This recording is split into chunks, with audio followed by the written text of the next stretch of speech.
you dropped this, King. -2, everyone.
Howdy, everybody. Welcome to the Saturday special.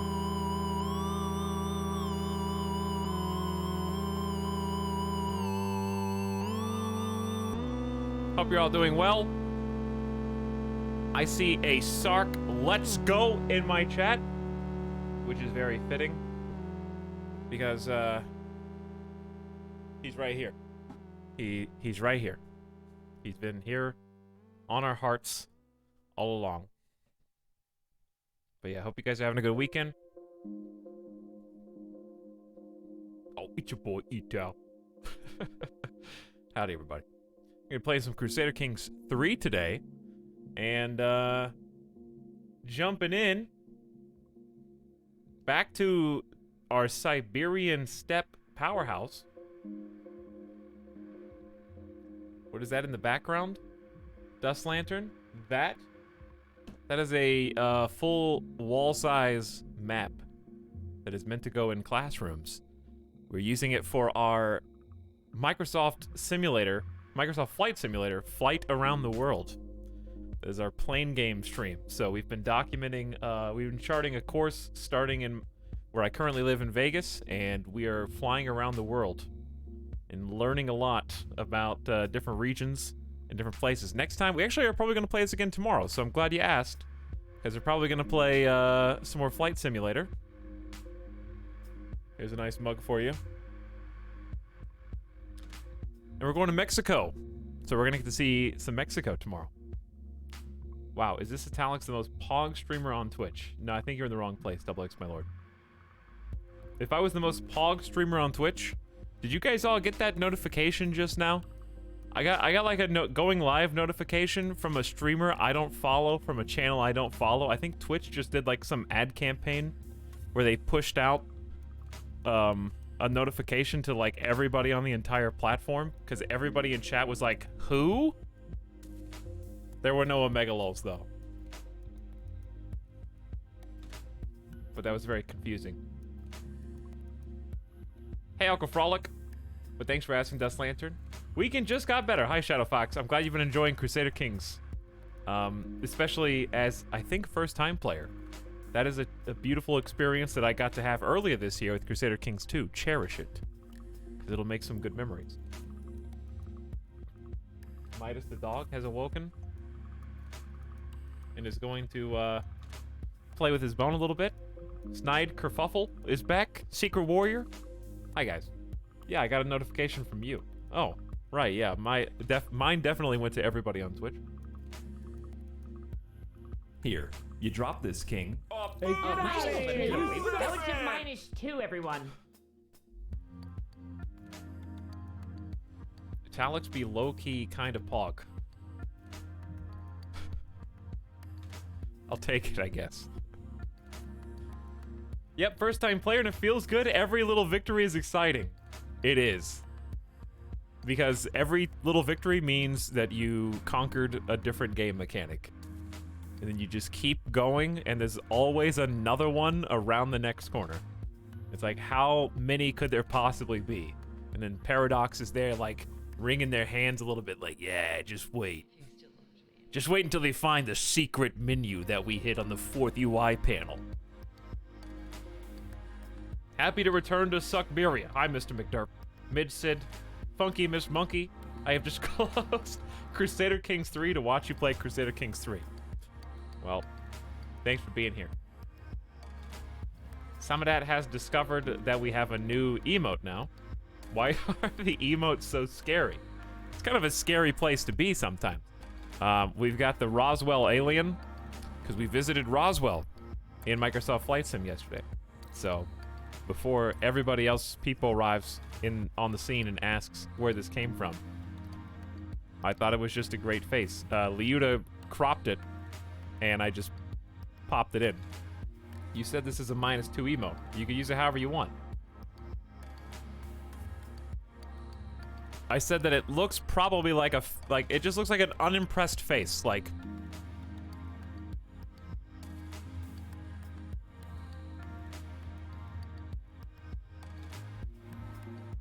So we've got Etel Alien.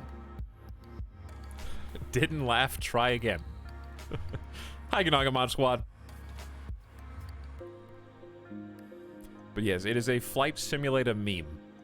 Maglif says, I tried playing CK3 again yesterday, tried to battle a 900 army with a 1200 army and got annihilated, didn't understand why.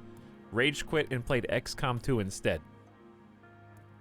Well, if I had to guess, you probably had a bunch of peasants and they probably had a bunch of regimented soldiers.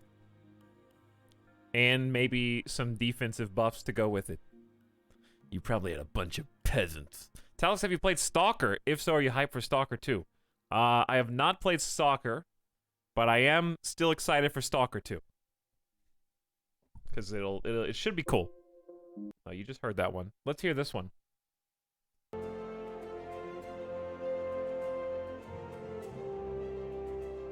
Will you play Stalker? Probably. I have Stalker. I have, I think all the Stalkers, actually. So we'll have to find some time to do that.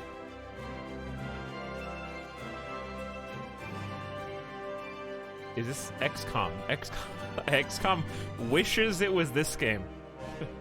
I forgot that we have that command. Hey, Tom Peeps, what's up, Rural Juror? Clive Rip is back. Howdy, Juan Mean. Intro, the main menu music's a little bit loud. Here's our fam that we're getting ready to jump back into. It's a good tune. A little loud, but it's a good tune. Grugenwitz! Back for 11 months, people arrive. And a wave.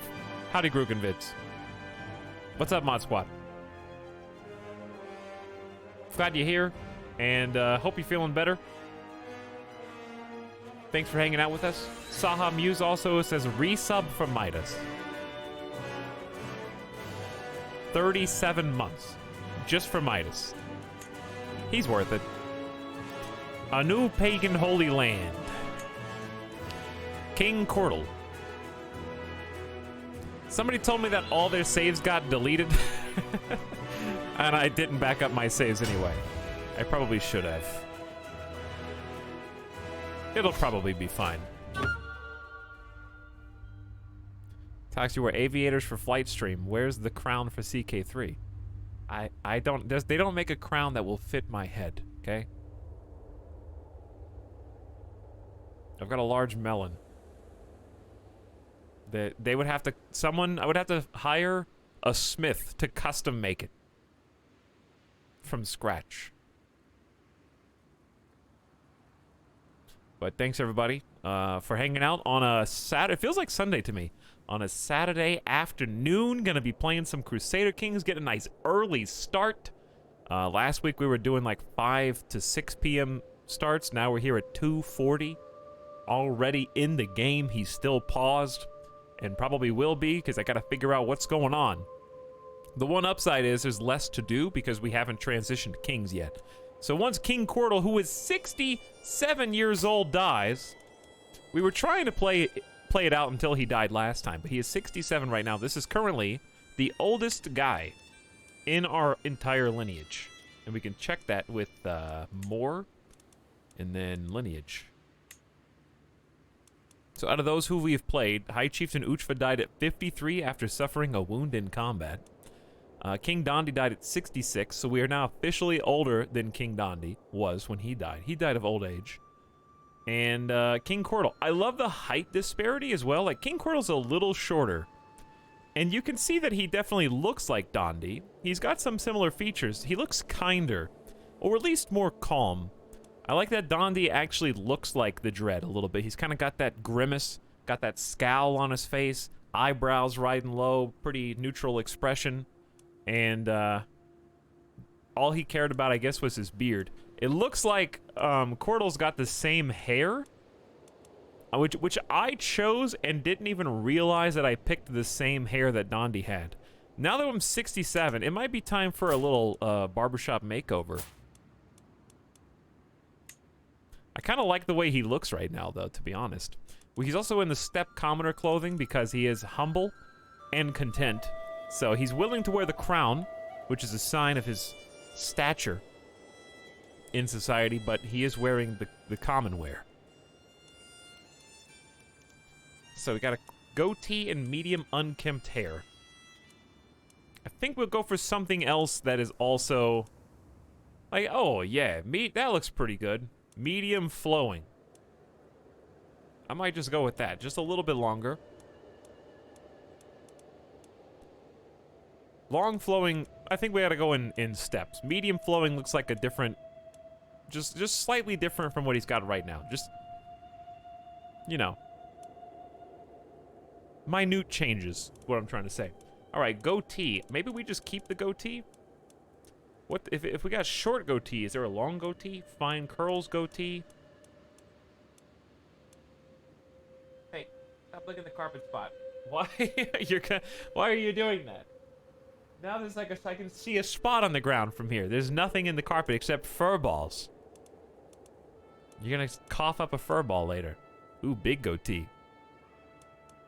Huge goatee.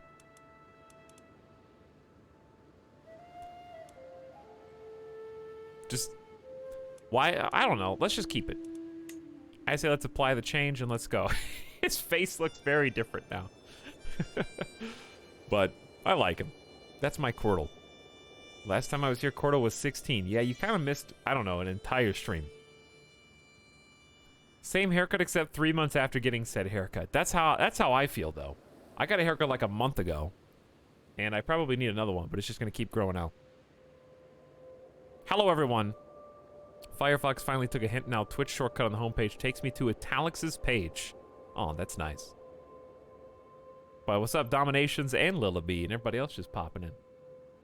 We're just doing a little customization of our character here. So, for those of you who missed what happened last time, basically we just played the entire King Cordal lifetime, and we didn't really expand too much, so you don't have to worry about catching up with that. If you saw the stream before last, then you're mostly caught up. The big thing we did is, at the end of his life, what King Cordal wanted to do was something for his children. He is content and he is humble, and he's spent his entire life being so.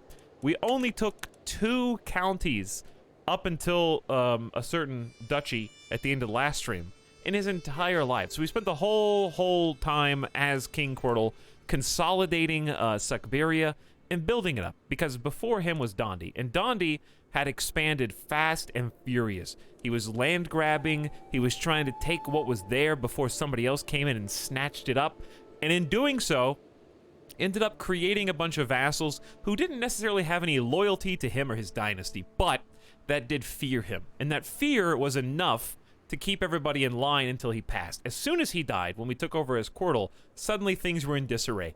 People didn't like the new king, people were starting to join factions, we had different tangents of land that just kind of separated from the inheritance, like Narim just didn't even come with us after I died. So really, Cordal had an uphill battle at the beginning of his life, following in his father's footsteps, because he was not the kind of person to rule by fear or inspire dread in the hearts of his subjects. He had a different way of doing things in mind. He's a humble, content, and gregarious individual, and really good with his money. Now, his stewardship is currently being buffed by his very, very talented better half, Queen Noroava of Suckberia, who herself has an 18 stewardship unmanipulated by me. So with her, I am getting a, well, actually, I might actually have a 20 right now. I might actually have, yeah, I think I do have a 20. Wow. Cordal, you've gotten real smart. Oh, that's right. We got Architect at the very end. That's a +2 for stewardship.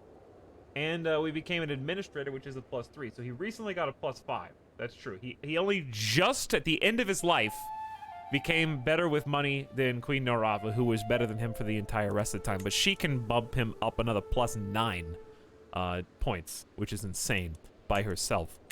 We may never get that again. We'll see. But yeah, we kind of spent the whole time trying to get the vassals to like us, which for the most part they do. We have 13 vassals, and even our powerful vassals who wish that they were on the council but aren't are in the positive. We have 1 negative, High Chieftain Odeg, who is a -3, primarily because he's also a title claimant, and I have too many duchies. I'm hoarding those so that I can pass them on to my children when I die. And he wants a seat on the council, and he desires a chieftain that we have. But forget about him. Okay, everybody else on here, pretty much good. Chieftain Rada, we got the people that matter, and I'll show you what I mean. If we go to the realm, check out my vassals. High Chieftain Verpon is providing almost 3,000 troops from his levies. So that he likes us. We got another 1,100 here. He likes us. We got another 1,000 here. A High Chiefess Tundia is our friend, I think. Yeah, we're best friends, BFFs, with High Chiefess Tundia, who saved us from a boar, as it happens. No, a wolf. Sorry, High Chiefess Tundia, you tell it better. Why don't you tell the story of how you saved me from the rabid wolf? As I was on the ground, crying out for help. So most of the people that have 1,000 or more troops, we are on good terms with. And that's a generally good strategy to take. If you're trying to pick who to focus on in your kingdom that you need to impress in order to kind of maintain the balance in your kingdom, go for the people with the most soldiers, okay? That's pro tip number 1. Easy. If you can get them on your side, then you can keep factions at very low military power because they won't join. So, in this case, High Chieftain Verpon is a supporter for a faction because he doesn't like us enough. And also, we got a couple of issues that are very hard to forgive without a really high opinion. So just being positive isn't good enough. In this case, the fact that he once on the council and that I have too many duchies is just a little too much for him to bear. But you can dissuade your vassals from joining factions in... I don't know how to do it exactly in Crusader Kings 3, but in 2, you could use your spy. So maybe it's worth looking into possible outcomes here. That may not be at all how you go about doing it. Is it a diplomacy thing? Domestic affairs, increase vassal opinion, end internal war, force partition for vassals. Chat, feel free to backseat. Is there a council job that helps you dissuade people from joining factions in Crusader Kings 3? Because I haven't looked for this until now. Hey, Mostly Lost. And Grulon, how's it going? How many sons do I have? King Cordal has 3 or 4, I think. But we got some strategies. We've got Kloptod Avrin as our youngest. Who is also... Okay, mom is Queen Norava. That is our son by Norava. We've got Plorgod Avrin, who is our son by Shaime. Wait. No. The Shaime is his spouse. Also Norava. Sorry, I got confused. And then we've got Brozor Avrin, who is our son by Pukshava, who died in childbirth. It was very sad. I think maybe by spying on them and getting a hook. That sounds reasonable. Find secrets for strong hooks, I think. Talix, which life paths have you tried so far and which you like more? I haven't gotten to try all of them yet. This time I went full stewardship to see what would happen, because the goal, like I mentioned earlier, was Dondi was very kind of across the board, ruled by fear, iron fist, and very tenuous grasp on loyalty. So when Cordal took over, I thought the best thing for me to do is to go down stewardship, and I kind of countered and anticipated the fact that all of my vassals were going to dislike me, because you get a debuff if they dislike your predecessor. So I had like a big negative for how much they hated Dondi secretly. And they kind of took that and brought that onto me.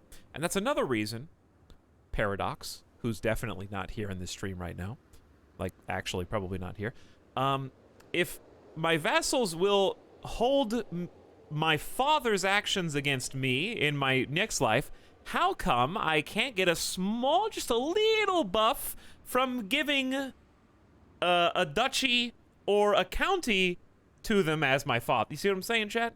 I want a little. I'm totally fine with them hating me. I actually think it's awesome. I think it's beautiful that the actions of your ancestors will reflect poorly on you, because that's just how people are. That's how they think. But I just want a little give on, like, I want to give a 62-year-old vassal a duchy, they die, and their child still likes me for it. That's my one request. That's my one, like, gameplay change, because it makes me prioritize giving titles to young people, because they will get the benefit of the good mood buff for way longer. True, I agree. Invade Paradox. Invade Paradox and spy on them and see what the next content update is going to be. But yeah, we went all the way down stewardship this time, and I think it was really good, and no regrets on this one, because specifically here, domestic affairs efficiency goes up, and domestic affairs is the council ability for your chancellor to increase your direct vassal opinion. So if you're having trouble with vassal opinion, this is a good thing to do. And then that stewardship buff makes it even better. Then under that, you become more likable, so you just get a plus 10 to direct vassals. And then under that, you can make your counselors like you, and usually you want to put your powerful vassals on the council, so you get the best of both worlds there. So I thought Administrator was very strong for exactly what we wanted to do. And then if you keep going, I don't know if the right side is pretty good too. Vassal levy contributions can be super beneficial.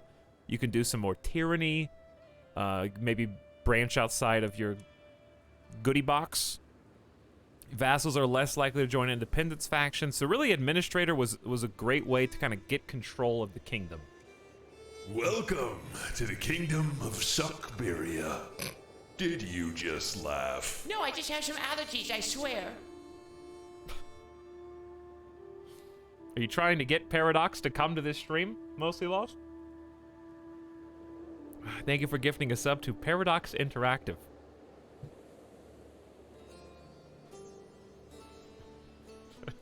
Just spit out my Bloody Mary. Here, you drop this, king.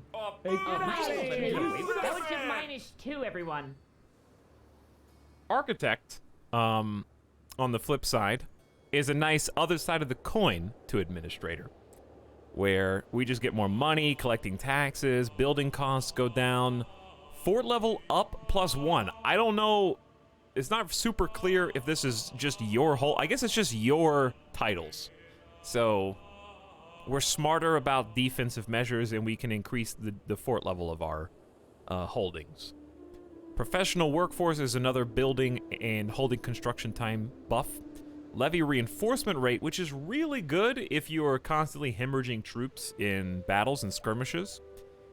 Development growth in realm capital doesn't really help us right now, I don't think. It will eventually. But popular opinion +50 is neat because it just makes the counties and the peasants like us. This is what kept my peasant rebellions down.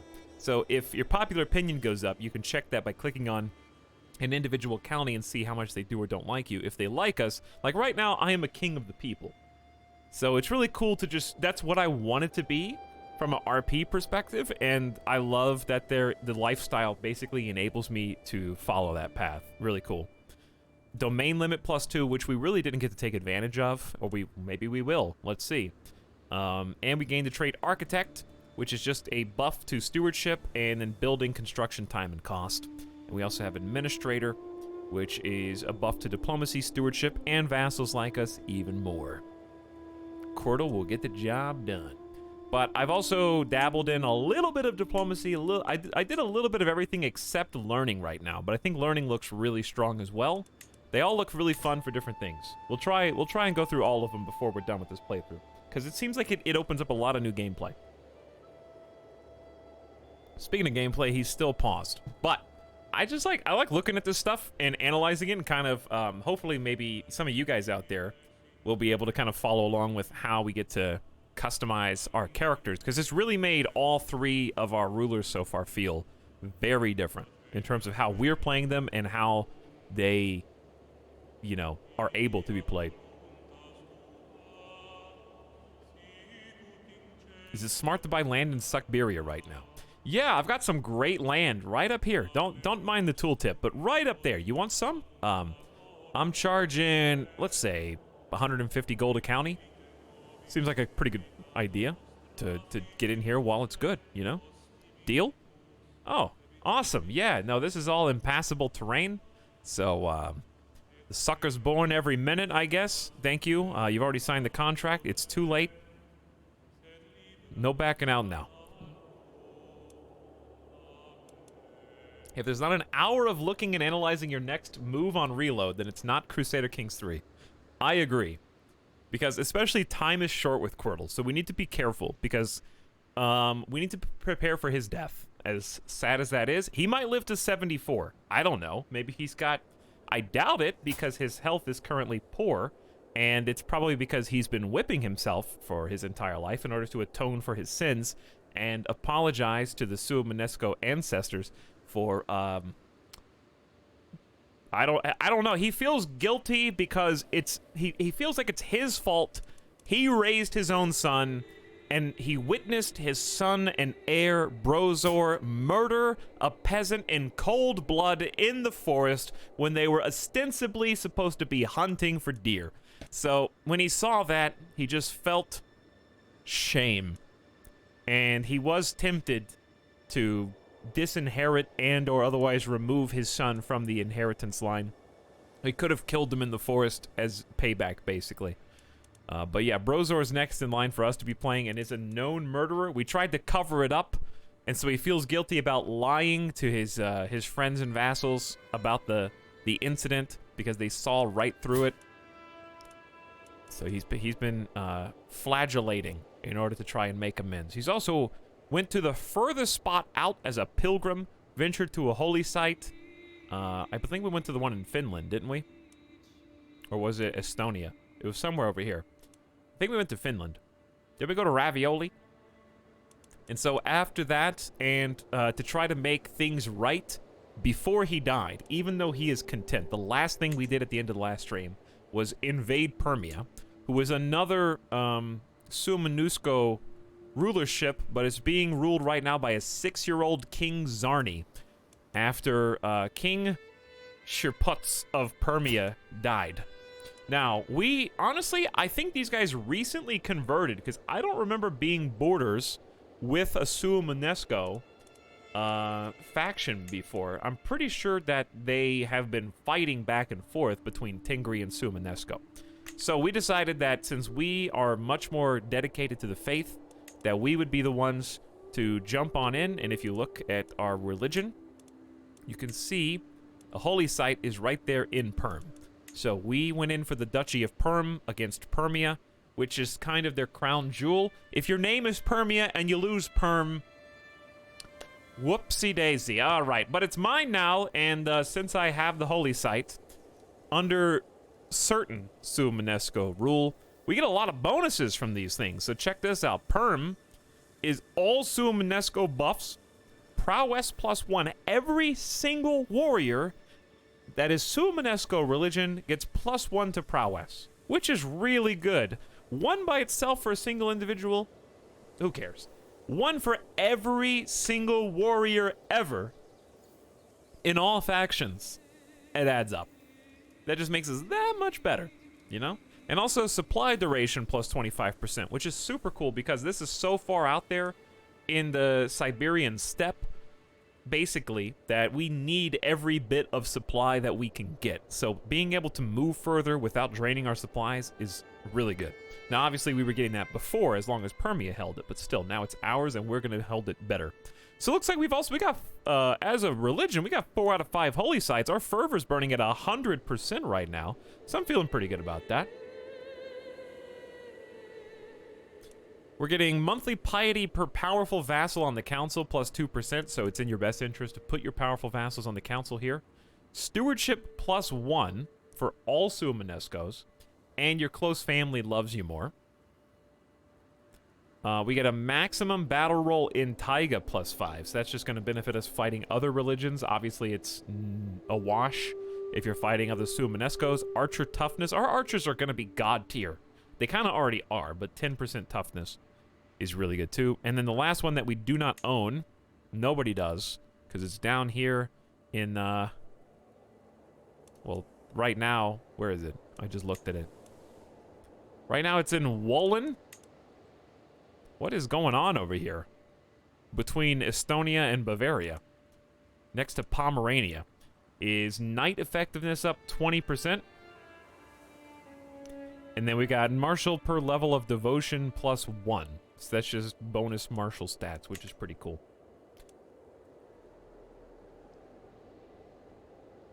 Those borders are gross. Yeah, they've got a lot to work out here. Let's take a look at the state of the world. Aquitaine has reformed out of Lotharingia, actually. So Lotharingia is now really tiny with 100 troops. I don't know what happened here, but Aquitaine's back.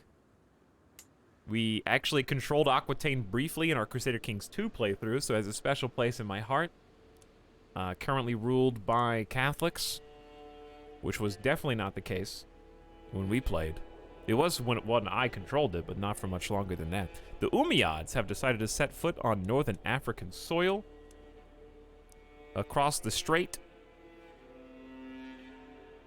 Mali still balling out with 11,000 troops. I'm really rooting for the Empire of Mali to take over more of Africa, so I'm going to keep checking up on them and see how they're doing. They are squeezing out Guinea down here, Akan, and Katsina. So Mali formed out of Ghana. I think Ghana was the primary down there. Abbasid Empire looking pretty thick in Saudi Arabia, close to UAE, around the coast. Got some African nations that are going to be duking it out. Bavaria, of course, looking real thick all the way down from Italy. I can't believe that Bavaria has control over Italy and East France still. So that's pretty cool. They did, then they didn't, and now they do again. So I guess they're just washing back and forth. Alba is going to control Britannia. Looks like they got a little piece on all 3 pies. Sweden making some moves right now. Maybe we'll see Sweden take over all of Scandinavia by the time this is done. They just need to get down in here to Denmark. They're having some trouble. Vestergotland is still hanging on. That was my start in CK2, and I'm proud to see that they are representing well, moving to Denmark, just like I did. And then Sjælland, of course, has just Sjælland for the most part. Estonia's looking great. Finland's looking iffy right now. The Moyer Confederation is related to us. So, one of my relatives ended up being one of the founding members. I don't remember on what side. We could just look real quick. How do I see that? It's a character, dynasty tree.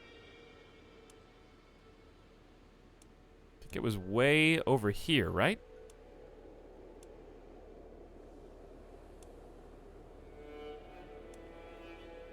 Should be pretty obvious, because I think that they will have a crown. I think, oh, here it is, Gorbel.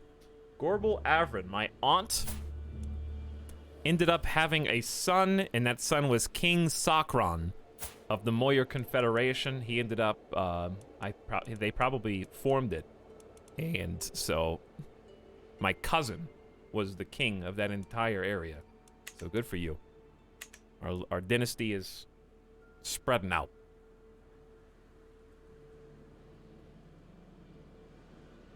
Can you check the house map mode as well? I mean, I can, but we could check all of them. We'll be here all day. We'll just check them as we need to. Iceland taking over Denmark. They are, yes. But yeah, it's still Carlings, Umayyad, Von Wickerode.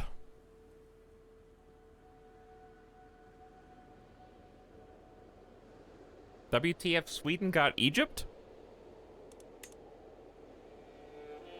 What do you think? I mean, I was Denmark and got Egypt in my Crusader Kings too, but Egypt is still Abbasid. Jerusalem, the Kingdom of Jerusalem exists now. But yes, Iceland wants a piece of Britannia, dude, and they also want a piece of Sweden, aka West France. Jerusalem formed? Yes. Kingdom of Jerusalem exists. I think they have crusades and they just don't tell me about it. I didn't get a notification. All right, chat, enough looking around the map. Let's do some gameplays. Okay, we got some things to do before I can unpause. Number 1, we got too many holdings. There's a good reason for that. It's because we just took a whole duchy and it's ours. So, Kumich, Lisva, or Lisva, Perm, and Sieber all belong to me. I took the whole thing for myself. Yeah, streamer, play the game! Oh, I know. There are people here that, well, let's put it like this. They were here, and now they're not anymore. Not because I banned them, but because eventually they learned that gameplay is not one of the features of this channel. Okay? It's just about stalling, talking about pause screens and character creation, primarily. Those are our strongest assets. Just tuned in, and good God, who sneezed on the map? But the reason why, okay, real talk, as a streamer, the reason why it's possible to indefinitely talk about a pause screen is because of people like that. Just got here. Looks like someone sneezed on the map. Oh, hello, person who just got here. Let me start my explanation over again. You guys are a revolving door of, like, people who didn't hear a single word I just said for the last 40 minutes. So I can just start over, you know, from scratch for the new person who just arrived.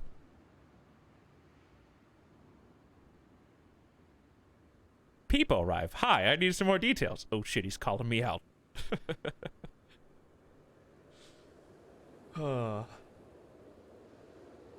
Alex, what's the state of Ob? The state of Ob... Oh, wait, it's a kingdom, sorry. The state of Ob, I think, is that it's been absorbed again. Kyrgyz Khanate owned it, then they spit it out, then they owned it again. All right, let me set the stage. Short-term goals for us. Get our affairs in order and set our will before we die. There's no will, but let's just figure out what we're going to lose and what we're going to gain, okay? Before we die. That's why I'm going to be very strict about pausing here, because the succession is going to be very confusing. Medium-term goals are going to be form a religious order. What's it called? The Defenders of Uko is going to be our medium-term goal, because we just took a holy place in order to basically make this a possibility. So we're going to get to check out that major decision. Long-term goals for today include trying to kick some Kyrgyz Khanate ass, and maybe some Sibir as well, but they have some pretty strong allies, and grab more of the empire of Siberia so we can get closer to actually making an empire. Steppe Kingdom seeking empire for long-term relationship. That's the title of the stream. So that's our goals for today. So let's start with the short term. Hey, just joined. Can you please explain what happened in all the past streams? Yes. We sucked Beria until it made it a kingdom. And now we have lots of troops.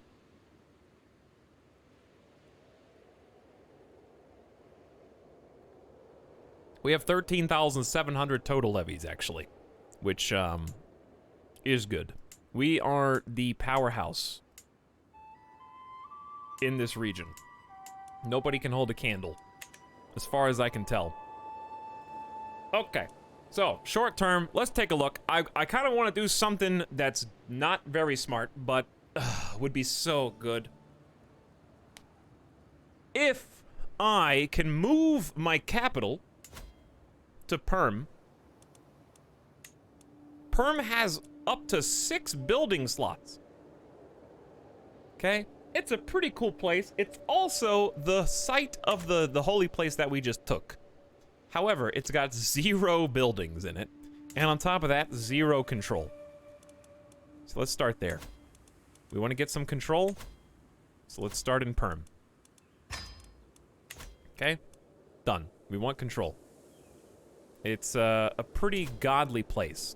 Now, there's another thing I learned about succession. I did a little research to try to figure out what I'm supposed to do about succession. I learned some cool stuff from chat at the end of the last stream on the succession page, where you can actually see exactly what's going to happen in your Confederate partition on the succession page just by pushing this drop-down menu. So now I can see exactly not only what titles I'm going to lose, which is what you see first. You're like, oh, I'm going to lose 8 titles? Sucks. Close the screen. No, don't close the screen. You want to keep the screen open because it highlights exactly what titles each of your sons are going to get. So you can see at a glance that when I die, my firstborn heir, Brozor, is going to get all these. And then my secondborn is going to get these, and then my thirdborn is going to get these. So you can just see it. It's very clearly laid out. It's just hidden under that drop-down menu. Oh my god, this is so helpful. That's what I mean. Remember I joked? I was like, yeah, wait until you see the secret hidden menu that Paradox has got. There's always another gameplay mechanic hiding around the corner. Brozor, what a Chad. So there's another way to do this that's less efficient, but for any given title, if you don't want to consult the screen, you can click on the title. So like, let's say Perm, for example. Okay, well, Alex, how do you find the title for Perm? Well, you click on it, then you can just click on the shield.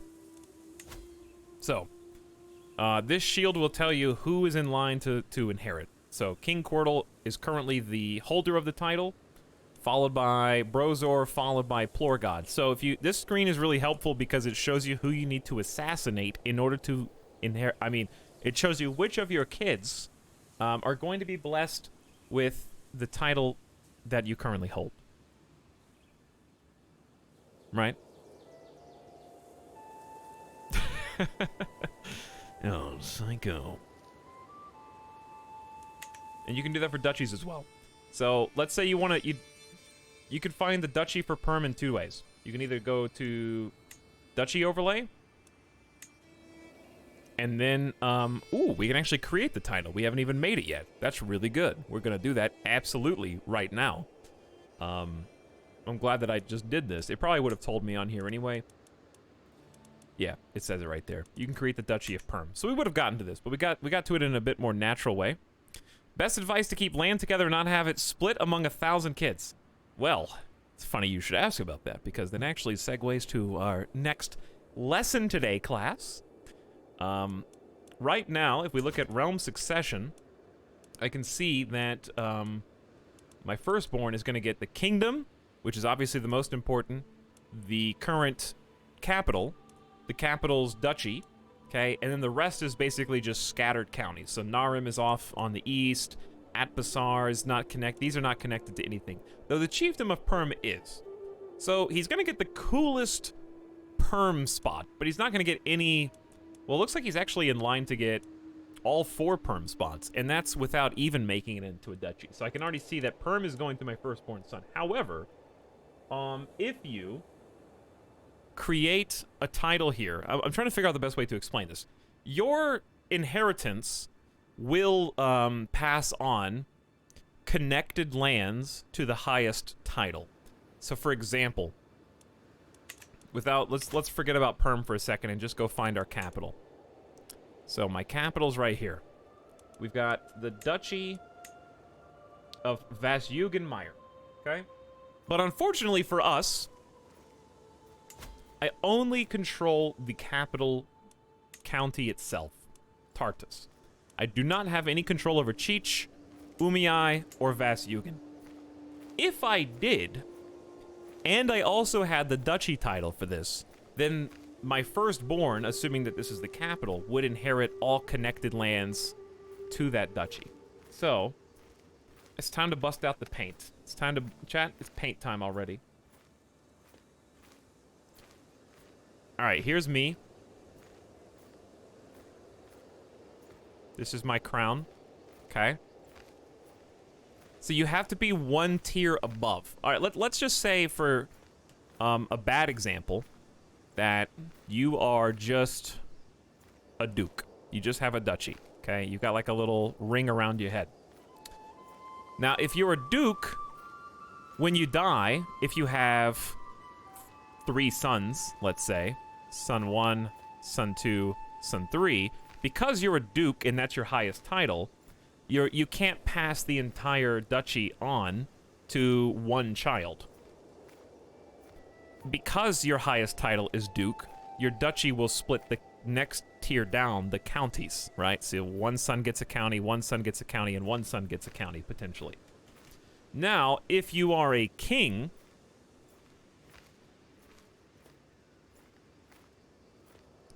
and you have the entire duchy,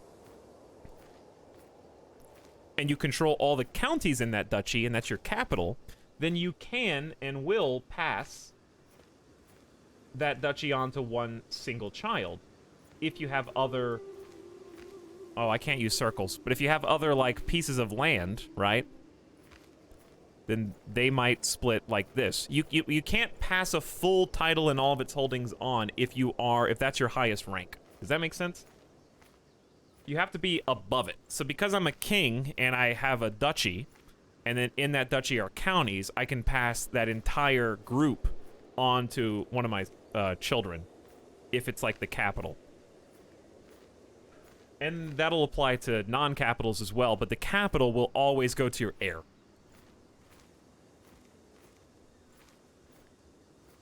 That's my understanding. I don't see anybody disagreeing with me in chat, so I assume that that's right. I haven't gotten to really experiment.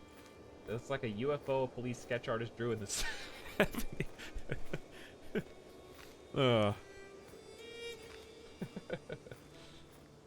So in this case, what I'm trying to do is, even though my son is supposed to get all these counties according to the succession page, if for some reason he wasn't, what I could do as a last ditch, like, I know that I want my future to be in Perm. You know, throw the Hail Mary. Then I could just go in here. Let's click on the county. Then we can go up to the duchy. So if you're on a county page, you can always see what duchy it belongs to, what kingdom it belongs to, and what empire it belongs to, which we found out is not de jure. It's, I'm gonna say it again, chat, de jure. Thank you, Latin. Now, feel free to say it the French way, which is different. But, chat, if we're gonna go correct, I'm going all the way back, okay? I'm going all the way back to Latin. But anyway, you can click on the duchy. We're gonna create this title for... I gained 300 prestige, which is great because I need this right now. And it cost me 125 gold. Good. Now I have an extra duchy I need to get rid of. Now he cares about pronunciations? No, Mostly Lost. That's not now. Chat forced my hand. In 2 different ways. You had to be here last time. Alright, anyways, the aforementioned Hail Marys. If I want this to be the future of my kingdom, even though it sucks right now, no pun intended, Suckberia, what I could do is move my capital here. And that's a very dangerous thing to do when there are 0 buildings and constructions, okay? Because consider that in my capital at the moment, not only do I have all 4 buildings, sparring ground, a palisade, trading outpost, and longhouses, a garrison, taxes, and levies. If I get rid of this as my capital, it very well could pass and probably will pass to a different sun. So now I'm losing good tax money, I'm losing 1,000 troops, and I'm losing these other buildings that are buffing the rest of my soldiers, right? And I'm also losing a level 2 tribal holding. So I'm throwing all that away in order to try and plan ahead. So you need to move your capital very sparingly and only if absolutely necessary to accomplish your goals. But if I did move my capital here, and it's a duchy, that would basically guarantee that my son gets to keep all 4 of these together under the same umbrella of Duchy of Perm. I hope that explains very long-winded explanation for the original question.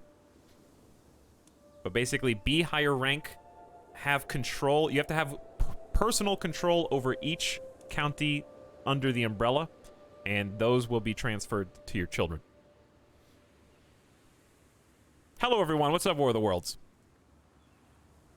Watch out for not created yet kingdom titles. I was the king of Wessex, and out of nowhere, someone created the kingdom of England. Well, you should have had more land in England. It sounds like a personal problem. What's up, Bamboozle, Moon Fixer, Evanito's here. Big Sus. Hi, everybody. So when this king dies, do you lose the title of king? No, not in this situation. Brozor will become king of Suckberia, and simultaneously, currently, Duke of High Chiefdom of Vasugan. Well, they're called High Chiefs in Tribal, but it's the same tier as Duke. Duke of Perm, and then Count of Tartus, Narim, Atbasar, Kumich, Perm, Sibir, and Lisva. But if I move my capital, then it's gonna potentially throw everything out of whack. So in this particular situation, because I can see how the succession is going to apparently go, there was really no need for me to throw that Hail Mary and try and change my capital, because it looks like Brozor is going to get the best of both. So I'm not going to change my capital yet. If you had 2 kingdoms, you lose 1. That's exactly what's happening, Moisen. Plorgod is going to become king of Ugra. So I do have 2 king titles right now. So Plorgod is going to effectively become my equal as Brozor in title. But he's not going to have nearly as much land or power. He's going to have the High Chiefdom of Usyaki, Chiefdom of Tumen, Selim Dalan, and Kartaz.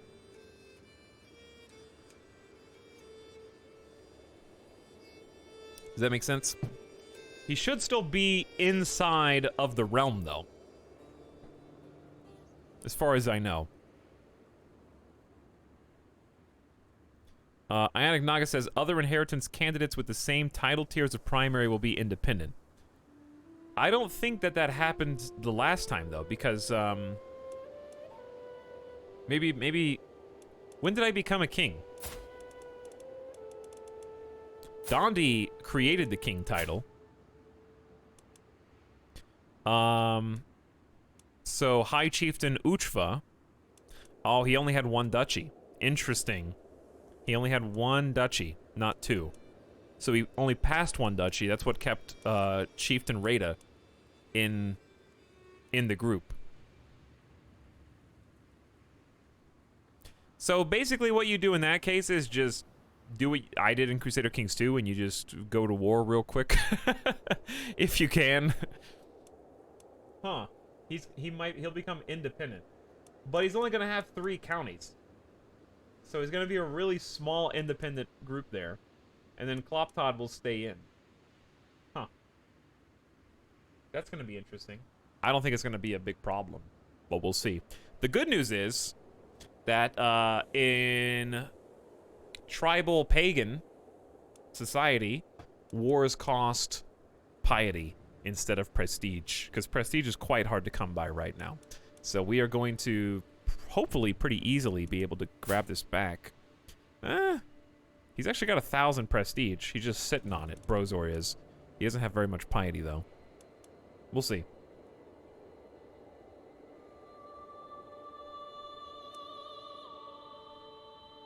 Confederate's rough, I just disinherit sons. You can do that, but I think it's long-term a bad idea. The more sons you disinherit, the more you hurt your dynasty.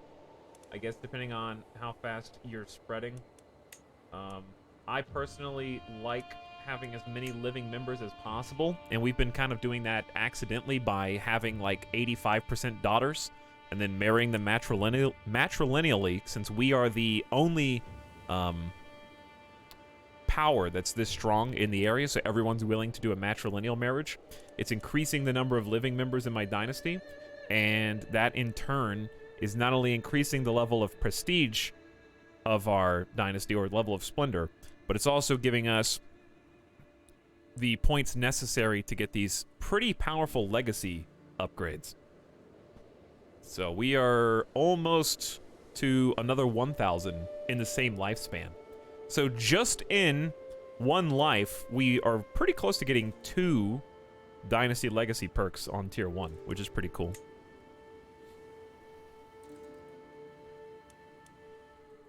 So I think that's a pretty good strat. Basically, the way I'm playing is don't get too caught up with how things end up going on succession, because there's so many different ways to counter it. I think that the natural inclination is to try and limit yourself to 1, to try and force some kind of primogeniture, even when none exists. And I think that the devs have made that difficult because it's supposed to be. And there are easier ways to get around it by just letting it happen and dealing with the fallout afterward. I think it's easier that way. All right, moving on. So we created another duchy. I do need to get rid of a duchy, though. I shouldn't have... No, creating it's fine. Let's just go ahead and spend the money and prestige on some upgrades here in Perm. Go ahead and get that started ASAP. So I want gathering halls, because the control bonus is going to be most useful when we're at 0 control. And also I like having the prestige bonuses. I think we can spend prestige so fast right now as tribals. So I like the gathering hall quite a bit, especially when our army is as good as it is. So we don't really need the extra super levy bonus at the moment. But it's a good idea in general to try and secure, as a leader, an entire duchy just for you. Don't share it with anybody if you can. Try and get control of a full duchy where your capital is, and hold that is generally just the best idea. Because it also is really good in limiting the debuffs that you're getting on your vassals. And what I mean by that is, if we go look on our vassal list, if I see... Let me just click on one at random. I bet at least one of you hates me because you desire the chiefdom of Dalgajar. Okay, in this case, it's owned by somebody else, but oftentimes, if you own a county in an area that's held, where the duchy is held by one of your vassals, they kind of covet your territory because they have the higher title. So it's just good to kind of keep realm peace. Like, I own my land, you own your land. I can't find an example right now, but you get the idea. All right, Sieber. Might just do the same thing and just go ahead and pump gathering halls real quick. It's going to take all of our prestige, but I still think it's generally nice to go ahead and get those in now. Okay. Now I need to give away one of my duchies before everybody loathes me, because I have 4. No, I have I have 5. I have the High Chiefdom of Vagulia. Where is this?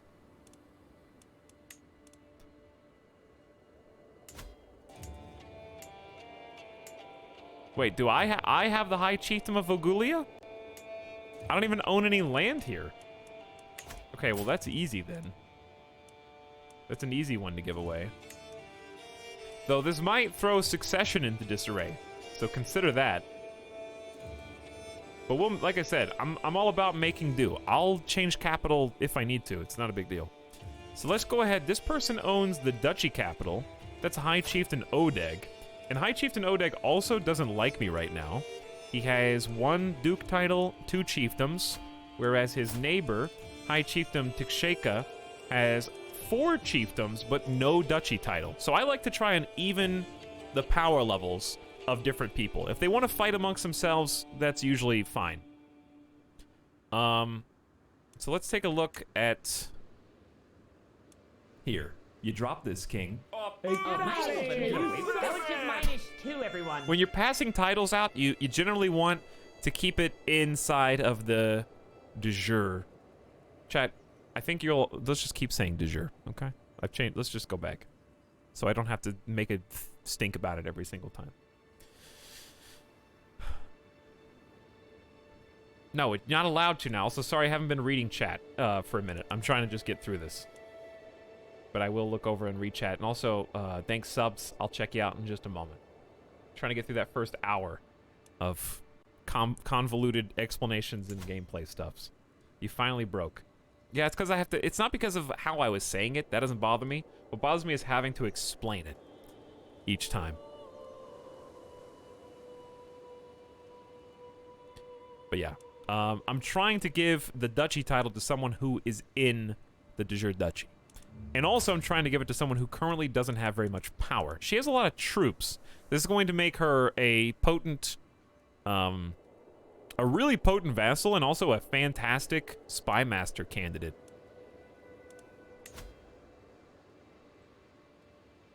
So I would be happy. Odeg, this is a different Odeg. He's been a good spy master, but 23, she is 61, but still. Again, I don't like giving titles to very old people, but my character is very old anyway, so when I die, it's not going to really matter. Let's do...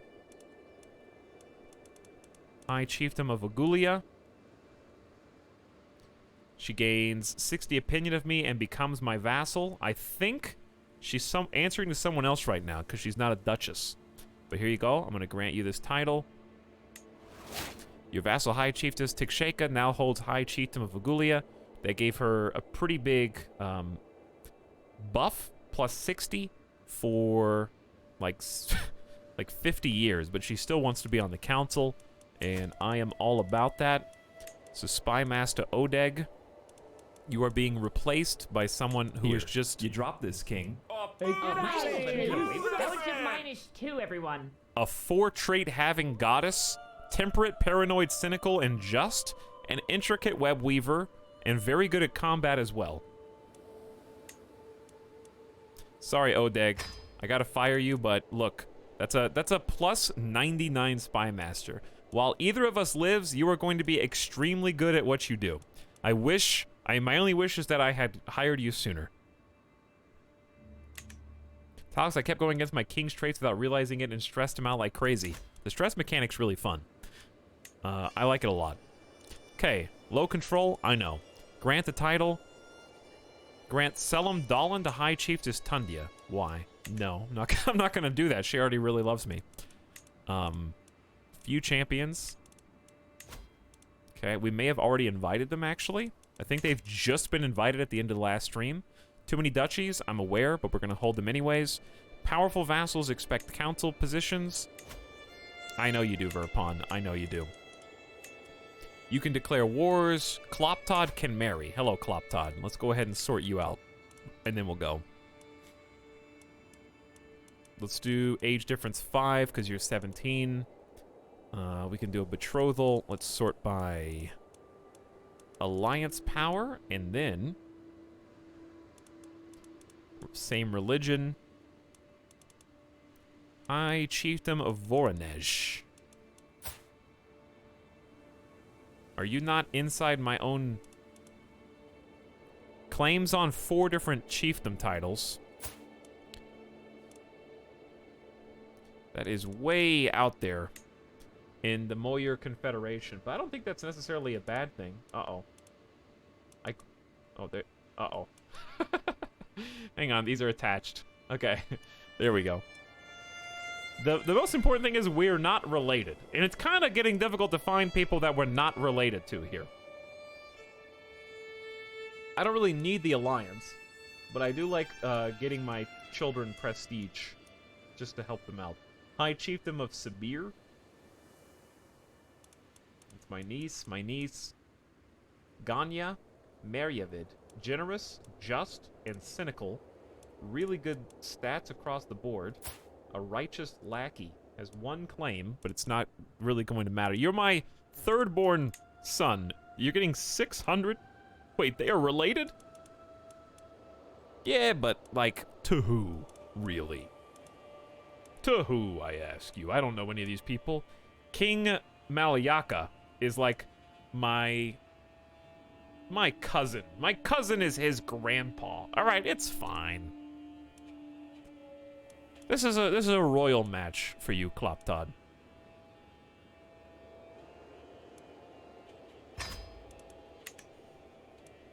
And yes, Defenders of Uko we'll be working on. All right, chat. I think we're ready to go.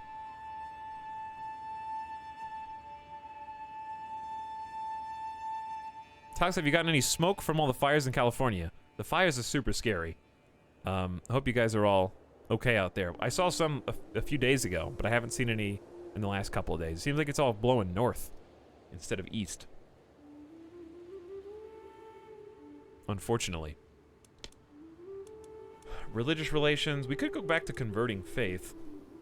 Though I will need piety on my next character. Let's start converting Perm. That's a good idea. It's going to take 27 years.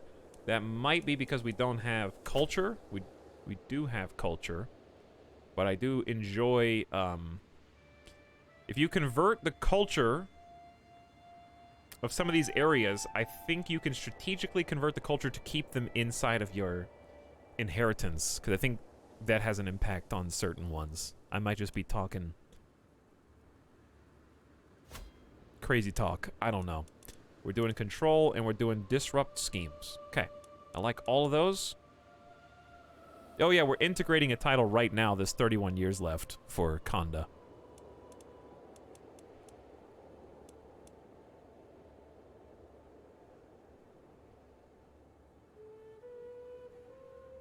The related thing is a bit iffy sometimes. I married my cousin, and it says your wife and cousin, and yet we aren't related according to the inbreeding thing. Maybe just distant cousins? I don't know. Alright, let's just go slow at first. I'm above my domain limit, which is going to hurt me, but I'm kind of just trying to hoard. I gladly accept your marriage proposal. Thank you, Ganya. Kloptod has basically gotten married immediately. Okay, and they have come to live here. Thank you, my son. Call to war! Benevolent King Cordal of Suckberia, I call on you to honor our alliance and join me in the holy war for the chiefdom of Saracen. Oh. Queen Denoptilon, my daughter, got married to someone in Zaporizhia, apparently. That is really far away, dude. What do you want me to do about that?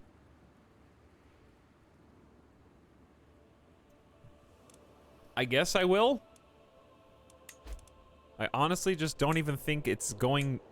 I don't think I can even get there before the war's over. You're not a very big nation. Though I'll leave it paused so I can make an honest attempt. Alright, this is what I'm afraid of right here, right? Since I just consolidated High Chiefdom of Perm, see, this is what I'm talking about, though. Brozor is no longer getting Perm, so if I was micromanaging and I wanted to save scum, then I could just avoid creating the High Chiefdom of Perm, and my firstborn would have gotten all those counties. Now, in order to try to bring balance to the force, Kloptod is getting everything underneath the High Chiefdom of Perm title. So this is a reverse example of what I was talking about a few minutes ago. So because I own every county in the High Chiefdom of Perm, and I've formed the High Chiefdom of Perm, then he is going to get the related titles if he is also getting the Duke title. Yeah, you could always destroy the title, but you do waste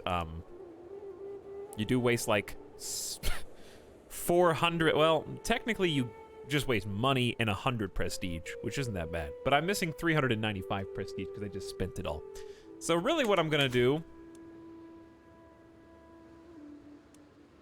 is actually I wonder how much prestige does it cost, if any, to just change the capital.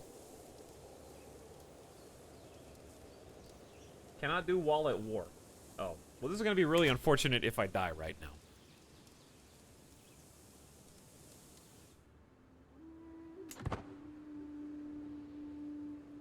Oh, wait. Pause. I need to raise troops and try and send them down to help. Okay, let's do that. Let's just create. Let me just find a close rally point. There we go. And then move that over.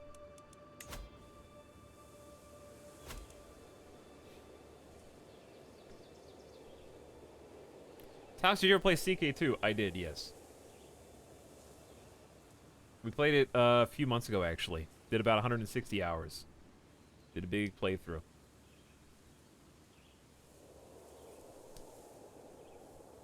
We played as Vikings that ended up converting to Catholicism and being the biggest crusaders in the entire known world.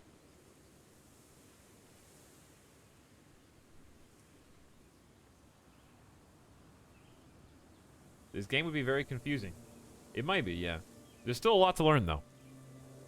There's still a lot to learn. This is technically only my second playthrough of any Crusader Kings game because it just somehow keeps going so darn well. Now, from here we're just going to raise a local army, which is effectively going to be just our basic troops. I kind of don't want any one outside of our regiment. And also, do we have a commander that can move really fast, like an organizer? Because we got a long distance to cover here. Hey, I have an organizer. He's not very good, but that's exactly what I need. Organizer is capable of moving plus 25% faster, so when covering distances like this, it's gonna make a big difference. So, they just grouped up. We are going to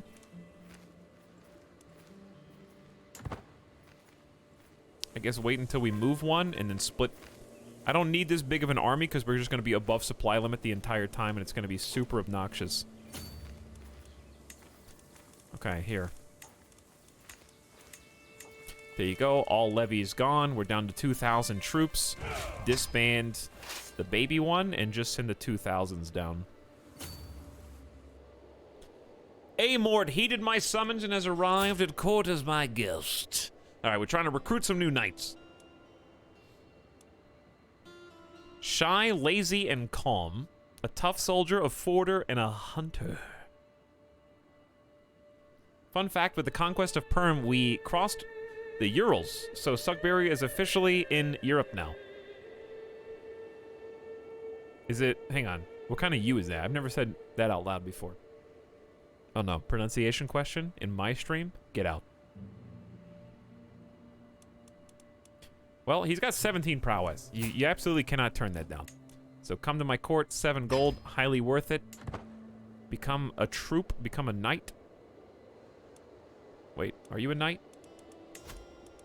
Are you a champion? Excuse me? Should be. He did not want to be. Why do you think I paid you?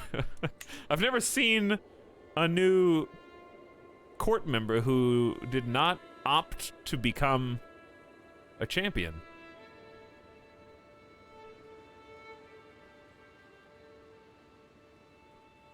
I think you said it right, says spoons.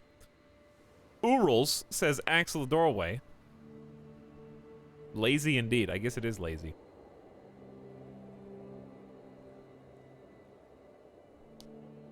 Chat, I'm just gonna say it Urals, okay? The Urals. Recruited guest to your court. Come to me. Like, this is a genuine question. Would you say Uruguay? Uruguay. You should agree with me because I said you were right. Uruguay. I can't even say Uruguay.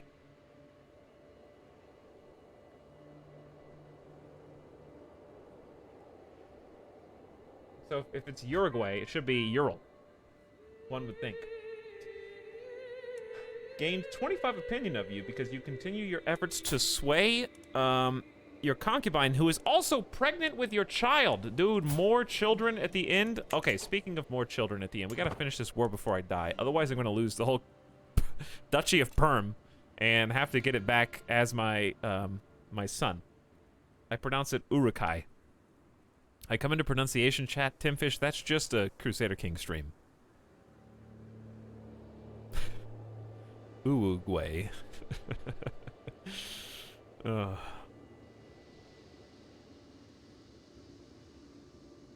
Do your concubine's kids have full inheritance rights? Oh, yeah. Which actually is pretty good, because I'm pretty sure that my King Dondi father was concubine-born. And was actually one of only 2 children. Both of the male inheritors for the previous generation were born of concubines. So, but if you have no male children in this particular culture, succession would be all children inherit equally. So daughters would be able to take the throne in the event there was no son. So it's actually pretty good in terms of not losing the game in the first generation, because some cultures have male-only inheritance, and if you, let's say you have 7 daughters, like I did, then, oh well, sorry, that goes to your cousin now. That goes to, like, your other distant relative. Praise Limpo Gunes or Gunis? Gunis has given birth to a perfect little daughter. Who will you become, my child, and what shall I call you? We gotta come up with a new name.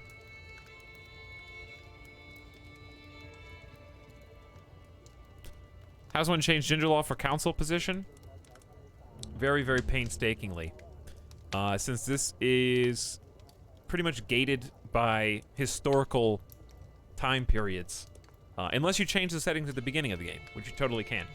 But if you're playing, like, RP default settings, then you have to go to Succession, change gender law, which requires you to change your culture. So you actually have to go through culture. In this case, I have to have the equal doctrine to go full equal, so it's not male preference, and you can go all the way over to female only. And I think there probably are at least a couple of picks that start with female only. Maybe chat knows what that is. But that is equal doctrine would be in your culture. Probably medieval or late medieval. There's primogeniture, the most common favorite succession for everyone in Crusader Kings 2. Maybe it's a religious thing? Is it religious? Maybe you have to reform your religion? I don't know if it's culture or religion, but it's definitely in one of these.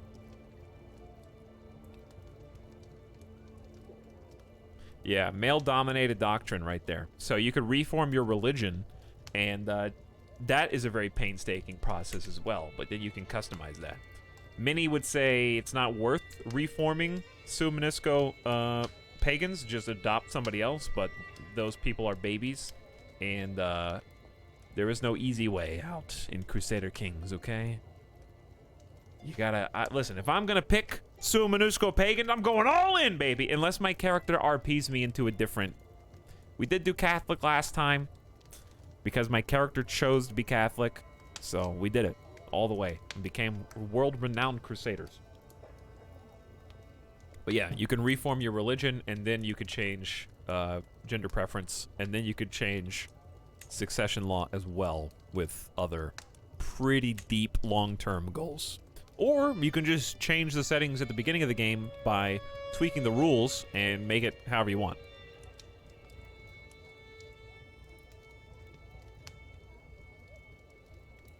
Okay, I need a name for my new baby girl. Okay.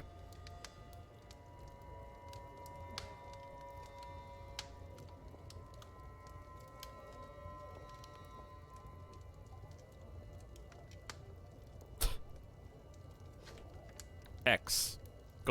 Going with an X.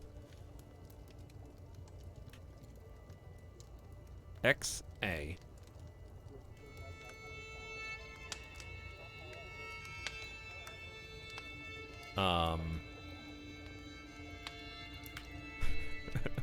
Zap. Zazzy. What about Zazzy? Isn't that a Lion King character?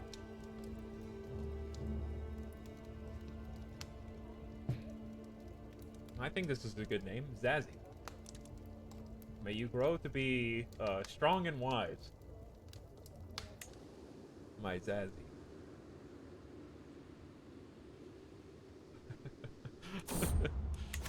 Culture clash. Most of the commoners living in the chiefdom of Lisva are of Permian descent. Proud of their traditions, it does not sit well with them that they must serve a foreigner like myself when my neighbor, Chieftain Shirputs, shares their culture and history. Well, that's too bad, because we literally just conquered them. And also, are you coming to me? He's in prison somewhere. He's my prisoner, actually. When my neighbor, who is in prison, shares his culture and history. Wait a second. Who's in my jail? We have 9 prisoners? Okay.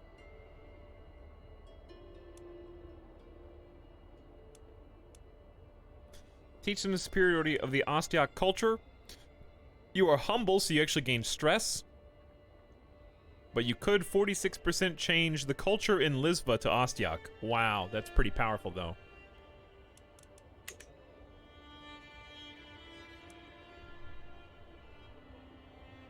So, Lisva would just convert. That's normally something that takes many years. I do not care if they keep their weird traditions. Gain local traditions respected for 5 years. Popular opinion up? No. The peasants' feelings are irrelevant. I am their ruler.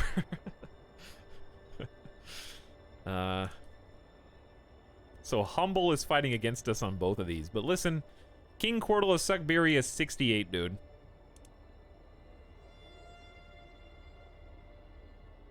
He's 68. And also his father is Dondi. Teach them the superiority of the Ostiak culture. 10 stress. Give me the 46% success. Yeah! 46% of the time, every time. Welcome, my new Ostiak brethren. Okay, meanwhile, where's our army? Oh, my friends are under siege. Wow, they just got full sieged. My army is coming, dude. Okay, hang on. I gotta check my my prison. Who's in jail? These guys are in house arrest. These guys are in the dungeon. Well, these two. This is a 4-year-old. Why are the kids in dungeons while the adults are in house arrest?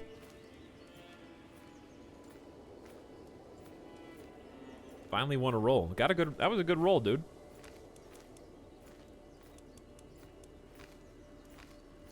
So let's start with Malfrida. I am not Dondi, my father, so I have no reason not to How about we ransom the Sumanuskos?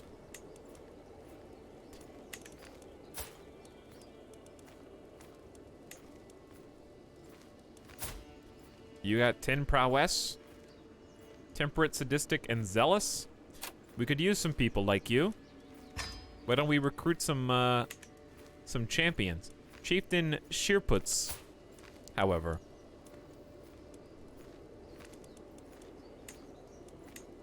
is worth 50 gold to me, or he's not a bad guy. I kind of declared war on him, so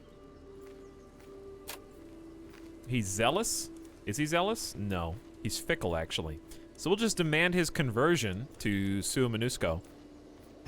Negotiate that release. You can go. We've already taken your land. Melche is a child. If I ransom you, I'd have to flagellate myself again. So I will just let you go for free. You've been in prison for 3 years. You were 9. All right, you served your time. Also, this was a 3-year-old who's now 6. All right, you guys can go. I accidentally forgot you were in prison for 3 years. This was a 1-year-old baby who is also not in house arrest. Oh my God. 75% of your life has been spent in my cells. You guys gotta go. 15-year-old is in house arrest. Okay, that's a little better. For 4 years, though, I'll let you go by demanding your conversions, okay? 4 years. You served your time. You are also a potential warrior. Gregarious, patient, and generous. We're going to recruit and demand conversion. And then Sheerputs, you kind of suck, but you're trusting, just, and calm. So I'm gonna let you go under the same circumstances as everybody else. All right, let's get some new courtiers. Babies in jail. More than half of her life, dude. All right, unrelated to those people, a different champion just arrived. Flexible leader, a brilliant strategist. He's sadistic, patient, and paranoid. Good enough for me with 14 prowess. Got an interesting expression going on up there. For the price of 3 gold, you're in.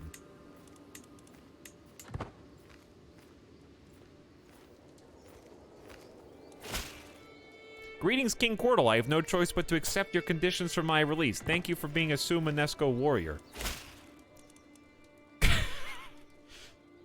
Greetings, it is I, Chieftain Kitche. I also accept your ransom, thank you. I have no choice but to accept your conditions for my release. Farewell, NJ. I also have no choice but to accept. Me, Chieftain Sherputs, have converted to Sumanusko, and I'm also very, very healthy. We have a new analytic paragon join the court. All right, we just recruited like 7 people. And we let the kids go. Whoops.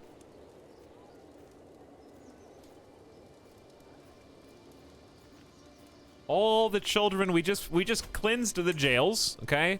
The prison is empty. Beautiful. My nephew, High Chieftain Erder, was captured by my brother during the siege. Are you guys fighting right now? Attacking High Chieftain Odeg of Ishim. Oh, boy. Erder 2. That is the son of our good friend Erder, who died tragically. Did Erder die in the Civil War? Was he a Civil War casualty? I think so. We had a pretty big falling out with Yugra. There was this whole deal with Chieftain Sirka, who was the king. He was our ally for like 50 years, and then as soon as Dondi died, he broke our alliance, dissolved it, and waged war on Sukbiria. So we ended up subjugating him, stripping. We actually changed crown law. We changed tribal authority to high so that I could revoke his title. that's how much we punished him. Not only did I force him to integrate into Siberia, but I stripped him of his titles and left him in prison until he died. We also, like, found some secrets on him as well.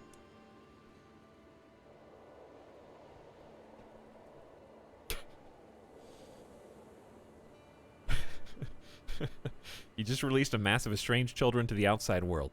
They'll be fine. They've got family that'll care for them and teach them. Oh no, I'm late to stream. I'm gonna get in trouble. Hello, Kyoko.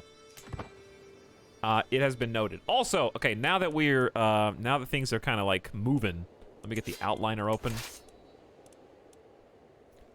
so we can see what's happening over here. Did the war already end? Are we? What's going? No, the war is not ended, but we do need to change commander now. So we got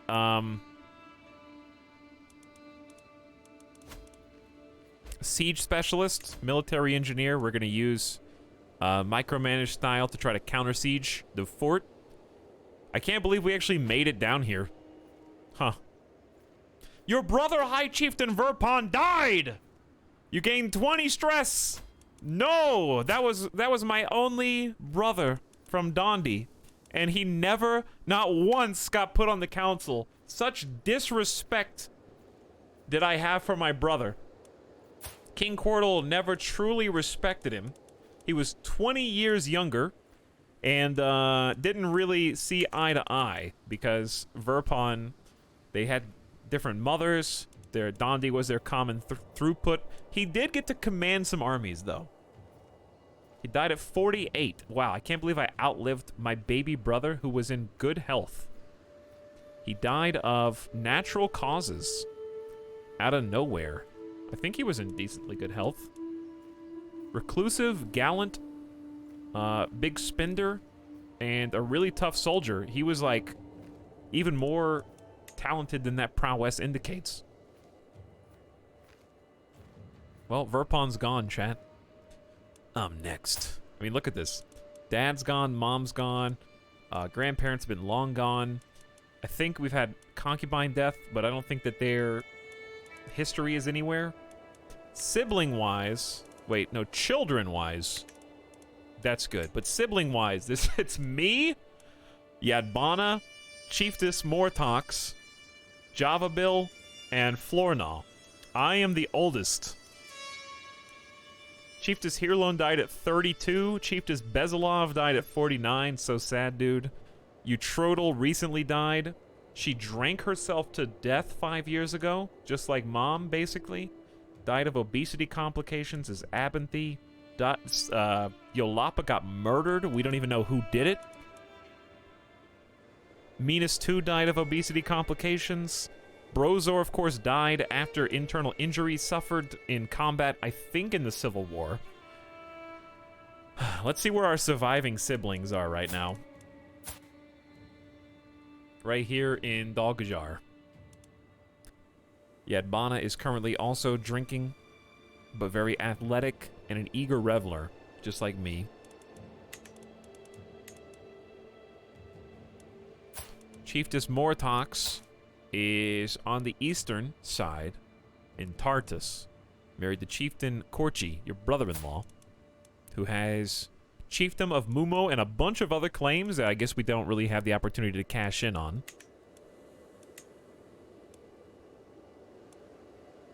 Then Java Bill is also in Tartus and is unmarried. Has 9 claims. Those are all our places. Also athletic. Irritable, rakish, callous, deceitful, and brave. And then last but not least is Flornaw, who maybe never got married. Your half-sister, evil atheist. Irritable, inappetitic. I don't even know what this is. Stress has ruined her appetite, causing her to skip meals. And reclusive. I guess you'd have to be with 14 siblings. Okay, anywho.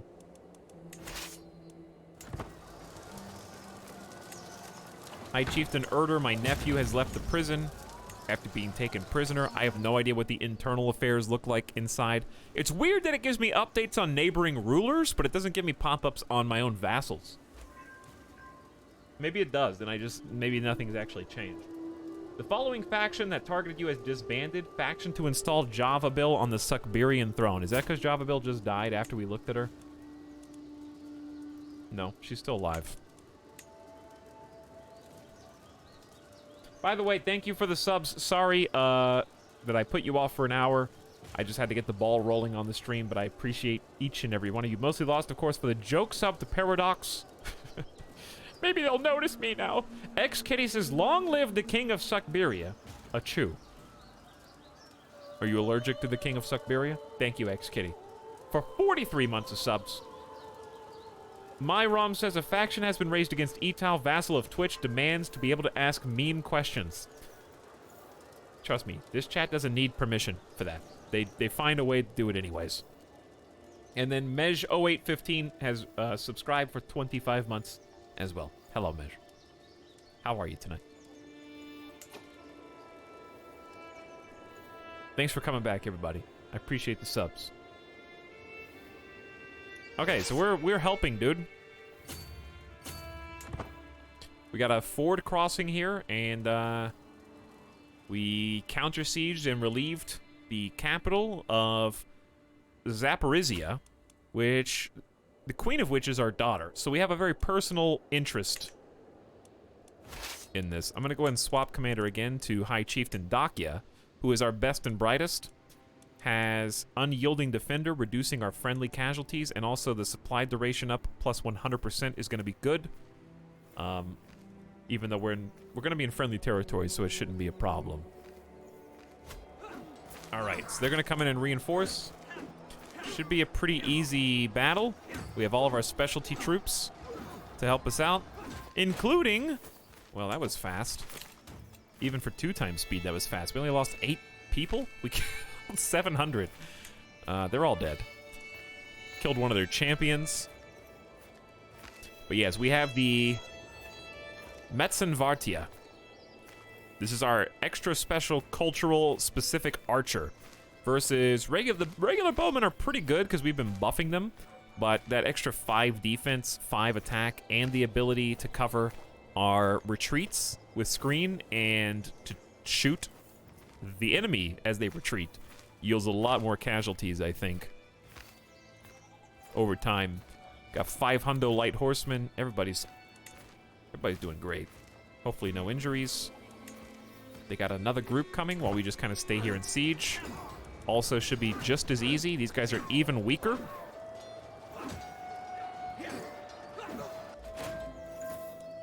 Captured an enemy combatant and lost 4 more. I don't even know who, because I don't see any casualties here. Everybody's getting a piece of this. So, are we able... Where's the siege here? That's a city. They must not have sieged the city. Who did we capture? Count Tiberios. Greek Orthodox. Uh-oh. Hey, fancy seeing you guys all the way up. What are you guys doing out here?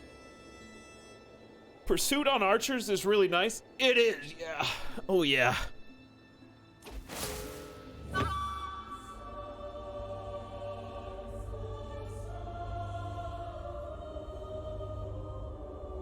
Not good.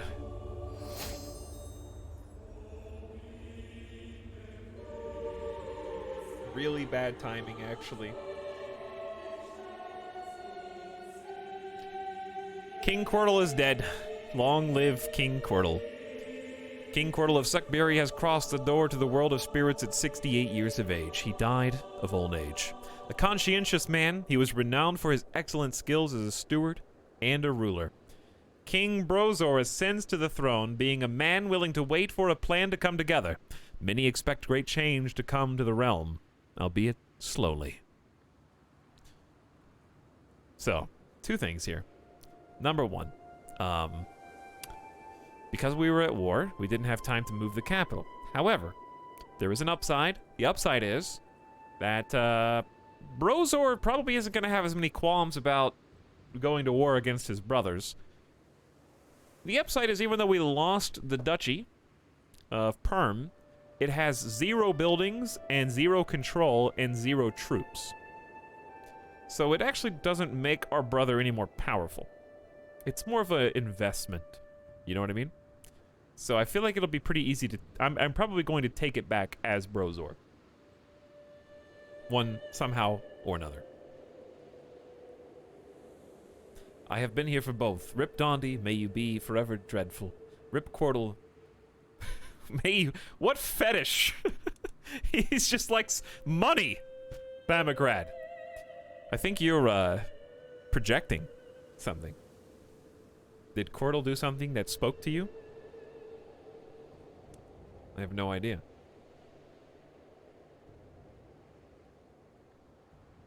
Flagellant? Oh. Why don't you just say that?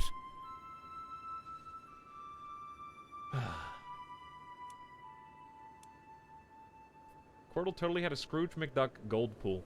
Probably, yes. Can we get an icon hover? I don't even know what you're talking about. This? Alright, don't reach out anymore. I already regret it. You may continue playing as King Brozor of Suckberia, who is at war. And, we're going to pick up right where we left off. Quirtle, I miss you already. King Brozor of Suckberia, this is you. So, I have 1 murder to my name. Everyone knows it. General opinion, -15. I have illegally brought about someone's demise. But I am patient, forgiving, and gregarious, which is why this is all the more surprising when I acted out before I took control over my own character. This is you.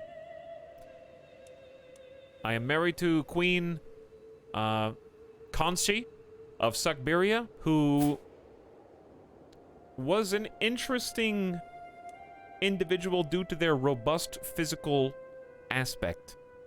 We already have 2 children, it seems, as we have taken over. I have not gotten to name them. The queen is an evil adventurer. She is brave, wrathful, and sadistic, but a charismatic negotiator, at the very least. So we've got some good diplomacy and martial, and on King Brozor, we've also got some good diplomacy and stewardship like dear old dad. He did not become as good of a steward as his father, but in general, he's okay at everything except fighting. Now, my 2 children, actually, the firstborn did get Hail, the congenital trait. A prowess, health boost, and attraction opinion boost. She is curious, Mizava. A compassionate gambler right now.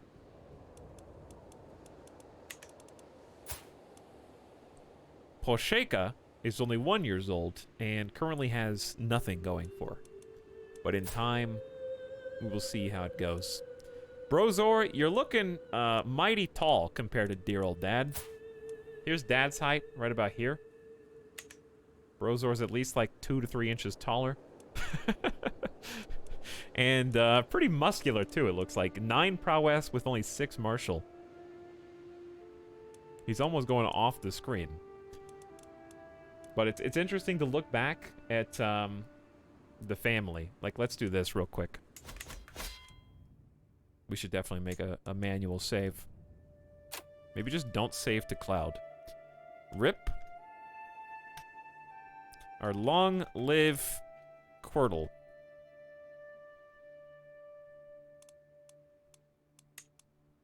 Okay, let's save that. And then I want to look at the main screen, exit to main menu, and take a screenshot real quick.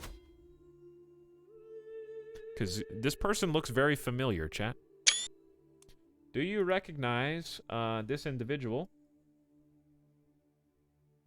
If we go through time real quick. Okay, so this is Brozor.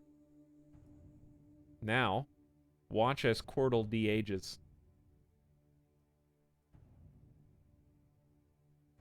Isn't that crazy?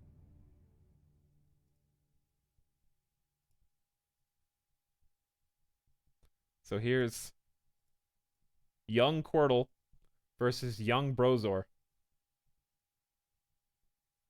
That's pretty cool. And then before that, who do we have? That's Dondi. Got blonde hair from mom, I guess. So that'll be interesting. All right, let's get back in. It loads so fast that it's just fun to kind of compare. Hey, do you know if the King of Ireland can run 2 kingdoms at once? I have a claim on France and want to press it, but I don't want an ownership crisis.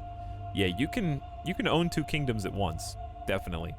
However, if you die, if you have Confederate partition, here's what happens. Oh, look at this! Wait, where is it? Hey, look, there's a bit of Sibir in my Suckberia right now. Which of my brothers became a king? King Plorgod of Ugra.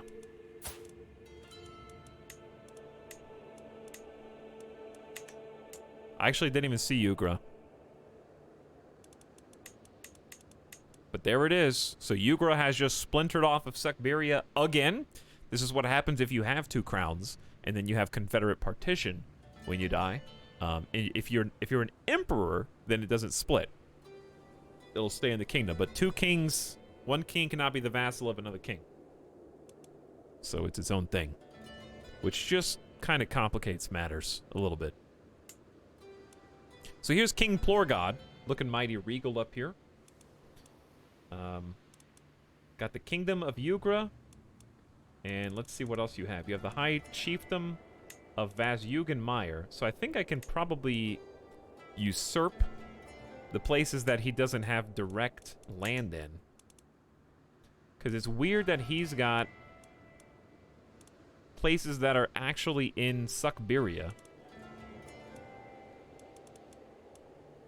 Like, he actually has the County of Perm. There's High Chieftain... Wait, Kloptod. No. Yeah, okay. My brother Kloptod got that stuff. I was looking at the... Was I looking at the wrong guy? I was looking at his claims, yeah. It's all good. But anyway, yeah, my king is just in Ugra. Then my other brother is now my vassal. Because he's not a king.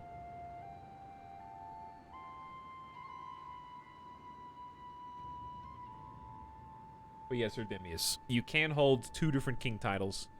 Just beware that you're going to lose one of the crowns in succession if you're not careful. All right, moving on. Tired of being paused. Wait, I have to be, though, because I need to choose a lifestyle. Oh, my God. And we have 3 empty council positions. This is a mess. Anytime somebody dies... It's a mess. Look how much they hate me. Oh, no.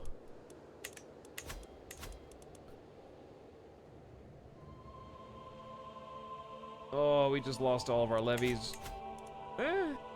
Still got 9,800 troops. So High Chiefess Tikshake is still a powerful vassal. Unfortunately, the opinion of predecessor is the only thing that carries over, at least, so I get a plus 22 of that. So it does work one way, but not the other. So because, before he died, King Quirtle endeared High Chiefess Tikshake to her by giving her a duchy and making her the spy master. I do get a positive bleed over from that, but not if the reverse happens, if she died first. Short reign is just a negative 20 that will go away over time. But what we kind of have to do is basically deal with the fallout and stop people from losing it real fast. We got to inherit the monthly income. He actually has a good amount of prestige, not very much piety, and the renown is over the dynasty and stays the same. So, maybe I send you a little gift of gold. I want my spy master to enjoy my presence and not murder me immediately as soon as I take over. Now, what we're trying to do is probably sort by power. So she has 2,000 troops in her levy. That's a good person to appease, right? High Chieftain Odeg has about 800, 690. Verpon would have been the guy, but Verpon just died. And it looks like he had two sons to inherit. So his power got split, And looks like, I think they were also at war or something? Because I don't see any troops. He used to have like 2,000. So I think this is in a good power sort. So I'm looking at your stats and they suck, but I still need to appease you. Hi, Chieftain Erder. You are definitely the guy that's going to be the Chancellor. So we got a +9 out of you for putting you on the council. That's nice. Steward is a little tougher because Kloptod, well, Kloptod does have almost 1,000 troops and has 2 duchies. So this is actually going to work out pretty good and likes me already, even though I'm a murderer. Short reign, title claimant. Okay, so here's another thing, chat. If you're super desperate, see that -10 high tribal authority? If you're really desperate to get your vassals to like you, you can drop authority back down. It'll remove some perks like revoking titles and vassals, but in push button, break glass in case of emergency, -10 deleted from every single direct vassal. It could be useful. You might need to. But yeah, putting my baby brother on the council. He is humble like Dad, gregarious like Dad, but deceitful because Dad brought him up to be a bit roguish. I still think a solid pick for stewardship. Really took after Dad in stewardship, and we need to band together, you know? So get you on the council, and then marshal-wise, it's tough because we got good marshals, and then we have powerful marshals, and they're not necessarily aligned. So we got 2 people considered powerful vassals who we could appease by putting on the council, but we might not be getting the best. There's 7 marshal each. I think they're weak enough that we can ignore them safely. I don't see anything above 1,000 troops, so I'm just going to actually put somebody who's good. Liege holds your de jure duchy. That's not good. And opinion of predecessor was negative, Chieftain Rada. Why? You were Chieftain Setyamka's son who died on the battlefield. A good friend of my father's. Perhaps it is time that we ally. You're also my champion, and you're possessed. Brave, zealous, arbitrary, tough, and aggressive. I am forgiving. That's true, I am forgiving. Alright, Rada. I will assign you to the council, and also I will start swaying you as long as my wife likes me. She does. Okay? 95% chance over 10 months. Likewise, a concubine would go a long way to delete the prestige debuff that we're getting. Ali, Hazabit. Sumanusko. Here, you drop this, king. That was just -2, everyone. Zealous, compassionate, and temperate.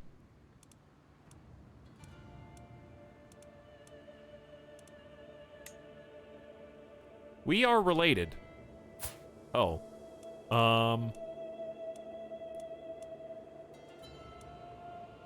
Are we, though?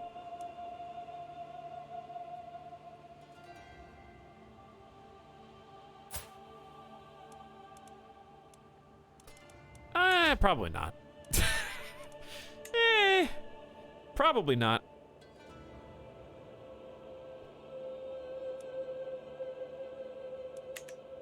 Okay. So, we're back. I was promoting some culture, which I will continue to do. It's going to take only 2 years here, so that's pretty nice. Good job, Chieftain Klopton. You're doing great. We need to increase control in a few different key areas. And I'm going to go ahead and disrupt schemes right at the beginning. All right, my beautiful queen. Chivalry +6. That's your best. And I think it's pretty good, but we don't need it yet. I think, well, we should definitely choose a lifestyle perk. We do have a diplomacy education. I'll gain a little bit more experience in this lifestyle, and it looks like he's already gone down the tree. So we've picked benevolent intent for sway scheme power up 30%. It's kind of neat. Power just makes it go faster, I believe. Yeah, how quickly it progresses. Firm hand is prestige per dread. Don't know how I feel about that yet, but I guess you did learn that from your grandpa. Monthly prestige per powerful vassal on the council, plus 5%, kind of neat. Might turn out good. Prestige per night. So this is like very prestige build he's got. And then offer vassalization acceptance. I don't know who's going to take that. So I'm a little skeptical about 2 out of 5 of these. But let's see where it goes. You can take the commission and epic decision. A family epic for gold and prestige. Level of fame impact up. Diplomacy per level of fame up.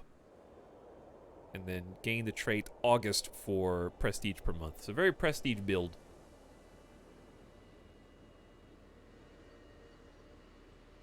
I don't know if I want to hit the emergency reset button for 100 critical stress.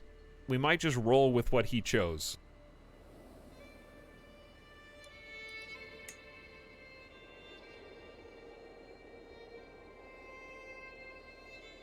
But I am just kind of looking back. That's true. I probably should just use domestic affairs first. I didn't think about that. That's a good call. Forget about foreign affairs. Let's get domestic affairs. That's a +7 direct vassal opinion. Let's try and smoothen things out with our peers. Well, they're not our peers anymore, but they were. All right, lifestyle choice, diplomacy. We got opinion gain from send gift. They might be nice because we have a pretty good treasury. Fellow vassal opinion. Fellow vassals, not direct vassal. That means like your peers, actually. Each alliance grants 1 diplomacy, truces, and fabricate claims. Meh. Let's maybe family hierarchy would be good.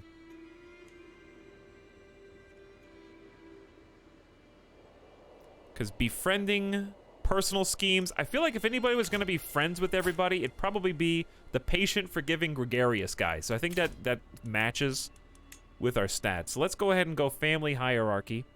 And focus on the family maybe initially for the fertility buff. And the +2 diplomacy is still nice as well. So we'll do that for 5 years. All right, why do we have 10 issues? Not endorsed by your noity. It's fine. Do we have people in prison? Count Tiberios is in house arrest. I think we just captured you. 50 gold. I'll go ahead and ransom you out. I am forgiving after all. Take concubine. I already did. Can't invite champions. Oh, it resets on death. So I actually can. I don't know if I want to spend my prestige yet because we have a pretty full group of 11. Call a hunt. We'll wait till after the war is over. Let's finish our father's answer the call.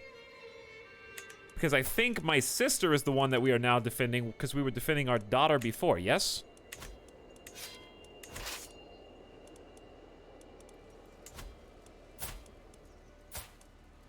Queen Denoptilon, your half-sister. Uh-huh. We're defending our half-sister who thinks we're pretty cool right now. Okay, there you go.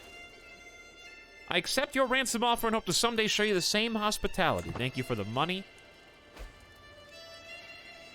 Your neighbor, Khan Killick, won against your other neighbor. Let's see who's involved in this. Looks like Aguzil versus Kipshak. That's right on our southern border.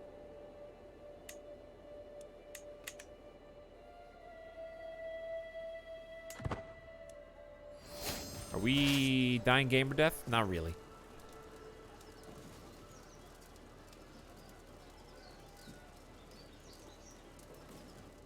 Alright, give me 1 second, chat. I see allies are here.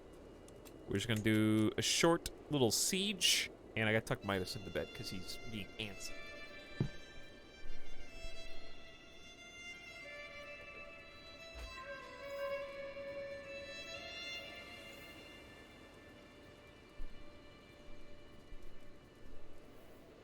Okay. Because it is not even close to gamer death time, and he's already freaking out. No commander. Oh. My commander must have gotten removed. Definitely want the Holy Warrior Military Engineer, even though they're not super talented with commanders. And then once we finish this war, we're going to have to turn our attention inward and handle some politicking inside. Already finished the siege? Hi. Oh, Yadbana, if you were still with me, I know you would tell me to be strong. That things will get better. And you would be right, as you always were. But first I must curse and cry. How could I not, when you are gone from this world? You will never be forgotten, old friend. Your friend Yadbana has died. Aw, I was friends with my aunt. That's nice. Ooh, we have 3 friends. We're friends with High Chieftain Odeg, but you wouldn't know it based on these debuffs. Best friends with aunt. And Jebek Mansi, who is a guy who is married to people I don't know, but we're just buds, dude. Cynical, honest, and just. Seems like a good friend. Good prowess. Maybe one of my champions, maybe not. Alright, I guess we could just, if we wanted to end this war faster, roll on into enemy territory here and siege them. My dear brother, I eagerly propose to formalize the ties that already bind us together. Oh, really, Plorgod? Interesting. You are making some good moves in Yugra now that you've splintered off an entire kingdom from Suckabiria. You think that you're better off on your own with your 4,800 troops? And you want to form an alliance, I see. Well, chat, I do have some difficulty RPing, taking it over by force, given that I am patient, forgiving, and gregarious. So I feel like RP dictates that we should let Yugra continue to be independent for now, because it doesn't really have anywhere to expand anyways, I guess except Permia. But, there is an upside, which is if he grows Yugra, he would probably grow west, and we would get some free wars from Permia. I mean, he would be the one going to war, but eventually I could take it back whenever. I don't know. I feel like we like each other. He thinks I'm pretty cool. It's hard for me to figure out what a patient, forgiving, and gregarious individual would do in this situation. Because what I think I would do... There was another way, it just became much harder. Become an empire and then vassalize him. But he has a big chunk of Siberia, so that just became much more difficult.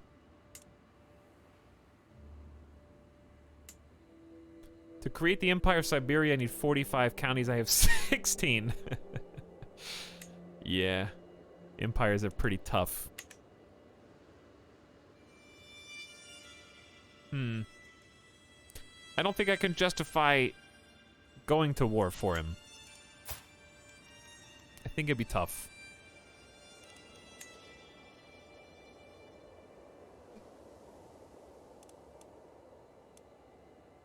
My sister-in-law, Queen Shaime of Yugra. Hang on. They don't have any kids. I am next in line. Oh no. Oh no. Oh, now that made it even more muddy.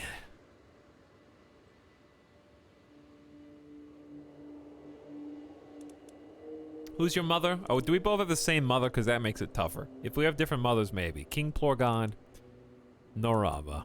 Me, Pukshava.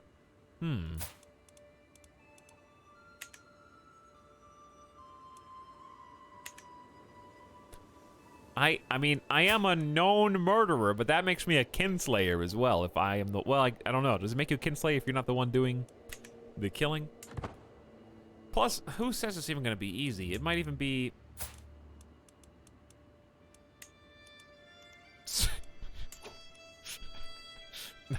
No. No, where's the other one? There's murder, okay. Wow, it's a 95% chance. 95 with 3 predicted agents.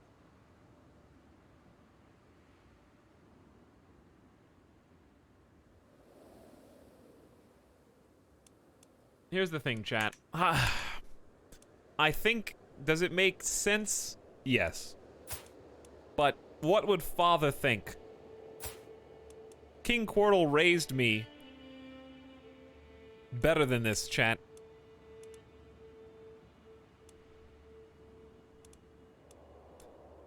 Come on, patient, waiting and biding his time is literally a specialty of Brozor. I think to immediately become king and kill the king of Yugra is literally anti-patient, certainly anti-forgiving. I'm gonna let him live. All right. In fact, I'm going to enter an alliance with my own brother.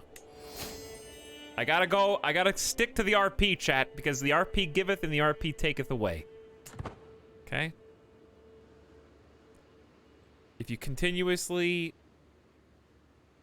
buck the trends and just meta your entire way through the game, you'll probably be a pretty big nation, but I don't think blobbing out is my focus right now.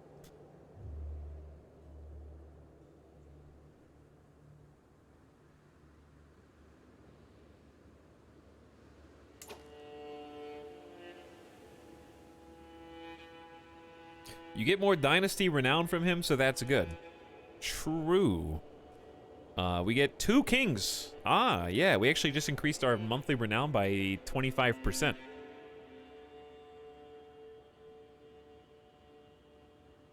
We were at 4, now we're at 5. So that actually does help us get the dynasty perks way faster. Plus, we didn't lose Perm. That's true.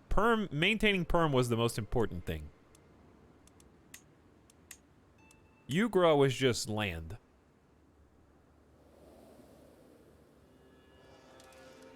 Where am I? Trying to finish this alliance war.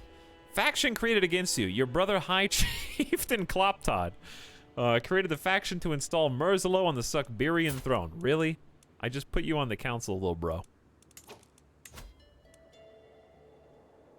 This is a different guy. This is not the king, brother. This is Kloptod.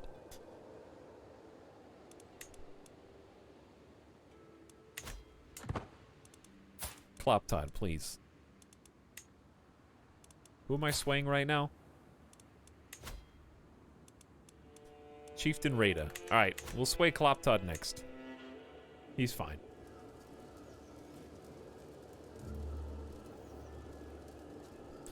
I knew that Cordal was gonna die. I kind of just hoped he would live to be 70. I think Perm... I don't know how to get control of Perm safely. Because what sucks about it is High Chieftain Kloptod owns all of it. So taking all of it away is not an easy task without killing him outright. And having a forgiving character makes that very difficult. Sway infiltrators. It has come to my attention that some local commoners are moving to Umiai, the capital of my marshal, Chieftain Rada. Locals, newly settled or not, praising me can surely do no harm to his perception of me. Take this gold and make sure you're heard. Lose 20 gold and gain some progress. I think we're doing fine. We can wait 3 months. It'd make more sense to murder Kloptod than it would to murder Plorgod. The problem is I'm forgiving, so even if you try to murder me, I'm forgiving. We have to, like, remember that. I'm quick to move on from most things. Diplomacy +2, learning +1, intrigue down, and prisoners love me. I'm a pretty good guy outside of the fact that I killed a peasant in cold blood in a forest on a hunt one day. We took, some siege prisoners here. We got our friends to 74%.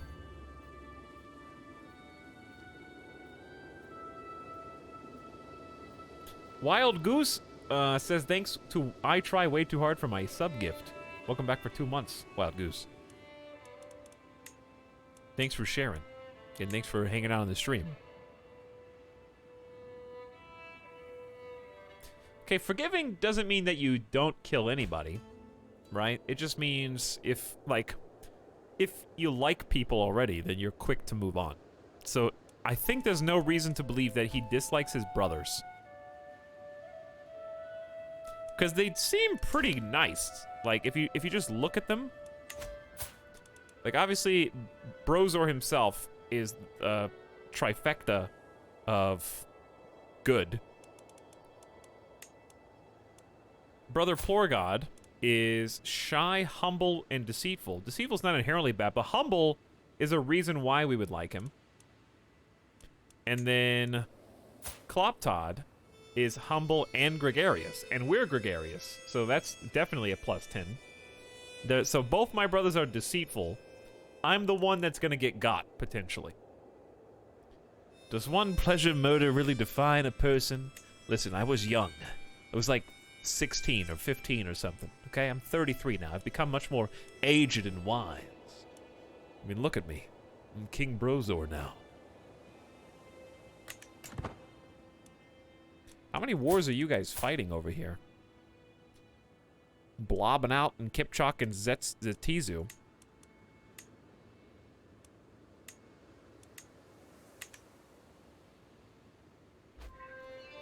Chieftain Rada gained 25 opinion of you and is now at a positive 4. Okay, so what I want to do is go to Brother Kloptod and sway you instead. Try to get you out of this faction. Make good with both of my brothers, especially the one that has Perm.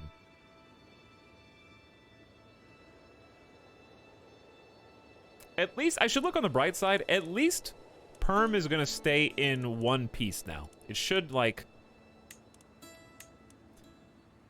I mean, he's probably going to vassalize other people and not keep it all. I don't know, dude. But I can have 2 more domains. Domain holdings. I only have 3 out of 5. Even despite that, I have 10,000 soldiers at my command, so we lost about 3,000 transitioning to the new leader. Would like to get rid of regular bowmen at the end of this and transition those into our special archers for our culture. I'm still the tribal head. We are currently researching city planning right now, which has an estimated 16 years left, and then we'll be able to build holdings, village centers, shrines, prayer halls, and trading outposts. That's going to be cool.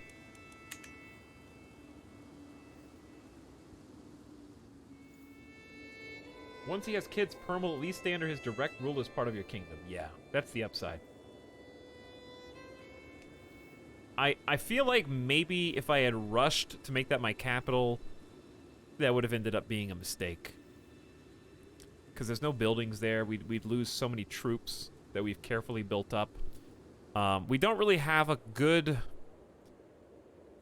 stronghold that's like all together, but we do have some... Our 3 holdings are very built up. Like at Basar. Is a tribal hold tier 1. We could probably upgrade that to 2 if we... It's actually got 4 days left until we get more taxes, levies, garrison, 4 levels. Good timing. So you got that going for you.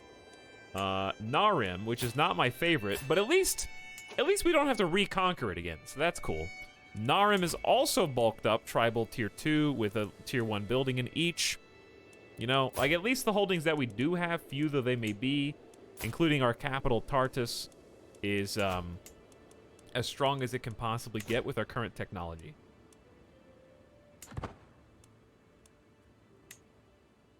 So that's what's allowed us to stay strong. If I had just hot swapped to Perm at the last second, we would have lost like a couple thousand more troops. And it would have been kind of borderline. Did we win the war yet? A scheme at court. My spy master comes to me with grave news. While we do not yet know who, someone is plotting to kill my half-sister, Tatka. Also, High Chiefess Tiksheka, you look like you're wounded. Oh. Also flagellant. She's got a lot of things going on here. We must stop the villain behind this. Are you married to the giant? Yeah. Who is zealous, compassionate, and impatient with a 20 prowess. Where is he located? Did they move out? No, I think there was I'm thinking of someone else. I wish they could come to court. He's got 14 claims. How is he too far away to interact with? How did we talk to you the first time? I don't know. Maybe they moved. But yes, the outliner is really good to find your armies if you've been losing them. I don't think we're actually sieging anything down here.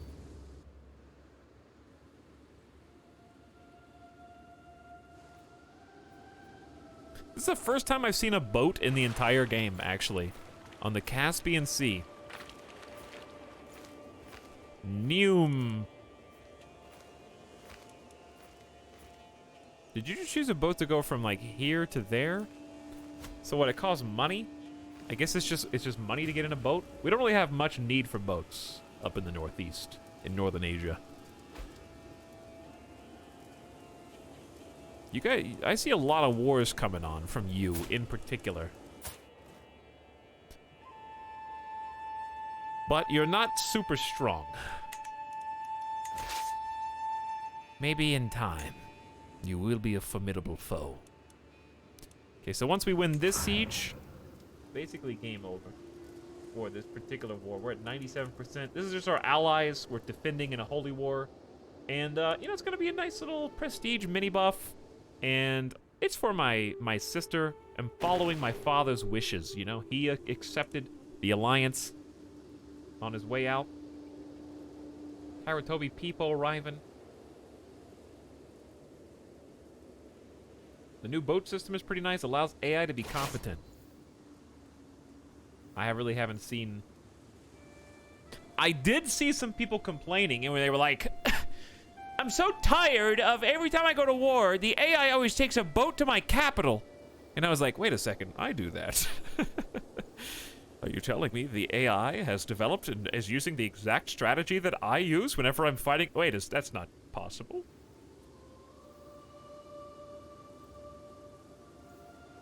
So if they do that, good for them, I guess. That's what I do. My kingdom is on the coast, and my vassals always use boats to get from one side to the other for no reason. I guess they got money, they gotta spend it somewhere. The AI just sieges my only county, and I can't raise levies. Haratobi, have you tried, becoming a vassal of someone else in the game? I'm just messing with you. The AI is just italics in his spare time. Maybe. Death before dishonor, I guess. So, we are not friends with you. Wait. Who is this? Is this the Greek Orthodox? That's the guy that lost. Okay, he paid 143 gold. Factions targeting him gain 25 discontent. That's an interesting side effect of losing a war. So I got 100 prestige. Not bad. It's actually decent. And 50 piety. Also not bad. It's 50 months of piety currently, so I'm totally down for that. Because that's our war currency if we want to go back to war with Permia. And he should like me as well. Yeah, opinion should shoot to 1 hundo with... Okay, aside from the scar and the wound on your face, you look magnificent. Like, that flowing mane. What a Chad, you know? 17 diplomacy. So be it. Now, please disband my troops. Bring them home. And we're losing 3.85 prestige per month because of our unraised men-at-arms. Minus 10 sounds like a lot. I think it's just because they're retraining a few of the losses. So let's just see what changes in a moment. Ransom. To the sensible King Brozor of Suckberia. Would you please let my friend go for 10 gold? Absolutely. You got it. Search for a physician. That's a good idea. But first, let's go ahead and search. by learning, because I think we already have a herbalist and a scholar, which sounds like pretty good. It's not the same as having a renowned physician, but I feel like that's good. If she's not in my court, I can't hire her, though. Okay. So I think I need to just go to just my realm. Wait, maybe just my court? Mastermind philosophers, all right. There's a renowned physician. Oh yeah, you were with my father, Cordal. 16. Okay. The point is court physician. Absolutely. Plus 15 opinion, and I'm gonna give you a nice little payday. If I can find it. 12 gold for 17 opinion. Trying to be generous with my income right now. You are in line to inherit a ton of titles, dude. I'm so tempted to murder everybody. But I can't. My character wouldn't do it. He's too good. He's just so nice. Patient, forgiving, gregarious. All right, we just won the war. What would a gregarious person do? Hold a feast. And invite champions. So, show me the champs. Show me the feast for 100 gold in Tartus to toast my late father. And my brothers. Lose 35 stress because you're gregarious. Well, we could get stressed. Forget about the stress. Let's just do it because that's what I would do. What is going on here? I think it's just a war. High Chieftain Tarush of Tara, your cousin and vassal, defending against High Chieftain of Tara. Wait, what? Are there two High Chieftains of Tara?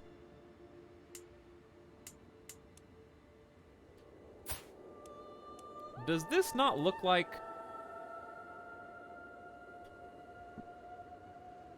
one of the fish in Finding Nemo? Is that too obscure of a reference? That's what I see.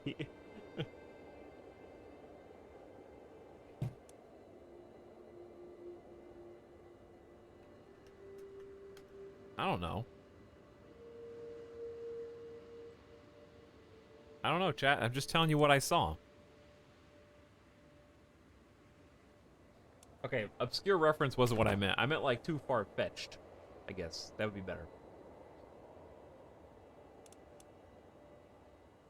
We're gonna see the year 1000 today. That's kind of exciting. Oh, let's go ahead and spin that prestige. I'm not very military-minded. But I also don't have much else to spin the prestige. I think getting all of our bowmen on the same page is just a generally great idea. It sucks to have to rebuild them from scratch, but it's just too good. 2 full squads of Metzenvartias.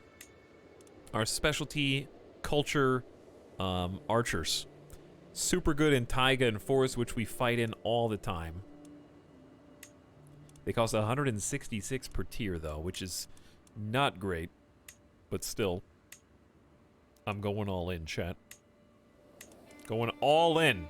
Bye-bye, prestige. Give me a tier 5. We're going to rebuild that from scratch. It's going to be expensive and time-consuming, but at peace, this is the time to do it. Retrofit our archers. A cheery gathering. The guests are gathered in the great hall, lords and ladies from near and far, reaches of the realm. The mood is bright, and spirits are high as the feast begins. We'll toast dear old dad, King Quirtle. He was able to provide a crown for not one but 2 of his sons. Here's to them. Dondi was able to get us the first crown, but Quirtle, he got us a second. And the Holy Land from Perm itself. Welcome, all of my friends. The feast begins. How's it going? Well, we're checking out our new king right now, King Brozor. Trying to get him some personality here. Please do go on. I listen intently to Litava as she carelessly reveals all manner of things. Distracted by trying to get one last drop from her tankard, she is oblivious to how carefully I am paying attention. Once she realizes, she starts getting up. I'm only rambling, it's not true anyways, any of it. Litava is a courtier of High Chieftain Dakya. Oh, they just happen to be very interesting rambles. You learn of Litava Mancy's disputed heritage secret. This character's ancestry is in doubt. She's supposed to be descended from High Chieftain Malyaka of Pelham and Vezhaz, and then another chieftain. Perhaps not anymore. Fickle, generous, temperate, and gregarious. A four-statted individual. The feast dwindles down, then I find myself deep in conversation with my confident marshal, Chieftain Rada. He inquires about my opinion on sword practice, a subject he himself is deeply interested in. It is a subject that fascinates me as well. Gain 20 opinion of you, you grow close to forming a friendship, and lose 10 stress because you are gregarious. Absolutely. Let's make a friend with Chieftain Rada, who is my marshal, vassal, and champion. Seems like just a generally good thing to have. A faction targeting you has disbanded. Oh, that was a faction where my my bro had started that faction. And it's gone now. Probably because of the feast. With everyone headed to their respective homes, I'm proud to say the feast was a success. I have my wife to thank for much of its success, and I feel nothing but gratitude as she sees the last few guests off. Thank you, Queen Conce, who has a strong physique. Charismatic negotiator, sadistic, wrathful, and brave. Khan Pyotr doesn't look that great. Died of the bubonic plague. Okay, I didn't even know that was in the game, but apparently it is. Gain 150 prestige, and all of your guests appreciate you. Wow, we went from, where did we get all the extra prestige? Did we bounce it down to like less than 200? Kazalan has decided her time in Tartus has come to an end. The servants have packed their chest and she has said farewell. With Kazalan goes her claim on the High Chiefdom of Ostyaki. My half-sister is leaving, chat, and she's not coming back. She takes with her a honest, brave, compassionate Tengri warrior, I guess. Well, I can't do it. Bye. Bye, sis. A queen encourages chivalry. You gain 75 prestige because your spouse's martial skill. The faction's gone. We swayed High Chieftain Klopton. My brother thinks I'm awesome now. A champion has arrived at our court with a 17 prowess. You drop this, king. Relative -2, everyone. Wrathful, impatient, and arbitrary. Quite the opposite of everything that we hold dear. But skill is skill.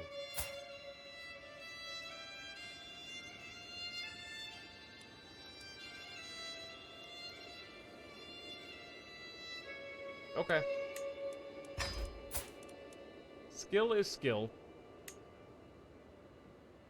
Will not accept due to negative opinion, which I think will be changed from short reign eventually. So just go for it. Arathon says, had CK2, never really learned it. Excited to learn CK3 and see how screwed up I can make an empire. It's been a lot of fun. I hope you enjoy it. 3 is definitely the one to jump into. I saw some people in a different stream basically saying like, oh, well, Crusader Kings 2 is free. I'll just try that one first. No. I mean, you can. I'm not going to stop you, but you should... I think a lot of people are going to try 2 because it's free. And then be like, I don't really understand what's going on, so I quit. I would just say, bite the bullet and get 3. It's on Game Pass. It's also Game Pass, Steam, and much, much better. Easier to read, More helpful, exactly. Kyoko, more tooltips. Oh, my spy master died. I gave her money, too. And she was actually a really strong ruler, so who inherited? High Chiefess Vergava inherited and has 1,300 troops. It might have split between two. Yeah, you got one chiefdom. You got one chiefdom. You have to look at the bright side. There really is a bright side to Confederate partition, and that is that the AI is beholden to the same laws that you have. So I find it much easier and much more fluid to just roll with it. Ugra became a kingdom. Oh well. I'm still like the strongest nation out here with 10,000 troops. Once I get my specialty troops trained back up. That's fine. Roll with it. See if you can make an interesting story happen. But your AI is beholden to the same laws. So that was my most powerful vassal who just died. But guess what? She's subject to the same succession laws as I am. So that split her power up. So that's true not just for people inside your own kingdom to make it easier to govern them, but also the people outside. So the Kyrgyz Khanate might bulk up and then over time they split. Kipchak will do the same. And it's really going to come down to who is better at maintaining power instead of who is burning out the brightest but the fastest. You know what I mean? It's a endurance race with this type of succession. Did that new vassal have 37 learning? I don't know. Let me see. 27. Still really good. Still excellent. She is 44. Married to High Chieftain Asep, who is a warrior.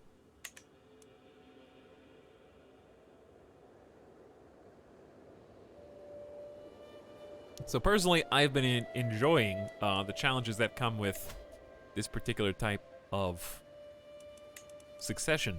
I think the main thing is there's a learning, the biggest learning curve is just figuring out what choices you make that lead to completely different outcomes on succession. I.e., in my last life, I could have not formed a duchy, and then my primary heir would have gotten all of Perm, and then let him form the duchy. So that was a learning experience, but it's okay. We'll just weave it into the story, and it'll bear fruit down the road. So figuring out this screen is huge, because I'll be able to kind of see exactly what's going on before it happens, without having to go through every single title and look at the succession for each one individually.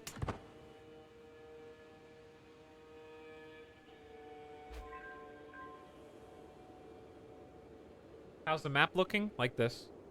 It's only been like 3 years. We're not gonna go do a full world tour every 3 in-game years, because we'll just never be able to accelerate time. It looks like this, though, for the most part. Paxiet heeded my summons and has arrived at court as my guest. Hello, champion. 21 prowess. Ambitious, calm, temperate, tough, open terrain, blade master.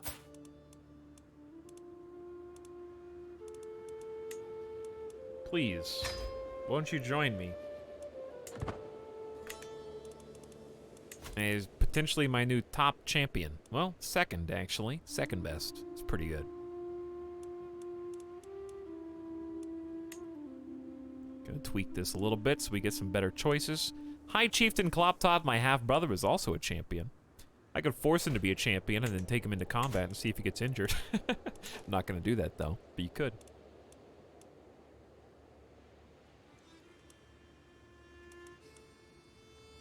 There's a lot of pretty colors. We got a lot of a backlash from Kyrgyz Khanate to our east. They used to be all the way over here, and now they have kind of fractured on the east. So they're not quite as much of a map hoarder as they were before. Oh yeah, I have no spy master. Odeg, my brother-in-law, would be a good choice. We could just put High Chieftain Uchva, which I'm going to go ahead and do even though they're not as talented, because they are a powerful vassal, quote-unquote, even though they're a duke. But we actually do get some benefits from this. Besides, of course, the buff to opinion for trusting him with the council position. which is pretty big by itself. My character, King Brozor, has already gone down the diplomacy tree and is benefiting 5% bonus prestige for having a powerful vassal on the council. So that gives us a slight buff, and I think that there's another one somewhere on this page, but anyway, a little buff, a little buff. I need more prestige, always. Did I not search for a physician? I thought I hired a physician already. Yeah. Okay, so forget about that. Call a hunt, maybe soon. Negotiate an alliance with Erder. Cousin, Chancellor, and Vassal. I don't think I need to do that. He's my vassal.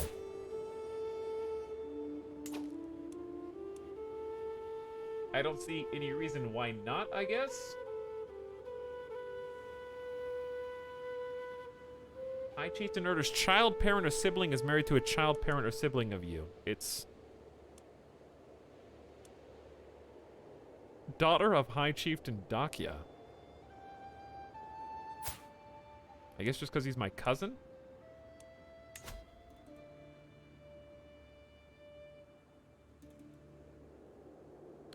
Yeah, you can't join factions that way. I don't think it's gonna be a problem. But then again, I'm not worried about the debuff from having too many alliances either, because I don't have anybody else to ally with, really. 50 gold!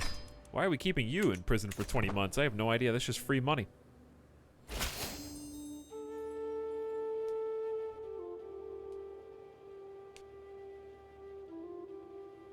Hello, Super Pog. Welcome back. I just wanted a quick glimpse. That was enough. Good. I hope you got something out of that. Greetings, King Brozor of Suckbeer. I accept your ransom and hope to someday show you the same hospitality. And also, we got an alliance with Erder 2, which is... Oh, no. Not you again.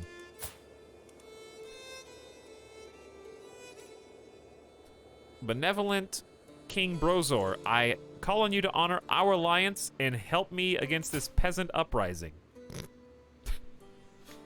How about no? I decline.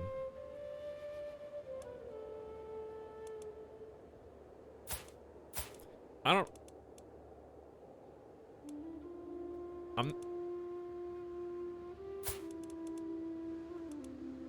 Are you even related to me? Oh, I see. You are the mother of my wife. No, my sister. You are... Wait a second. Oh, her name is the same name as... No, it's close. Kanshi. What? Hang on. Honey. What's your name again? Sorry, it's been a few years. The crown, I think, is a little too tight, and it's squeezing some of the IQ out. My bad. They're close, though.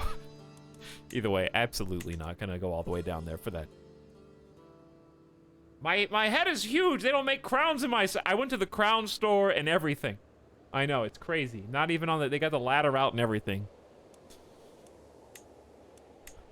The chiefdom of Kumich has given rise to the Bashkir Tengri populists.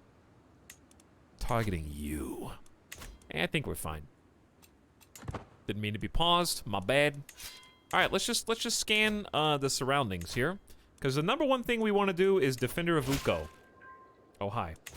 With Ostiak's settlement and the installation of new administration, the people of Kazanskoy have fully embraced our Ostiak traditions. That's really good. Great work, Kloptod. Great work, Kloptod. So, Kloptod just promoted culture for 2 years. I think that's just a good idea to continue to do in general. This is one of our counties at Basar, so it makes sense to try and get that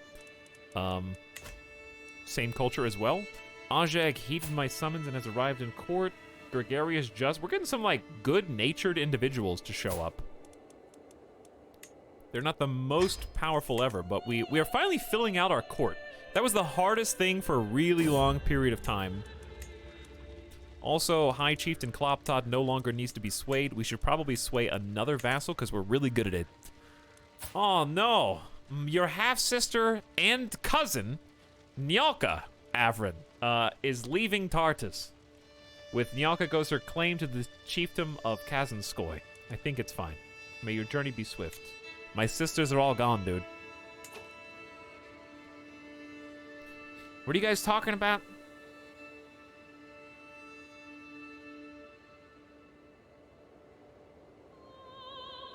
I've seen on the CK subreddit people are like hating or loving the fact that Primo's way late in the game now. You guys bickering over primogeniture? Have you tried getting good? Didn't think so. Nyalka Avrin. Bye-bye. See you later.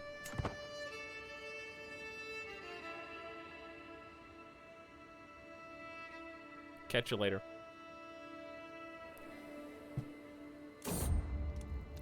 Dearest of all my friends, few men are lucky enough to have as many friends as I do. I appreciate their support and grant them my trust equally. Yet I feel that amongst all the valiant souls I count as my loyal companions in life, one understands me above all. Ooh, I'm picking a new friend. I'm picking a best friend. Yeah, I do have 3 friends. Huh. I should not play favorites. Gain 100 diplomacy. Okay, we have 3 friends. You can have a best friend? I didn't know that. That's pretty cool. So, Odeg is a content atheist who also has gout and is a drunk, impatient, cynical, but content. Probably not you. Chieftain Rada is patient like me, but callous and arrogant, and is an unyielding defender and champion. Also my marshal. Jebeg is just, honest, but cynical. Interesting combo. An insightful thinker and a little reckless.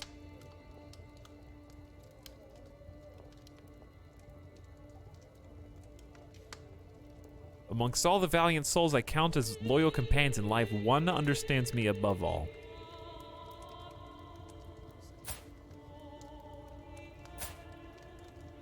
Probably not High Chieftain Odeg. Dishonorable villain. Jebeg probably understands me the best. Like, no diplomacy skill whatsoever, a little bit of stewardship. Good stewardship, little diplomacy, tons of martial. It's not really my specialty. Jebeg matches me a little better on diplomacy, stewardship, traits, and is still a decent fighter. Probably gotta be Jebeg. Who else but Jebeg? Your best friend. A best friend is a special relation indicating a lifelong dedication and support. It is a stronger special relation than a friend. A character may only have one best friend. There you go.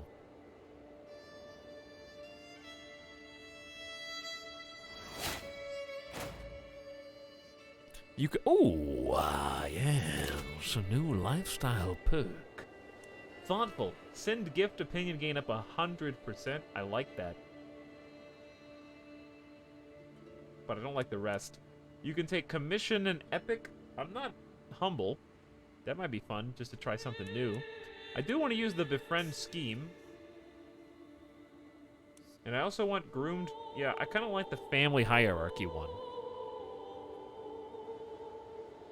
Let's go befriend. Let's try some befriend schemes. That sounds like a new gameplay that we can check out. Try to make friends with our entire council. Starting with our Chancellor High Chieftain Urter.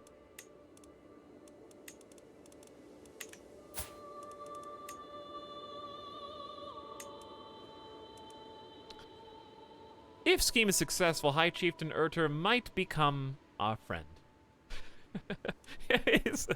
his name is Brozor. Who better to be a bro to the entire kingdom? If not Brozor, I ask you. A bro by any other name smells just as sweet.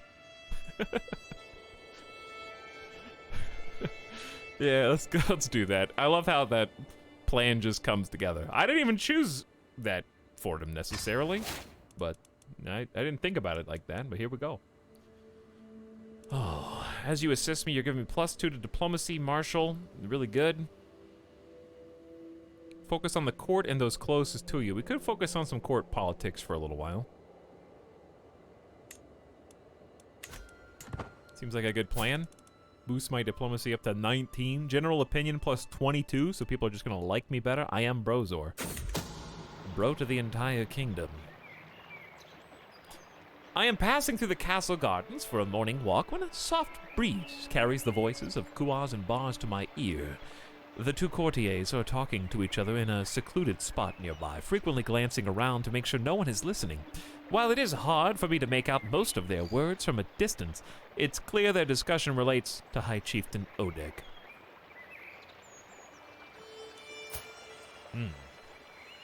Shy, calm, impatient, doesn't like me.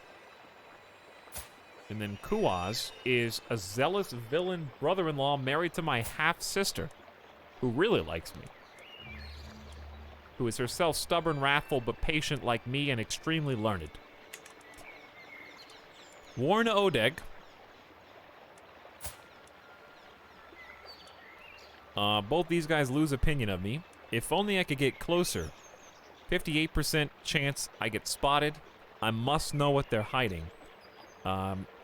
Gain 10 stress because you're forgiving and gain 20 dread to torture the information out of him. It's probably not important. Let's just warn Odeg. Be a bro. Odeg's also a powerful vassal, so that's a pretty good trade-off as far as I'm concerned. But yeah, it's going to be interesting going family folk. Oh, I need to start swaying a different person. Wait, no. I'm swaying Erder. It's correct. But it feels dumb. No, I'm not swaying. I'm befriending. Which, you can't do both. All right. Let's take a look at the decisions.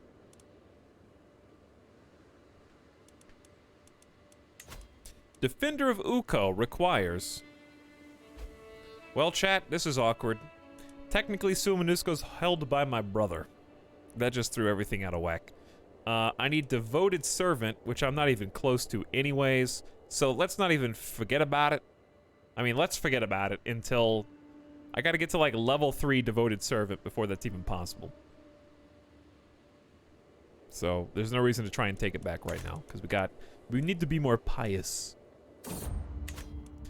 Trappings of majesty. I stand above my subjects as a sovereign ruler, unequaled in the realm.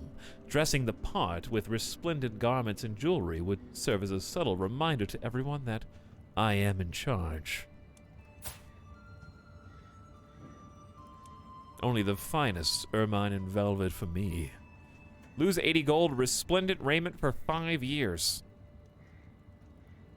+2 to diplomacy and prestige. Local fashions have symbolic meaning. I look for a tailor skilled in the usage of local materials. 46% chance of getting a traditional raiment, but also gaining some diplomacy. I do not need things to legitimize my rule. Plus 100 piety. Well, we were just decrying the amount of piety that we are receiving. I feel like each of these is good. On the one hand, the diplomacy prestige buff is awesome.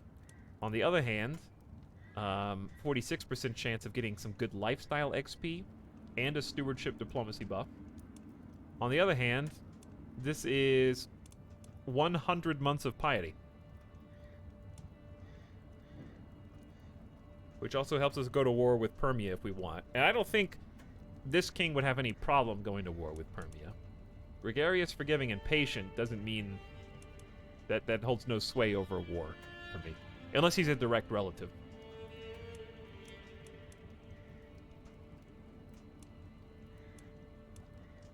We can also gain piety by going to war. So it's, you know, it's 100 months at default rate, let's say.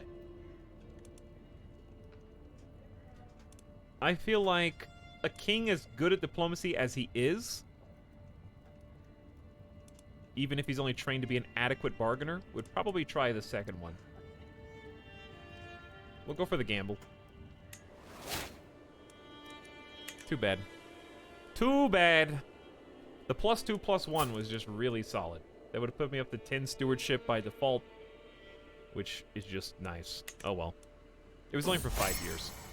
Considering my life's deeds, it is only natural that others should respect me. I am convinced High Chieftain Urder has also accomplished a thing or two which fills him with pride. Perhaps I should commission a small poem comparing our deeds to illustrate that we are both cut from the same cloth. He will be mightily impressed by my feats, get prestigious image, and gain that 75 right back. Focus on his accomplishments. Befriend scheme gains progress. I'll make sure everyone hears about how great I am.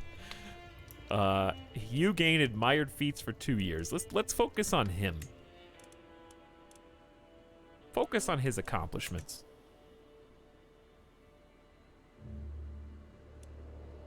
Gregarious might mean a bit flashy. It could, yeah. You might want to impress some people. I don't think there was a wrong option there.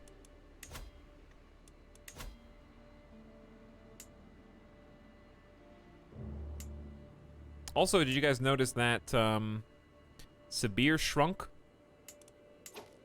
I think. Who's this?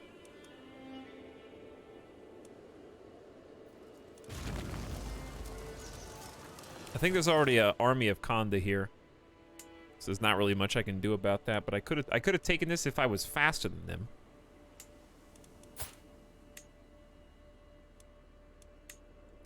$750 prestige, we could subjugate Sabir.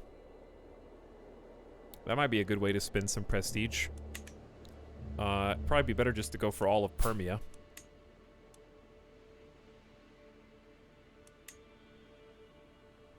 We have claims on Kazan? Is that because of our marriage?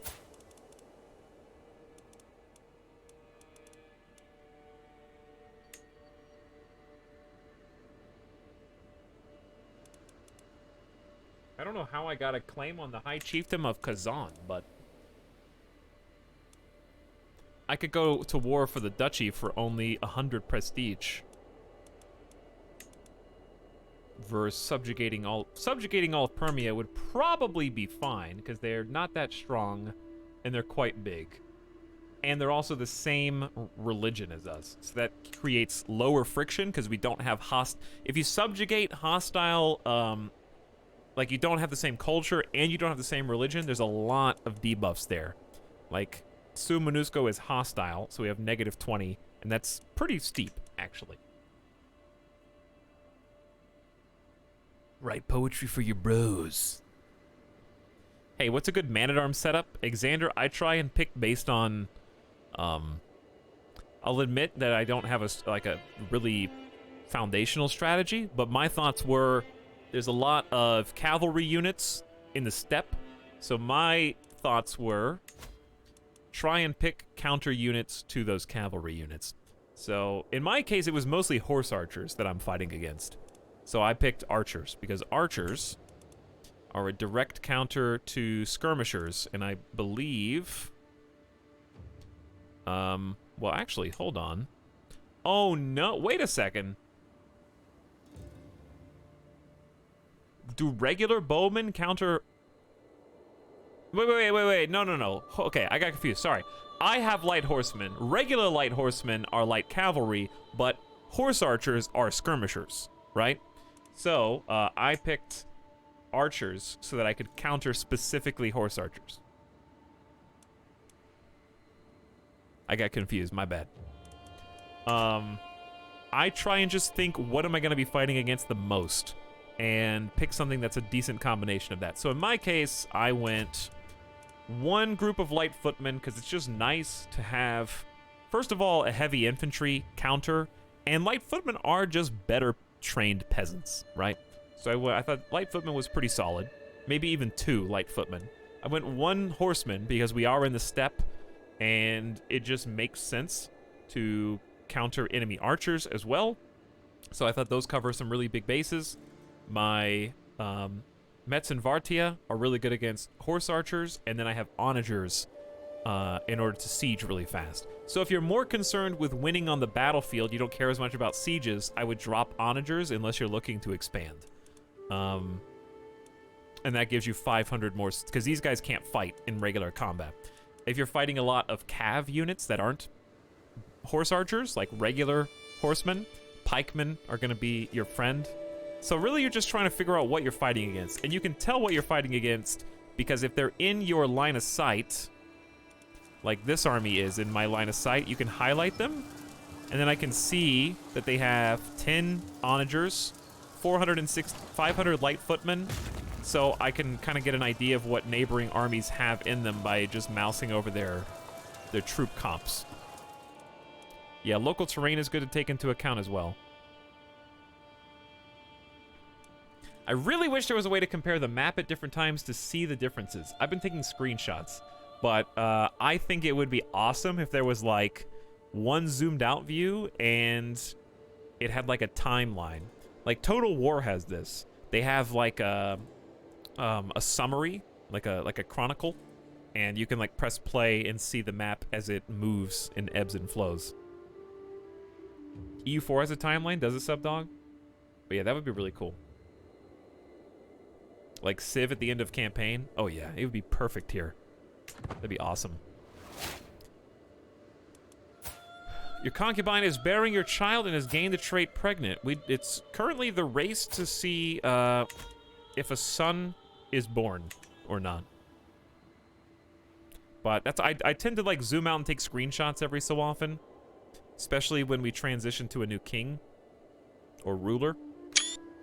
And it's fun to kind of like I've been kind of taking that upon myself to compare over time.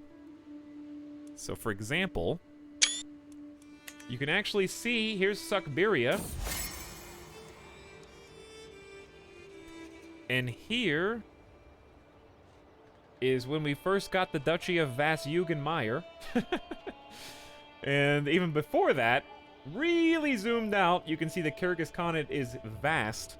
And we've just got little Tartus with my first ruler, Chieftain Uchva. So I've been trying to like kind of chronicle those myself. And then eventually Vas-Jugenmeyer expanded. You can see it zoomed in there as we became a duke. And then we became Suckberia at the top right. Zoomed in. There's Dondi, who got the first crown. Growing a little older. Growing the borders a little bit more.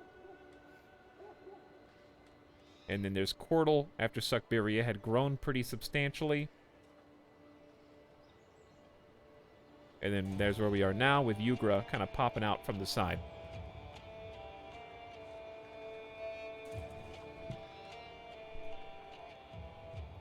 Oh, okay. I have found a dog. I've got a dog. Hello, dog. Gamer Deathbot, right on cue. Yes, Midas is trying to tell me something. He's trying to tell me that he needs to go OUT, I think, because he just keeps coming over here. However, let me read this first. After long thinking, I finally decided to invite High Chieftain Erder to come on a tour to one of my estates in Cheech. The visit turned out to be an even better idea than I expected. Not only did High Chieftain Erder offer unexpected insight,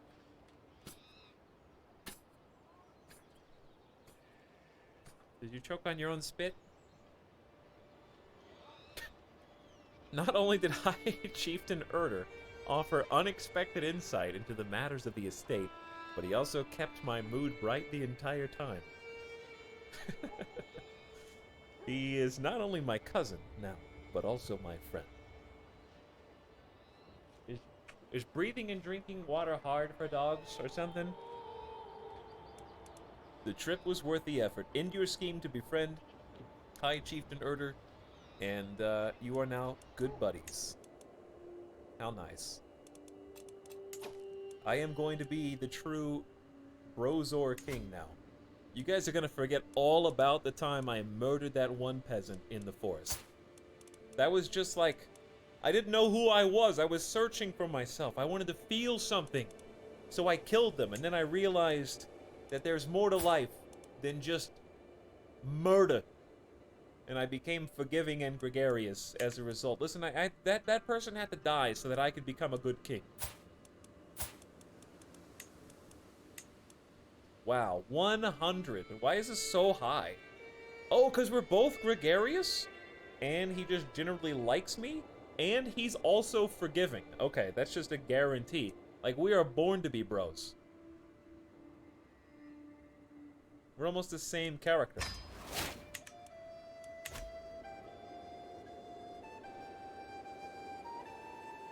Alright. I gotta take my son outside. He needs to go. There's more to life than just murder?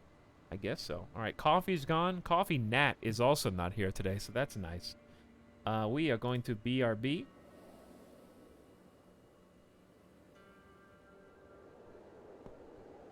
Mute the game.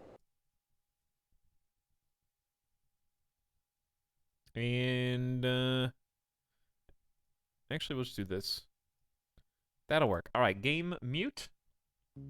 Music on. I'll be back in about 5 minutes or less, chat, with a drink and a snack. And, continue the reign of King Brozor of Suckberia. Thanks for hanging out with me tonight, and thanks for your patience. See you in a sec. BRB.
Hey.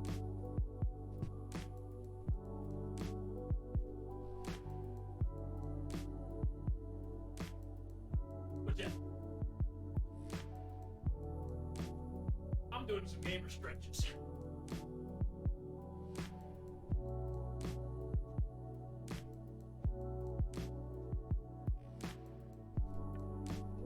Get that blood pumping. No streamer to bother us. Finally, we can have meaningful discussions on the meaning of life without stinky streamer.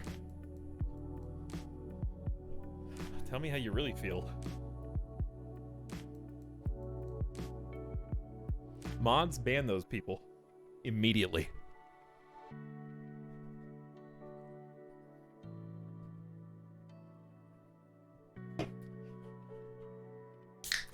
Good evening, Italics in chat. Hello, Adawolf.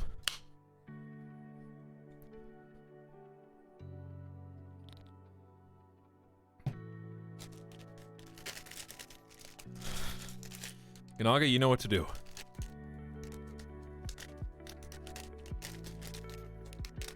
How come, like, why do snack-sized containers for cookies exist? Is there anyone that can stop after eating just one snack-size bag?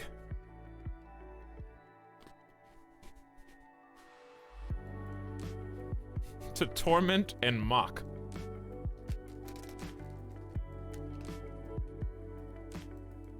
Yes, if it's the last one. I have to physically restrain myself to not eat the whole pack. It doesn't make any sense. Snack size. That means I need at least 2 of them. They only exist so they can say they're only 400 calories. It's actually less than that. Animal crackers are like 100 calories. 120.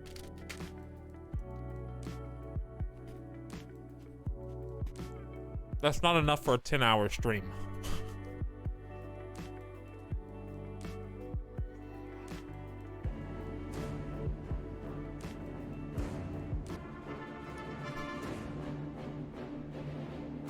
Got the music on just in time. War has been declared! To the heartless King Brozor, your wicked deeds have gone unpunished for far too long. That changes today, for I have come to deliver holy retribution upon you. I cannot lose, for Tingri is with me.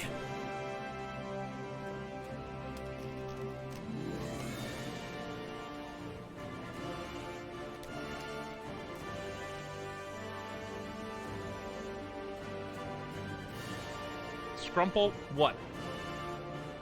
I have a kingdom with 40,000 potential troops.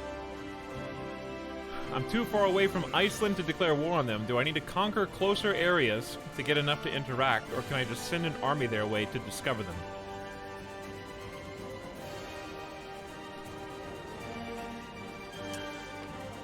Let me tell you. I have no idea.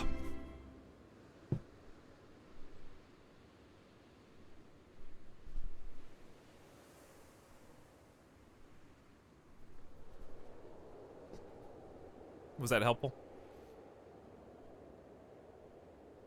Okay.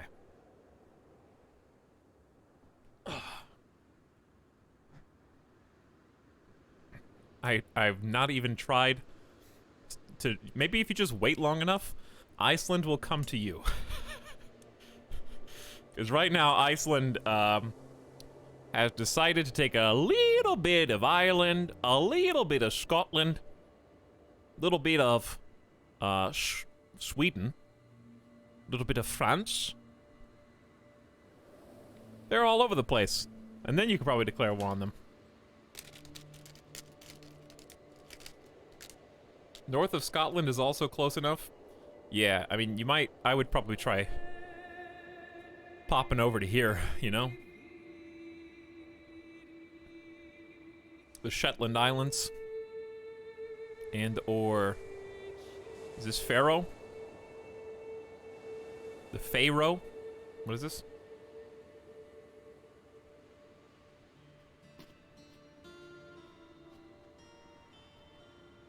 Is the map behind you for planning out your war strategy?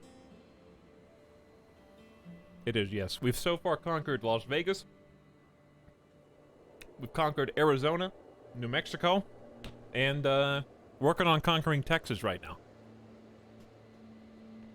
Alright, rally the troops. Kyrgyz Khanate wants a peace. And if they want it, they shall have it.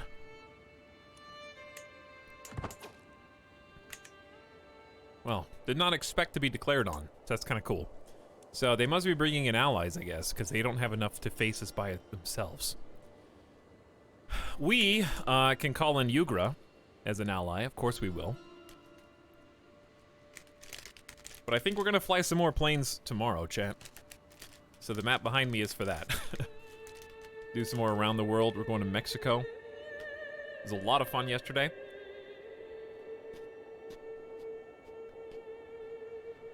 Stay away from Texas. I'm already in San Antonio. I didn't see you there defending it.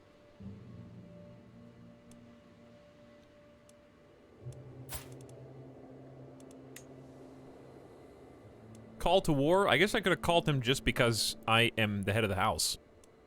Which is kind of cool. So what is that? Is there a difference there functionally? Let's find out. No, I don't think so. Here, you drop this, king. That was just -2, everyone.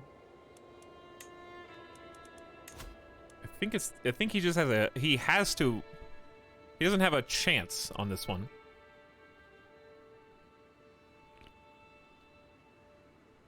Emergency landings, fuel error crashes, fun times. It was, yes. My dear brother, of course I shall join you in this war. Our foes will learn to fear the men of Yugra.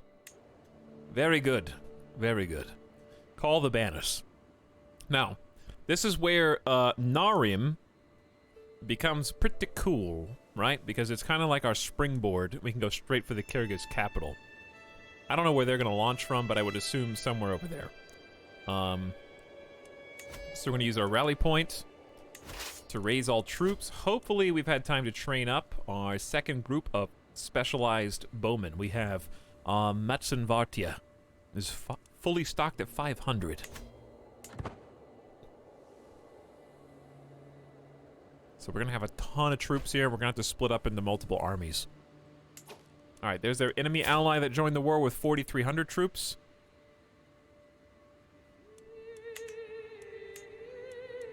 And King Plorgod answers the call.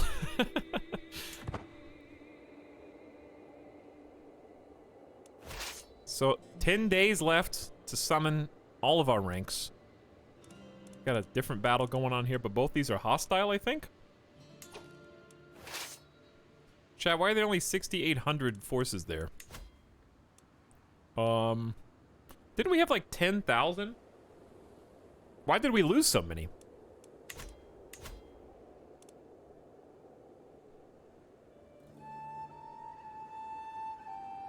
We gotta be careful.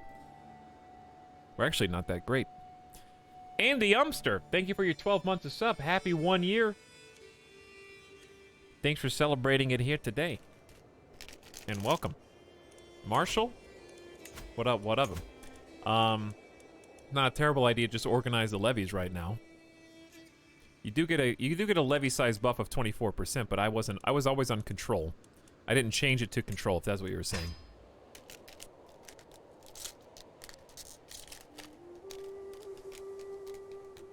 What's your bro up to? He's going to war with me right now. Okay. Let's split. I'm gonna do my own manual split.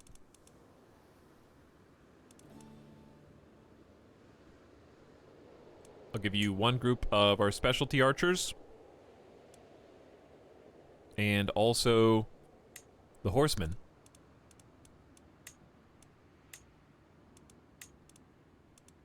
Try and give you a reasonable amount of default levies. Okay, that looks pretty balanced. And then I'm just gonna do every other champion.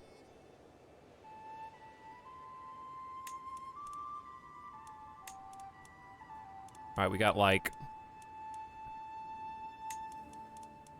1, 2, 3, 4, 5, 6. On one side, 1, 2, 3, 4, 5. All right, looks good.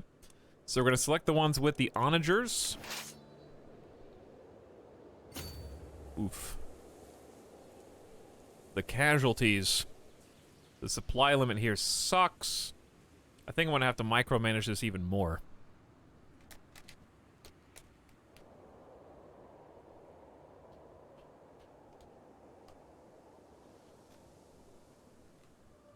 Rapper ASMR. I gotta eat these famous Amos cookies. Yeah, I gotta choose the commander's Twitchy Tyrant. But I don't think this has anything to do with supply. I think the land is just treacherous. I haven't really figured out when this does or doesn't take effect, actually. Okay, let me click one of these. One is unyielding, one is aggressive. We do have open terrain expert. It's weird that this is the steppe, but there's really not any steppe. Where is the steppe terrain? Should be in Siberia, right? I believe it happens when you try to rush past an enemy holding you haven't occupied. Oh, that makes a lot of sense. So, if we stop there, okay. That makes, okay. That's actually a pretty cool mechanic. Why don't we just split up and go Tomsk?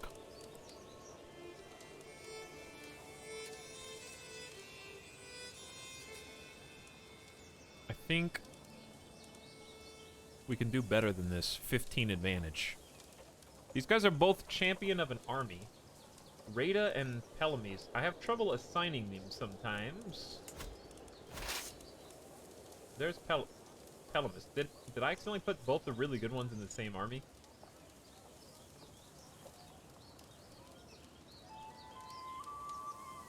Yeah.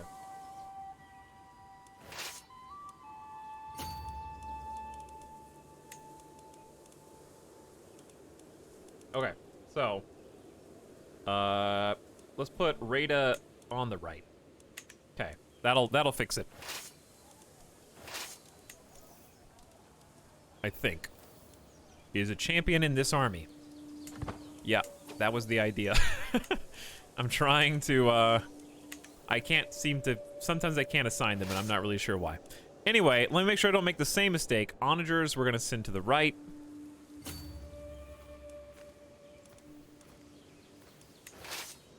Then the non-onagers, we're going to go to Tomsk. Okay, there we go. Siberia isn't only steppe, only the southern parts. Yeah, but I don't see any steppe. I see wetlands. Taiga. Maybe in Sibir. Taiga, taiga, taiga. Taiga, taiga. Taiga, taiga. I don't know. I'm not a geography expert. But it is very wet there. Hello, Wild Omelet. What's up?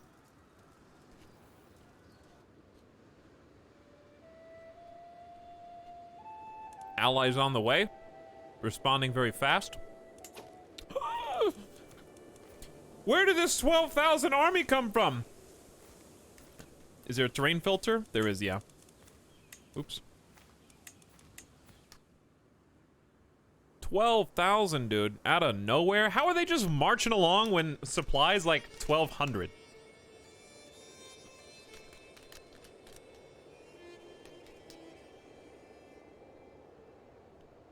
All right, this is all the steppe right here. All the orange.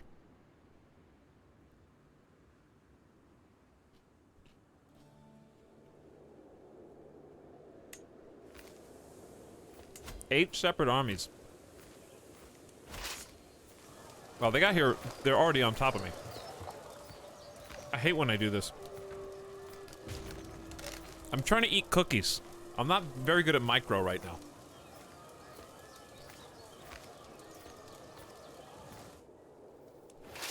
Well, time to die. That's way more than they even claimed to have before the war began. I don't know how they got there that fast. They must have, like, seen me come in, raised them all here. Like, I haven't even started the siege, and they're already on top of me. Alright, if there's 12,000, we're gonna need some alternative strategies here. Oh no, it's just the part where everyone in chat writes mercenaries. I've learned my lesson. When we're at war, you guys go in the pit. All the armchair generals have arrived. This happened last time. I'm just gonna stop it before it even starts. I'm not even gonna give you a chance. It happens every single time.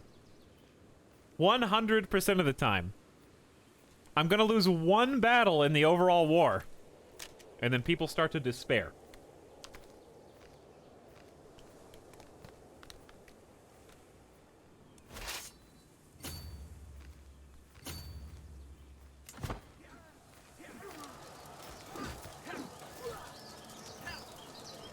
Well, we'll rebuild.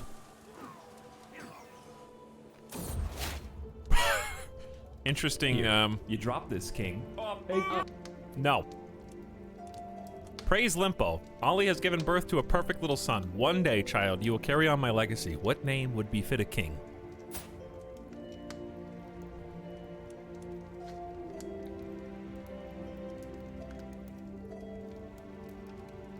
They want to name him Brozor.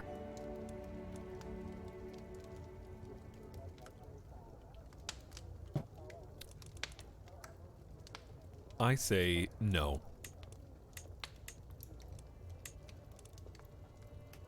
I'm going to name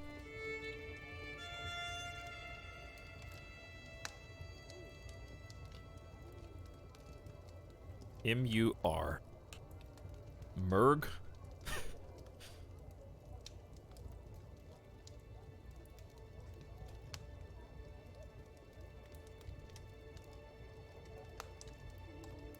Mergren. Mergren. A wise and strong leader's name. Rip, that army. Odeg Pelamis, a nobleman, was slain during the battle. Sorry, did you say a nobleman?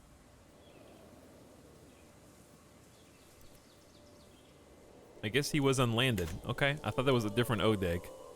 Sorry, Nezeka. That tactical folly cost you Odeg's life. He was taken prisoner? Wait a second, did they just murder him? Was slain in battle. Wait, what? It says he was captured. Did they just write slain in battle on his grave?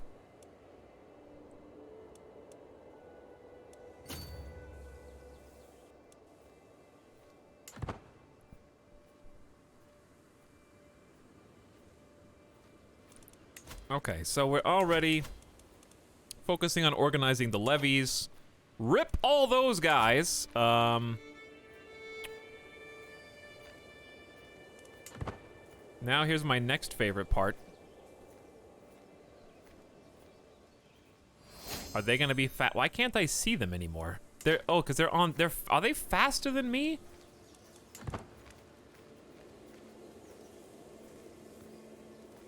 Dude, why are you faster than me? They're gonna catch my other army, dude. I started running away immediately. Gotta go fast. Hurry, organizer, save the day, dude. 25. I got 25% bonus speed from my organizer. Get out of there.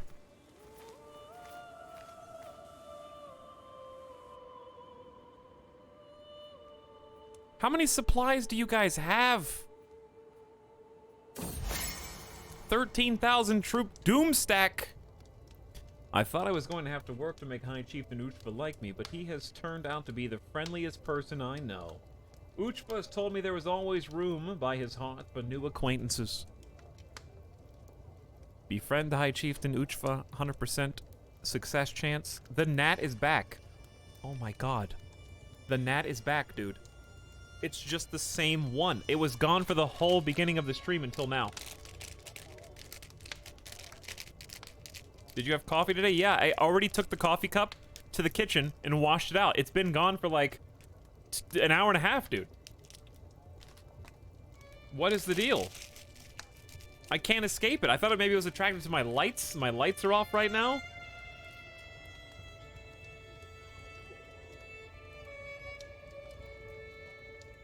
How do you stop this?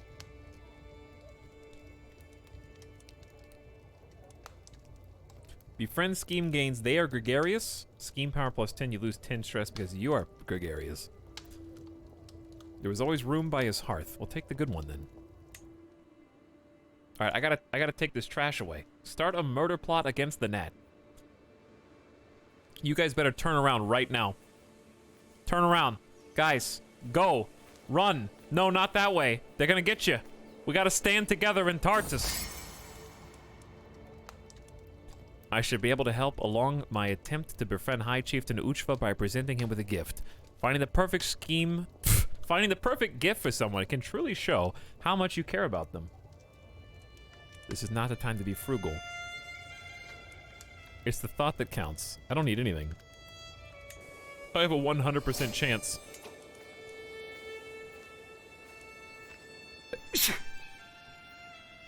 I'm allergic to 100% chances at befriending somebody.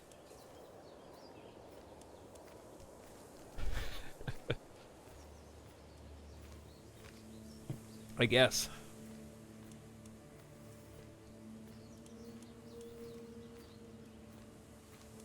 So, you guys. Is there anyone to even raise here?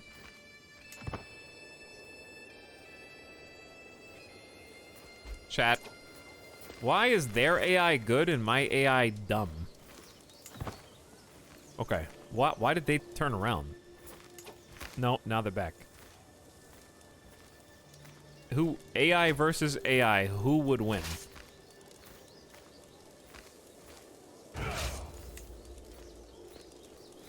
Why can't I make my marshal the guy, huh? He's 29 commander advantage. Has someone explained this to me? He is commanding another army. What, on his own? He's doing like an inter-kingdom conflict.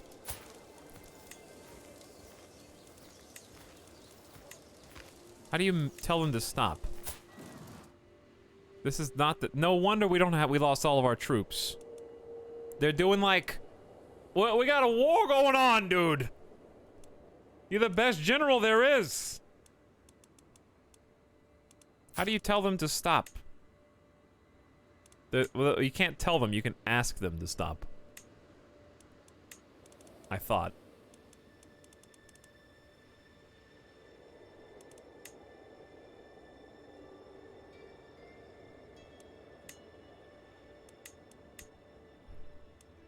What was that? Hold on, go back.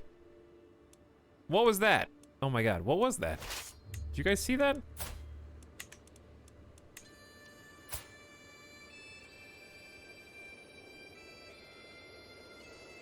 Doesn't look good, dude. Bubonic plague! Is that here?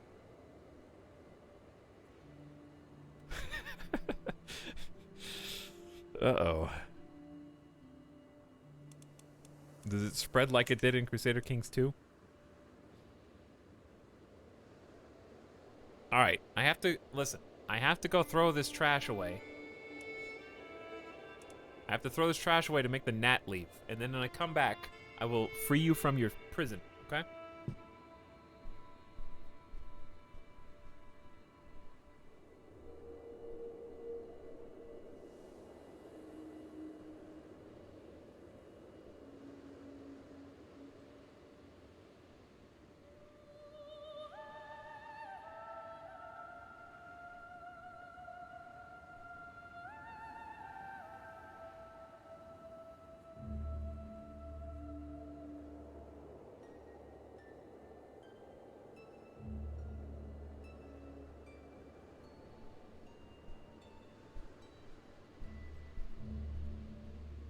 Okay. You can be free. I release you. For now. Put back.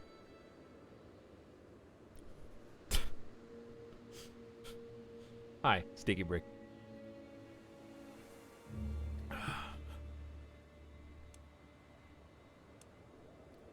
So, I obviously can't have my best commander. I have to settle with this 13 commander advantage. Having dummy. Which ain't good.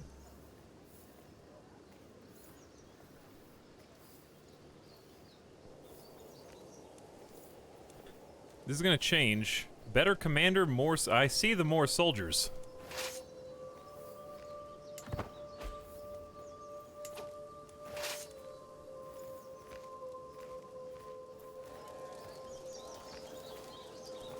Khan is in debt. Well, I'm about to be in debt too.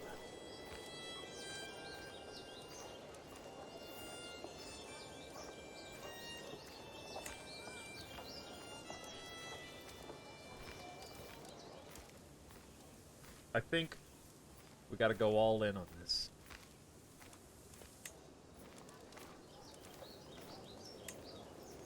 Now that they're this close.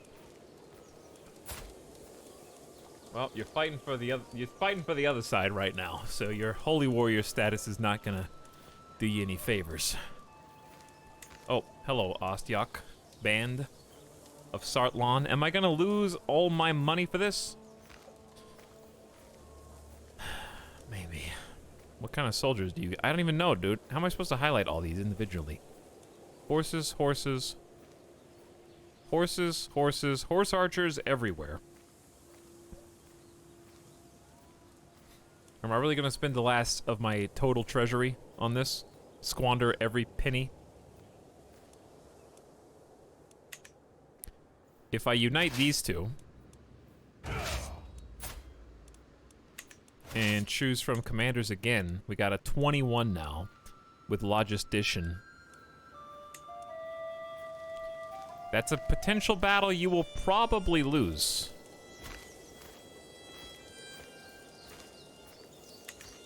But it's not guaranteed. It's gonna be almost 10,000 versus 13-2, and I have the defender advantage. Has Alien been here all stream and I didn't realize? It has, yes. The whole stream. Kairatobi even just discovered it.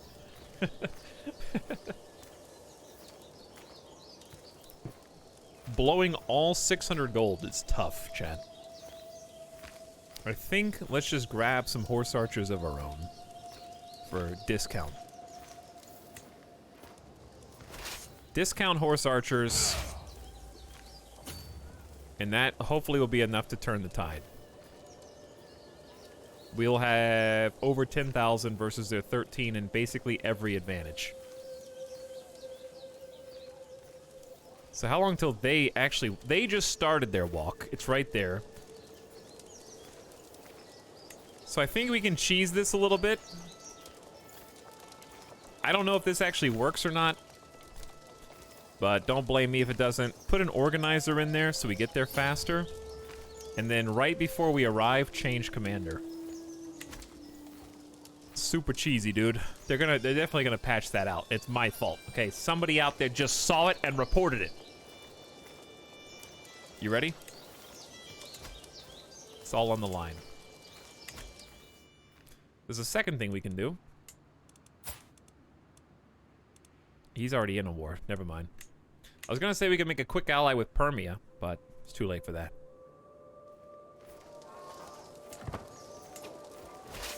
Oh yeah, we're real far away. But that's where the organizer's gonna kind of help us out.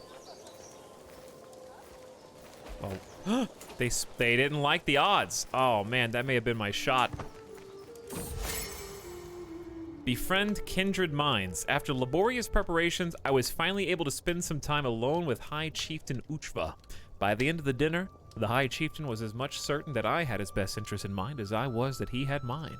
Thanks to my efforts, we have established a bond of trust and loyalty that is only seldom achieved between liege and vassal, and we are now closer than ever. Good friends. All right, I wish my allies would follow me, but I really don't think they will. Here, you drop this, king. Relative -2, everyone. Rip muted subs earlier. Mr. Int is back for 7 months. Hello, Mr. Mint. I'm a little dejected right now because I don't think this is going to turn out in my favor, but we're about to find out, I guess. Okay, they actually are following me. Please just follow me more. Let's wait for them to get to us so we can kind of go together.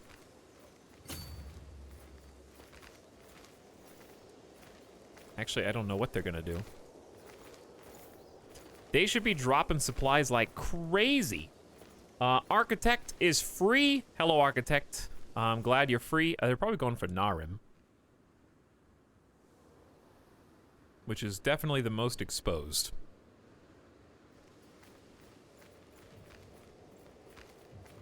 You are free, Architect. You are free. Free to stay subscribed to my channel forever and ever. So what should I don't know what my actual strat should be here.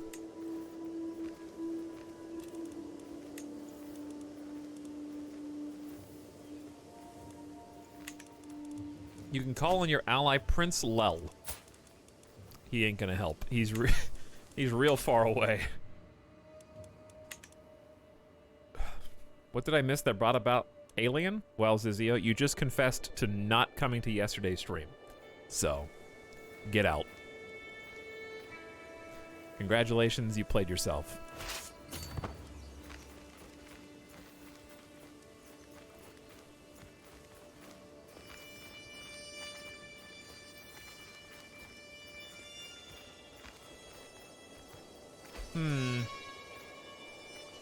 Maybe we just chill here.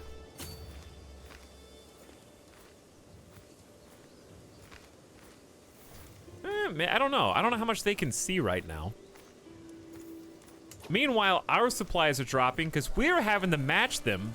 I think that's why they finally split.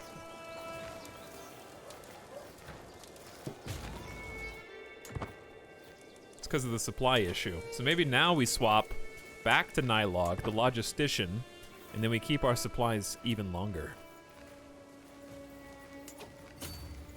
So we can fight them pretty decisively here because they're locked. I think we just take this.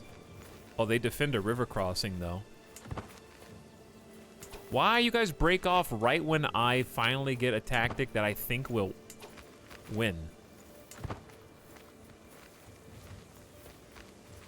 I feel like that 9,000 gang is gonna turn and then destroy me.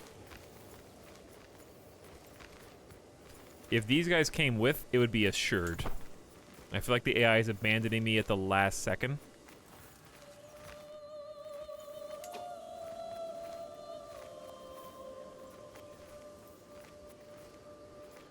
But it's too late, we're already there. Man versus AI playing chess with the maps. I think we do get one 1600 squad. Okay, all right. I think we can do this. Let's go real slow here.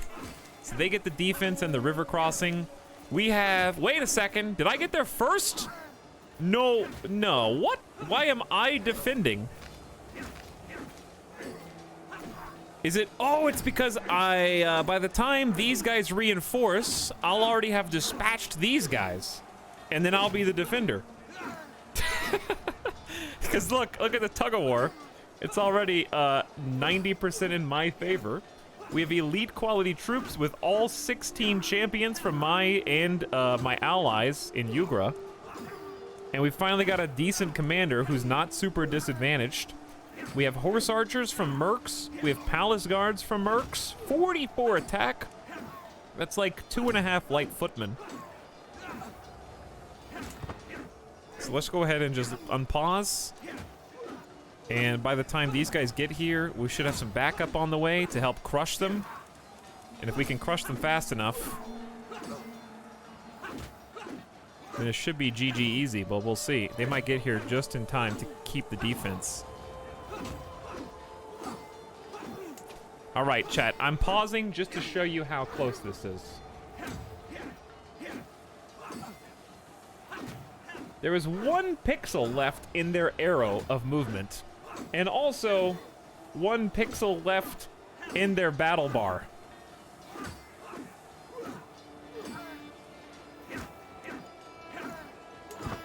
One soul. Don't tell me they're gonna reinforce the 1 soldier.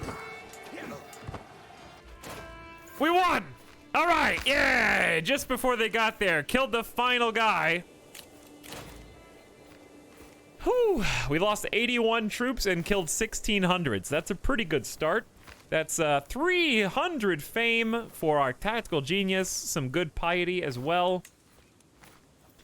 We lost 6 of our elite archers. They got 124 kills. My levies got 100 to 50. Nice 2-to-1 KDR. Champions got 61 kills, and then everyone else got a scattering. Hopefully no champion. Oh, come on. High Chieftain Uchva was wounded. I just made a friend. And we captured somebody.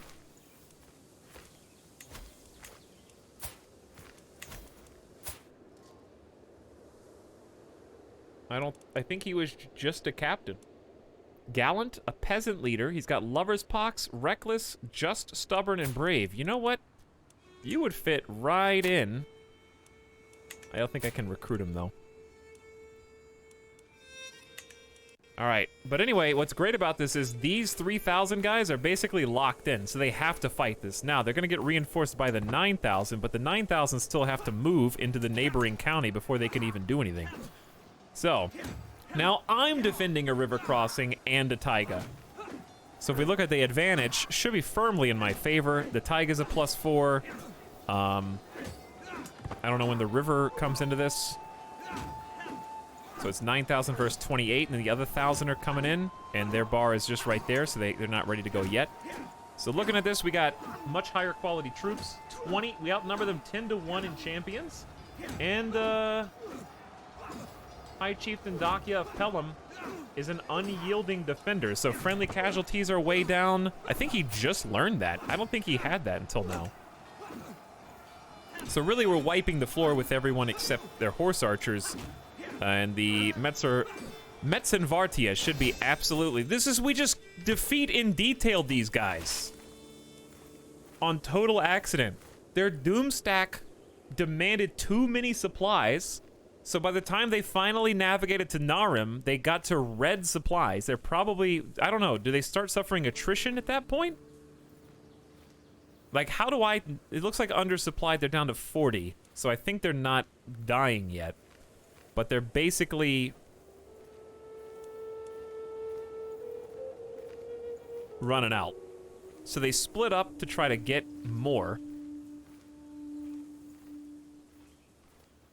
And then I ended up just catching one off guard in the barony of Ket. I really think... What were they even going to war for?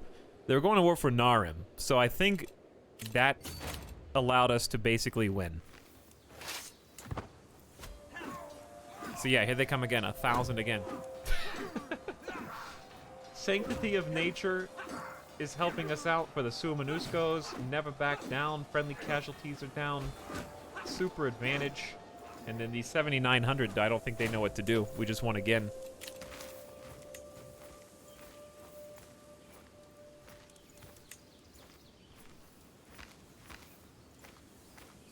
No wounds as far as I can tell. Top fragging champion, just 6 kills is all they had to work with, but these archers are cleaning house.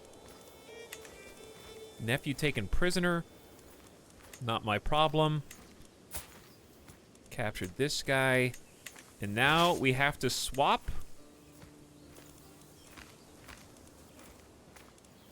Back down, I think just to catch them. Organizer's just too powerful, dude.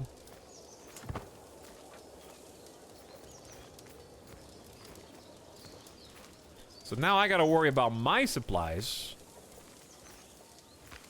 The way that it works, Snide, is to get that many casualties, basically, if you beat them before the 3rd phase, you wipe their entire army, I think. The chances are even, but not for long. So the reason why we're destroying the entire, and why they destroyed my entire group, is because they won so fast. So the more overwhelming the odds in your favor,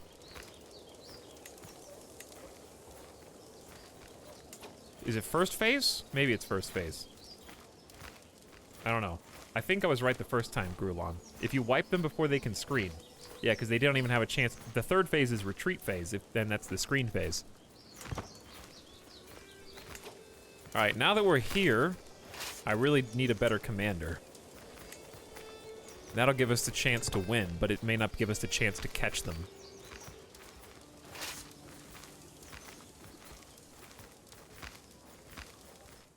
So I'm curious if we zoom out, make sure there's nobody else attacking us that we're not sure about. Make sure they don't have any of this, because they have an ally in this. I don't know if that's included in this 12,000. All right, we caught him.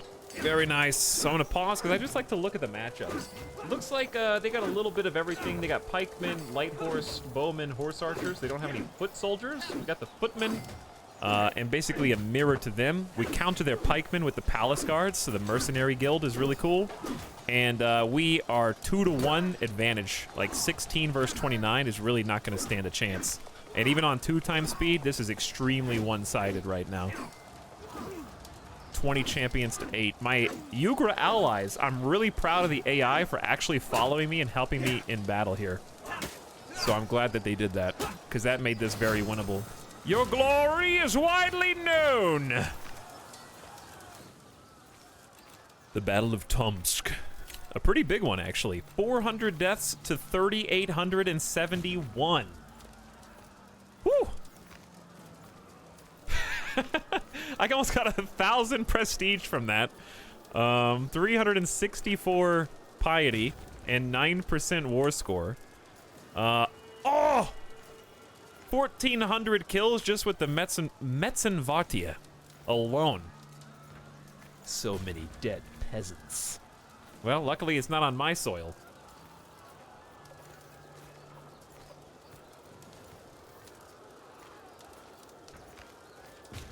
Hello everyone, what's up, Maluda Kilo?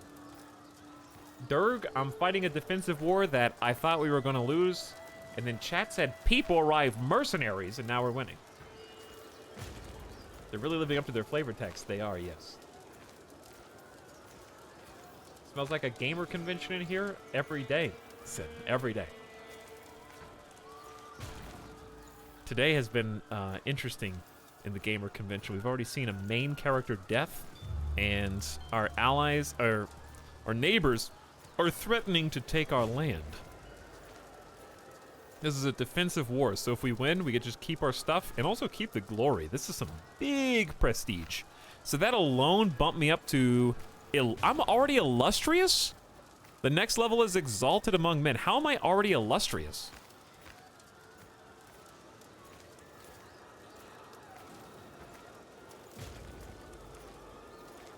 I'm only 37. There's only 2 more levels beyond that, right? A lot of fame for winning a battle, I guess. I suppose. I mean, that was pretty even in terms of numbers. We just divided and conquered, and that was what actually got us where we were supposed to go. Okay, champions, any wounds? Ettrick and Erder both got wounded, but they got 35 and 37 kills. No champions dead. Nylog was one of the commanders? Or no? He's just really good marshal. All right, GG. It's not over, because they can come back, but we did kill many thousands of them, and that's going to buy us some time.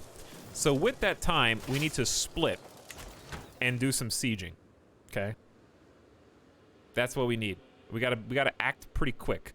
Where's their capital? Wasn't it over here? Where did Angara come from?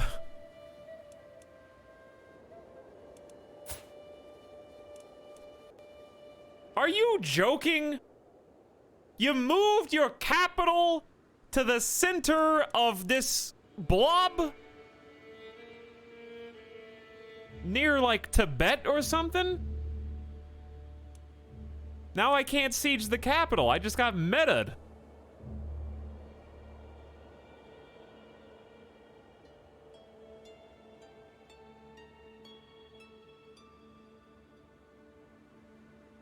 I can't access that at all. All right, so to explain, chat, I was about to go siege their capital, which used to be right here, which is not an instant win. It's just good to increase your war score and generally give you the advantage to close out a war, hopefully. And then he moved his capital to a completely different area of the entire world. He just moved it minutes ago, yes. Now, he's probably going to get conquered by some surrounding nation state here, but, like, look how messy the borders are in general. I think it's the 32 learning. Hey, listen, chat. Somebody screenshot this and make a Reddit post that says, my enemy AI's 32 learning was so high Q, it moved capital after declaring war on me, so I couldn't win. I don't know. Just, there you go. All right, there's some free content for you, the Redditors.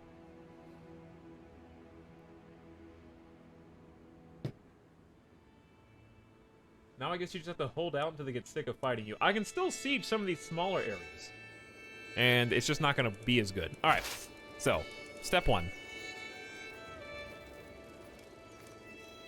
I'm just gonna split in half until they come back. We just need to be very cautious and see which way they go. Who said 5,000 army doomstack? Oh, these guys? Well, then I'm not gonna split off. I'm just gonna go beat them. That's probably the allies. So let's merge. And then we're gonna switch commanders to micromanage to go faster. I have one commander with probably one of the best skills in the entire game, Organizer. Lets you go 25% faster across the land. And now we're gonna start heading that way. You're 100% calling me out, aren't you? No. What? No. When has anybody ever used this stream to farm thousands of upvotes on the internet? Pfft.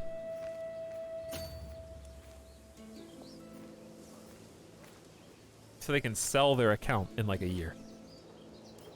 But how's it going, Sim? Hope you're doing well. Hope stream's been going good, dude. What'd you call me earlier? Hey, would you call me earlier? Plain and Psycho Fam. That's fair. Plain Psycho Fam sometimes. I received a missive from Khan Kopti of Zatizu. It claims that High Chieftain Kloptot, my half-brother, has requested support in a plot against me. There's nothing I value more than loyalty, Kopti's letter reads, hence why I share this with you. Hang on. What? He's not at war with us. Got a nice crown, though. Thankfully, my friend Jabeg is there to advise me. I have had my suspicions about Kloptot for some time. This all but confirms them. Kloptot is a plus 100 half-brother steward. Now, this is a curious predicament, because King Brozor is, remember, patient, forgiving, and gregarious.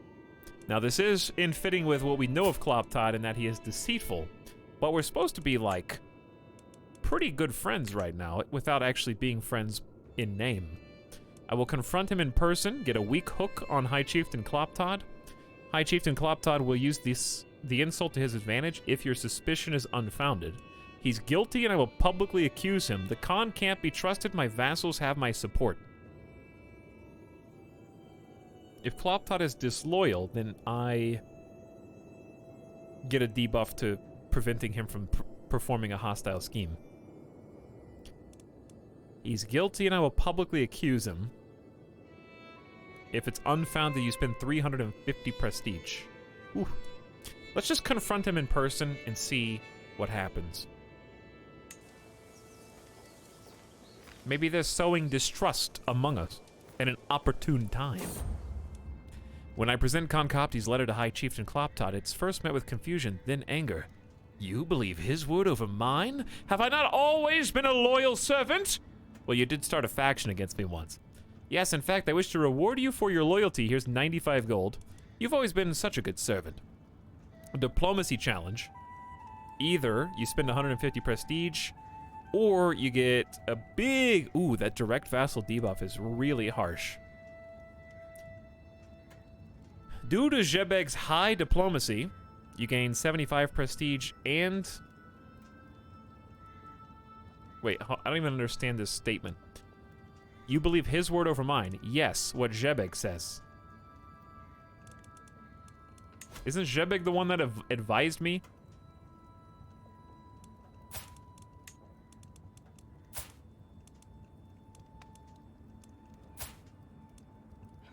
Just, honest, and cynical. I think, instead of saying yes or no, we just defer to our other friend and let him kind of answer for us. Because this seems like the best all around. You get 75 prestige and 15 opinion. Save face. And Jebeg is our best friend, exactly. So, you will probably win, it says. We've got their supplies running low, more soldiers, higher quality. They're defending in the wetlands. We're going to go ahead and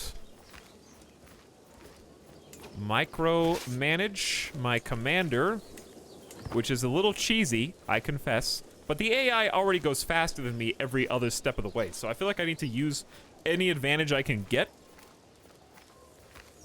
Because they're just, I don't know how, but their armies are always quicker.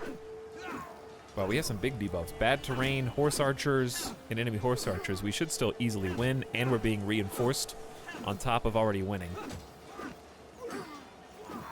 Our champion chieftain Rada was wounded.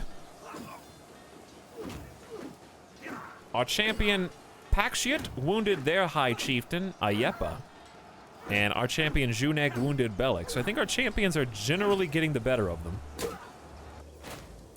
In another victory. Lost 550. They lost 2,500. 5-1 in the wetlands. Another big batch of fame. I think Commander Nylog is the one who's getting all this, right? No. Yeah. I'm still getting fame from it, but I think he's getting the lion's share because I didn't get 260 devotion. Dude, 900 kills from the Metzenvartia. Wow, that's insane. I guess they have no counter for it, and we just smoked their. Look at the horse archers, 231 losses. We got the woodsman on our side. No idea how it's divided between commander and ruler. Okay, so it's just like this is the total pot, and then we get some of it. We wounded 2 of their champs. We got a decent fair few wounded champs. Nylog himself isn't a very good fighter, but he's just such a good commander. He lost an eye in the battle. That's crazy. He might die, but he's doing what he's really good at. I'm glad that we researched that first, Amco. If you're playing, listen, you call them Finnish. I'm gonna say they're, Siberian for our purposes. I was the head of the culture of Suamanusco who overrode the previous head in order to research them. So as such, I'm gonna say that they are very much Siberian archers. I'm just kidding. They're Ostyak at heart. Oh wait, yeah, that wasn't a religious thing, it was a culture thing. But still. How's Sweden doing? Speaking of Finland, Finland is finally, like, all together.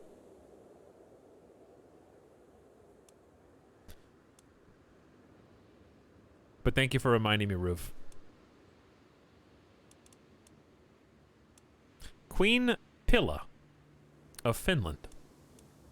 Gluttonous, just, honest, Midas touched with 17 stewardship and also reclusive. Aquitaine says France. Who? I'm sorry, I don't know what you're talking about.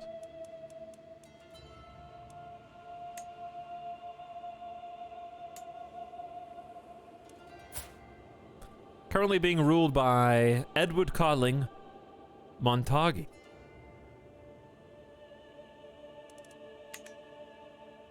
Rip, all those guys. And also, looks like Cathar still exists, but Catholics are fighting for a little bit of the piece of the pie. Hispania is united under Muwalati.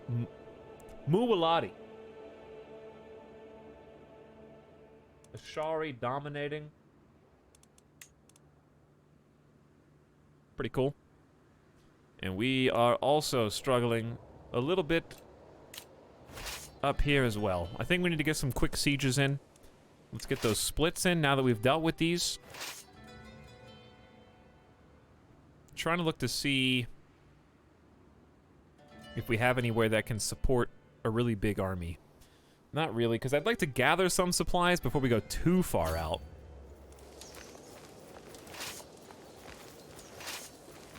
We got 62. That should be enough to at least sit here and siege for a minute. So let's do that. But I'm scared to go on 3x. I need to be careful and watch for the reinforcements to arrive. Speaking of reinforcements, I might be able to raise some more troops.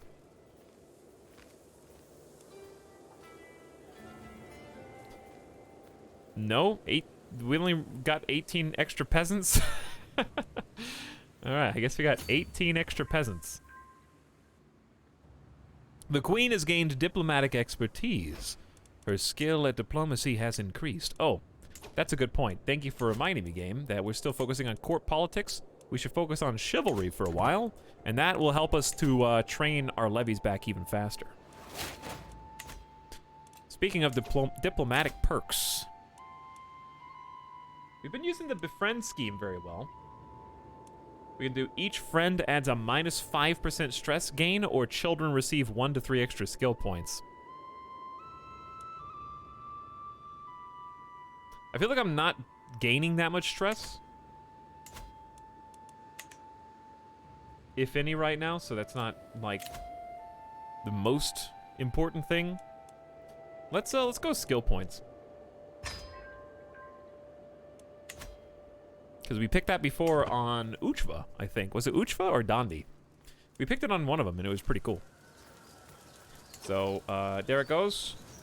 Pasheka got a crit and got +3 diplomacy, so you can get 1 to 3 in a different stat. And my other daughter got learning +1, which is still good. And when you have like 13 children, obviously it's even better. Skills for kids seems pretty awesome. Yeah, it is really nice. Their house words are defend me. Whose house words are defend me? 6 months, huh? Seems like yesterday I subbed. Well, today, Ajigao, you subbed today. Thank you for the 6 months of sub, and welcome to the stream. Why? Who did that? Who's moving here? 21 cash. Alright, you guys just stay here. This army was going to literally die trying to walk over. Wow, did we already siege that? Cousin killed in siege. I don't think that was of me, though.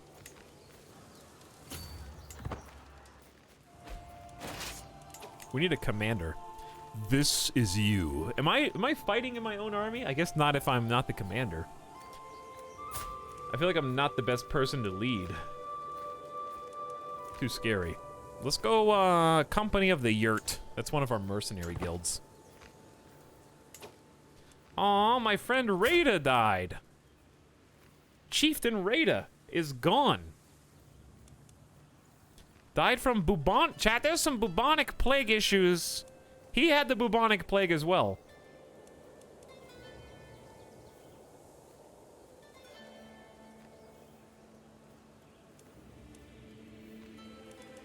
Well, that's sad.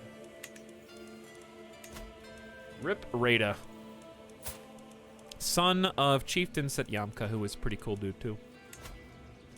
Well, we need a new marshal. We don't have a lot.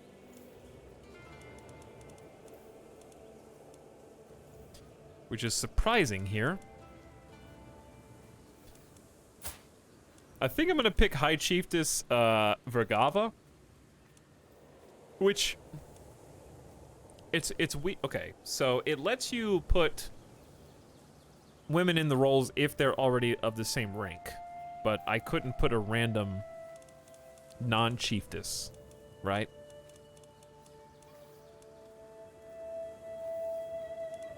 She has 30 learning. Make her the Noidi, dude. Alright, let's assign High Chiefess for Gava. Pilgrim, Scholar, Reckless, Astute, Brave, Diligent, Generous. What a wombo. And then we are going to befriend her immediately. 89% chance, I'll take it. 2 of my children lack guardians, it is true. Why don't we choose a guardian from your court? No one? Except me. Let's practice not, okay, because last time I have been raising the last 2 times my heir. Why don't we try actually getting a little crazy? Let's teach our firstborn.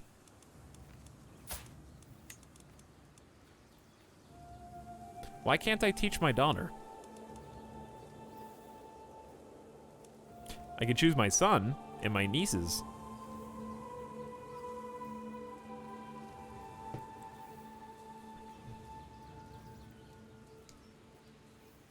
I have no idea. Does she already have a teacher? I guess, maybe? Isn't that what a guardian is, though? Pretty sure guardian is a teacher in your own court, and a ward is you send her to a different court.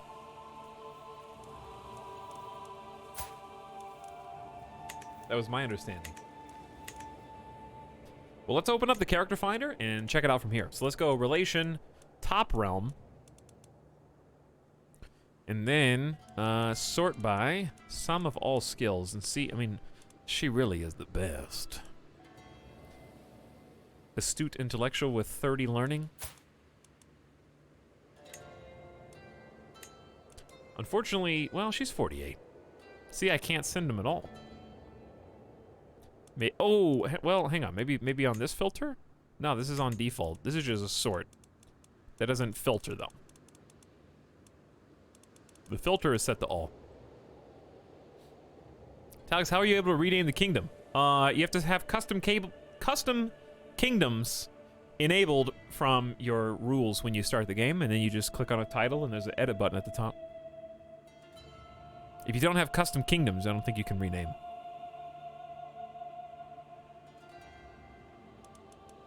Well, nonetheless, I think I'm still going to have her ward my son. Because, I mean... Brave, diligent, generous, extremely gifted in basically all these, and talented education. I kind of like the idea of having a really smart king coming in. So maybe she'll rub off a little bit. Let's try it. Let's try it. It will accept plus 247. Good. And also, I'll give you some money. Greetings, my benevolent liege.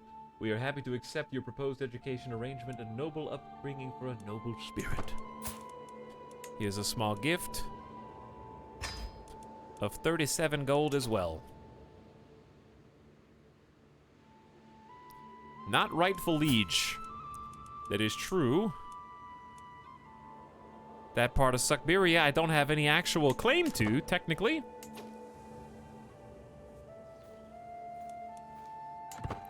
These guys are dying.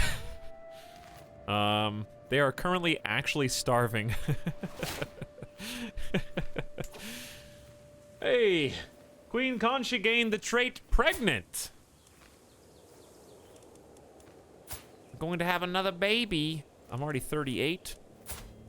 No possible concubine targets in the entire game.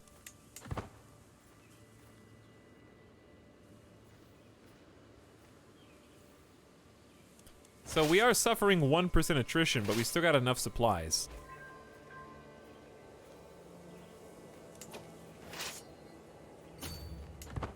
So So what I'm going to do is move to kind of cut these guys off. This siege is basically already done as well. And maybe we'll fight them in the tribe of Konda. See how we feel. Queen inspires recruitment. Focused recruitment for 10 years. That's what 13 Marshal will get you, I guess.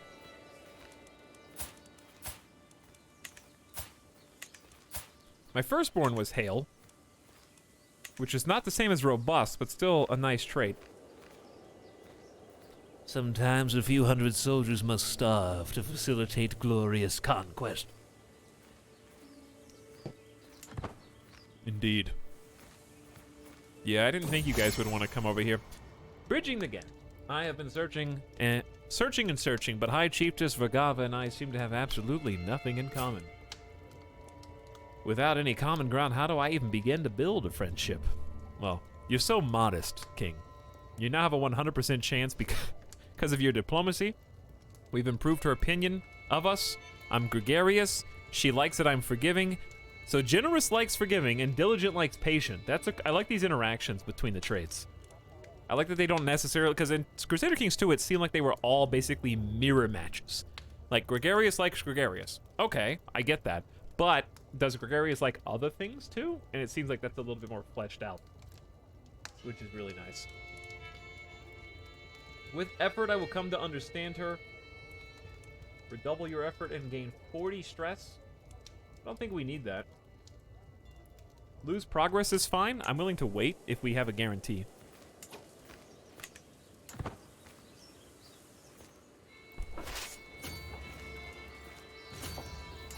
Okay, so we gotta siege this. I'm just gonna kind of chill here and keep my armies close. Because we are losing supplies, 4 per month. This is the one with the 50 onagers in it, so, pretty convenient when it comes to making that quick and steady siege progress. They're probably gonna go try and lift some sieges. Greetings, my charming liege. With Ostiak settlement and the installation of a new administration, the people of Atbasar have fully embraced your Ostiak traditions. Thank you, High Chieftain Kloptot. You have converted the peoples, and now they understand us better. So we could try and keep promoting culture, or I think we're going to need some money if we've been hiring all these mercs. So let's go back to collecting taxes for a little bit. Just let that ride. All right, I'm going to go this way, because I think that they're going to counter-siege. We don't need this land. I'm just trying to rush an end to the war.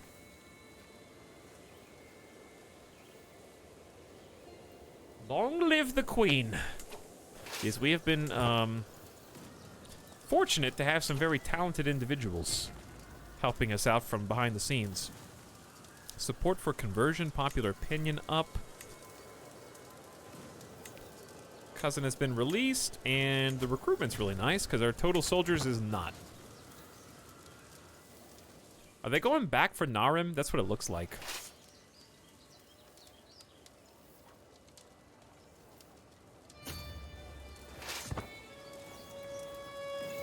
Okay, well, that's another successful siege. So we're just going to start moving to intercept, I think. They're going for their war goal. I've been hosting your Chancellor High Chieftain Oda for several weeks, and he has helped me truly see the splendor of the realm under your rule.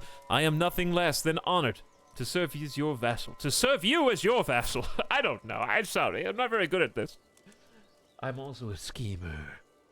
With 17 intrigue. That sounds like something a schemer would say. High Chieftain Odeg.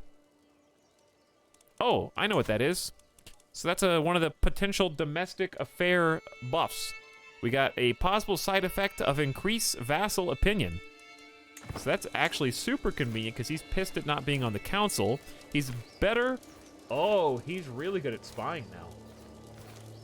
Now, High Chieftain Uchva is no longer considered powerful. Ooh, he's also wounded. Severely injured. Uchva. You are my friend, yes. But I'm going to give you some time off. Odeg is also my friend, as it happens. He is drunk from time to time in his cups while on duty. frequently. However, this 17 spy master, I think, is highly worth putting back in office. Now, if I was to say, I don't know, start a murder plot against... Okay, never mind. Never mind. Okay, let me rephrase that. If I was to say, send my spy to go gather some schemes, I feel like he'd get imprisoned. That's what I'm worried about. I want to go find secrets on this guy, and I feel like he's just going to get captured.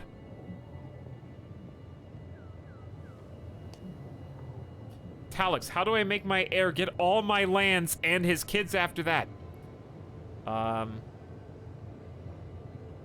You, write a will. Have you tried calling a lawyer? They can usually help you. So, chat, it's never too early, okay, to start thinking about the future for your family and their family after that. If you have a well-drafted and concise living will, then there won't be any confusion or drama within your family after your passing. Hopefully, heaven forbid, that does not ever happen. You just live forever.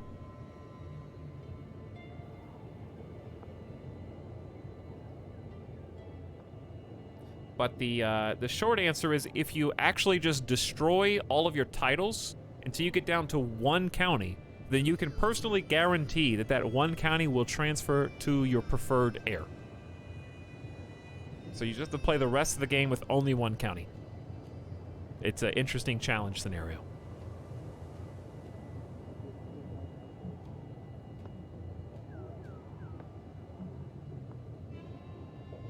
I'm just kidding. You don't. Until like 1300. It's a short answer.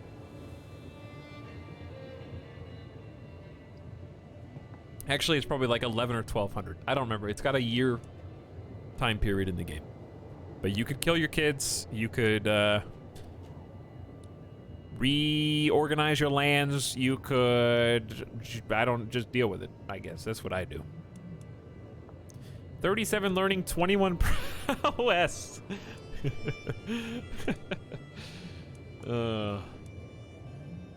Okay, well, High Chieftain Odeg. You have a hostile scheme success chance of 13.5. I'm just saying, if I sent you down here... If I did. Is it still going to stay at 5%? Bork rules an empire minus 30.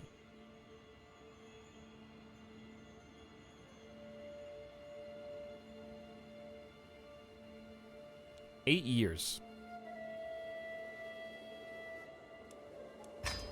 There's no harm in starting it and then canceling it later. Ooh. Interesting.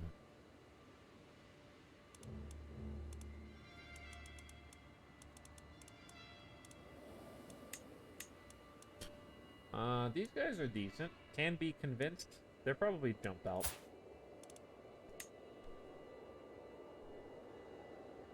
I don't think this is enough opinion, though, is it? P.S. Let's get thoughtful first. We got 8 years.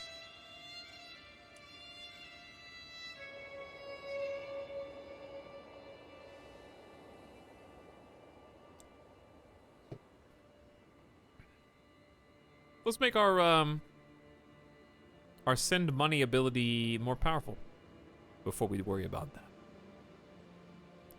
All right, are you guys having fun up here? Let's see. You don't look like you're having fun. They're always like coming up to Narim and turning around.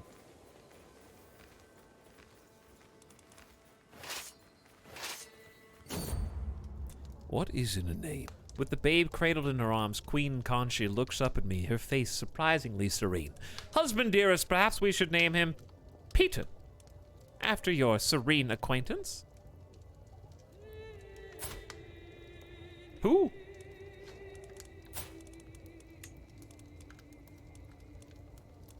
I don't even know who that is, dude. That name sucks. I gently pick up the babe from Queen Conchi's arms and look into his perfect little eyes. Who will he become, my child? Not Piotr. It was right below the baby. Oh, well, if I don't know who it is, then it doesn't matter.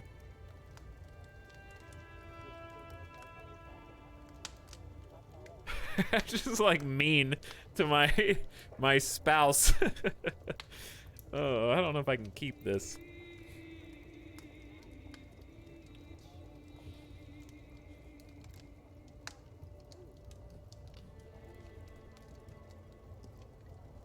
Chad, should I leave his name not Piotr?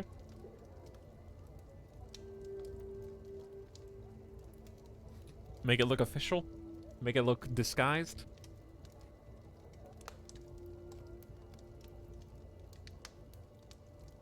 Chat says yes.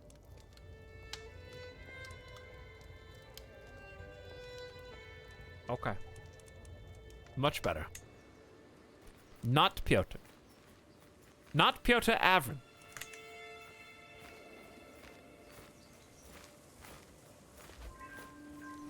The following faction has disbanded Bashkir Tengri populists. Boy, I sure would like some tasty supplies.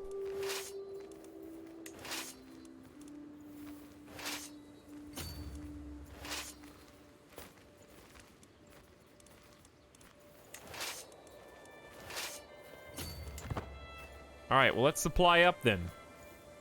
These guys are walking all over dying of attrition, I guess. I am going to be as well. Because the AI is just doom stacking me. The AI doesn't even know how to do supplies, dude. I can barely do it. They can barely do it. Alright, so this one should be going back up. Plus 20 a month.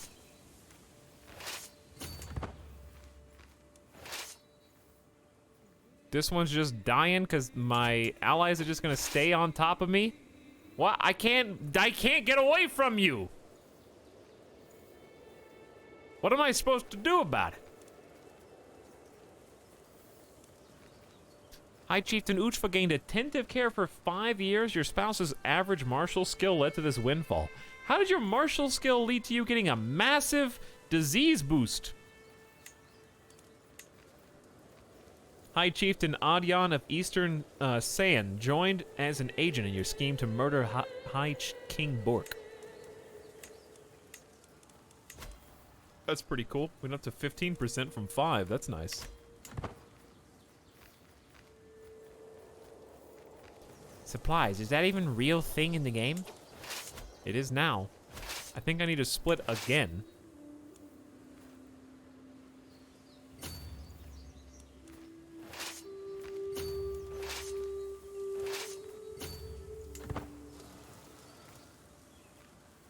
They don't know what to do either. They're all dying gamer death.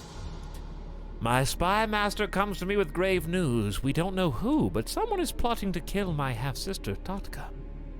We must stop the villain behind this. Alright, it's just a waiting game. We're at 71% war score. If they take some of this back, it'll go back down temporarily, but if they can't take Narim, then it'll just end on its own. So, the good news here is that everyone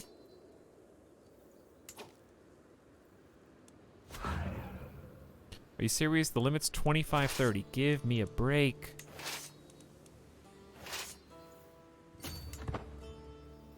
Space everybody out, dude. Watch out for these 5,000 troops.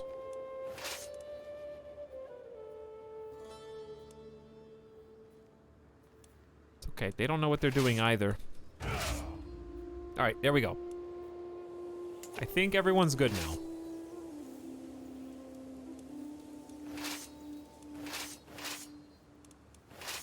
This one's still got 0, but we're getting plus 20 a month.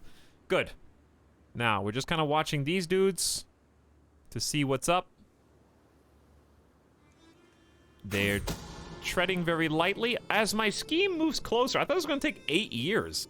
As my scheme moves closer, swift communication is key. I have an especially clever pigeon, which High Chief Tenadyan could use to send an urgent message to me here in Tartus. But how would I get the bird into his castle?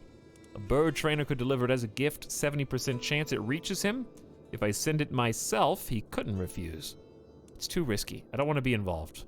I am already a known murderer, but I guess, I don't know.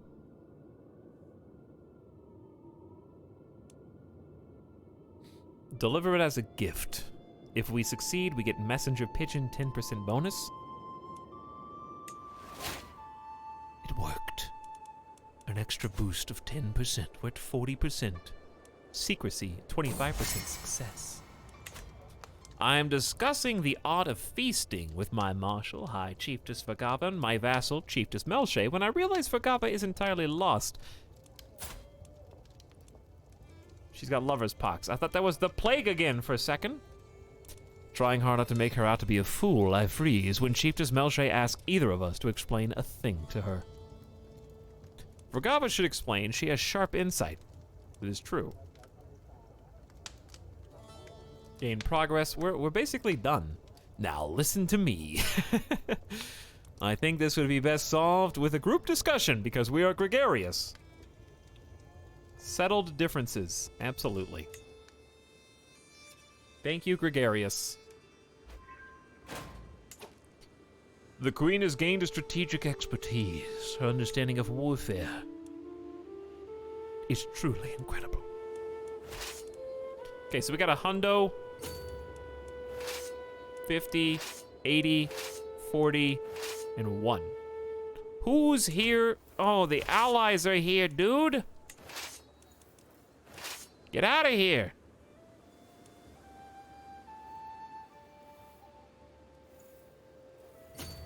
Stop doom stacking on my troops.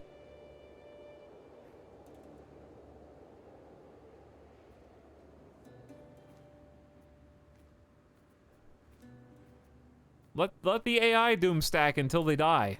That works for me. They're about to come in with another heavy swing, I think.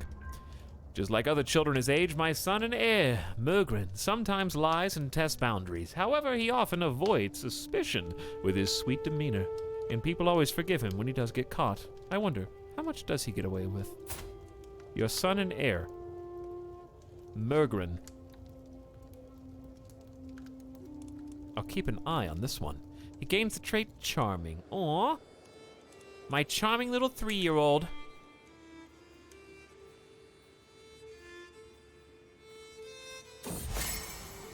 Got a lot of things going on. After learning that High Chiefess Vergava would be attending the dance in the castle town of Petropavlovsk, I decided to be the perfect occasion to pass by to ensure I get some time face to face. The ball was exquisite, and High Chiefess Vergava put on a fine show. Afterward, I told her how impressed I was, and we got to talking. By the time I left, it felt as though we had known each other for a lifetime. Well, her health is fine, I guess. She does have reduced disease symptoms for a while. A good day. You have become friends with High Chiefess Vergava. King Brozor has 5 friends. His council loves him. I think everyone on the council does. Kloptot is not my friend, but he does think I'm pretty cool.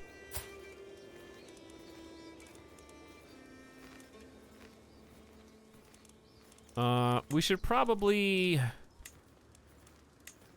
just befriend him as well. It's only gonna take 14 months. All right, can we end this war so I can focus my attention on other things? Oh wow, chat instantly turned to the dark side.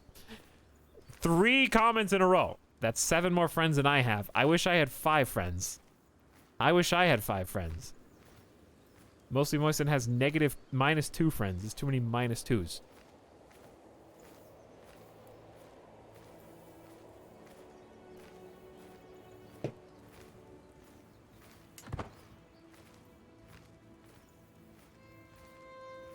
Chat is based.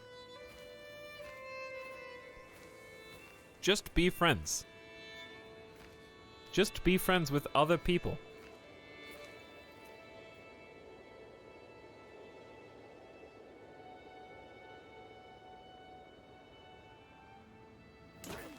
Oh, I didn't notice you guys were doing this.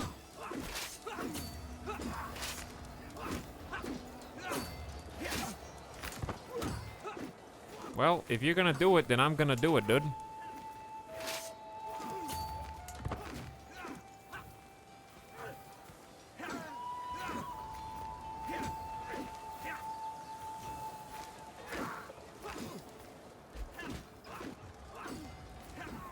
This is what you want?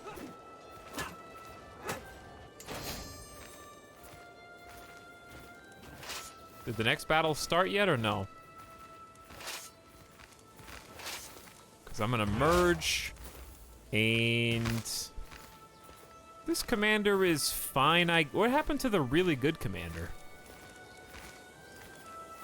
Did he die? My nephew Nalka was slain in the Battle of Gulja.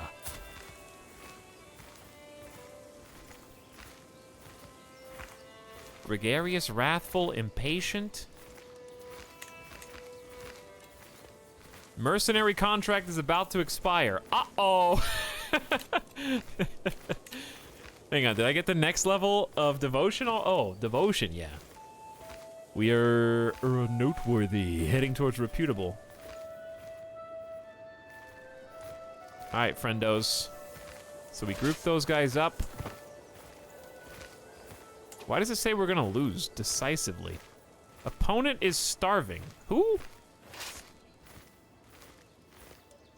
Who's starving?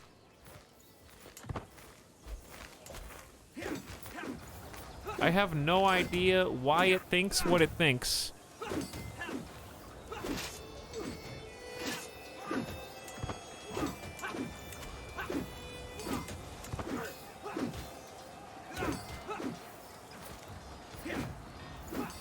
Because even without the other guys, our champion wounded Gamo. Your commander, High Chieftain Dakia, was just killed! Slain in battle! Oh no!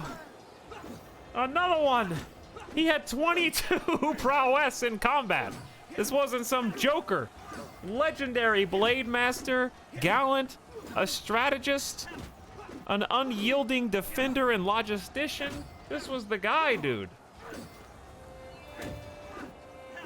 Patient, humble, just a bit gluttonous. That was they killed my commander.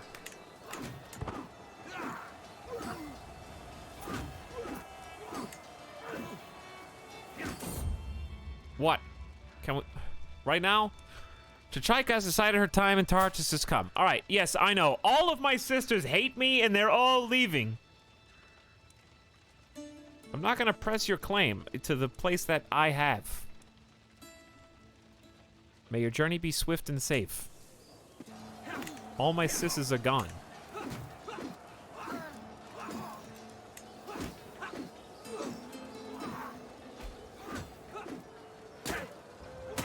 Kill them all so they don't come back. All right, rip mercenary company. You GG'd, good job. Perfect timing. Agent removed from scheme. We'll fix that in a minute. Faction against you. Chiefdom of Kumich has given rise to a Bashkir Tengri populist. And we'll deal with that later. Neighboring ruler just won a war. King Zarni. And your cousin has been released.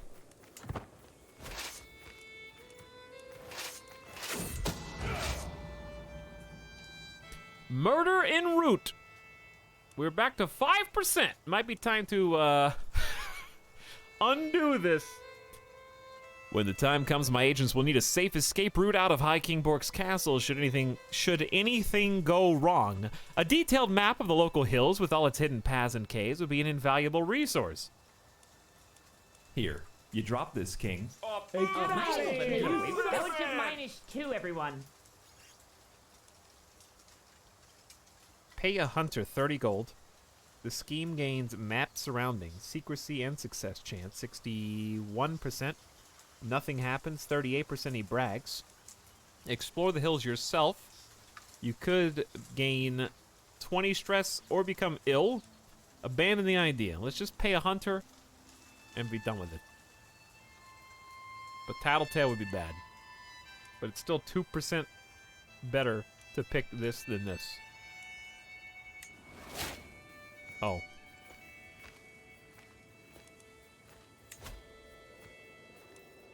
Well.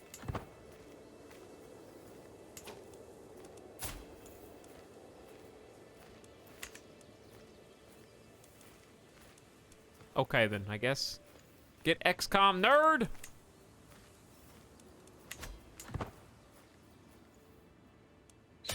You know what? I'm just gonna call it abandon that scheme. GG's. The slaughter at Yaya. 400 of my losses versus 2,200 of them. And 463 losses versus the 2,400 of them. So both of them were basically slaughters. The Metza and Vartia are just absolute powerhouses. They get 1 kill per person, basically. RIP! I can't believe High Chieftain Dakia. They took my best guy. I guess on the upside he was 60, so at least he went down as a hero. He got 66 kills before they took him out. He Boromired everybody on the enemy side. We did kill 1, 2, 3, 4 enemy champs. So there's that. Ajeg is wounded. Nidog is wounded. All right, men. You get a chance to rest. Whew. So we're gonna grab,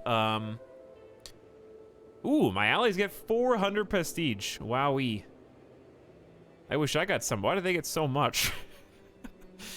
I feel like I should get more I guess we did get a bunch of prestige just for winning the battles. Pay you 246 gold. Hello. So chat, that's the big difference if you're curious, the difference between white peace here and enforced demands, okay? White peace he'd probably accept, but I don't get almost 250 gold. And I also don't gain any prestige, which 40 is not a lot anyways, but I thought it would be more than that. But the 246 gold, nice, because it pays back some of the mercenaries. And they left at just the right time. So we're going to enforce our demands. And get that sweet, sweet loot. Your allies share 400. Man, it's awesome. Okay. Disband your troops. And then we need to retrain them. We went from almost 0 prestige back to almost 1,000. Went from like, we went up a fame level, up a piety level. Feeling pretty good about that. I don't know who you want to be a guardian. See, now I can be a guardian. I don't know why I couldn't before. I will train my eldest. She is compassionate and curious. And we will teach you to be better at intrigue, which is kind of not really going against the grain, but I want you to be a little bit more well-rounded.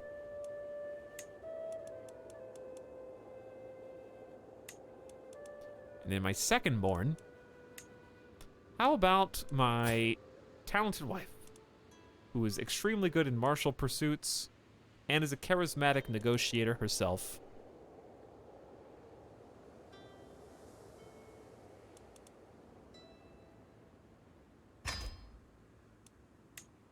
And I think, does that have a reputation change?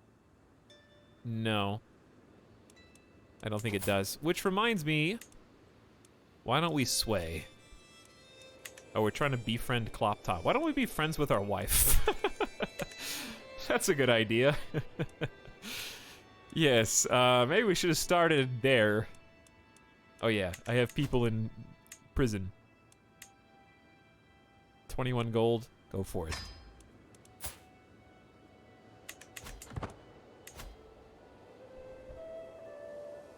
We discovered a scheme to murder Totka. It's not working very well. Alright, war's over, chat. Good job.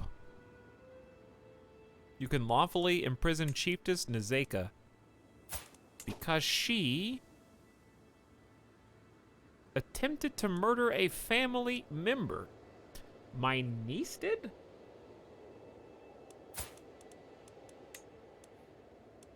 might succeed, 33% chance. Did you try to murder my cousin? Alright, we'll arrest her, and then we'll let her go. Listen, forgiving doesn't mean they don't have to pay for their crime, okay?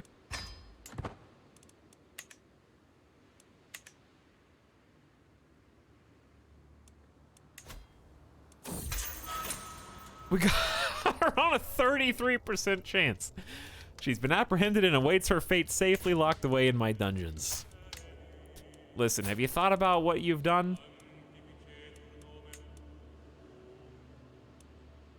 Have you considered it? No? You zero diplomacy having sadist?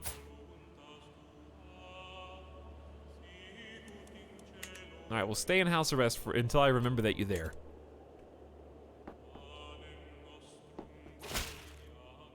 Dude, convert Pog, torture Pog! Wow. Greetings, my sensible liege. I hereby invite you to a feast at my court, says my good injured friend, High Chieftain Uchva of Kurgan. Of course, friend. It'll be my pleasure. And I'm gregarious. You don't look so good, though. Every guest is gathered at the great hall, and our gracious host, Uchva, has welcomed us all to the feast. I cannot wait to talk to everyone.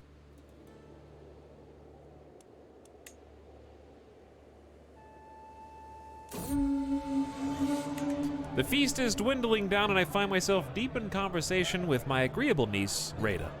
She inquires about my opinion on court alliances, a subject she herself is deeply interested in. I really like how the events not only give you a tooltip with the person on it, but also usually kind of identify them in relation to you. My agreeable niece kind of puts a little bit more personal touch, you know? It's a subject that fascinates me as well. Rada Avrin gains 20 opinion of you. You grow closer to forming a friendship, and you lose 10 stress because you are gregarious.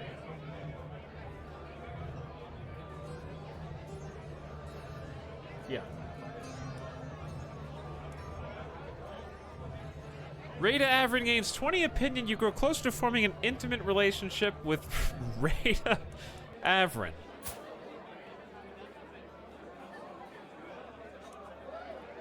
That's how you know you're playing Crusader Kings.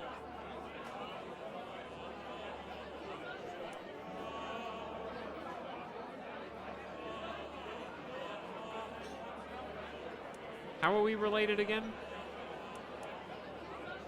High Chief de Serge is your half-sister by Cordal. Okay, yeah, that definitely does make her my niece. It is a subject that fascinates me as well. Now you might be saying, Italics, why would you ever click the bottommost option? Listen, I'm not your mom, okay? Click whatever you want. Now,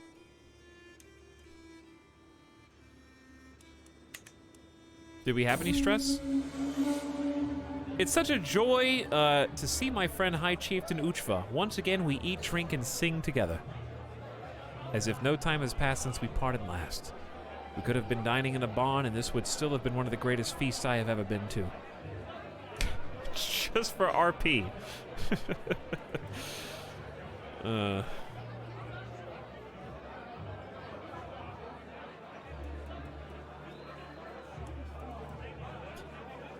What would life be without my friend Uchva? Reinvigorating friendship, health, huge boost for 5 years.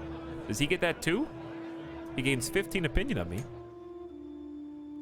That's pretty good. Chad, we are hurtling towards the year 1000. It is almost 985. I listen intently to Uchva as he carelessly reveals all manner of things. Distracted by trying to get one last drop from his tankard, he is oblivious to how carefully I am paying attention. Once he realizes, he starts getting up. I'm only rambling. It's not true anyways, any of it. Oh, they just happen to be very interesting rambles. You learn of High Chieftain Uchva's lover's secret.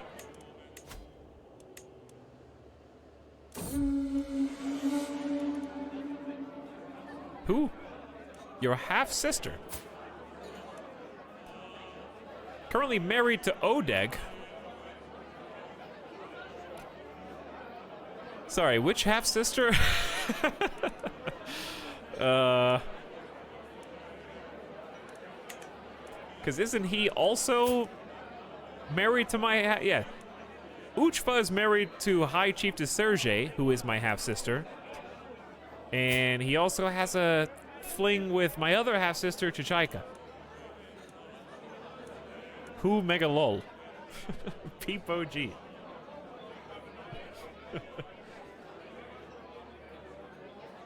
She's the one who just left. Which one just left court?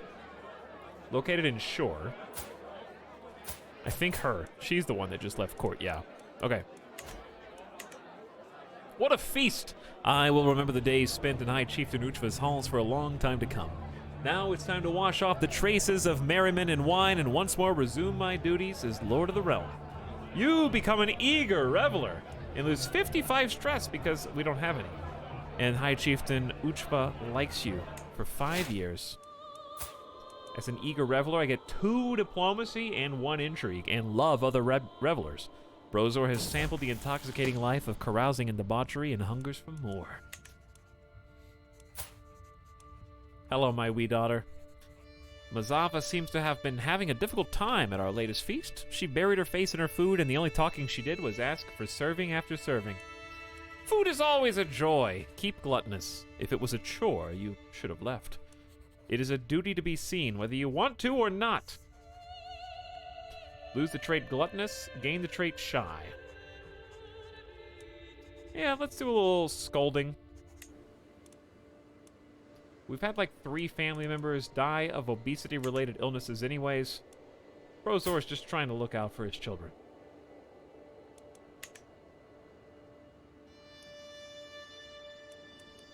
Even if it makes him a little bit more reclusive. Do we actually need to search for... Oh, I'm going to do the thing that you guys told me to do last time. They said pin your court physician, and then when they die, you'll know. It's a pretty good idea. Call a hunt. It might be a... You drop this, King. Villages -2, everyone. Hello, High Chieftain Dondi II, your vassal, who, not to be confused with our Dondi, is the son of my cousin Dondi. You know that Dondi.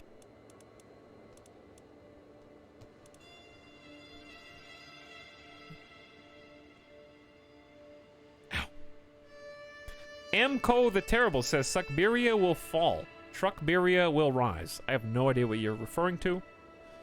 Is it like the truck simulator game? Thank you for your 2 months of sub. Glad you're having fun with the Crusader Kings. And Wolflord says, I can't believe it'll be 2 years and a month. It feels like 2 years right now, Wolflord. Thanks for sticking around for as long as you have and for coming back to say hi again tonight.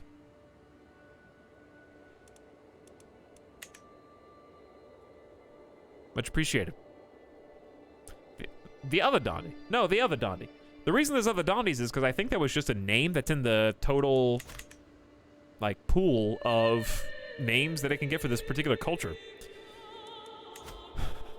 I'm not opposed to calling a hunt.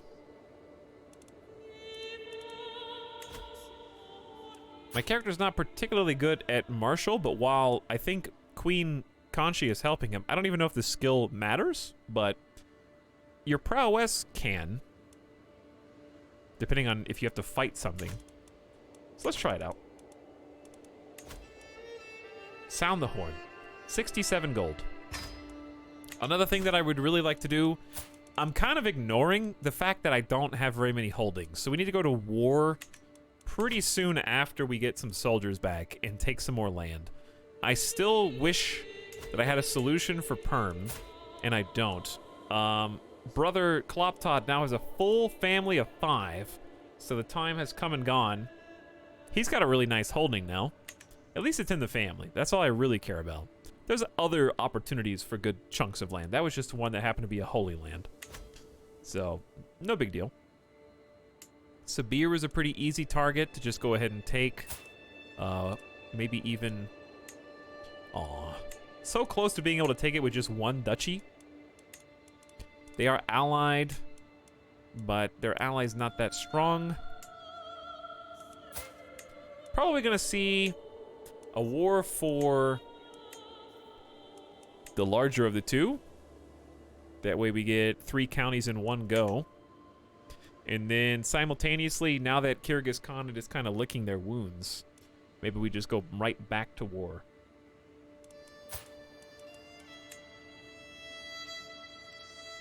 I could even try to subjugate, but that is a tough, tough sell. I feel like that's just way too much trouble. I would ooh, that's a big, chunky duchy. Goes all the way to the mountains here. This duchy has 2, 3, 4, 5, 6, 7 counties in it. Okay. Barbara Steppe has 5. Barbara Steppe is a really good one. But I like this one because it unites Narim into Siberia proper. Then we have the one next to Sibir, which is also pretty neat. I think going to war for a couple back-to-back duchies is going to be better. And then we could go back. I think subjugating Permia is very reasonable. So that's probably my goal. Let's just do three wars. Start with Sibir before they're eradicated. Get what we can here in the Heartland. Then Kyrgyz Khanate to get Narim to actually, you know, be connected. And then whatever is happening with Permia, go for that. Alternatively, it's probably way harder, but we could go Kingdom of Permia. Ooh, that's sneaky. If we get 2 more counties in Permia, we can just usurp the entire kingdom without even subjugating them. But if I subjugate them, do I take the top title? Do I become the king anyways? You take his primary title. Yeah, so I would become king this way anyway. The other way is a little sneakier, though. It doesn't take 750 prestige.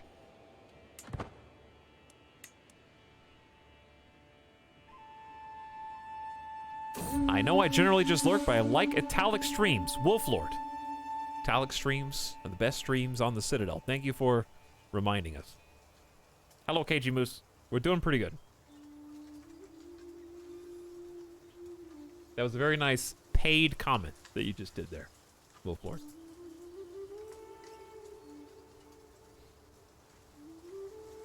But yes, the Duchy Conquest is good. The Subjugates may be better. We'll see. Controversial statement here. Hi. You were already here, Dirk. Don't lie to us. The noise from the others have faded away by the time High Chieftain Odeg and I stalk up on the wolf.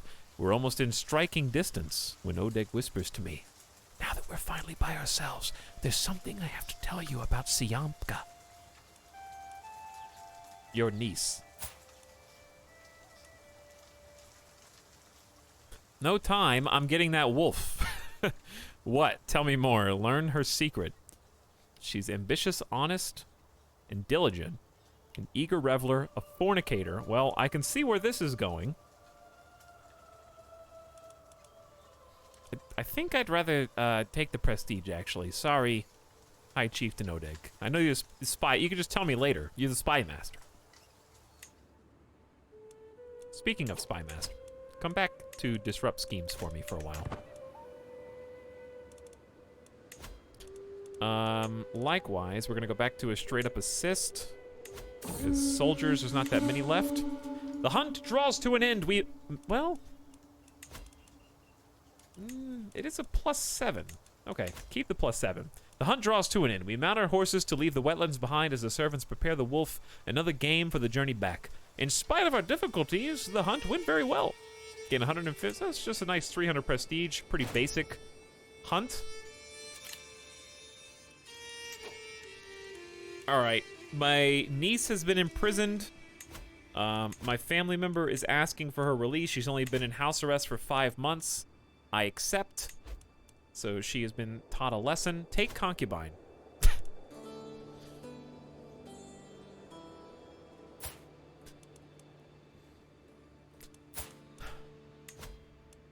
No?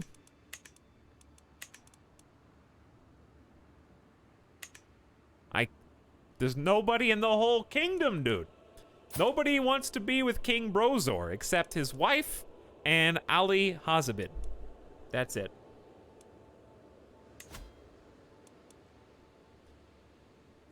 I was befriending Kloptod.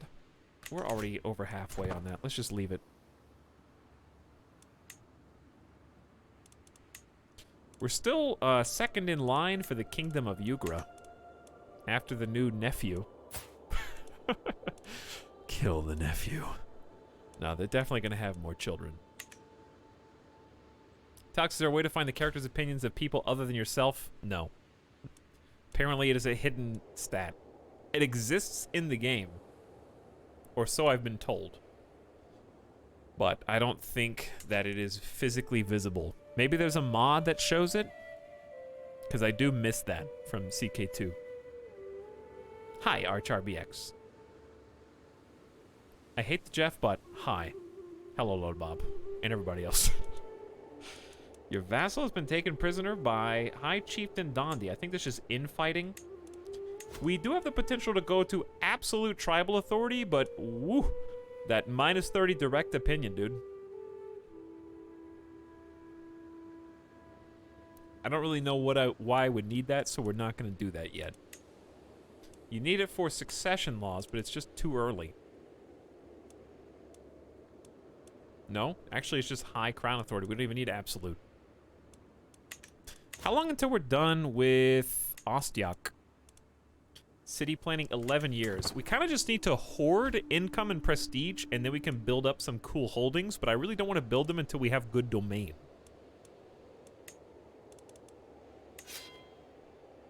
Like, I want a duchy, and I want the capital duchy. But I don't think I'm going to get it. Close family opinion plus 15.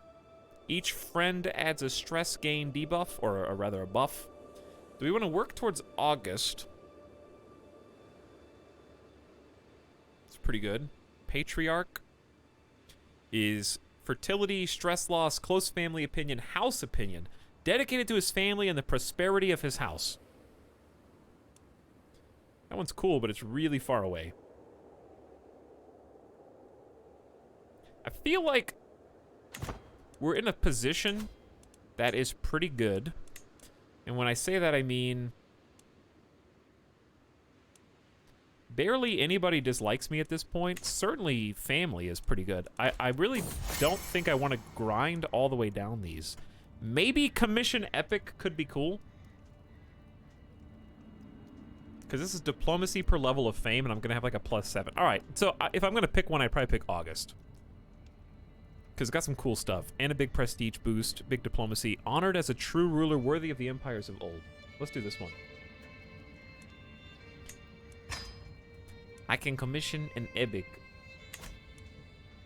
Befriend. High Chieftain Kloptod, your brother. After learning that Kloptod would be attending the dance in the castle town of Umii, I decided that it would be perfect to pass by to ensure I get some time face to face with him. The ball was exquisite, and High Chieftain Kloptod put on a fine show. Afterward, I told him how impressed I was, and we got to talking. By the time I left, it felt as though we had known each other for a lifetime. What a good day. You've befriended your own brother. And now 28% chance I can befriend my own wife? Wow, she does not want to be my friend. Sadistic, dislikes forgiving, wrathful, dislikes patient. Okay, well, I guess we're not going to be friends, but let's see if you're willing to be my lover. I mean, we've had 4 kids together, so I don't know. Is that asking too much? My nephew is named Kubrat. A new sub for your collection. Run while you still can. You know what, guys? Being a sub's not so bad. Get that guy. I forgot that was the sound.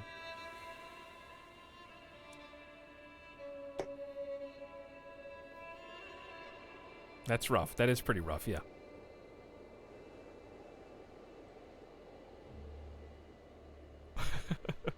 How are there still new ones? I'll never tell. My nephew's name is Kubrat. I think they were just captured in some infighting. Raffle Master 45T. Thank you for bestowing that upon us. And also thank you for your brand new Tier 1 subscription with your own hard-earned money. Alliance with Lel invalidated. Good. I'm glad. All right, we are training 0 levies per month. Why are we missing 2,400 troops, I guess? Is that just because... I'm assuming that my vassals don't have control.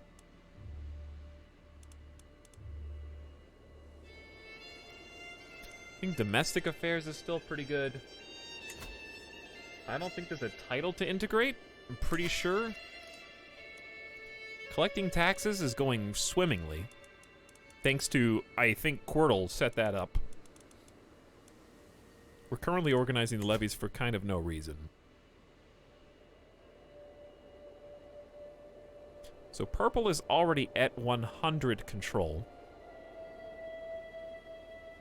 Maybe we should go back and try and finish controlling the new areas in Perm.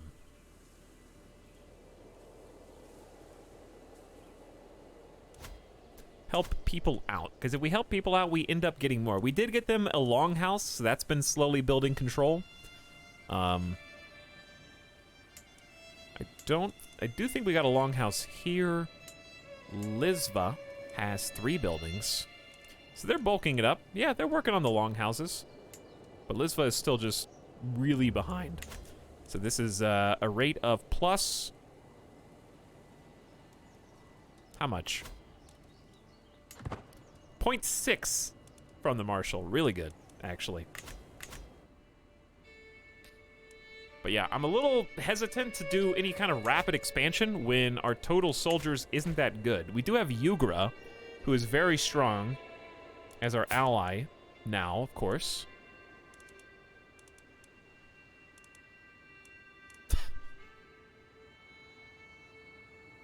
I just thought of something dastardly. If you just kill all of their sons and have your heir marry your own half-brother's daughter, is it a bit of inbreeding? Yes, but you would take the title back, as long as it wasn't matrilineal. I don't think that they would accept that, though. I doubt they would. Master of Words. As a scholar of the diplomatic arts, I am well aware of the power of an eloquent compliment. Showing admiration for a woman's best quality is a sure path to her heart. The next time we meet, I will compliment my wife's... sadism? Wrath? No. Assertive, powerful presence. Yes, that's what we will call, her tendencies to inflict suffering upon others and rampage throughout the house.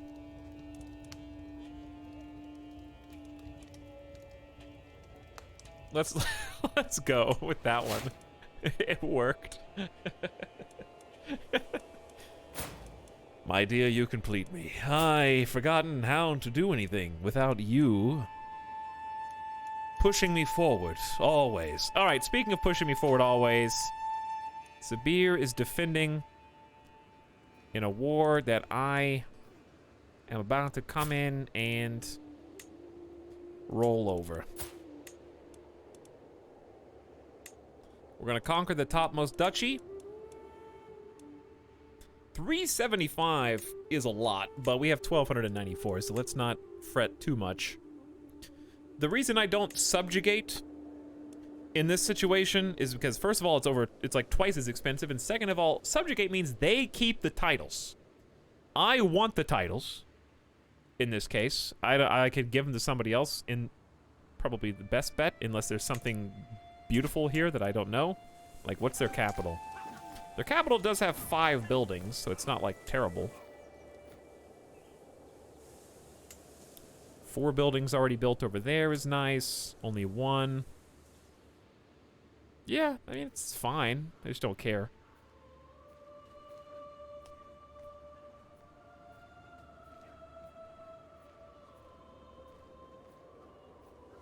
Chad needs more Monty Python and the Holy Grail jokes. Ace Tech, that was I love that that was a Boomer reference when I was young, and now it's like, what comes after Boomer reference? Yet everybody still knows them somehow. That's how timeless it is. Okay, Sabir.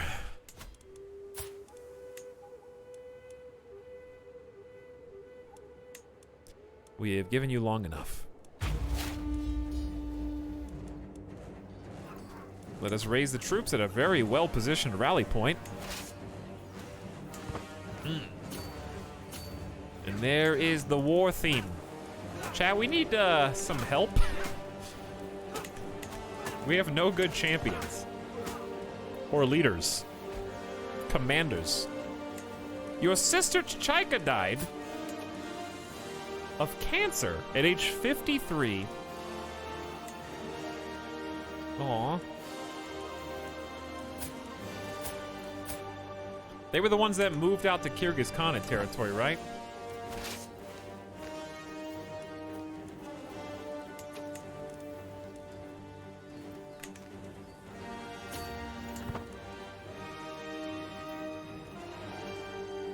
Some claimants can be good commanders. Yeah, I never invite them because it's 750, but I trust you. I do believe you. Speaking of guests and claimants, there's one now, as it happens.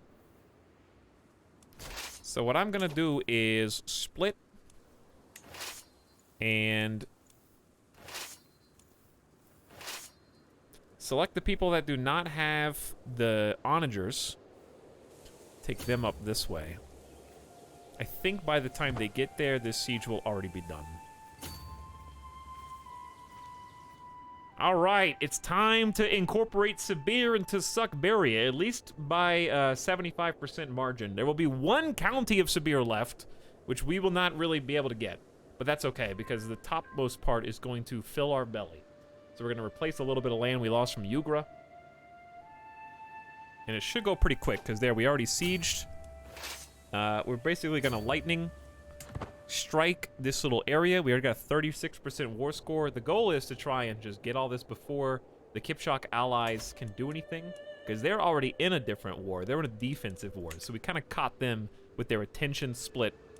Looks like they're going to desperately throw themselves at the Battle of Teak. I don't think they're going to do very good, because we're just sitting here with our 500 Metzenvartia. And the battle's already won. Here's some prestige and piety, my lord. We lost 500 troops, though. That kind of sucks. Mostly levies. To whom? Their champions got 200... What? Their champions got 150 kills? That seems ridiculous. Oh, he's got 23 prowess and 20. So him and his retinues did, I guess.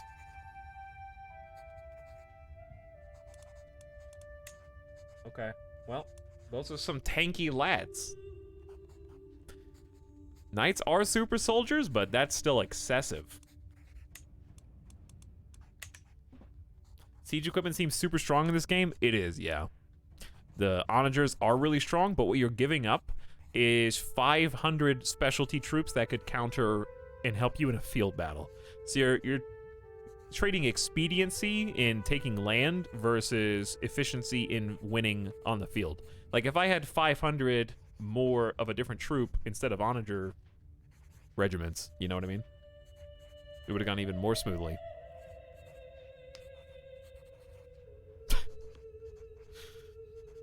Sim has reappeared in the chat. You forgot to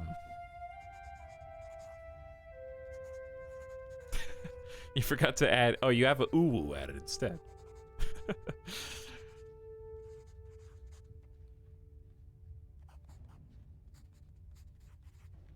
This game isn't realistic? Excuse me, Algillis? Yeah, right. This is as real as it gets. This is, look, if you went back to 986 AD, like if you went to sleep and then woke up and it was 986, this is exactly what you would see. You would see like your character in the mirror down here at the bottom left, your various life options on the top right. The UI was actually very clean back then for this time period. Okay? Ruling the multicultural kingdom of Siberia comes with its own set of challenges. Foreign subjects often feel alienated when they cannot speak their native tongue in court, breeding resentment.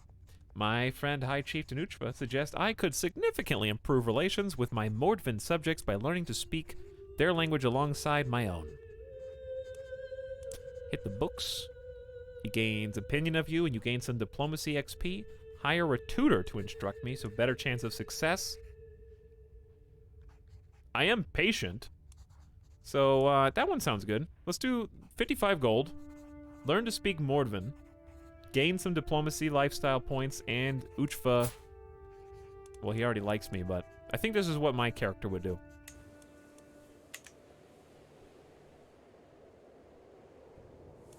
I believe so. Wow, there's a lot of things here. You capture Con 8. I'm a little confused as to why my wife wants to present a grand gift to me in the courtyard. I soon understand, however, as Queen Conchi's order, as she orders a group of soldiers into line. A complete regiment, raised from my own lands and ready to serve you. This is a grand gift.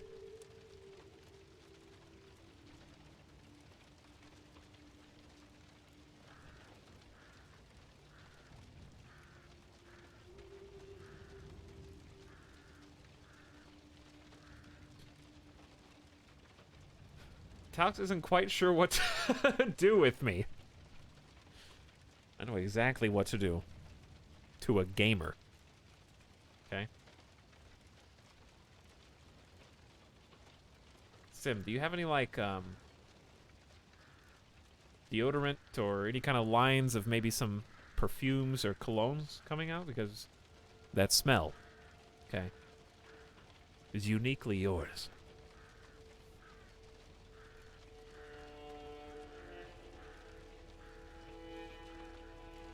Also, Mostly Lost jokes should be funny. Thank you. This is a grand gift. More troops to bolster my army. You get an army of 320 men in Tartus. They will serve as my personal guard. This character's spouse has raised a personal guard to their service. Why? Okay, so my prowess goes up indefinitely. I'd rather just have the troops right now. I think chat last time said that 0 days equals forever. I don't know. I never clicked it.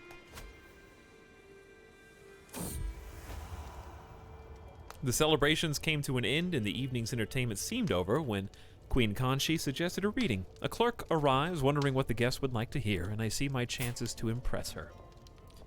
Something pious? I doubt it. Let's be entertained. Good choice, Brozor, she says, and puffs her chest. 80% success chance to seduce my wife, with whom I already have 3 children. That's good. That's nice.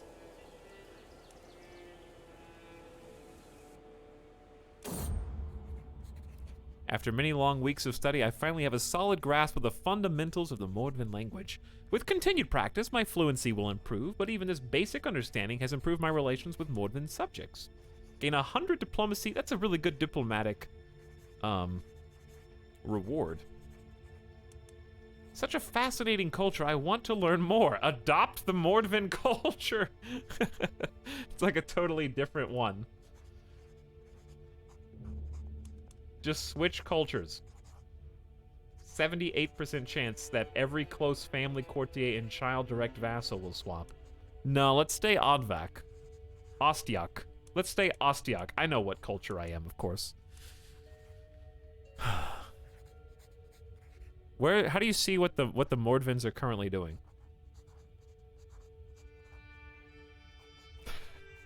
Convention nachos. That would taste delicious right now. I'm in the mood. I don't know why that reminds me. I want pizza. Chad, I made sloppy joes last night. You want some? I made some sloppy joes and I made some what else did I make? I don't know. It wasn't that memorable, to be honest. Leftover sloppy joes, I'm good. They get better once they coagulate in the refrigerator. Once it thickens up a little bit. Nobody wants fresh sloppy joes because that's when they're the sloppiest. If you wait just a day, they become much more congealed. Do you like these words? Are these appetizing words? Congealed? Sorry, I'm learning the language of my Mordvin subjects right now. It's not a manwich. All right, listen, chat. Let me be clear. It's not, I didn't dump out a can and heat it up, all right? I got ground beef, tomato paste, water, and did sloppy joe mix and made like real sloppy joes, not like manwich can dump heat.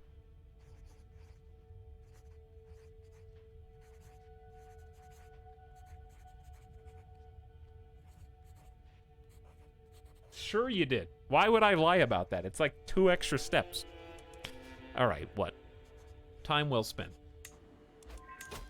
Okay, so we're working towards either level of fame impact, which I'm curious what that exactly means. Impact plus 100%.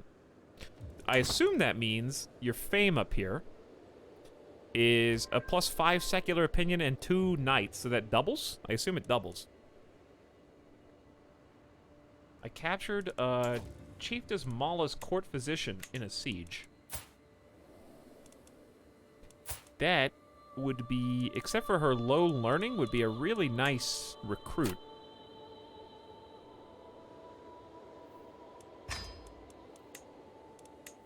But, I guess just in case our current physician dies. Got 23 gold? My son, not Piotr. Only gained 1 martial skill. He tried, though. He did his best. All right, where's the last little spot? I think it's right there. Greetings, King Brozor. I have no choice but to accept being recruited to your court.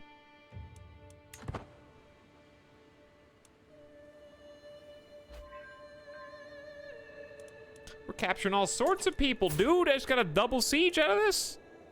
Tangry prisoner wounded. Hey.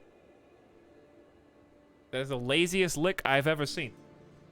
He's not licking his paws. He's not even barely awake. Midas is just... I don't even know if you can see.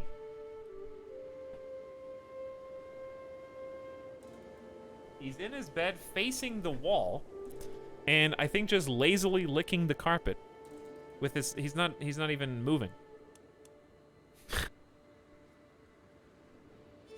I'm imagining Atonix doing a 16-hour Crusader Kings 3 stream while surviving solely on manwich straight out of a can. I don't think this is true. I've never tasted default canned sloppy joe in my entire life. I go 1 tier above that. I get the prepackaged sloppy joe mix and just make like actual ground beef and a can of tomato paste, and it's so much easier. It's I assume it tastes way better with 1 extra step.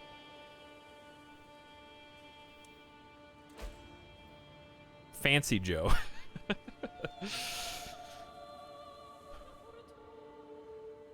The Fancy Joe. Chat, did this just go really bad? No, it's fine. Okay. I thought this just went really bad. Hello, Brimo. How's it going? Speaking of 16-hour Crusader Kings 3 streams, when can we expect the Simcopter 1 16-hour Crusader Kings 3 streamathon? What? I'm looking at the schedule, and it says it's later tonight? That's really weird. I had no idea. I'm excited to be there, Sim. Is that true? It also says featuring your favorite Sloppy Joe cooking stream recipe. You're gonna make Sloppy Joes live on stream for everybody? Wow. Show me how it's really done so I can learn some lessons, please. Senpai. Didn't see that one coming, did you? You captured Chieftain Z of Kangsk and his guest Siren during the siege of Kangsk.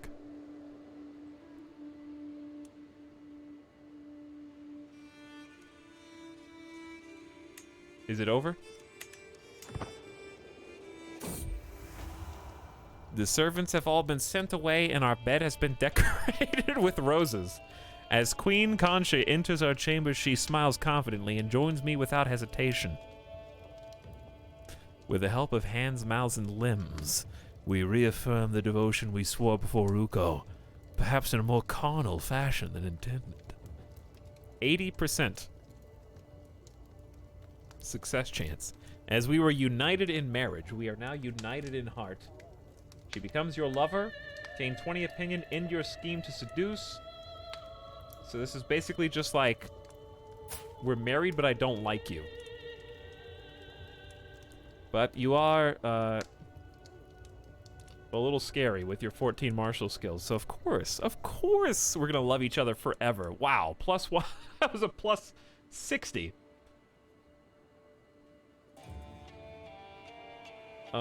As they often take place outside the bonds of marriage, not in this case.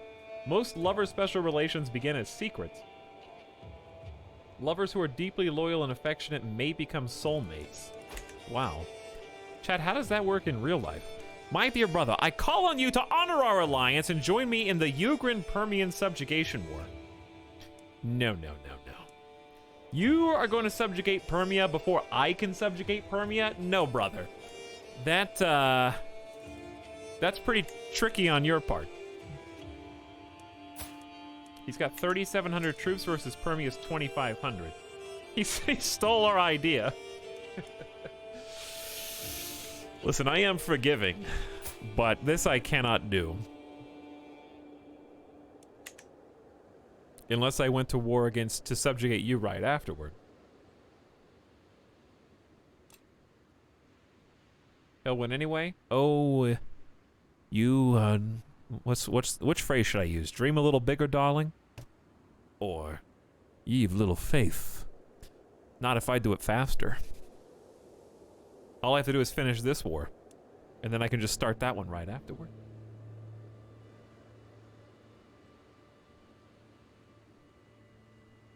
You need to build up soulmate points. How many do I have so far?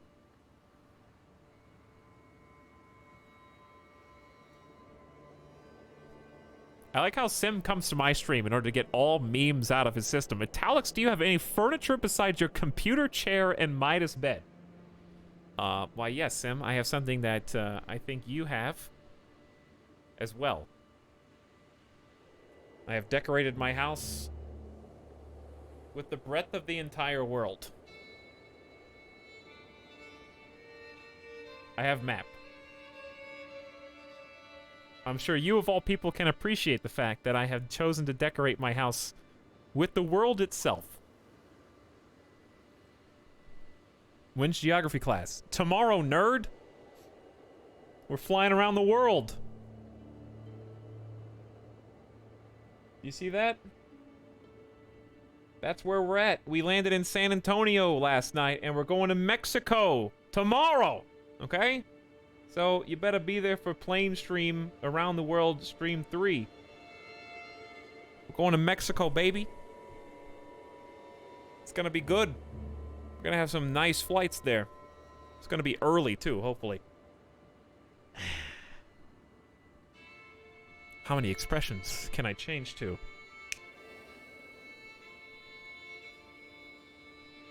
Don't miss the flight or you're stranded in San Antonio. Exactly. But I do also have a table and chairs, believe it or not. I have 2 camping chairs and a mattress. That is the extent of my furniture. I don't know if you count coffee maker as furniture, but that's the only appliance I have as of yet purchased. And this is true. I don't have a trash can or a recycling bin yet.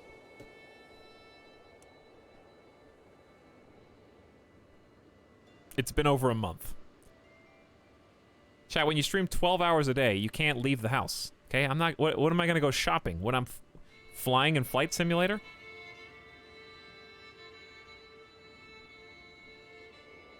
I lived without a trash can for like a couple months. It's fine. Thank you, Kairotobi. That's why you're a mod, and all these other peasants are relegated to emote only mode.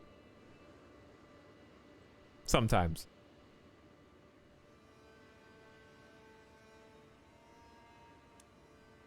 All right, I decline, obviously. Let's finish this war. I got 50 onagers. This should be a piece of cake. So we're going to go back into friendly territory. My sway plot worked.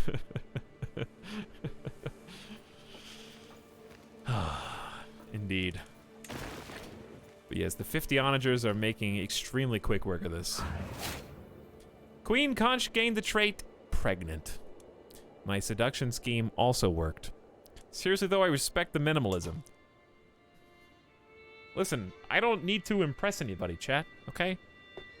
Me and Midas? Midas has treats, a large bed, carpeted floors. What else do I need? See, I don't surround myself with physical decor in order to try and distract myself, because I don't need to. I got everything that I need right here. I got nice, sometimes, occasionally, rarely good people in chat. I've got fun video games to play. I've got delicious food at my beck and call. Honestly, food is one of the top, like, morale things in my life. After, like, 5 straight days of streaming, dude, order some good food, and I'm back on top. Decor equals a garbage bin. I mean, I have an egotistical streamer. Okay. I do have an outdoor garbage bin.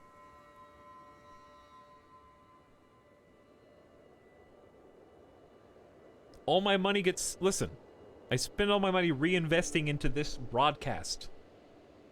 And then when I want to... My liege, a new sub for your collection. Run while you still You know can. what, guys? Being a sub's not so bad. Get that guy.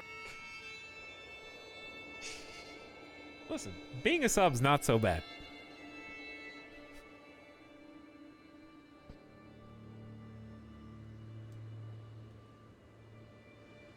He has no furniture because he's still paying off playing gear. No, the playing gear is already covered. Don't worry about that. That's already good.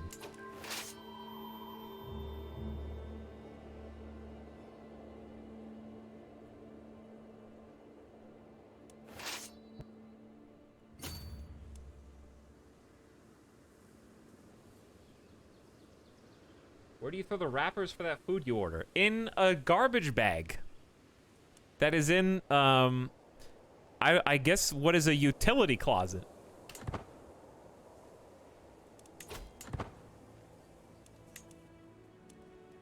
You gained the contested title. Chat, all of you guys who put so much value in, like, wall decorations and furniture and... Should we get like a nice little table for this corner? And I'll put like a beautiful art piece behind it that I got on a cruise ship one time because I got baited into buying like a $500 painting by some no-name on the cruise. It was so beautiful and I was just smitten by it. Okay?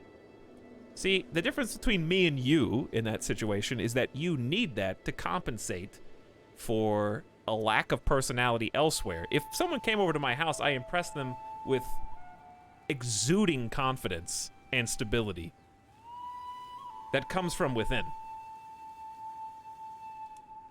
Okay, that's all I need.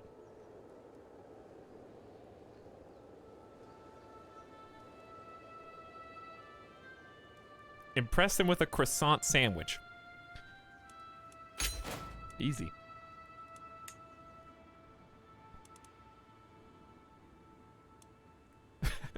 Straw man? Is there really an... Okay. Can you have a logical fallacy when your position is just, I don't have furniture? That's not an argument. I am not making a statement on anything other than the fact that I don't need it. What is there to argue against? You are wrong. You need that stuff. Doesn't even make any sense. I feel proud and bad for bringing up this topic.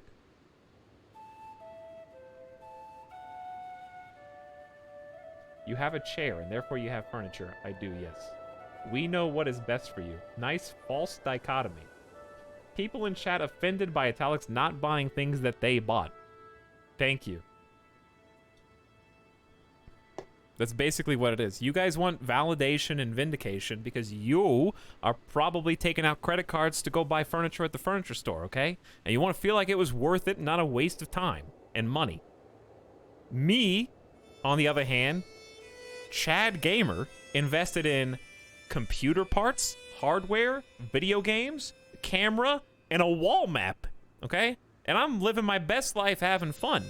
You guys are dusting furniture and getting sold and upsold on the wood grain cleaning set with the extended warranty that's an extra $100.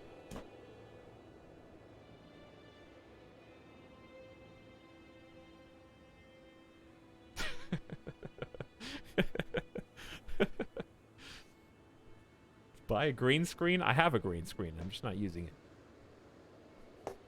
Anyway, now chat's just in troll mode. You guys don't actually care. Half of you still live with your parents anyways. You haven't had to buy a piece of furniture in your entire life. You're standing on absolutely nothing. It's a trap door that leads to a spike pit below you.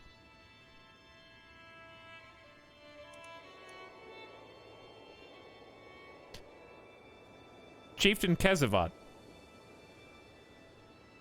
One day you'll wake up after you graduate from whatever the final tier of school that you decide to go to is. And you'll be like, oh shit, all that stuff's expensive. Do I really need an end table? Do I really need like a nightstand? There's a shelf in my closet. Do I really need a chest of drawers?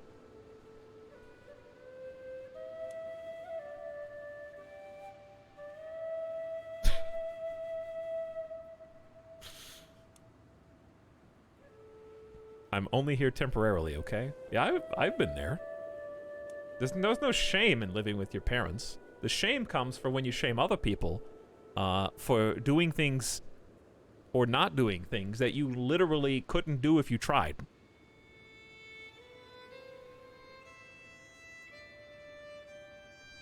Serious question, where do you put your phone when you sleep if no nightstand?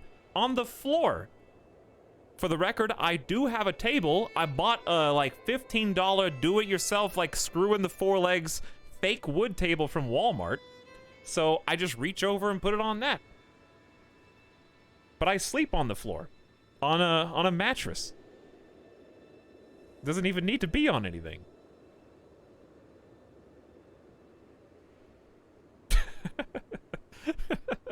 Chat's so active right now. I haven't even done anything. I can't even process all these comments. Deadly Paper Cuts asked, is there a way to tell how close you are to winning the war? There is, yes. Actual question. Floor Scorpions. I'm surprised I'm the first one to ask this question. You are far from the first. Chat has known that I sleep on the floor for a long time. They just like to lord it over me from time to time. Like it's some, like I care. If I cared, I would have already done something about it, okay? But for the record, chat, the only situation that I will ever buy furniture is if I personally want and or need it. And there is some furniture I want.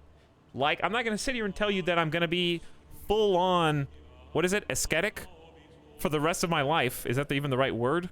I want a couch and I want a TV. Those are the only two things that I actually want / need at this point. And when I need them, then I'll get them. Do you even have a shower? Do you at least have a shower curtain, though? I don't need one because I have the main bathroom in the whole house is mine and it has a glass door.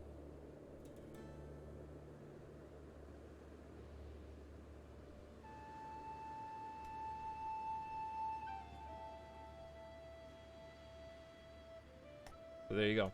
You have towels? Towels are not furniture. Of course I have towels.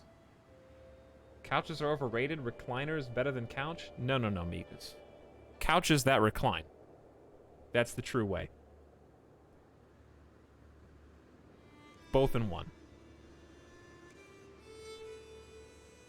That's the only type of couch I'll buy. We're all just sad because where are we supposed to sit when chat visits you? Hopefully in your car, far away from me.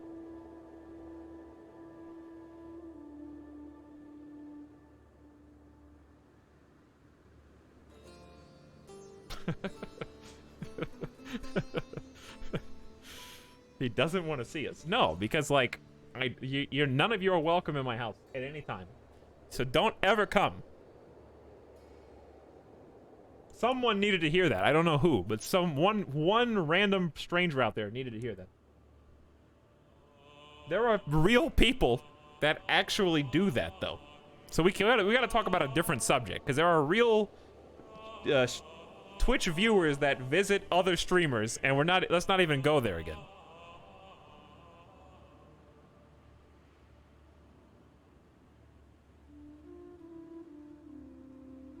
New tangent. I love that I used a logical fallacy, apparently, to defend my lack of furniture in my house.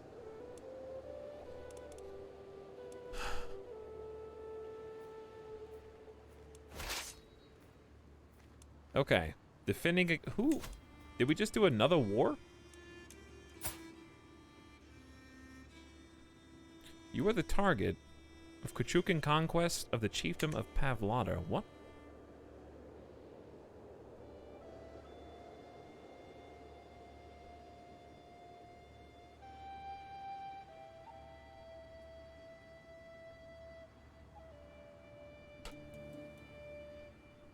The logical fallacy.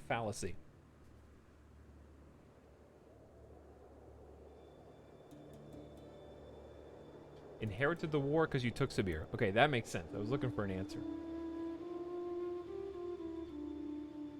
Pyrotopia, am I being accused of creating a straw man? That's... You know what's interesting about every stream argument ever? Somehow, if the stream was a court of law, no matter what we're talking about, chat always takes the defensive and assumes that the streamer is the offensive. Because of that, even though I am defending against a straw man, that's never identified by the defendant in chat, even though you're the aggressor. Mob mentality. We're never defensive. Objection, I'm not made out of straw. Hey, Italics, do you have any furniture? No. Well, that's wrong and stupid because of this. Oh yeah? Well, you're wrong and stupid. It's a straw man argument! Hey, you went too far there by calling me dumb and stupid. Even though that's what I said about you a second ago. You crossed the line here, guy. That's basically what you do.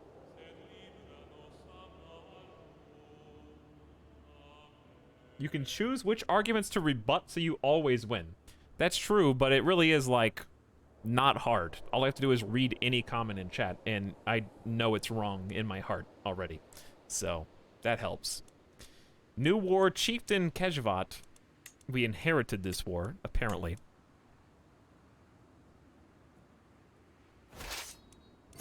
So, just go kill that guy, I guess.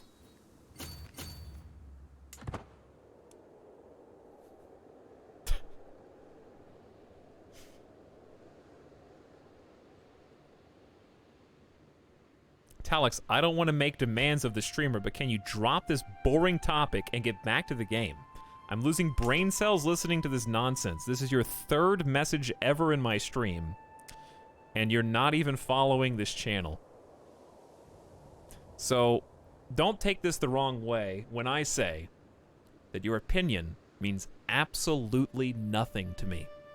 It's nothing personal. I don't know you. Maybe you're a really good person, but based on 33% of your comment history, I am disinclined to believe that.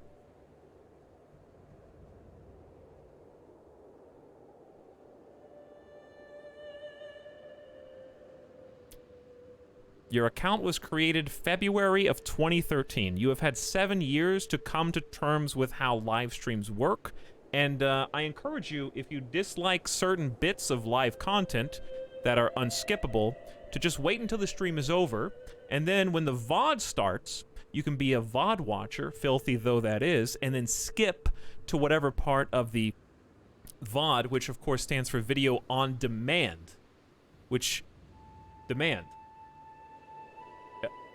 Did you just demand that I do something? Okay, well then VODs might be for you. And you can just drag the slider wherever you want on that VOD. So I'd recommend that.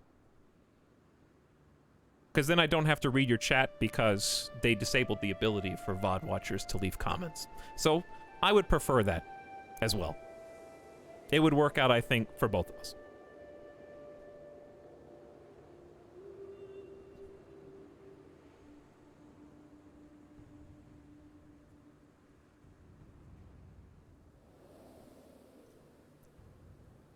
I'm out of Coke. Now, anyways, before I was forced to pause and address that egregious comment, I was getting ready to play the game. Ironic. He could save others, but not himself. Mazava seems to have been having a difficult time at our latest feast. She buried her face in her food, and the only talking she did was asking for serving after serving. Here, you drop this, King. That was just -2, everyone. Food is always a joy. If it was a chore, then you should simply have left. It is a duty to be seen whether you want to or not. Why is it always either gluttonous, impatient, or shy?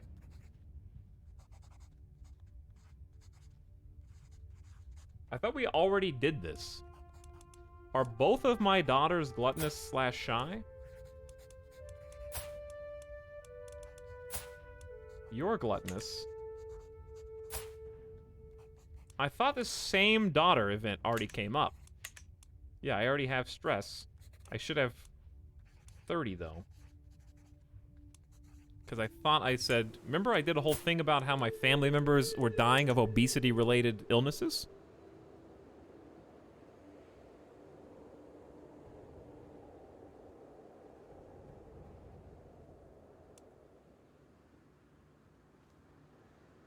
Okay, well, we're just gonna siege, I guess, Kuchuk, and then turn our attention and see how Permia is doing, and maybe we can subjugate them.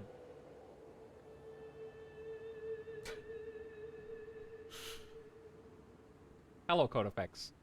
How are you tonight?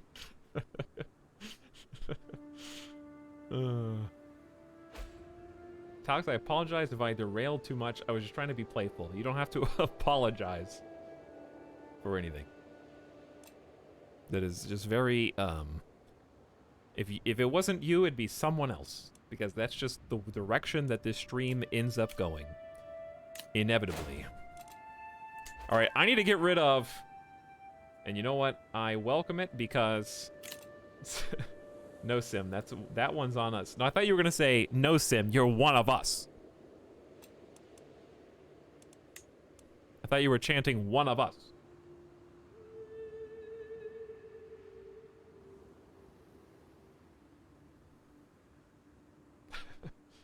Hello, Nomak, as well. Maybe this is just... Hang on. Have Sim and Novak been playing so much Among Us that they're trying to... Hang on, I know who the traitors are! Guys, everybody listen to me. Everyone vote for Sim and Nomak. If we can just eliminate both of them and eject them from the pod, we can still save the stream. I saw them backstabbing. They were right behind me in the hallway, just past security. Looking menacingly. I called the emergency meeting.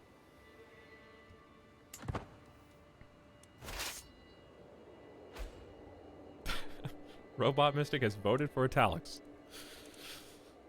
Oh, nephew taken prisoner, kind of unrelated. Low control. Prisoners taken siege. You captured chieftain's daughter. The siege is won. And neighboring Conham Usenbike. Usenbike. I don't know why that name's funny.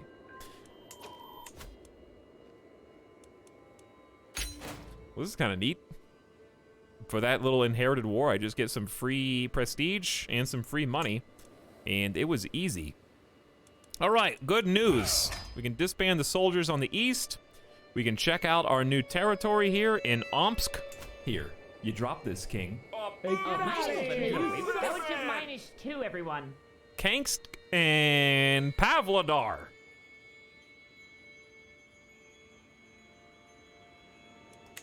So I gotta decide what to do with my holdings right now. I'm tempted to just keep all 3 of those and then ditch 2 of my older ones. Actually, just 1.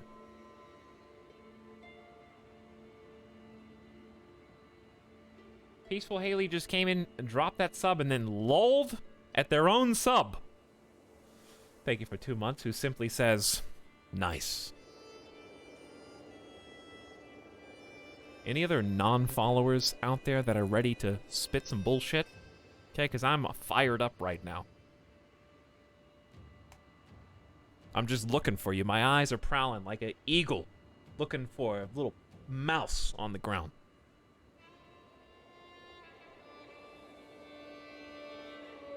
Aco 4K says, woo, thank you. Smoothness whisper. I don't know. What does that mean? Thank you for your 2 months of sub anyways. And then Geek Dice with the fresh prime. Hello, Geek Dice.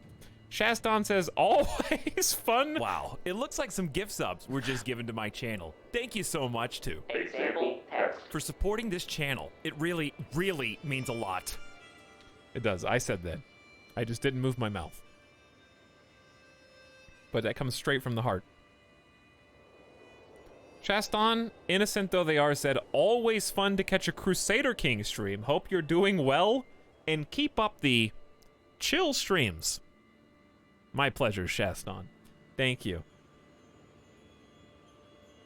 Rafflemaster 45. I think I may have missed you, but thank you for a sub an hour ago. Much appreciated. Oh yeah, what a chill, good Crusader Kings 3 experience you're all getting here. Oh yeah. All about it. All about it. Oh, Queen Conchi, you've been so brave and so strong. Words cannot describe my love for you, and now we have a perfect little daughter. Who will you become, my child, and what shall I call you? My last child's name, she wanted to name Pyotr. So I said, no, that name sucks. I'm gonna name my son not Pyotr.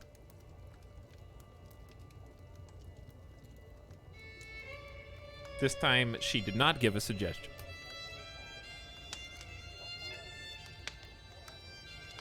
So I will come up with my own name. How about... Give me a letter, chat.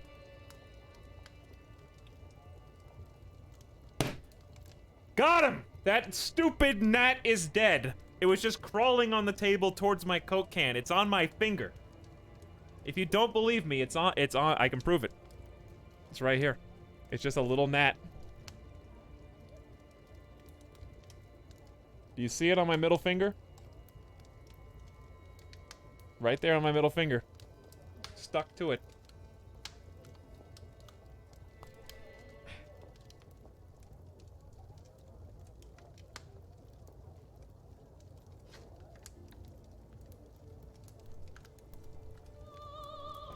Okay, I gotta wash my hand.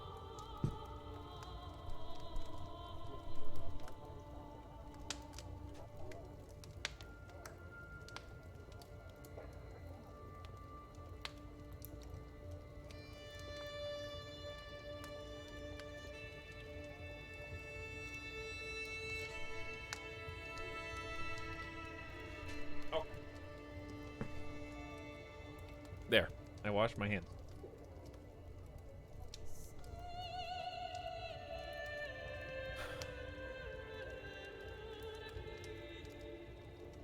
I'm so glad that that's dead.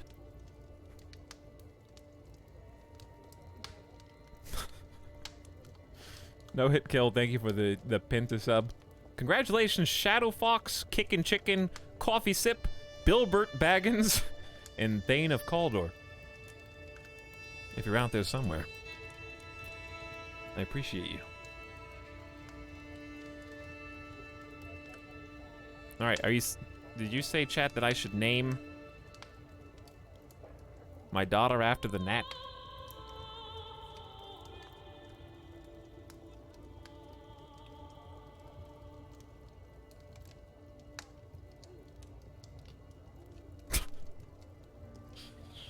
With a G or with a K?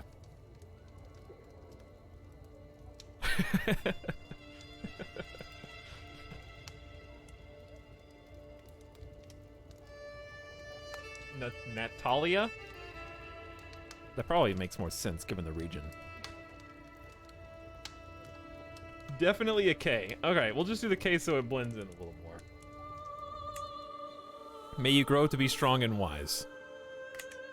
Indeed. So, we got something we gotta do before we unpause again, because I got too many holdings. We can fix that slightly, because once I round up to 10, every 5 stewardship, we can have another holding.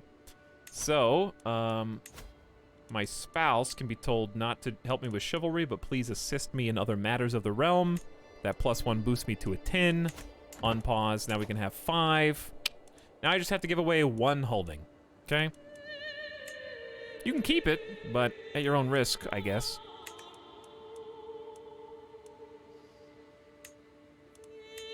The Chiefdom of Atbasar. It's kind of just in the middle of nowhere. It's got to be either that. We could give away Narim. I didn't really want to hold this anyways, but it is nice just because it's so built up. Peepo clap for Natalia. And then we have a race against Yugra, who was actually part of Suckberia, but after my father died, we split the land. So they just went to war against Permia, and now we kind of have to, like, race them for it.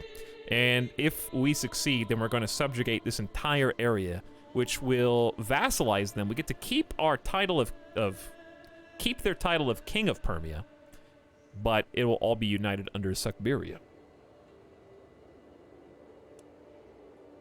So we just picked up these 3, and there's one little tiny piece of Sabir left. I think I want to hold on to those. So I say let's give away Narim just because it's really good, but it's just really far away. But to help with that, I need to go ahead and take Kyrgyz Khanate land to kind of unite it. All right, what I'd like to do is pick one of my friends. I think RP-wise, if I pick one of my best friends, especially if they're not landed, that would be super nice. How many vassals do I have? We actually have only 9 out of 40, so we got plenty of room. So we got Rada Avrin, my niece, is a friend. And I think everybody else is a high chief. We can't even grant her titles because we cannot grant titles to women without changing our entire culture. However, she can still inherit stuff. So who's your father? You actually have a child already. High Chieftain Uchva. But yeah, you can change that by following succession laws and changing preference laws. For succession, I don't know if... I think the road to get here for equal doctrine would allow you to bestow titles.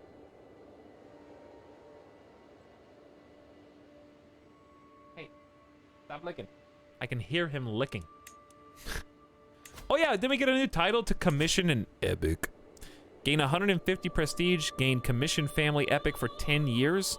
You are likely to get a better result if you have extra money to spend. We'll try that after this war. How about that? Okay, step 1, get rid of the territory. Who? To whom?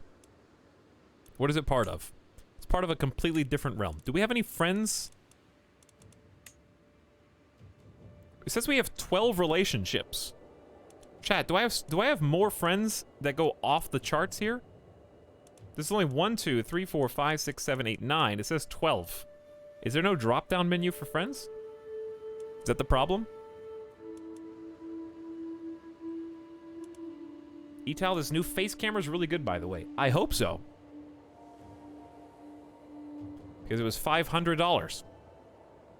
I bought that instead of a couch, chat. Okay? Were you worth it? I'm just kidding. No, the couch would have been way more than that.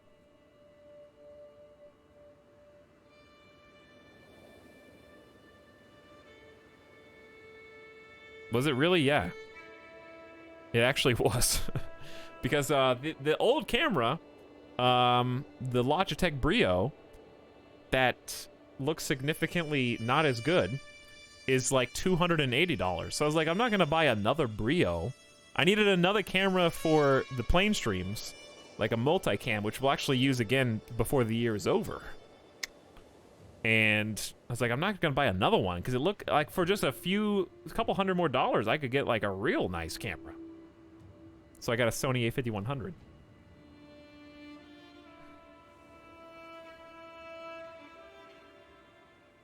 I wonder if, and it's really good. It really is. Like we've been using it a lot. Like stinky webcam. I'm done with you. I still use you, but it's crazy that it's like almost $300 and you can't get better quality than that. Some of all skills. No. I wanted to see if I could sort by opinion of me and maybe find some more of my friends this way, or maybe I don't have any more friends. See, I do. Spy Master, Vassal, and Friend. This is who I was thinking of. He doesn't show up on the list. No, he does. He does. He's already a Vassal. I'm sorry. I'm not paying attention. Okay, well, I don't know then. Who lives over here? Chieftain Setyamka has 2 counties, isn't particularly powerful. He actually has a big amount of troops. How hard is it to revoke a title? Is this an act of tyranny? Yes, causing all subjects to lose 20 opinion of you. And he loses 80 opinion of you for 10 years for revoking his title. I wish I could just trade him. I wish I could give, My liege, a new sub for your collection. While you still can. You know what, guys? Being a sub's not so bad. Get that guy.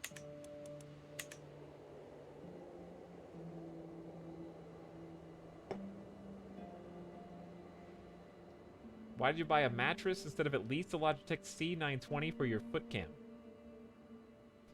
Sim, all webcams are sold out, unfortunately, but I definitely would have. But every single webcam has been sold out since March. They're following the Nintendo approach and intentionally making fewer consoles than they know that they can, just to try and drum up. I'm just kidding. I don't know what they're doing, but they ain't making webcams, I guess. I actually was gonna buy one, so it's funny you mentioned that. Okay, get rid of this. Let's just create a vassal. Let's just pick some random person. Doesn't even matter based on their opinion. Actually, let's just do based on sum of all skills, and then find someone who doesn't like me very much. Actually, yeah, giving it to one of my smart champions. Ooh, not the ambitious guy, though. It should be fine. There's nothing for him to covet. Blade Master, open terrain expert, temperate, calm, good stats, seems like a smart individual. Here you go. I grant you the title of Narim from nowhere. 40 opinion for 50 years? How old are you? 40. Okay, so that'll work for a little bit. Now, I'm curious. He stays my champion, and he's got a 96 positive relationship with me. Fantastic. Okay. Now, we have something to do finally over here. King Zarni, you look a little surprised. Well, don't mind me.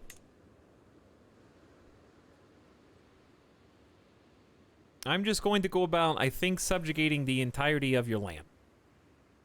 I have 1,328 prestige.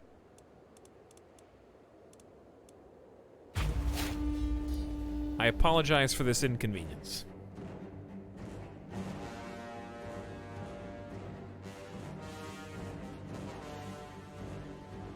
When you realize you've been watching a stream for 6 hours, mostly lost, please. Like you've never seen a 6-hour stream before. Raise all armies. Indeed. This is actually really convenient because we took Perm fairly recently in terms of years, and it's right there in the middle of Permia, so we get to raise everyone, like, on top of them, basically. 6 hours? Those are rookie numbers. Pump those numbers up. Chargal, thank you for gifting a sub to Orange Puppety as well. Hi, Orange Puffity. Welcome aboard. So how's this game different from the last one? Well, the last one was 9 years ago, Minato, so a little bit of inference on your part will take you a long way. But one thing is, it has an encyclopedia in it, and you can, like, use this blank spot, usually next to a magnifying glass, and you can look it up. All right? And when you do that, you will find the answers that you seek. Thanks for coming to the stream, by the way. Now, 8,416 people. We need to split into multiple factions. Let's take the group with the onagers. Right there, 50 siege. And we're gonna go systematically one by one. Then we're gonna, actually we're gonna, both of you, I think both of you have to go the same way. Because, yeah, there's two fords. There's two river crossings, and they have to take a certain one. So we're going to spread out a little bit. We're going to start working towards their capital. Subjugating the entire kingdom is not going to be easy. Why do they have hostile armies right here? Who's... This is my... Wait, are we hostile to Plorgod?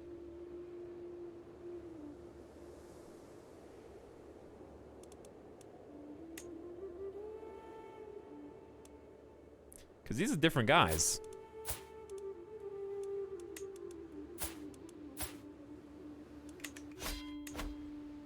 This is Plorgod's banner. Why is he a hostile army?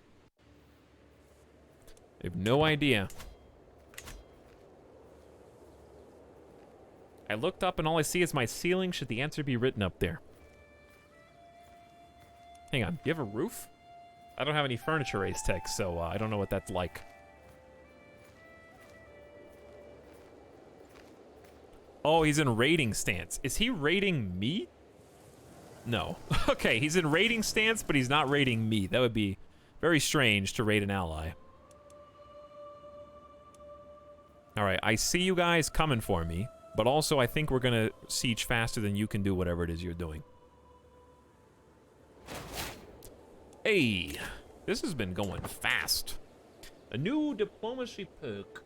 We can go level of fame impact doubled, or diplomacy per level of fame. Both of them are pretty good.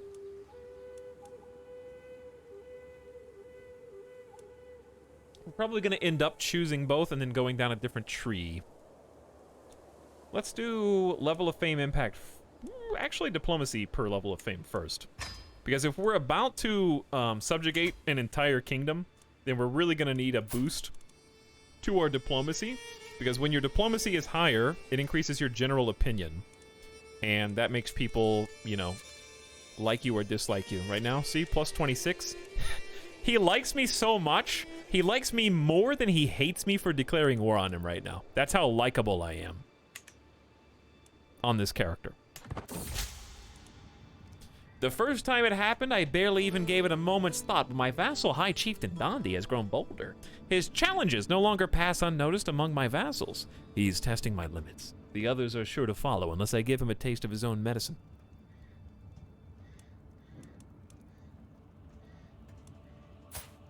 High Chieftain Dondi, you have 2,000 troops? Mock his sensitive soul to shut him up. Comment on his amorous lips. Or is it amorous? Actually, I've never said that word out loud. Well, I mean, that's amore, right?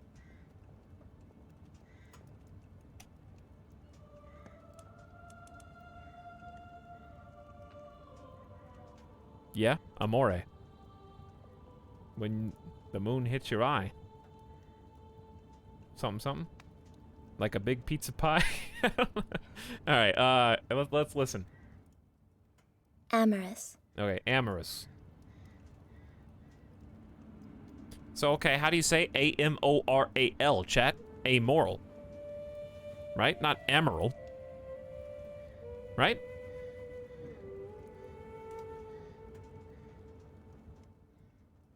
Amoral. Okay. So why is it amoral and amorous? Doesn't make any sense.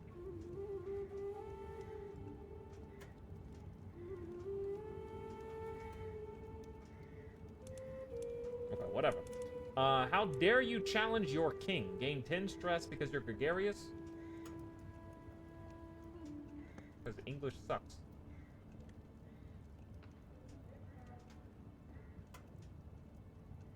I love that. I can just ask, why do these two words sound differently? And then hey, is that a pronunciation? You guys are really easy to stir the hornet's nest up. How dare you challenge your king? A subtle threat of violence will put an end to this. I can just see chat going, commenting on his lips. Gain 50. Okay, basically I'm gonna get stressed no matter what, because I'm forgiving. But it looks like I can get a weak hook on him, unless he is not fooled. Gain a weak hook on him unless... Yeah, okay, so basically the same thing. The worst case scenario, I lose 150.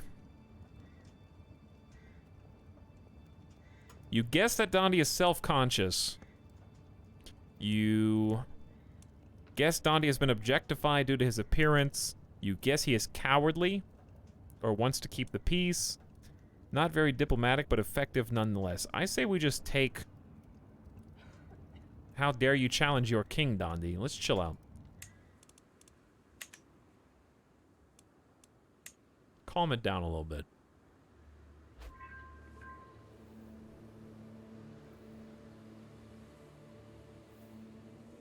You gained attentive care for 5 years. Your spouse's average martial skill led to this windfall. Hey, receiving close personal care for wounds and illnesses, and I got a massive health boost.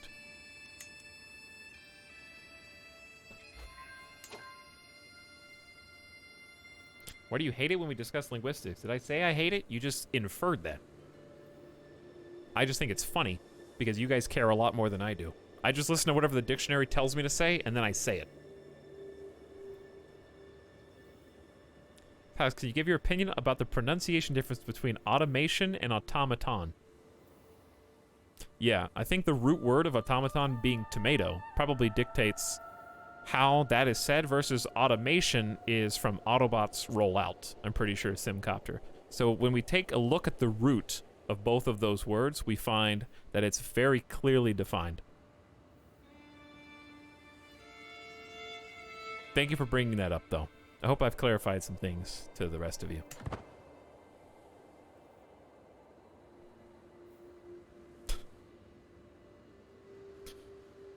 So, if I go to your stream later, Simcopter, am I gonna get to see you trolling chat as much? Okay, is Nightbot dead?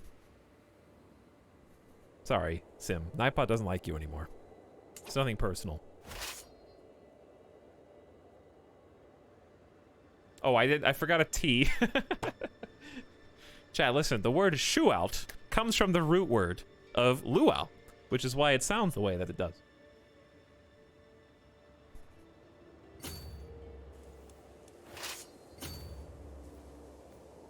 Streamer bullies us but can't even type.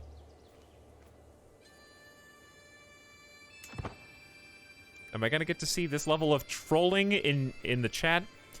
I've been having some people recently who come in and say some things, and I know they're regulars in your stream, and I go, would you say that in Simcopter's stream? To chastise them. And every time they go, no, I wouldn't. So could you please teach me how to get that level of iron-fisted control over the community, please? I could really use some pointers on that. You can see that this unruly squadron is just absolutely, if you give an inch, take a mile is the mentality here.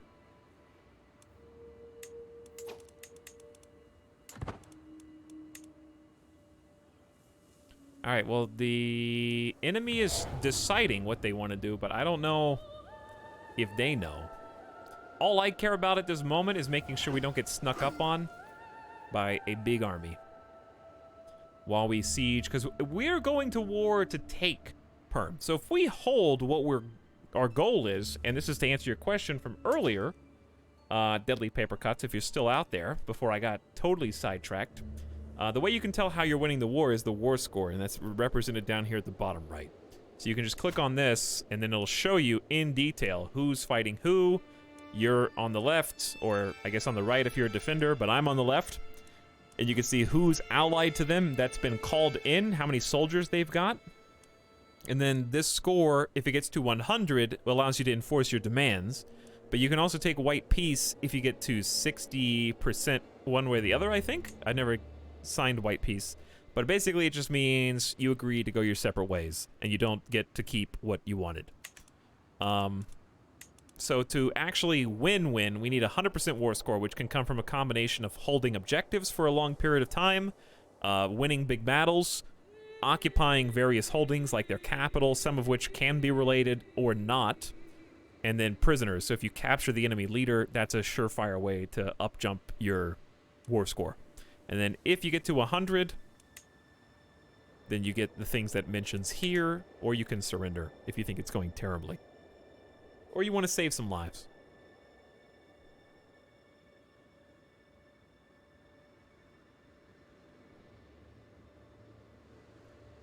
Chat, did you know that italics comes from the Greek proverb that means no furniture is pure? Italics.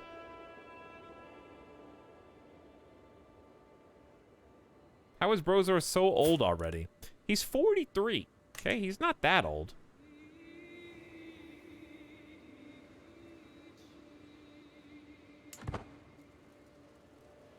He's fine. Robot Mystic says, are you worried about scorpions on your bed? No. Okay. I'm not worried about scorpions can climb, so being slightly above the ground wouldn't really help me. But I don't sleep outside. I have doors and walls and a roof, chat. And then zip file asks 2 + 2 equals question mark 30 minutes ago. I think you'll find that 2 + 2 equals 3,600.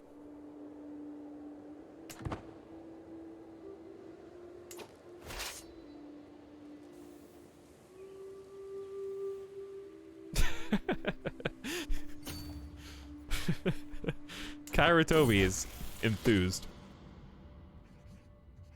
Mazava seems to enjoy our latest feast immensely. Of all the things she couldn't stop talking about, the rich clothes and glittering gold she saw there. These are the trappings of power by which our world is ruled. She keeps her... Okay, so we're basically choosing how we upbring her. She stays greedy. I can show her how to make friends and become gregarious or lustful. I saw how you look... Oh, I actually do need to arrange a marriage. Forgot about that. Well, your dear old dad, King Brozor, is very, very, very gregarious. And so why shouldn't you also be? Take a little stress to teach my children. Okay, well, let's actually do that, because you're probably not going to have anybody. Potential alliance with Yugra. I don't think I want to do that. Dread increased by 4. Hello, Etal. Are you still receiving words of the day? If so, you should share with us each stream. If not, why have you decided to deny further education for yourself? Wow. There's a lot to dissect there. You guys want to learn something? How about we learn about what my daily horoscope is? We had a lot of fun with that yesterday. Because we determined that there was a horoscope written specifically to mind control people PSYOP style into not taking COVID seriously. It was actually unbelievable, and I'm curious if it still exists today.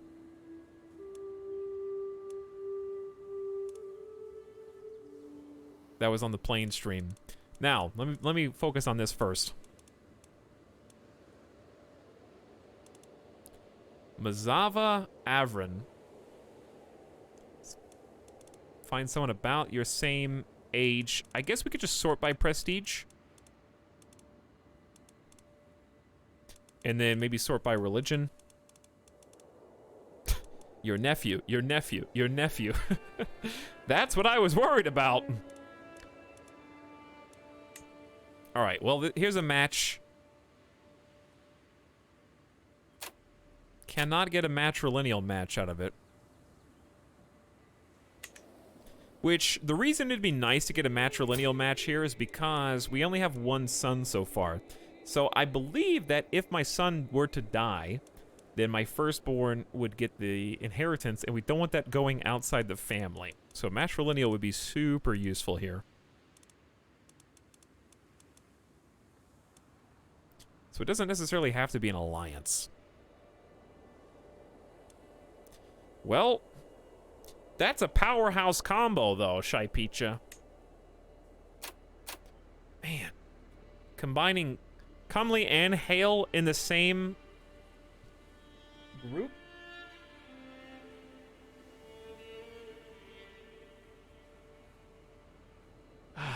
It's probably got to be somebody who's not an heir. Quick.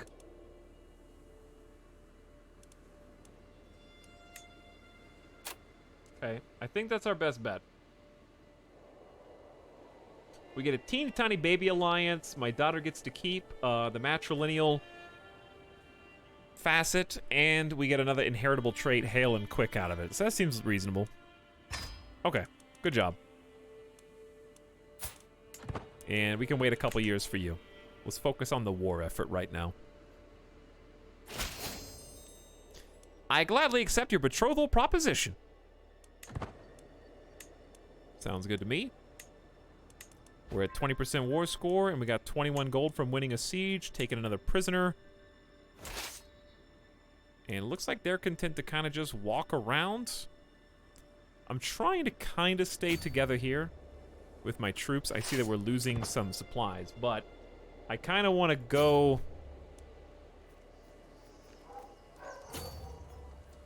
cross the river towards their capital, because that'll really put some pressure on, especially when we're trying to subjugate the entirety of them. Like, the entire kingdom. This is the first time we've ever done this, like, on this scale. We subjugated Yugra, but that wasn't nearly as much land. And it was a little bit closer in terms of borders. Like, we really only share the border of Perm.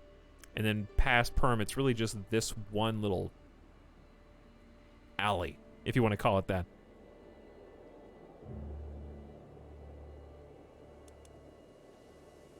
So yeah, they're starting to come back out because they're starting to get nervous. Potential battle, the chances are even. Why are the chances only even? Let me check my commander. Oof. We don't have great commanders. We can invite champions in like 2 months though.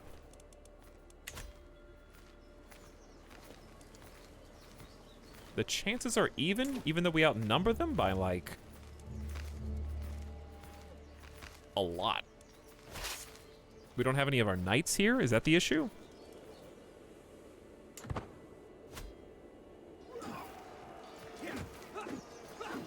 I feel like it has no idea what it's talking about.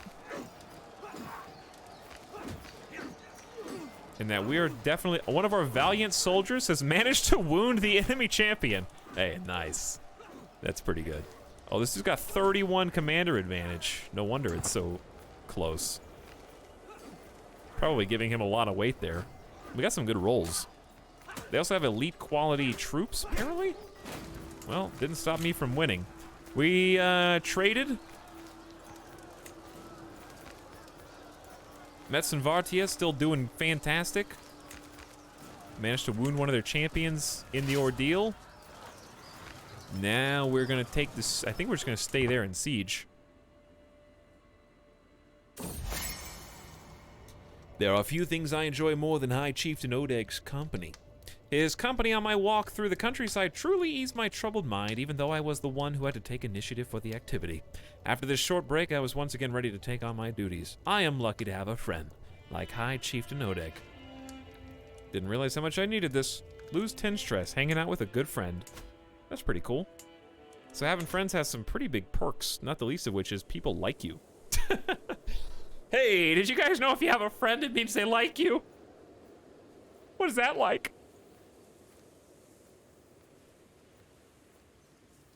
Okay, let's do, Let's see what our horoscope is today then, yeah? We have a chat. Do you want to hear the quarantine horoscope or the regular horoscope first?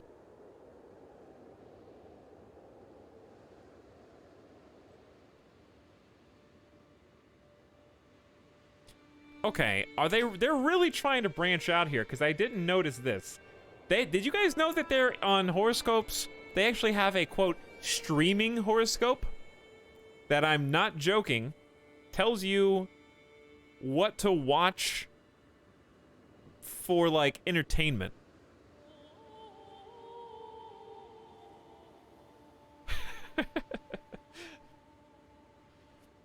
So basically ads. Yes. You guys want to hear that one first, I'm sure? Okay, let's hear that one first. September 7th through September 13th. So this one's almost over for Tauruses out there. Streaming on Netflix. 1BR is a horror film that will appeal... It doesn't even say that. Is a horror film will appeal to your sense of dedication, Taurus. Sarah, a young woman who dreams of becoming a successful fashion designer, uproots herself to go live in Los Angeles. She is set on living in this one apartment complex that is perfect. Little does she know that the apartment she is moving into is part of a massive cult that does not let its tenants leave. All right, well, you spoiled the whole show. Our young protagonist has to fight her way out of this prison before it is too late for her.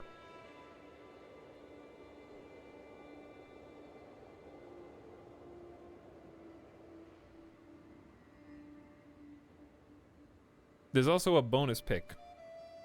Nothing screams excess more than pretending to shop for mansions in the Hamptons.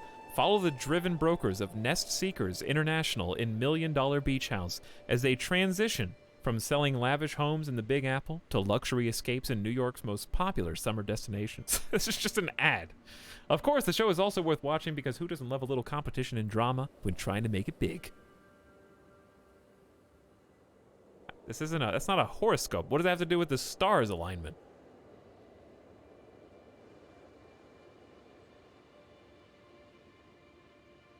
I don't know, dude. Anyway.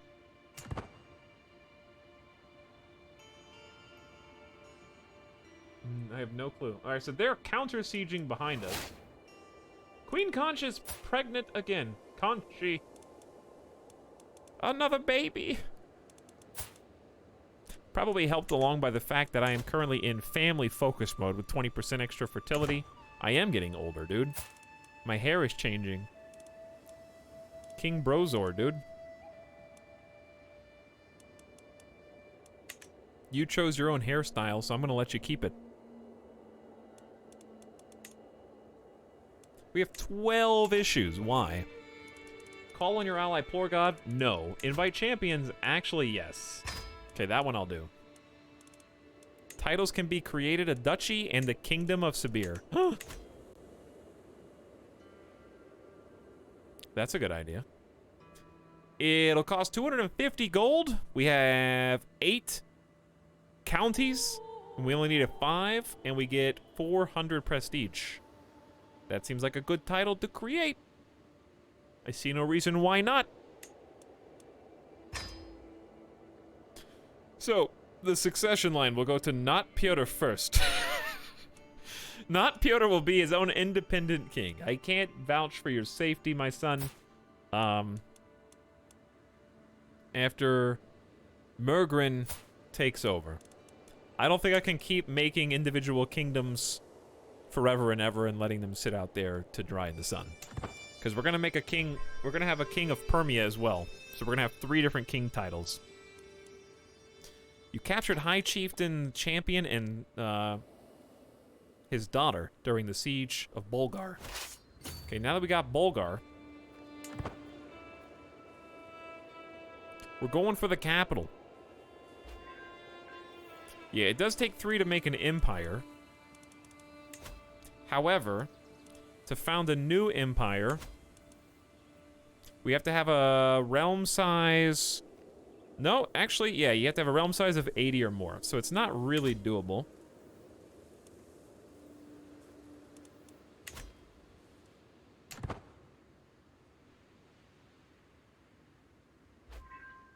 By a long shot.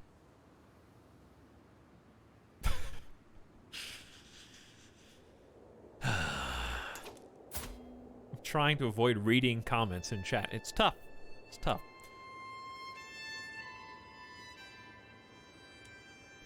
Banyak, your guest and a dishonorable villain, also coincidentally the most prowess-having individual.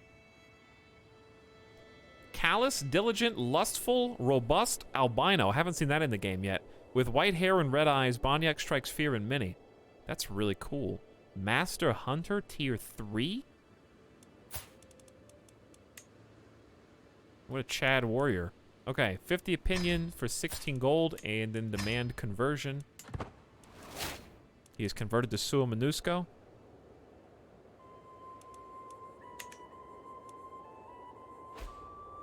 I almost blasted you because it looked too much like a bot post. Actually true. The chiefdom of Apasar has given rise to peasant rabble targeting you. Took 2 more prisoners. I don't think that they're that important. This is the most important thing. We're at 50% war score already, so I'm really curious to see. They have just let me sneak back to their capital, and now that I've done it, I think they're just at a loss. Like, we just blazed a trail. So you can see the little white diagonal lines. That's the area that we have sieged. And with my 50 onagers, if they're not going to stop me from just... I'll go the distance. You know what I mean? Because we are excessively good at sieging right now. That boosts us up from 50 to 74% by itself. I've got King Zarni's wife.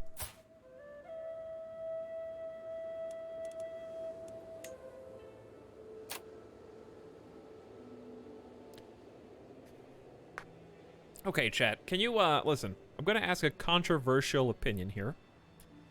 Do you... Okay. You do need a concubine.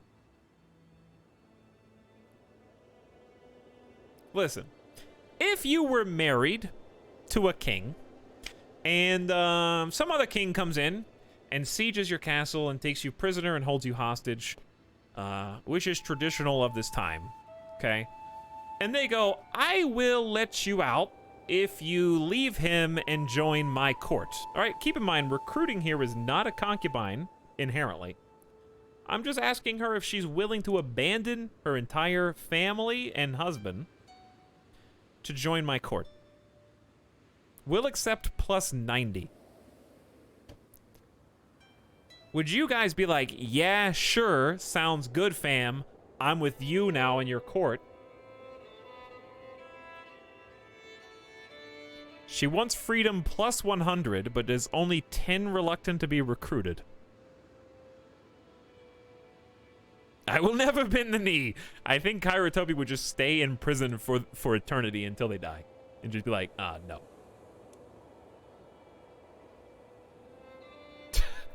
To be with Bozar. No, it's Brozar. Convert them? There's no need. They're already Sua Minusko. That's why it's grayed out.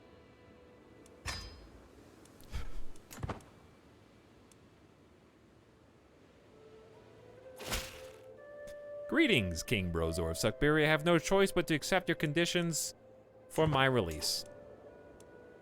Oh, I guess she actually stays married to him.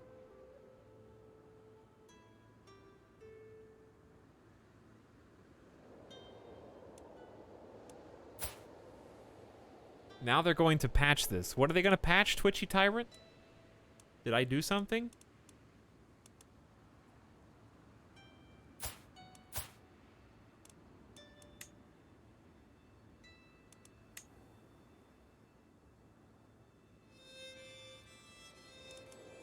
What are they going to patch? See, she's not even an option. I can just seduce. Which I am patient, forgiving, and gregarious. That doesn't necessarily mean anything. Okay, so she's very loyal. Minus 45. Queen Takei likes her husband and dislikes gregarious people. First of all, how do you dislike gregarious people? Shy. Prefers to avoid interacting with other people. Alright, chat. Well, she's still in my court, I guess. We're just gonna be friends. 84... just listen, I got... I'm okay with just being friends.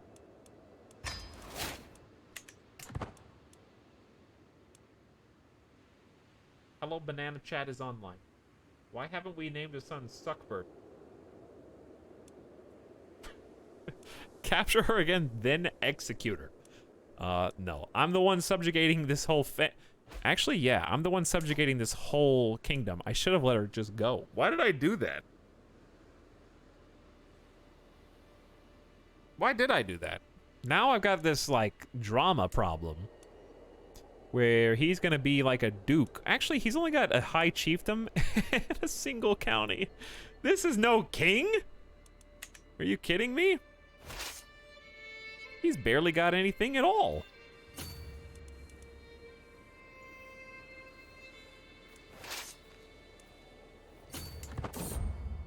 Loyalty or fear? As their king, my vassals owe me allegiance. My word is law, but how much is obedience without devotion worth? In times of crisis, a slow response or half-hearted effort can lead to disaster. Can I afford such risk? I will win their unwavering loyalty as a generous liege, lowering taxes. Fear is a far more effective tool. Gain 20 dread and wound High Chieftain Urter.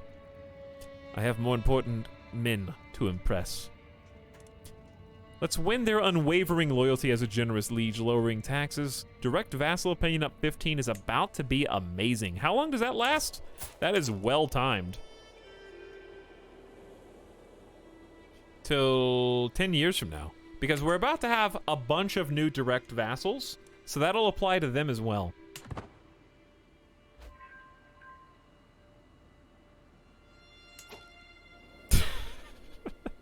She doesn't mind being friends with Gregarious, but a little too much in the bedroom.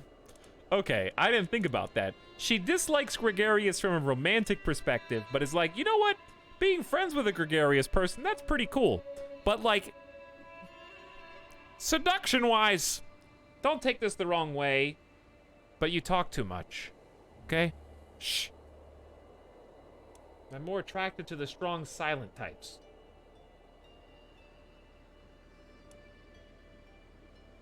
That's the only explanation.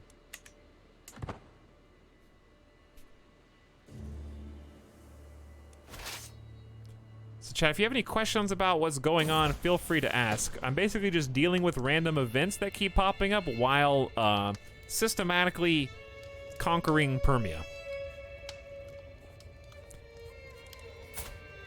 My wife, who loves me very much, has had yet another daughter. I don't know what the statistical odds are, but apparently in the DNA of the Averin family runs daughters. At least 4 out of 5. Syntax Squid, please, okay? Hey, Simcopter, can you come get your mod? Okay, they're memeing in my chat. Thank you. Take them away to whatever you call Jeff Jail. To the permaban zone.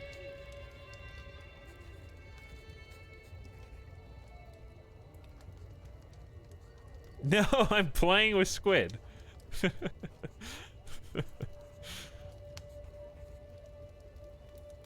Tatler. What do you mean Tatler? In public, whatever. All right, I need a new letter. Someone give me a letter. Our daughters so far are Mazava, Pasheka, I didn't name those, Natalia, and Vertyava. Oh, well, we're renaming that one. All right, the first letter I saw was P.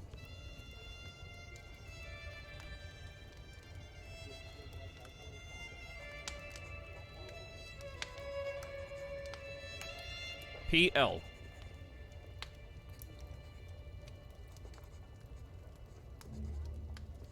P-L-O. Z. Plaus.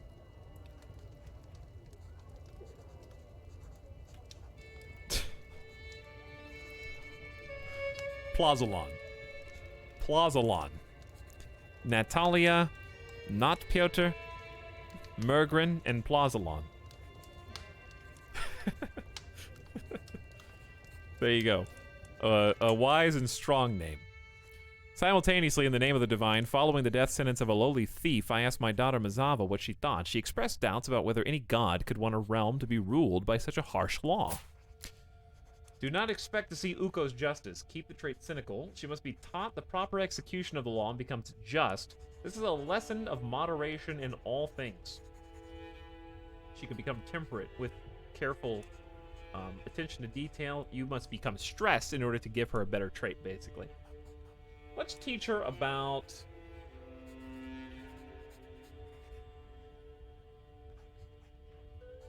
What are we getting rid of again? Cynical? So she'll be compassionate, shy.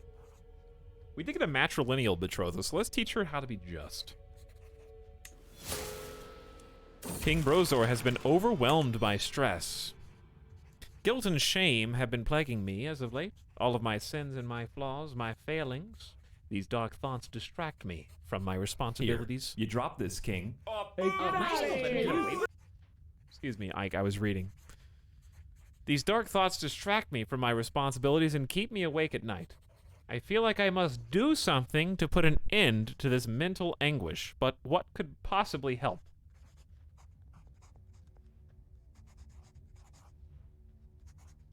Okay, you are allowed to talk now. So if you're unfamiliar with this, the way this works is we have a stress bar down here. It can go up to 3 different tiers, up to stress level 3, which would be the most severe. So we've just achieved stress level 1 by choosing things that are either tough on our character or counter to their way of doing things. In this case, we were just trying to help our kids. My lack of furniture is so stressful. Donating to charity could make up for my sins. Become improvident, losing gold and stress. Maybe some drinks will help. Well, we've never had a drunk character that we played as. I must be strong and resist these impulses. If you are still stressed in 5 years, you may suffer another mental break. I think this one is,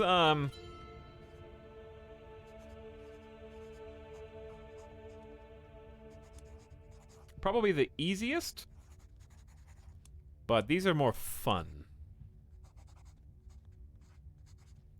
I feel like improvident is in keeping with the character. Habitually gives far more money away to charities than he can reasonably afford. He seems like the kind of person who might try to buy his way into others' good graces given his 21 diplomacy skill.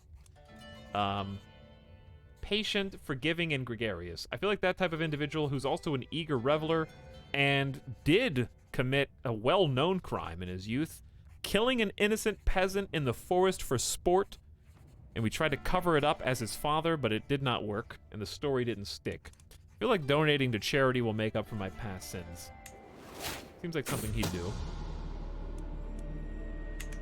My spy master has come to me with grave news.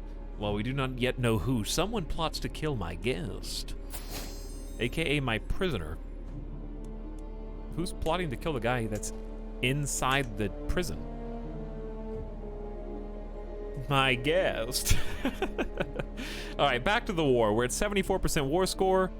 We're heading towards another tribe to siege here and another tribe to siege here. So we're looking for these little outcroppings around the map and sieging them one by one. We should be fairly close. The longer we hold the places we have already sieged as well, especially the capital, the more we'll just kind of naturally build on war score over time. So you can see that we got 0% from held objectives at the moment, but that should go up over time.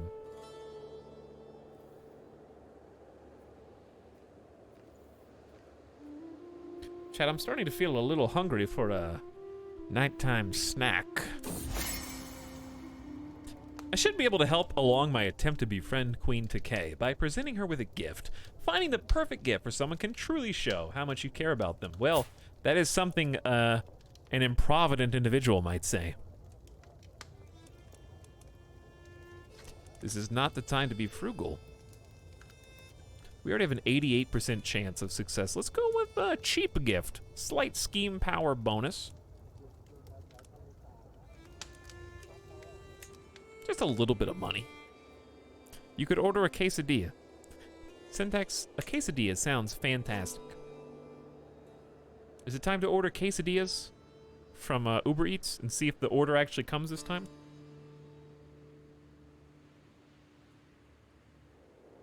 I have leftover sloppy joes though. I could just eat leftovers. Why would I buy food?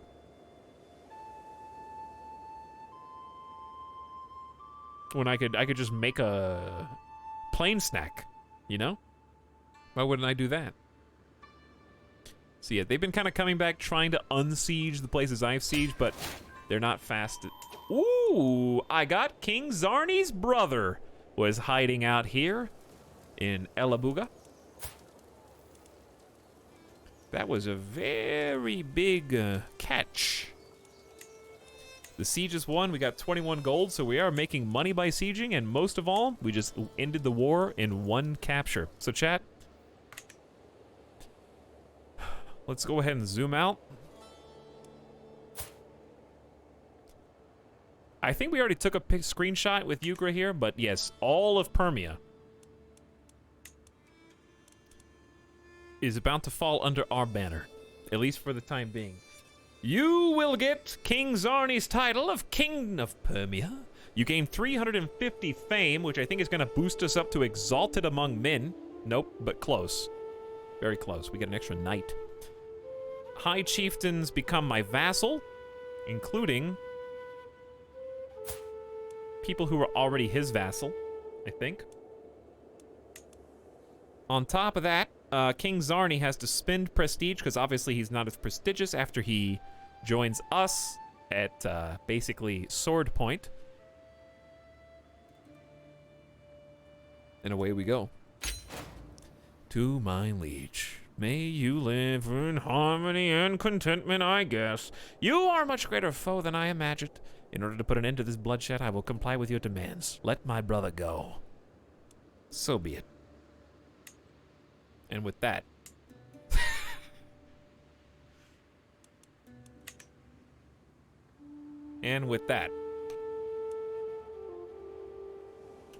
Suckberia has just really increased in size here.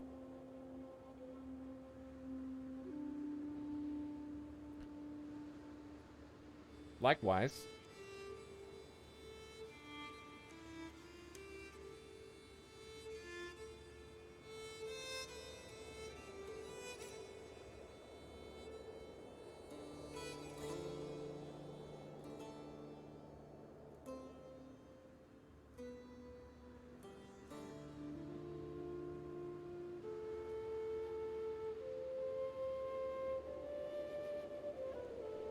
we turn into like a really big caricature of a cartoon dog.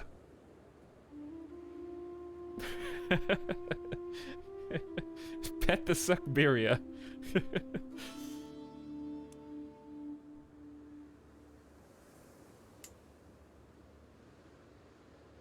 Wow. Okay, so we got some new challenges ahead of us. Notice that when you subjugate, again, I'll reiterate this in case new people join, that was a subjugation war.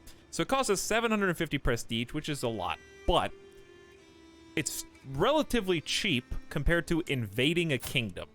So let's say, okay, well, let's go ahead and disband our army because the war's over. Invading a kingdom not only will cost 2,000 prestige in this case, and require us to be exalted among men, the difference here is that I seize all titles within this dude's realm belonging to the target title. So, what I just did was basically be like, you guys all work for me now. I'm not actually going to take your land as such. You're just going to pay me taxes and give me levies. So I don't have to actually sort out any of these titles like I would if I invaded the kingdom. So it's still their land. They just aren't king anymore. So we've got more vassals now.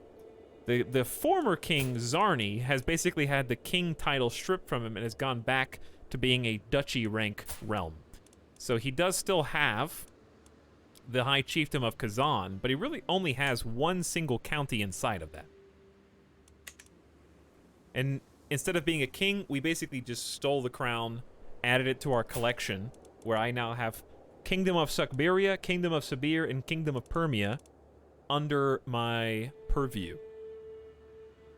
So if we can establish control over this, We may need to give them some time to bring it back because they were just at war. And maybe they didn't have that much control to begin with. I'm not sure how much a war changes their control, but if they can build control, we are suddenly going to see a big uptick in terms of vassal levies from some of these people.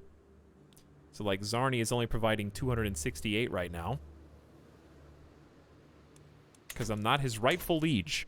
If you can become his rightful liege, then that's a different environment entirely. I'm not sure why I'm not his rightful liege, though, if I'm king of Permia. Oh, cheeky. Wasn't he the Count of Kazan? Okay, so technically the kingdom of Permia doesn't extend to the tribe of Kazan. So I don't have a title above him for this particular piece of land because this is part of Volga, Bulgaria.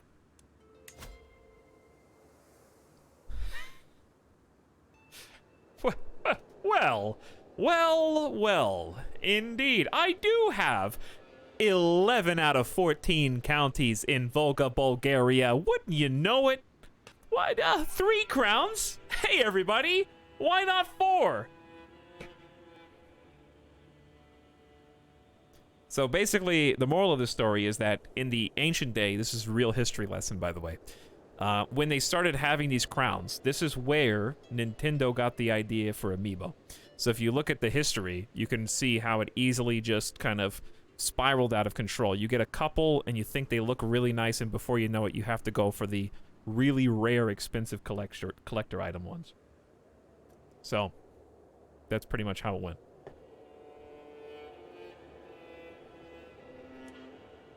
I need another drink, chat.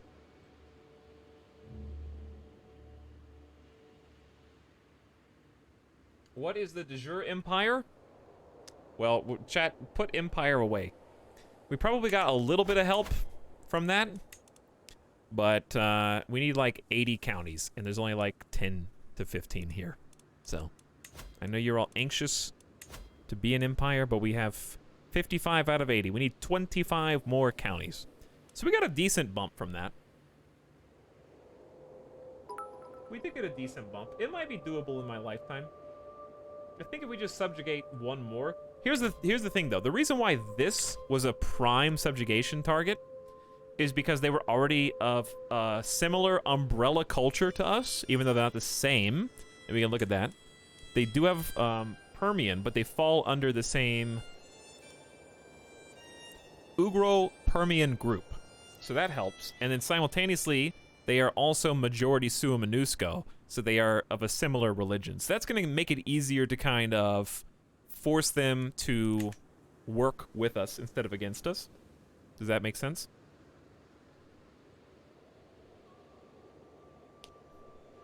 Is this going to be on the test? Yeah. So that's why subjugating like Kyrgyz Khanate, even though it's doable, is not as tempting. Because you got to deal with Tengri being the majority faith and culture being completely different as well as not being their de jure liege. So that's what's tough.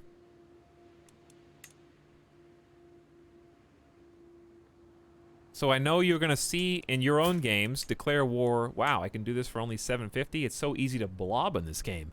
Yeah, it is. But there's going to be a lot of fallout from this. If you were to go do it. This is why we have seen the Kyrgyz Khanate fracture and rebuild 2 to 3 times throughout our campaign, because they have already done exactly that. They've subjugated, they've expanded their borders, and the next thing you know, they regurgitate the kingdom of Ob, Tuva, and Angara, which they recently took over Angara. The fallout is in succession as well. So what we learned last time is when we lost Yugra, we learned a valuable lesson about succession. We basically have 2 options. Either rush for an empire, and then we don't have to worry about that as much, because we won't, even though we may lose some king crowns, we won't lose the actual territories like we lost Yugra. And don't worry, we'll take it back. My character is patient and forgiving. He's not going to go to war with his own brother. That's just not the character to do that. But the next character might, and the next character might. So there's always time. We're making big plays to the west. But if we blob fast, then we can maybe form an empire. If we blob too fast, then we're going to have another problem. Remember when Kyrgyz Khanate declared war on us? And because, like, we almost lost that war if we didn't get that clutch divide and conquer forest battle that happened in Tomsk underneath Narim. We kind of baited them. So that was really the only... I'm scared of blobbing too much because we got to deal and consolidate with what we've got. But we can try and play our cards right. So let's go to Realm, Succession. And what we can see right now is that when I die, my son Mergrin, who is my primary heir, will actually get the Kingdom of Sukhberia, the Kingdom of Permia, and the Kingdom of Volga Bulgaria, which is not even created yet, but he has the rights to it. So I can see that not Pyotr will get Kingdom of Sibir and Kingdom of Bashkiria. So those will definitely splinter off for sure, but could be brought back in with a pretty reasonably quick war. Or by blobbing fast enough and becoming an empire. Yeah, integrating Perm is definitely up there. That's why I was saying I'm tempted to just try to consolidate for the rest of my life, and I'm scared of trying to get 25 more counties before I die, because we're just going to turn into the same issue that others... Italia! Welcome back! Last time we looked at you, West France didn't exist, and Italia definitely didn't exist. So Western Europe is totally different now. This was Aquitaine? And this was Bavaria. And then, presto, you look away, and now it's West France and Italia. That happened out of nowhere. Sweden is confused. Sweden's doing aight. Alba is close to uniting Ireland and Scotland. Mali's still doing good. We got Nubia as a new powerhouse down here. Awesome. Abbasids, I think, are still kind of growing a little bit. Byzantine is back, baby. Byzantine went completely fractured super early, and now I think they're, like, fed up and pissed. Though they're still not perfect, and they've got a lot of work to go to try to get their former glory. India... It's probably the biggest spot in India with only 1,000 people. Yes, chat, these are nudists down here. If you saw the boobies. And, there's another guy. Looking like a Chad.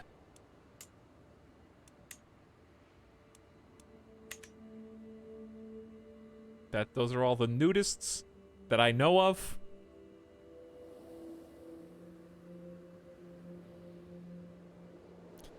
The border gore in Europe was bad. India kind of starts like this. India playthrough would be super fun. I really am curious about that.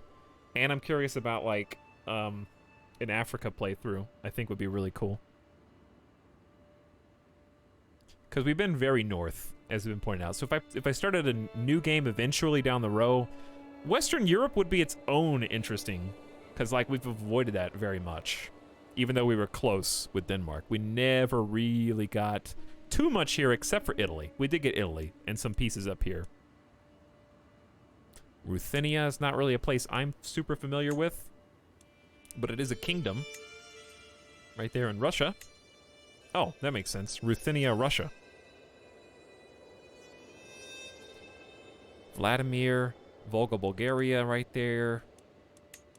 So, I think... we just chill. We're only 44. We got hopefully 20 more good years. Been reading histories of India, some insane politics. I don't doubt that. I do not doubt that. So let's check the issues before we unpause. Are physicians still alive? Could designate a guardian for one of my sons, which I think is a good idea. 6 years old, good talent for martial matters.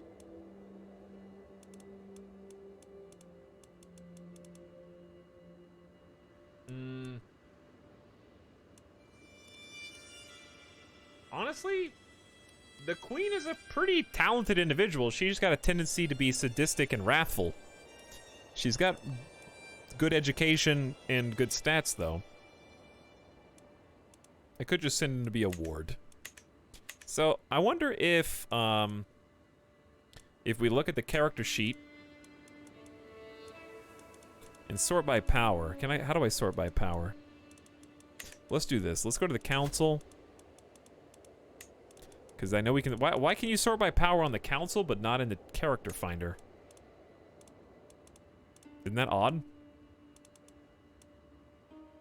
Yeah, I don't think you can. But I hope maybe eventually you can, because I'd love to sort by power on this. Military strength doesn't necessarily equal power. Because power, I think, refers more to their status as a powerful vassal, which doesn't necessarily bring with it troops? I don't know. It's a little confusing. Anyways, what I was going to say was maybe we should look at our vassal list. Like High Chieftain Zarni is who we just subjugated. So he's pissed, understandably. He's still got 2,000 troops. So it might be cool, because he is a very charismatic negotiator as well. Gregarious, content, and fickle. Holy warrior. Seems generally a decent guy. We're not pissed at him. I'm tempted to just offer my son as a ward. My second son, mind you, as a ward. Which will slightly endear him, 15 opinion. And then I'm going to attempt simultaneously... Am I doing another scheme right now? Befriending High Chiefess Teke, who is his wife. Who is also intimidated by me. Interesting. Yeah, let's drop that and sway him instead. And or just straight up befriend him. Befriend our former enemy and nemesis. I'm just a nice guy like that. Yeah, you can't sort inheritable traits either. On some menus you can, on some you can't. It's kind of weird. People arrive, gamers! What's up, Leota? Good evening. Power is the size of the army. I don't know. I doubt it because wouldn't they just use the same verbiage for both sorts? I would assume power also includes their potential, whereas military includes their actual. You know what I mean? Like, let's say a vassal could have an army of 3,000. In my opinion, power should sort by that potential, but maybe they only have 500 troops currently recruited. Then military should sort by that, in my opinion. But I don't know. That would sound natural. Alright, I think, you know what is a great time to do? Besides Gamer Death Break, because it's been 7 hours and I need to BRB. I think let's do commission and epic. 50 gold plus more to commission. And then we need to change / set our counselors. To make sure they're doing good stuff.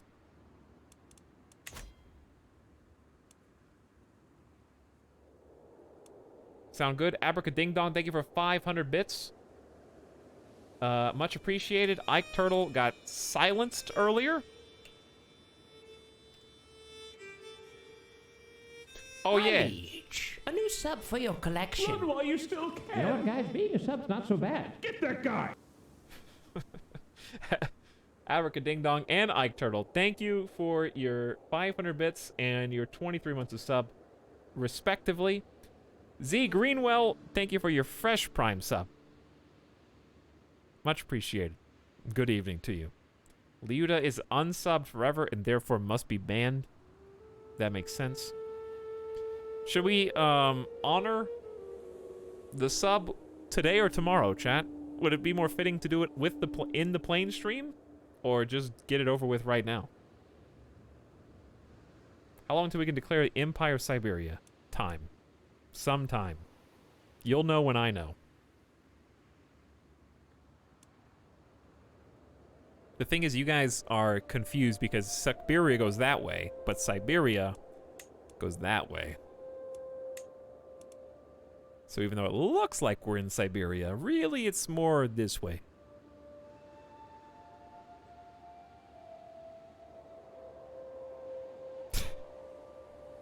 Just to get it over with, I can't stand to watch.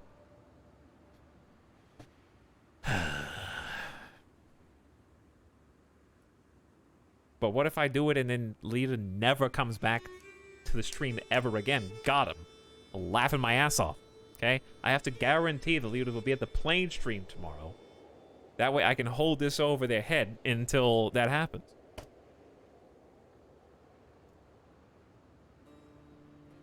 Then you got baited.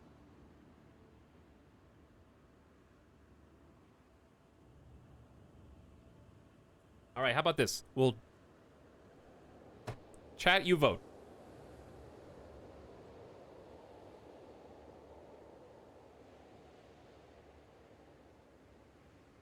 Yeah, why? Hang on.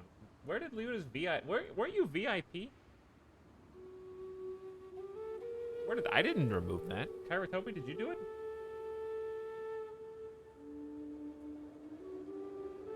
Welcome to the kingdom of Suckberia.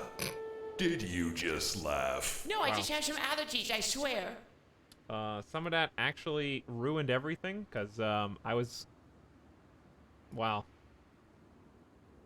Actually ruined everything.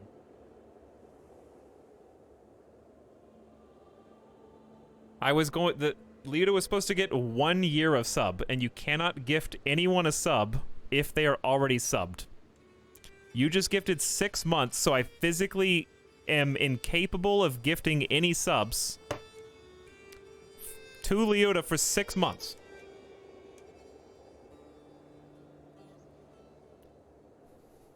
Actually ruined everything. I did. If I would have thought that was a possibility, I would have just done it immediately. I'm sorry, Leota. You got baited, I guess, and I didn't know. You can cancel gift subs. How do you cancel gift subs? All right, for Ace Tech, if you're out there somewhere, whenever your sub runs out, don't type in chat, now that we know, and just DM me privately, and I will get it set up and configure it so we can do it in secret. Some of that you didn't know, it's not your fault. It's just a dumb Twitch thing. I don't know why you can't gift people subs who are already subs. If anybody's fault, it's Twitch. Because, like, let's say somebody's a 1 month sub, and I want to give them 6 more months. I should be able to just stack the time on top. For those who are totally confused, I was going to gift 2 people in chat 1 year of sub. 12 months. I'll email Jeff Bebo about it. Don't worry. Okay, well, least I can do. I don't know how you got... Did I un-VIP you? For a joke?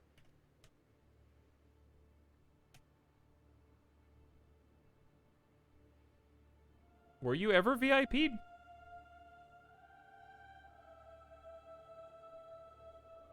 I don't remember. He doesn't know. To my liege, we are happy to accept your proposed education arrangement, a noble upbringing for a noble spirit.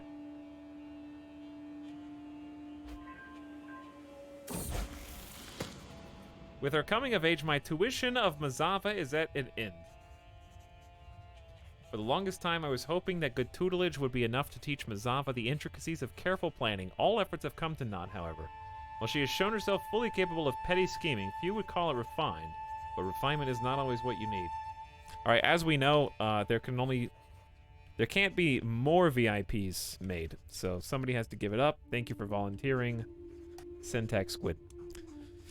They grew up so fast.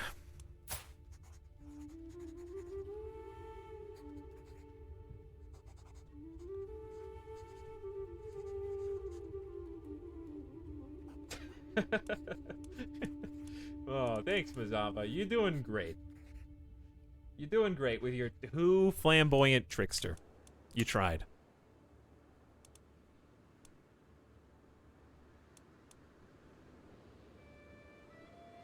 All right, chat. I'll BRB. And then... Oh, I need to release people. Greetings, King Brozor of Suckberia. Chiefess Pekelti is dear to me. Would you let her go in return for nothing? Just curious. I have 15 prisoners.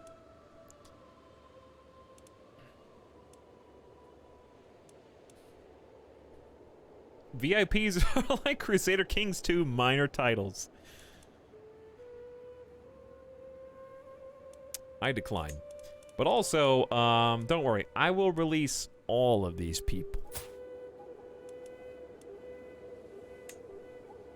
In time. Some of you have been in prison for many years now. I negotiate your release by demanding your conversion.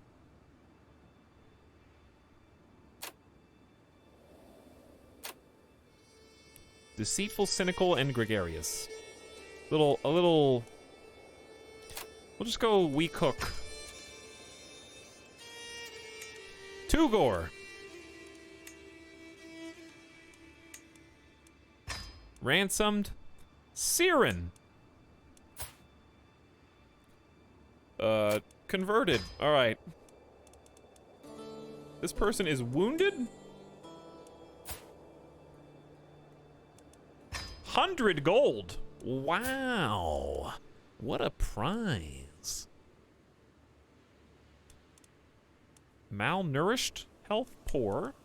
Don't worry. We'll recruit you as well in our own way. Borbuk Gurin. Tengri, I'm looking for better warriors than this. Stubborn, honest, and paranoid. You know what? Sometimes you just take what you are given. Chua. Paranoid, calm, lazy, Midas touched, 0 diplomacy, and a hunchback lunatic. Worth apparently 10 gold, will not accept. However, I am forgiving, if nothing else. All you must do is this one favor for me. Greedy, arbitrary, honest. I know I could recruit some of these people.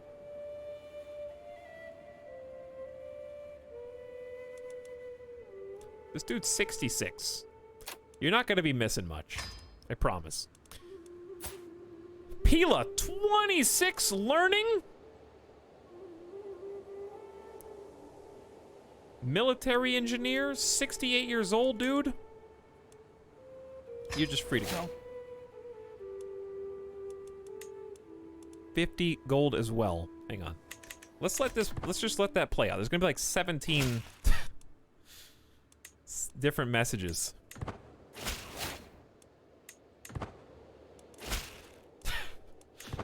You're welcome. Okay, that's I think that's everybody. A champion has arrived. Wow. How robust. 22 prowess, content, cynical, gluttonous. Hunter, melancholic, which is a congenital trait. Really? Night Dog has a hard time seeing the good in life. A reaver, a tough soldier. Oof. Cynical plus melancholic is kind of a tough combo there.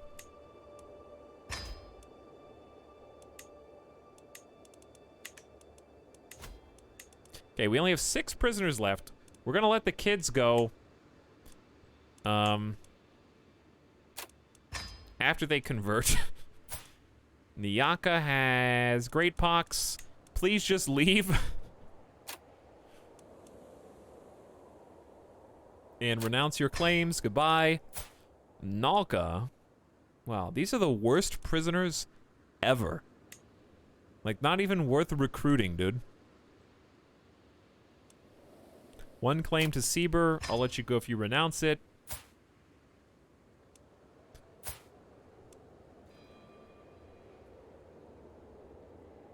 That is a Chad chin right there, dude.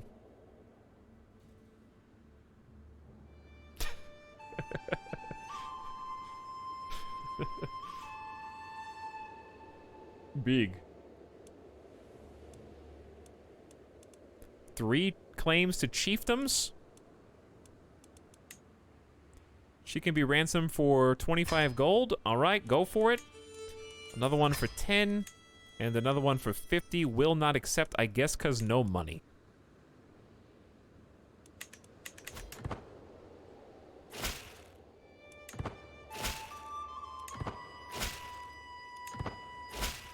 Okay, is that it? We've cleaned the... One more. We've cleaned the prisons, I think. Except for you. But Chieftain Shendier would not accept. How long have you been in here for? 18 months. I am forgiving, so I will let you go for a week cook, and that's it. Okay, there we go. Now my conscience is clean.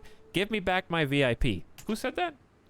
I don't know. The thought just entered my ear like a whisper on the wind. It was very strange. We are going to take a BRB. I'm going to go get a snack. Take my little son outside. And then we're going to come back. It was probably just a gnat. The spirit of the dead gnat talking to me. And then Suckberia is going to continue. I can't believe we just took over all of Perm. Kind of a big deal. Volga Ural. How hard is it to make that? 41. That's actually easier. We only need 14 instead of 25 counties. So we might just keep expanding west. Because guess what? There are some more Sumanuskos out here. Just go straight up into Mordvinia. We also have this up here. Who are you? Just a high chieftain? We can get this guy to just accept peacefully. All right, chat. Remind me to sway him after I befriend our new guy. All right. I'll be back in just a minute. Thanks for waiting, everybody. Thanks for hanging out tonight and causing problems and stuff. Whatever it is you normally do. Give me about 5 minutes, and I'll return very soon. BRB.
you guys doing?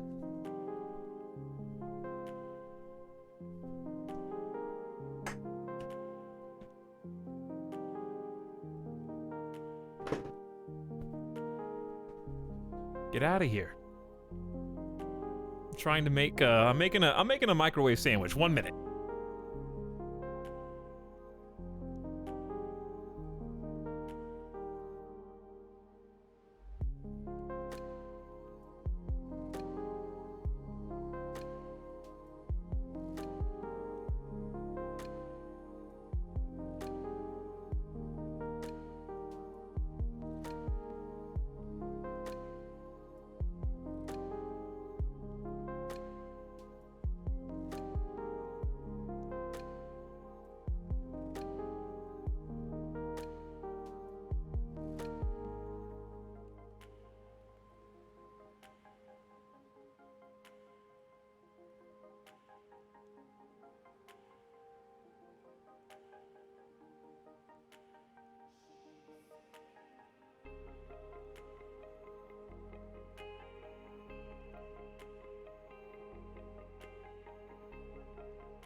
Yo.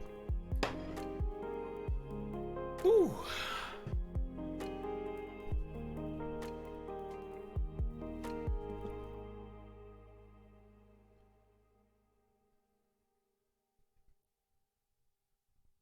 Is there a song?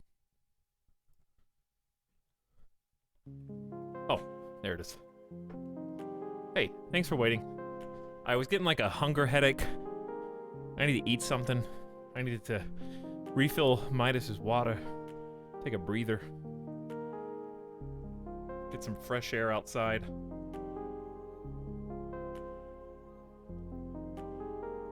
After 7.5 straight hours of managing Suckberia. So, feels good. I feel refreshed. And also, I've got this sad, but somehow still tasty sandwich treat. You want it?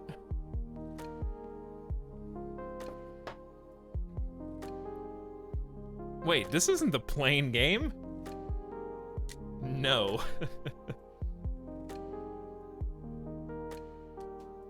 Yeah, the weather's actually pretty good outside, so it felt good to get some fresh air. Microwave McMuffin, except it's croissant. Whew. Dude, I'm having fun. Not with you guys. I mean, the game. The game's fun. I'm just kidding. Where would I be if I wasn't debating about furniture and properties of... Oh, yeah. Syntax, I don't know. What have you done for me lately, okay? Besides, you know, exist. Actually, that looks great. I'm a sucker for an egg and cheese breakfast sandwich no matter where it comes from.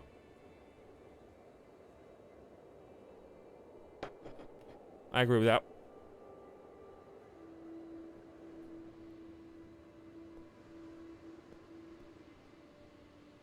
Some of that, of course, gifted 6 months of sub to Liuda.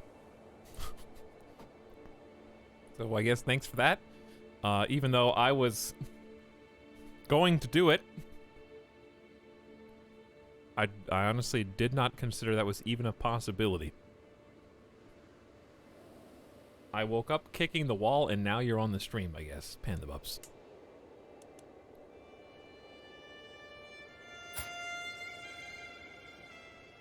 Good to EU morning chat. It's not like, or ETAL, it's not like I was here all night like a psycho. Yeah, about that. Low control in counties. Kansk, Omsk, and Pavlodar. I know where those are. What is our current control looking like? 3, 10, nice, and 10. What is the council doing?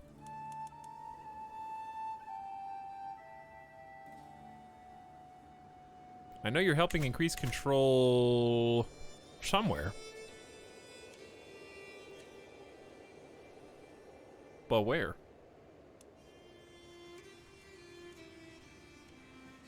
Hang on, sorry, did I just see a VIP get timed out? Weird.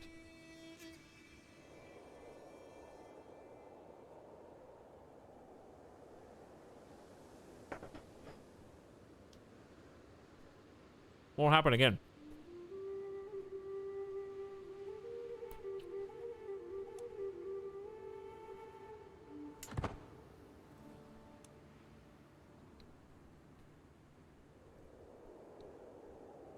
How do I find my,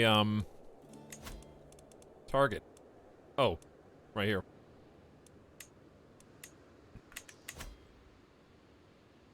I mean, this is, it's at 82. All right, let's help ourselves first. Let's help ourselves. Build control in Omsk.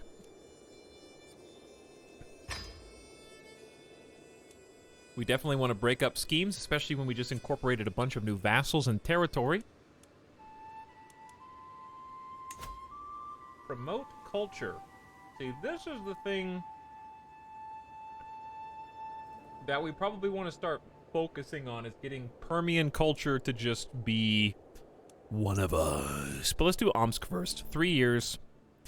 Possible side effects: improve county opinion, taxes, and levies. So let's get both of those focused. Keep domestic affairs, because that's just plus 10 for new vassal opinion, which is helpful. And we're converting the faith already. 13 years is a long time, though. Okay. I think we're good. You can usurp the High Chiefdom of Udmurtia. So I can. So I can. And give it to whoever I want.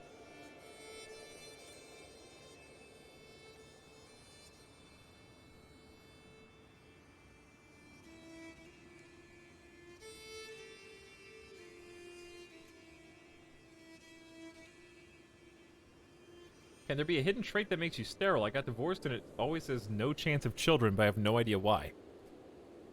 I don't know. How old is your character? Maybe it's age related? I have no idea.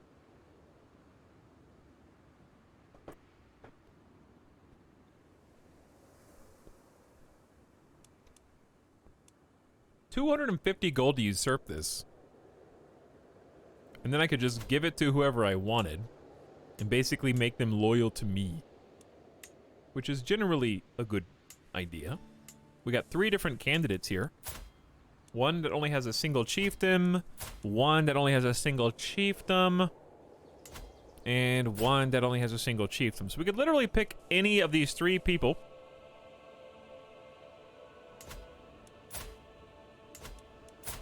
And just go from there. Or we could just usurp it and then war this guy for Palniki. My uncle. That's my uncle? By who?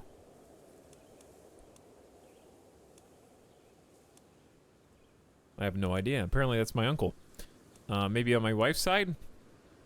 But yeah, I could just take this, keep the duchy myself. Instead of make him offer vassalage. I have claims, dude. Why do I have claims to this? Oh, because I own the most. I don't even have the duchy title, though. I have no idea.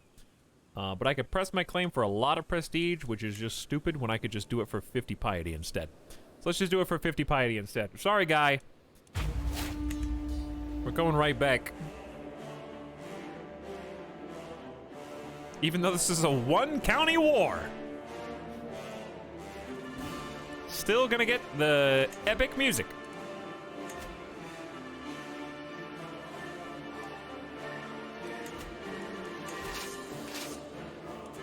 Way too epic. But I love it every single time.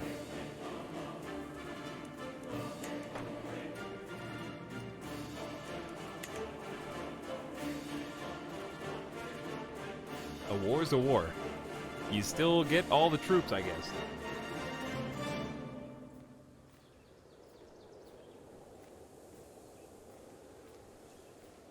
Hey, what's up, Deadbeat Artist? It's going pretty good.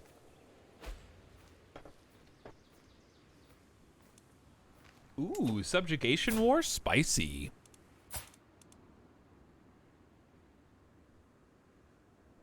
I think that they were trying to subjugate Kipchak, who used to be larger than this, I thought. But yeah, Suckberia just vacuumed up basically all of Permia. To answer your question, Tachyon. Can you declare more wars so we can get that badass hype music? I mean, yeah. But also no. But yeah, I can. Sorry, Uncle. Please forgive me. I know he hates me, so who cares? Listen, I am patient, forgiving, and gregarious. I'm not passive. I'm not a pacifist.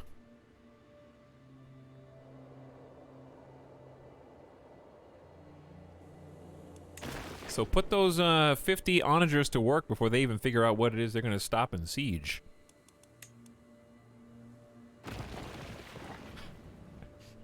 Stupid alien thinking face.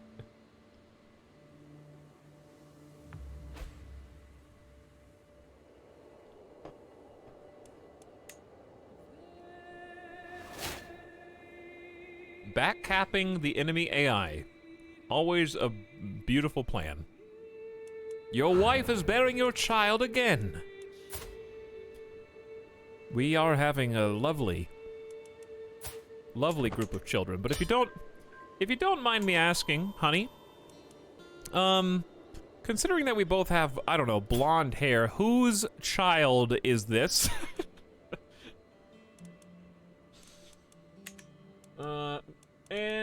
Listen, the Auburn runs in the family.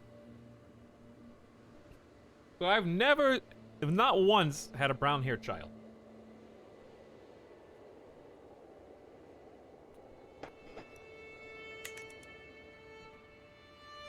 Maybe her parents. We'll see who her, well, I have no idea what your hair color was. I assume maybe brown.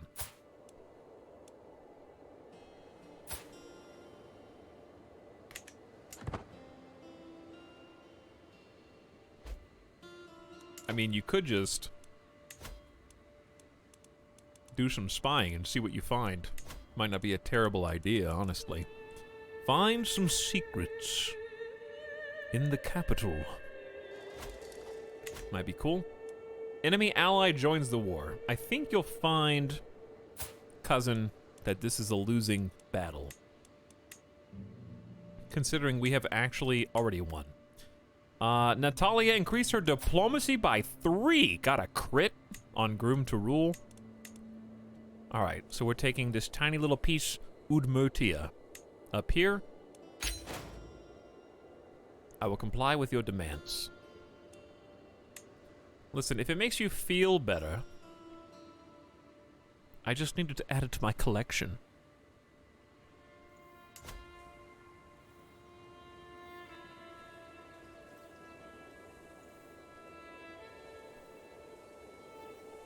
Tox is bullying me and stole my VIP. Listen, Syntax received their VIP back and then was timed out by a mod, not even by me, for copy pasta spamming in my chat. And I thought, what very important person gets timed out for spam in my chat? I don't know. I can't think of one.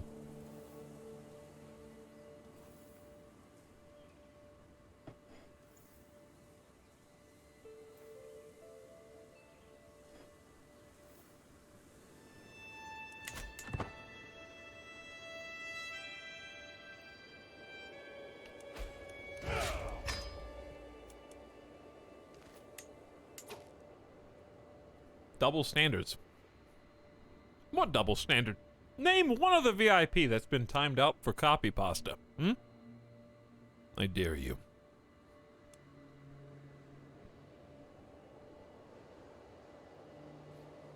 At Simcopter, will you press your vassal's claim? Ace Tech. Has Ace Tech been timed out for copy pasta? Ace Tech's probably only been timed out for backseating in Microsoft Flight Simulator. Wait, did Kairotobi time out Ace Tech today? Oh. You're right. Ace Tech, you just got ratted out by Syntax Squid.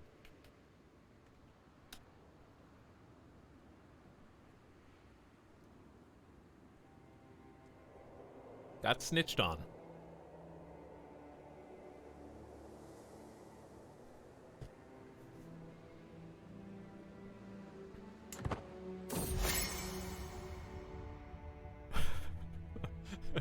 When my spies told me about High Chieftain Zarni's yearly visit to his father's grave, I immediately realized it was the best opportunity to bridge the gap between us.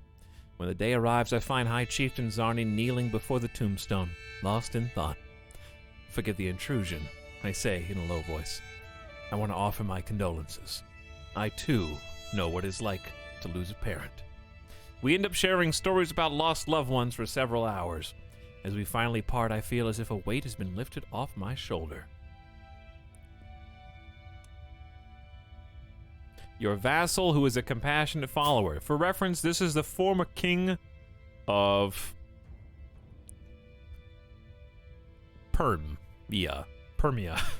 I wanted to say Parm, but then I wanted to say Parmesan. Then I thought, no, it's Permia. Our sorrows unite us. Grows closer to forming a friendship with you and gain 20 opinion friendly. So he's still not my friend, but he does like me slightly more. I hereby invite you to a feast at my court in Dolgujar. It'll be a grand affair, worthy of your honorable presence. 31 learning, what a genius. How do I marry Chieftain Tyukyuk? Okay? Scholar of our time, and a mastermind philosopher.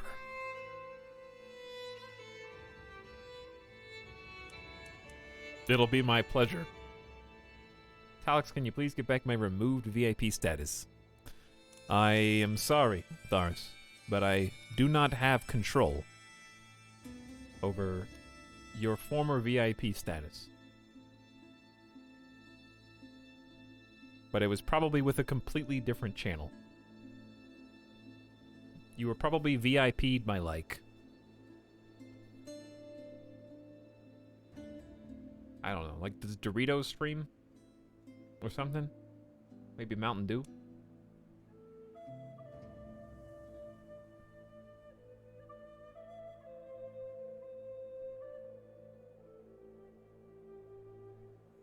Can we have a fake VIP status? No. Listen, chat, I'll tell you how to get real VIP status. If you just go to a website called twitch.tv/Simcopter1 and subscribe, then you too could be a free member after paying $5 of the VIP membership lounge, where bottle service is already on its way to you.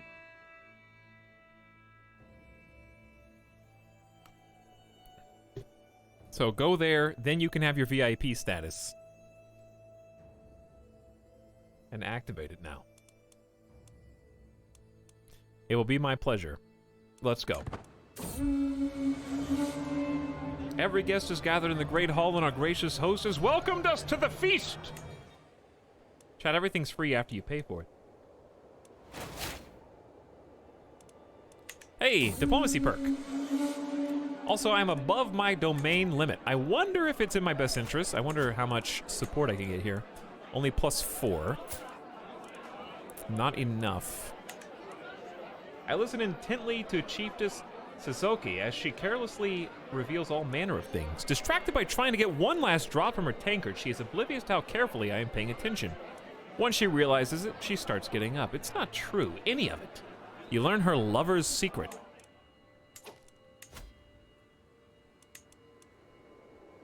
What's her lover's secret?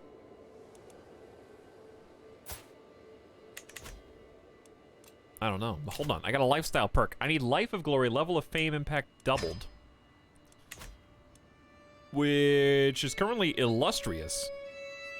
So we just doubled that. So secular opinion, all non-clergy characters think plus 10 of me now. And I can have 4 knights instead of 2 bonus from that. So we have 2 open spots for our champions. Days-long feast? Oh yeah, it's a big one.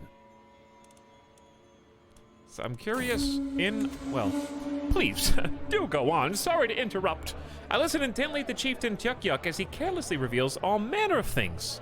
Wow, another secret. You learn Chieftain Tyuk's non-believer secret. He believes in a false god or none at all.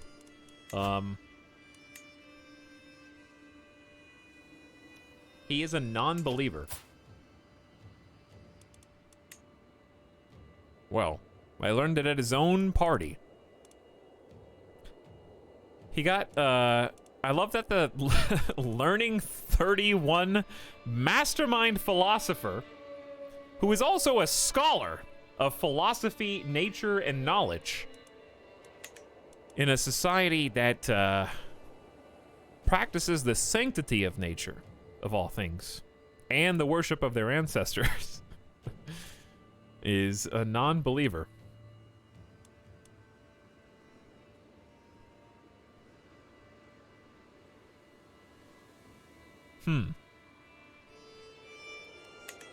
Read into that what you will. We also know that Chiefess, wow, we learned 2 separate things about him.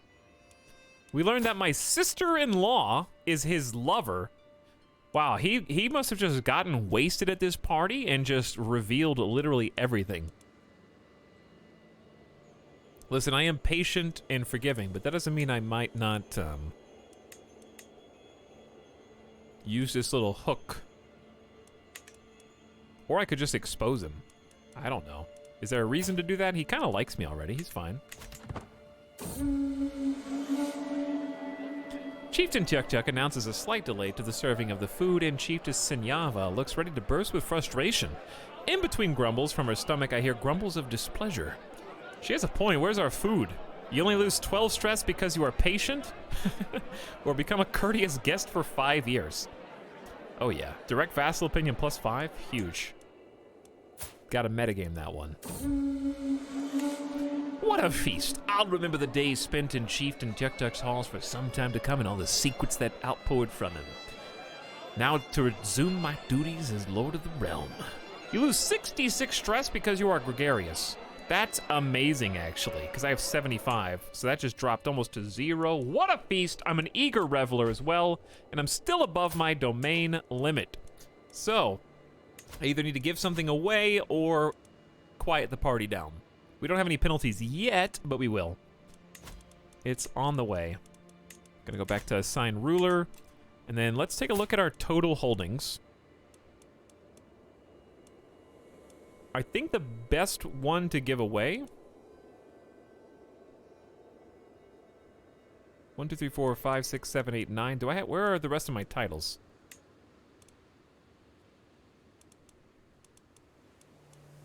Oh, it's this one that wasn't showing up. Okay, this is the one we just took. So I'm tempted to just give this away to somebody and make them really like me. Maybe a family member, maybe a relationship.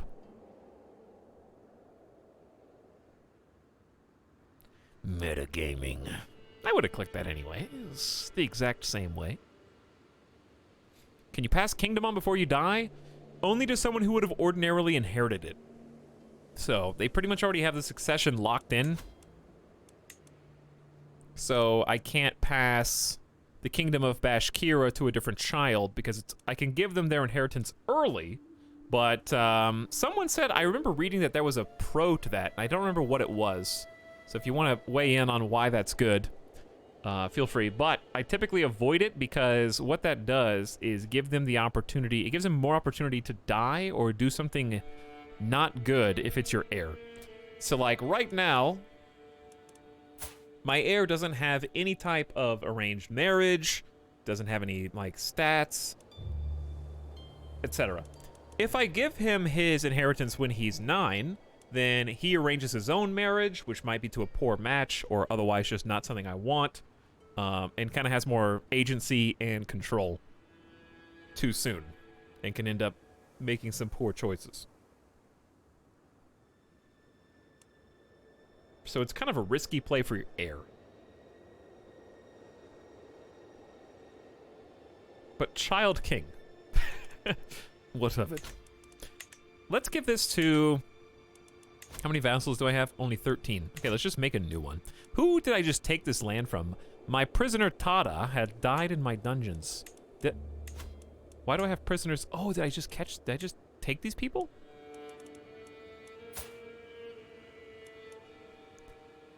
Was this my uncle who I...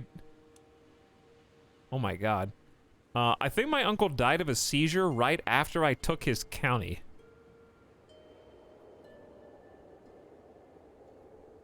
He's dead at age 77.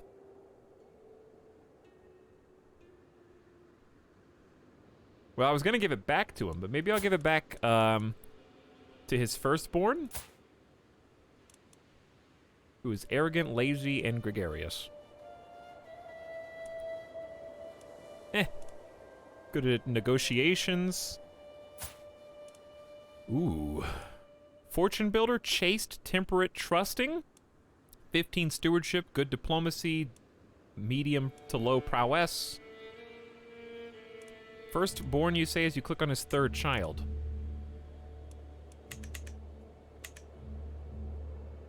Yeah, that's... First one's dead, so we can't give it to him. Second one is not a son, so we can't give it to her. Because they won't let us. Unless we change the game rules. So yes, I clicked on his firstborn heir. That being said, his second and thirdborn sons look much more tempting to just skip. Why is she imprisoned? Oh, by me. Hello. Yes, I will allow you to go. And you're in my prison. I knew that. Let's pick the trusting, temperate... Actually, no. Your other brother... Forgiving and content is very nice. But he's not as smart. Let's go for the smart boy. Okay. Alright. I can pick for a long time. Actually, can I not give you anything? Will it not even allow me to? How do I give a title to these guys? Is it because they're not in my court? Okay, well, if they're not in my court, I guess I can't give them anything. So be it. In that case, let's take a peek. And probably just create a new vassal out of thin air. We're basically going to install someone loyal to us. So here's the plan. We're looking at the Duchy of Udmurtia, okay? We can actually create this title because nobody has it. Actually, I might have it now. No. Who got it? Let's find out.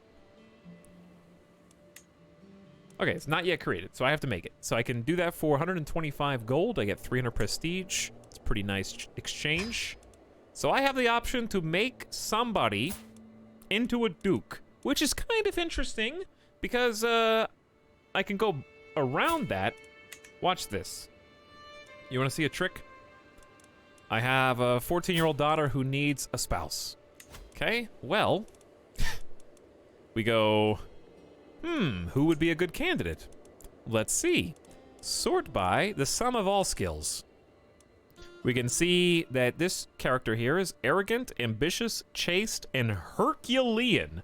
A +8 prowess boost, and a huge health boost, and a 15 attraction opinion. Interesting. Same age, decent stats. Ambitious is not cool, but you can do what you want to do. I don't mind playing with ambitious characters. Some people avoid these at all costs because of the problems they can cause. I think it's more interesting. So we do lose 100 prestige, and he gets 1,400 for marrying royalty, basically. Then he's very, very, very, very happy to make that a matrilineal marriage, where all children are born into their mother's house instead of their father's. Cool. Now, we wait until he accepts, as, ooh, glory is widely known. We are now exalted among men. We'll look at that in a moment. Sensible King Brozor, I accept your ransom offer. And benevolent King Brozor, I gladly accept your betrothal proposition. Thank you, Herc. Now that the betrothal exists, and he agreed to a matrilineal betrothal, I can turn around and be like, once they get married, I think I can I bestow him with the title and the land once he's an adult? In like 2 years? So we can just tank the penalty for like a short amount of time, and then make him an instantly dedicated vassal for the rest of his entire life, and it stays in the family to an extent because Pasheka is a matrilineal inheritor. Does that make sense? Basically, it's just like 40 chess. Hopefully it works. Shh, I'm getting McDonald's. Dude, I want McDonald's.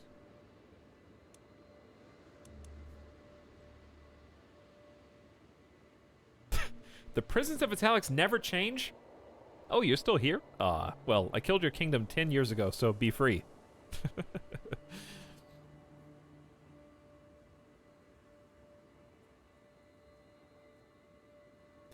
Bubska says, I've missed several streams and not much seems to have changed. In this game, I literally have photographic evidence of how much has changed. I have screenshots to back it up. I want to play this now. Panda Bups? Do it.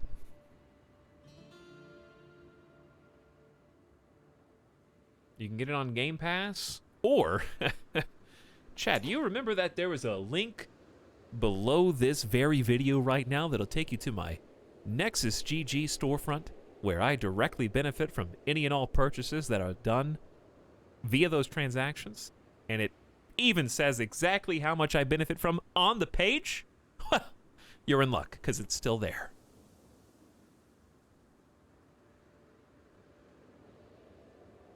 Literally nothing has changed. You're still looking at this weird map screen. What even is a map, really? If not a 2D representation of what your eyes see on a daily basis. Chat, if you're looking at if you look at anything, are you just seeing a 3D map? While performing his duties as my spy master, High Chieftain Odeg has uncovered a secret held by my champion Banyak. The ways in which he seeks pleasure is revolting for any decent man to think of, and yet he is not merely willing, but eager. It feels so unnatural and sickening. No, it is unnatural and sickening, an offense against Uko. Wait, who did we find this on? Banyak, my champion? Well, their name is subtitle Dishonorable Villain, so I can't say that I'm surprised.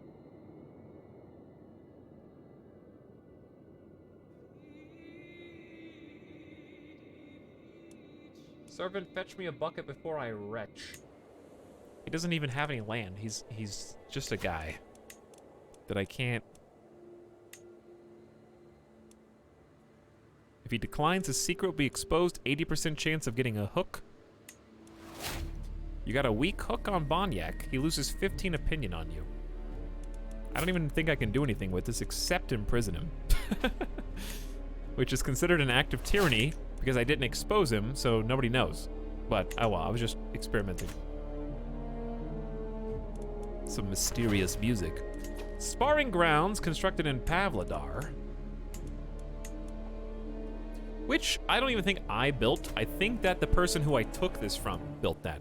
So the longhouses here are super nice. The sparring grounds are really nice. I want to get each one of these to have the plus control growth plus prestige if possible. I think that's super good. And we can start spending a little bit of this money as well.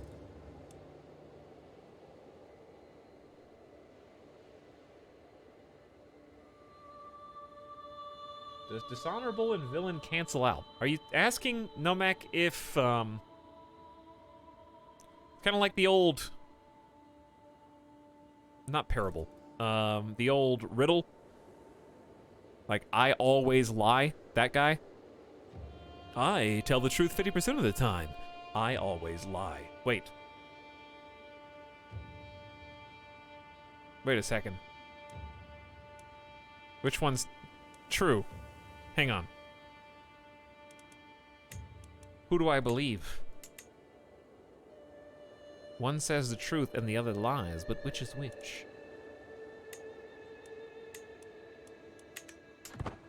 So, Suckberia is almost doubled in land size now. Let's see if there... I hope that there's a opinion overlay in the future. That would be super cool. What is in a name? With the babe cradled in her arms, Queen Consci's gaze meets mine. Her eyes are full of loving devotion. My love, let us name him Brozor, after you. Aw. That's so sweet. Look at that baby. Brozor 2. What if I just said no? I had something else in mind and do not Brozor again. Alright, fine. I'm not humble. A lovely idea. Brozor it is.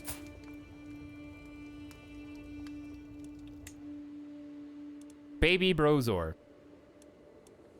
Someone asked what my dynasty looked like. Ooh, we are close towards the next level of splendor. We have 121 living members.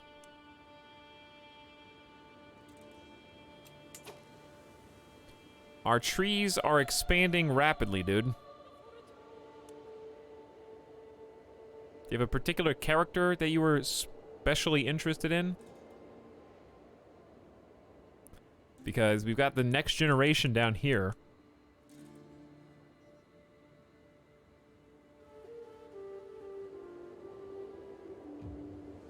So many people. Pan to you. Here's all my kids. And then my siblings under Cordal, who are themselves branching out. I've already got, my half-sister already has grandkids. She is, like, 12 years older than me, I guess. That makes sense. I have a 60-year-old half-sister, High Chief to Sergei. She's got some grandkids. Different houses, though. I have 2,000 members and the game crashes when I try to open the tree. Oh. Have any branched off? Yeah, actually. I don't think we're getting credit for them because they're not in our house, but one of our family members ended up, our original OG family members ended up becoming the king of, actually what is now Morvinia. It was King Sakron. He joined a different house, but his mother was Gorbel, who is the daughter of my first ruler in the game. So he went on to be king of that area. So pretty cool. And then, of course, we get some buffs for having 2 kings. Me plus Yugra. While performing duties as my spy master, High Chieftain Odek has uncovered a secret held by my sister Tatka. She has taken my champion Ajeg as a lover.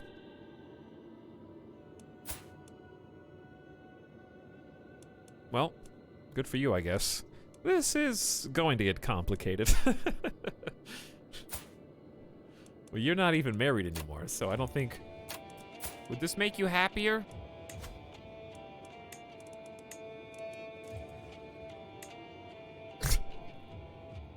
She's like, no! I don't want to lose 300 prestige! And also, I have lover's pox.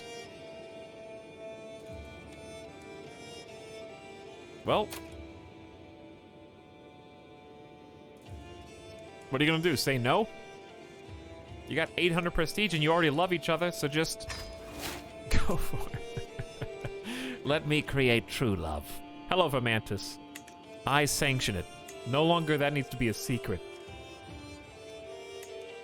Marshall earned some guidance and popular opinion for a period of time. All right, let's consider now what we are going to do. Because we could just continue to go to war, but I'm worried about the control. See, this is just a mess. If it's not solid purple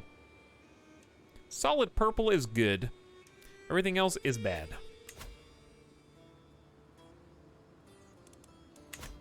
We just took this entire area. I want to check my realm and vassals, because they're not really super fond of me right now. I don't even think I'm swaying anybody. So, High Chieftain Kildisson, your vassal and champion, a godless paragon who himself is a torturer, scarred, a wise man, among other things. I assume just befriending is probably one of the hardest. Swaying is probably faster. Let's start there. I don't understand the color coding of the control screen at all. Yeah. I thought it was going to be red to green. No, it's actually green is basically purple, but not. Purple means done. Green means close to done. Red means bad.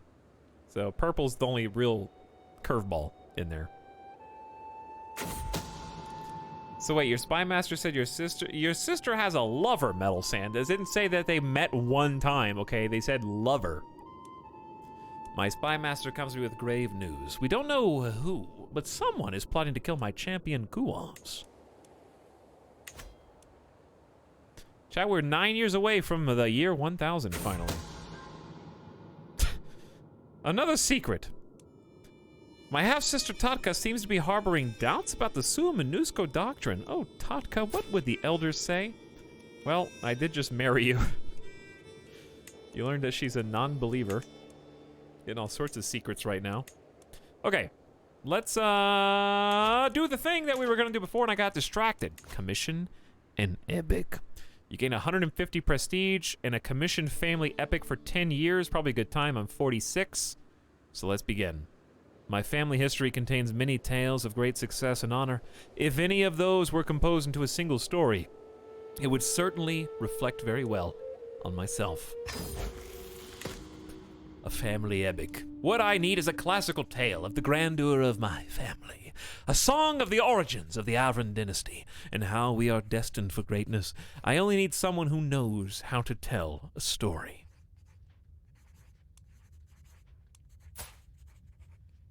Arnaz Voyator, your guest, and a vindictive ravener who is a scholar.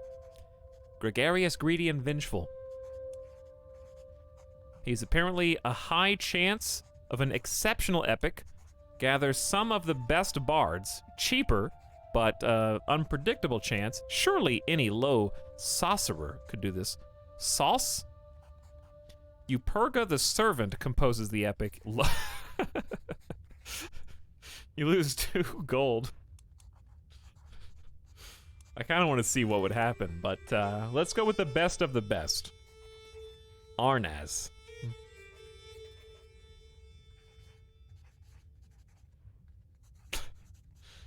Money's not doing great right now.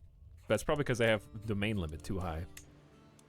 But we'll start with the best chance of something exceptional. Who's at war here? My spy master is defending against Chieftain Erder II, who is my cousin, chancellor, vassal, and friend, if I'm not mistaken. So I got to keep my hands clean of that one. The dude's got 20 diplomacy. My family epic seems to be progressing well. Apparently it's already well underway. Some lines already sound like they will be quoted for decades to come, but Arnaz has a lot of questions about the focus of the story. It'd be easier to answer if he wrote it all first, then I could tell him what I dislike about it, but he insists he needs answers now.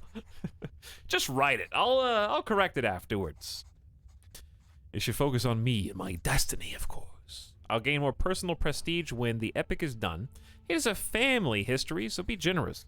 Tell the story as truthful as possible. Piety focus.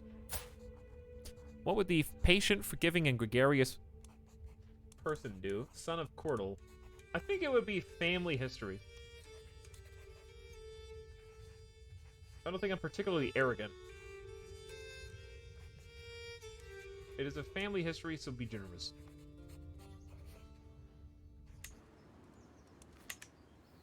We may have some more opportunities to spend some money. Suckberia now definitely rivals the Kyrgyz Khanate. We just need all of our vassals to offer more soldiers. And that's going to come with time. We do have an independence faction with 6 members who are all peasant rabble with unpopular opinions. My cousin High Chieftain Urdu is listening to my family epic as it is slowly coming together. A lot of it is not very plausible, such as the part with the magical sword, he tells me. On the other hand, who is to say what the past was like? If you were already doing embellishments, why not take it as far as we can? It is important we tell a good story, after all. You gain 150 prestige, the dynasty gains renown. No, it should be as true to life as possible. Honesty for 10 years. Personal scheme success chance up 20.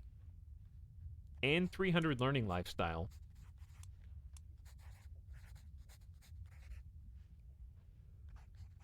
Interesting. I don't think that I am predisposed one way or the other. Gregarious would pick a good story. That's true, but also I don't necessarily think that our story sucks. I don't think that the rise from Vas Jugendmeyer necessarily needs embellishment.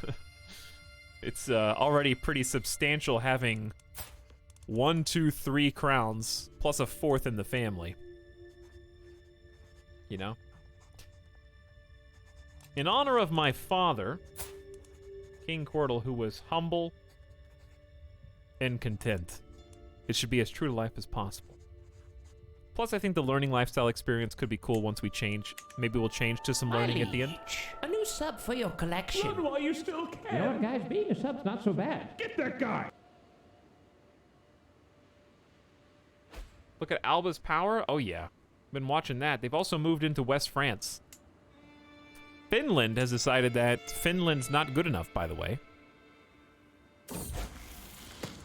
My nephew Quirtle was killed during a siege. Near Finland, actually. Maybe don't include the part about imprisoning a child till she was old enough to torture.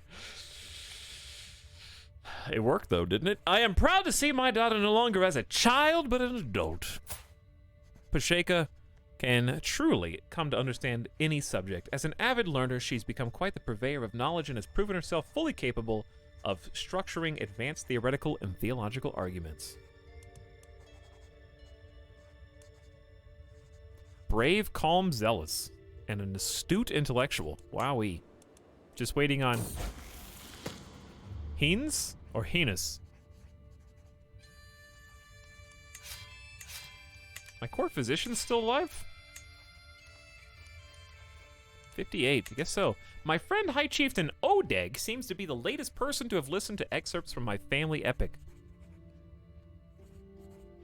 Your great-great-grandfather was a fascinating and resourceful figure, he tells me.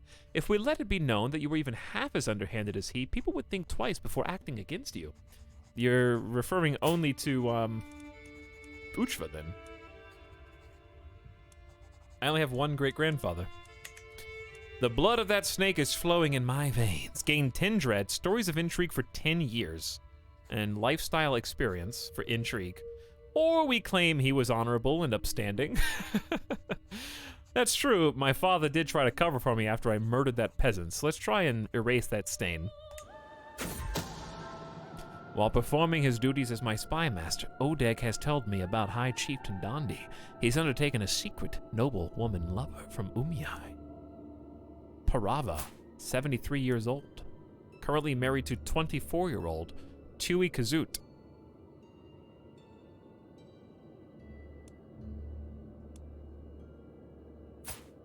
Must be a master seducer, dude. Got 24-year-old, handsome, by the way, comely, fighter and scholar on one side, on the official side, and on the unofficial side has High Chieftain Dondi.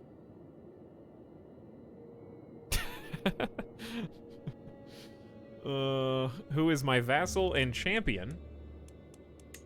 Not my friend, though, Dondi. Not my friend. You are the grandson of my uncle, High Chieftain Verpon. This is useful. What if...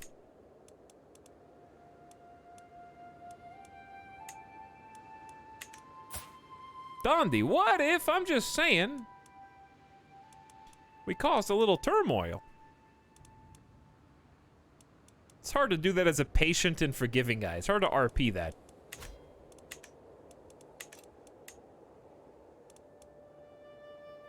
Convert county. Am I not already... I'm already doing that.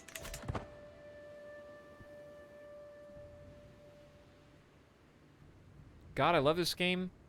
What is this guy's game? You mean me, Letterbox? Or King Brozor?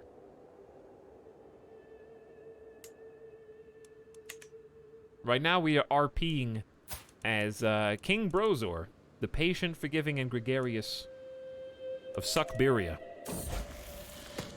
Before that, we were playing as King Cordal, the humble, content, and gregarious. Oh, wow. They're all so good. Yeah, well, before that, we played King Dondi, the sadistic and arrogant. And that was a fun torture round. Murderer. And we're writing our family epic. I mull over the last few lines Arnaz has provided me from the family epic. And as I start humming, I realize it follows the same rhythm as one of my tribesmen's favorite songs. If the story of my ancestors was set to such a memorable melody, it would surely never be forgotten. I should have asked for this to begin with. I am sure Arnaz can come up with something equally good. Gain 75 renown for the dynasty. 20% chance of gaining some prestige and renown. 60% chance of just prestige. 20% it's terrible.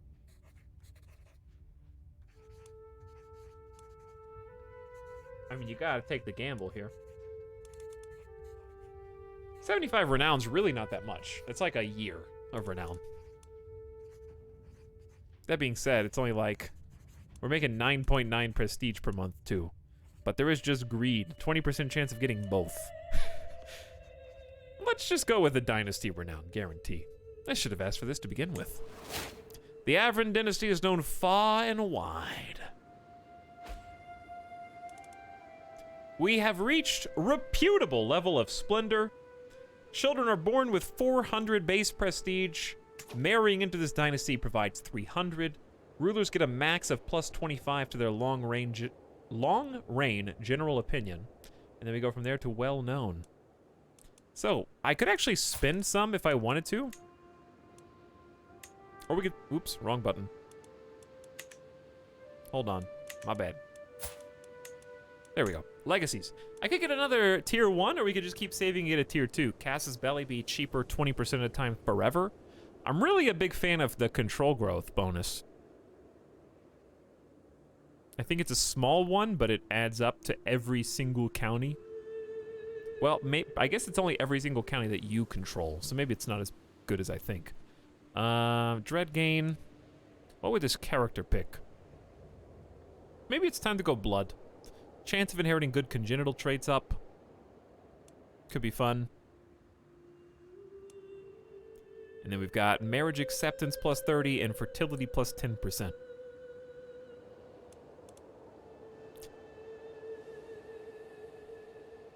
I do like just war is cheaper. But also with 2,000 I could get 2 tier 1s. I think I want to go blood. Would have been nice to do that first, Here, but it's okay. You drop this, King. Relative -2, everyone. Careful breeding to produce the most worthy of successors. Your dynasty has unlocked noble veins. I think someone who was patient would be the one to do that, because that's something he's not going to directly see the benefit of.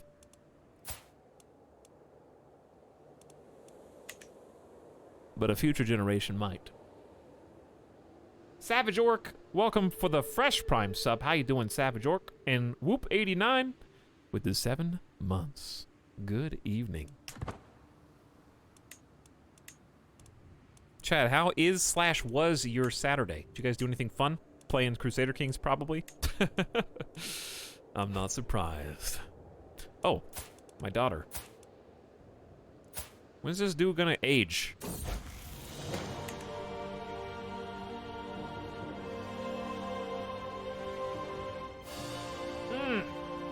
An excellent epic! Arnaz has completed my family epic, and what a glorious song he has composed! It has high drama, moral quandaries, and tense duels. Everything my family has been forged from is in there. Even the part with the magical sword, seemingly so far-fetched, has become a touching moment outlining the destiny of my house. This might be the greatest song ever written. I love that this only lasts for 10 years, but it's still 5 prestige a month. This character basks in the glory of history, of tales told, of the achievements of their ancestors, and then some pocket prestige and pocket renown. The greatest song ever written. Chat says, it was better when I was VIP. Who said that? I don't remember who said that. I watched some guy remove VIPs from people. Went to war with Northern Africa. Nice, Adam. Playing RimWorld all day. RimWorld people clap.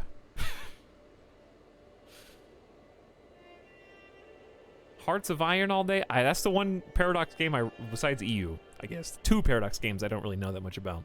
I know more about Hearts of Iron than EU, though. Yeah, we have a lot of prestige. I should actually start spending some.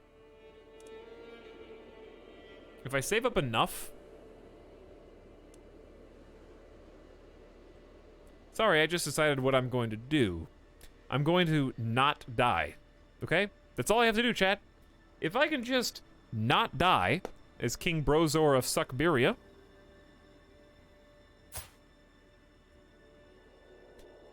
then let's math this out. 2,000 minus 1479 equals 521 divided by 18.2. It's only 28 months. 28 months from now, I can invade a kingdom and take every title I want out of it. That's a pretty good plan. To spend our prestige. It's a bit aggressive, but I think worth. A hunt just costs money and actually will boost the prestige. So I'm not really interested in doing that.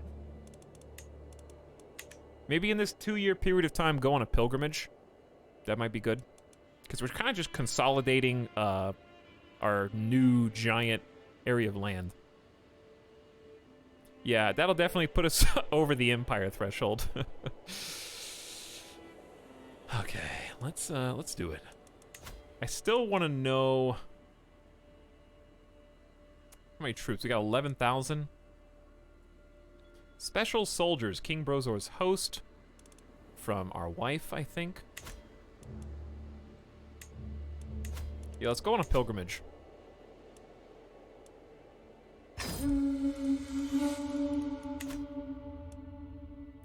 Sua Minusco pilgrimage. It's time for me to set out on my journey to one of the holy places, but which one? The site at Kakasami, the temples of Kurisair, to Akel. Where have we not been? Been to Raviola.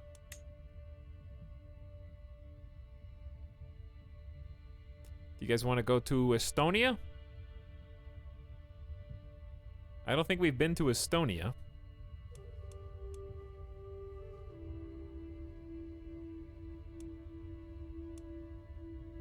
How many does Estonia have? Yeah, this is the one. Yeah, let's go to Estonia. I don't think anybody's been there before in our family. Okay. So, that is on the next page.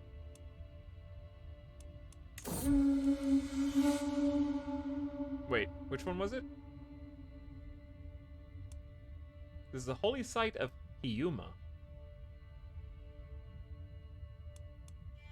Perm is the one right next to us. This is the one in Europe. The second one below Ravioli.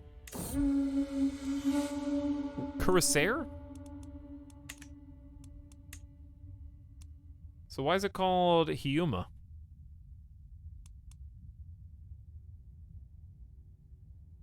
I don't know, whatever. That one. That one. Look at the county. I did.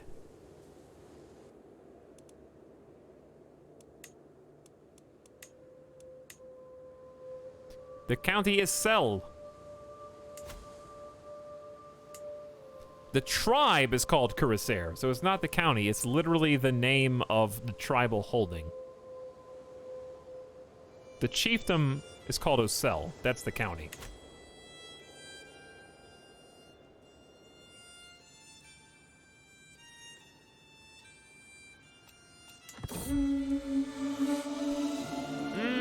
Music, good music after good music.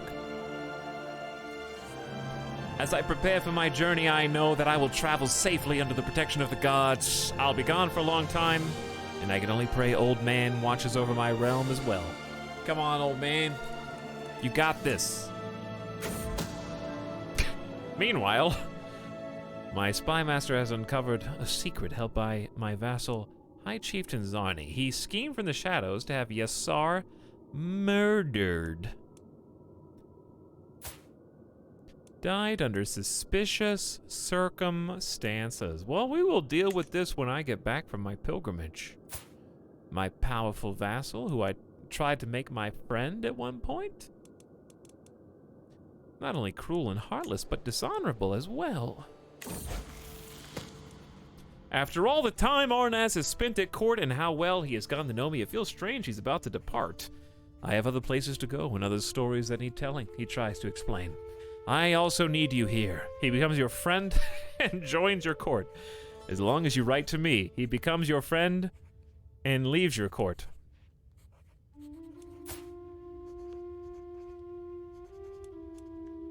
You do have a 19 learning.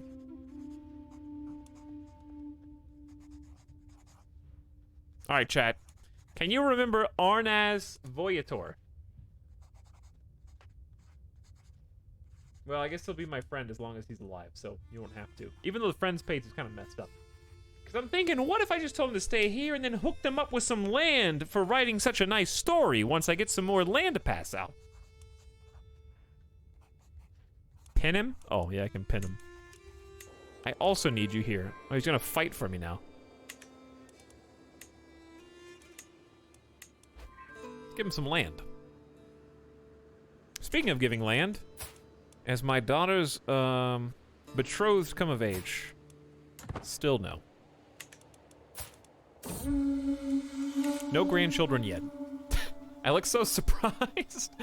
A rude story. Passing by the campfire, one of my fellow travelers is telling a story he heard about some king. To raucous laughter.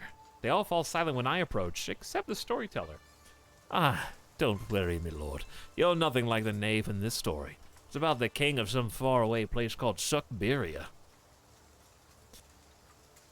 Take a seat by the fire, lose some stress. Tell me more.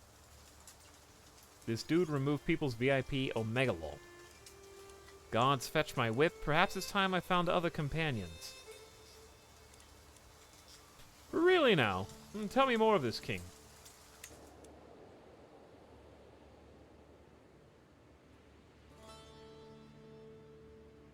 You should individually greet every new follower with a 5-minute introduction. I can do better than 5 minutes.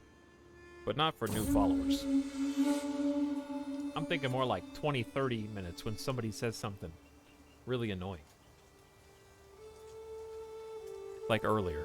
The arrogance of man has led many to believe they are above nature, but they are wrong. The natural world exists in the truest, most purest state of being. As we pass through a simple forest clearing, it strikes me just how serene and quiet it is. No struggle, no strife, just a simple peace enjoyed by the trees and shrubs. What would your 30-minute spiel be about me? I don't think I could even talk about you for 30 seconds, Robot Miss. I'm sorry you walked right into that one. Yeah, face first into the wall. I had to do it. My bad.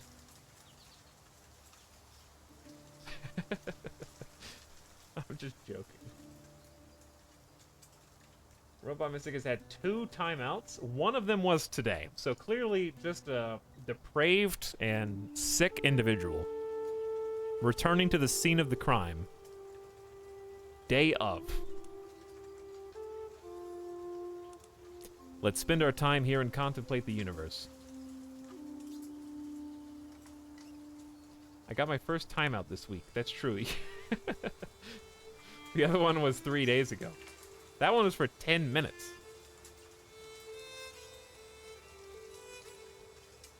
Okay, what does it say? The arrogance of man has led many to believe they are above nature. The natural world exists in truest, most pure state of being. Okay, simple peace among nature. Spend some time here and contemplate the universe. Delay your pilgrimage several months, but you're patient so you lose stress and gain lifestyle XP. Oh yeah, that one. So what I want to do is get one last diplomacy lifestyle XP and then go to learning. Which we're already 60% of the way to 1 perk in learning. We've never done any learning perks, so it's going to be fun. I haven't really done... These are new diplomacy perks as well. The diplomat seems really strong. If we're low on money especially. Allowed to use forced vassalization, Casus Belli. You can forcefully vassalize a neighboring independent ruler of lower rank. That's really cool. Not for my area, but it's nice to know that exists. Fabricate claim faster, also not for me. And then the diplomat is the master perk. Personal scheme power up. Diplomacy buffs. I love all the options. I'm glad each one has like 3 different choices to go down. And the fact that you can't even barely complete 2 trees means there's just a lot of possible combinations. Okay. How about now? Still, has it even been a year? Greetings, my benign liege. My agents have yet to uncover any secrets at court, I believe, but there's still something going on here. We will find it. Well, I haven't found anything on my spouse, so that's good, I guess. Plazalon, my daughter! Just gained 3 points in intrigue. Sneaky.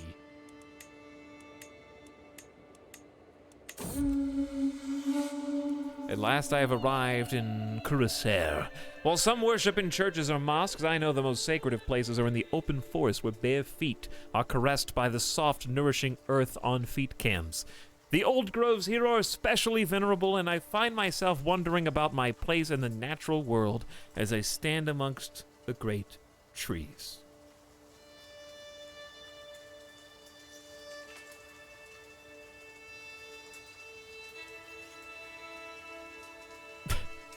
Why does he always look uncomfortable? I don't know. I guess it's because he's 47 going on a pilgrimage across the world. On foot, apparently. I have walked the holy path. Gained almost 1,000 piety.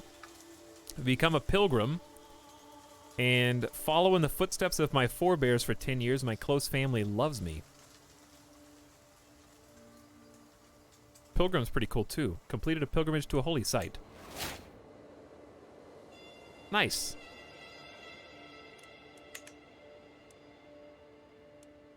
And with that behind us, I kind of just want to, once I get rid of this territory, eventually. My journey has been a long one, but I have finally come home again. While much remains the same, something has changed in how the shamans treat me. I've undergone the journey of a holy man. They insist it has changed something about me, whether I see it myself or not. Well, I'll help you see it. Time to open the barber shop. We're almost 50. It's time for a new upgrade. Let's go with Steppe. High Nobility Clothing 1. Ooh, regal. I'm not humble like my father. I'm just patient and forgiving. Let's get something nice. Still in the character creator.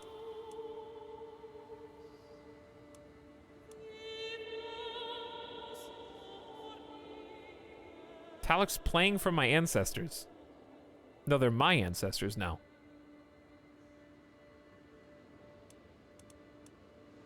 Headwear.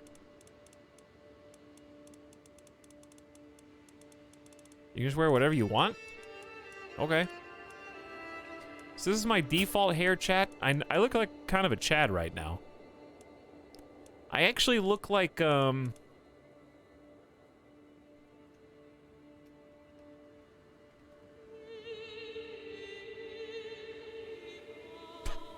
Okay, this, whatever I just Googled was a mistake.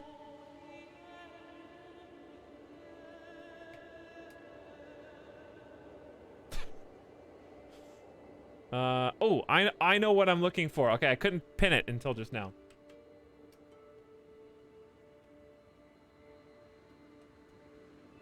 This is not the first time I've made this reference, but this is what I feel like as this character.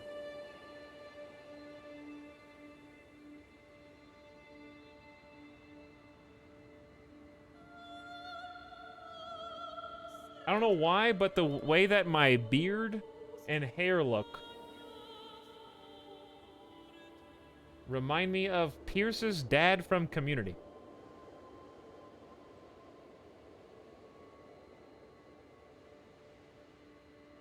It's something about, I don't, because I think I can kind of see through the sideburns of the beard, and it looks like plastic beard. That is genuine ivory. Ivory hairpiece.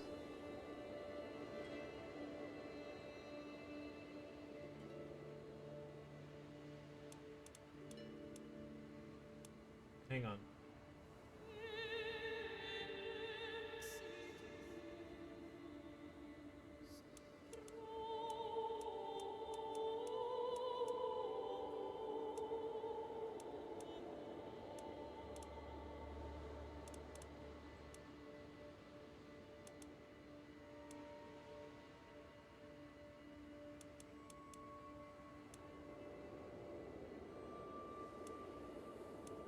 Close, but not quite. No, not narrow enough.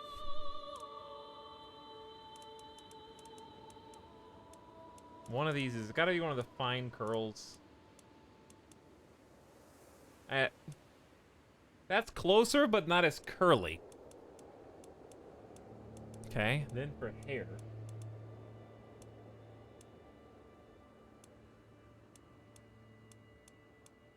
Too long.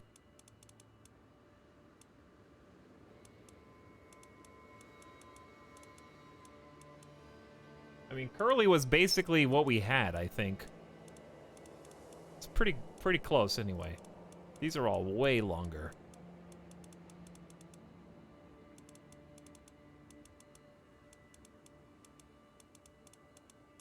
Yeah, I think... close enough. Close enough.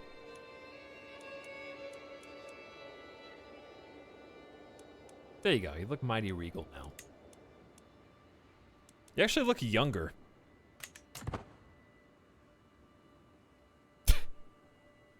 Give Ace and Squib VIP back. Karatobi, is that discontent that I sense from the chat right now? From my mod squad?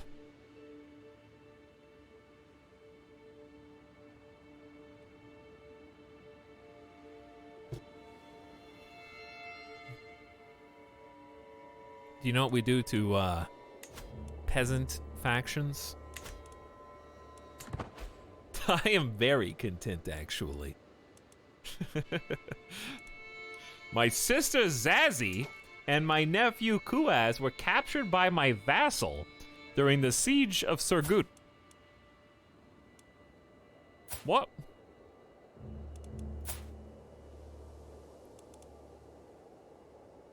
Is it over? Because I don't even see a war here.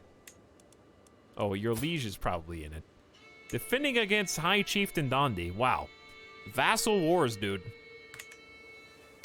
Does it ever update you on what land changes hands after your vassal's war?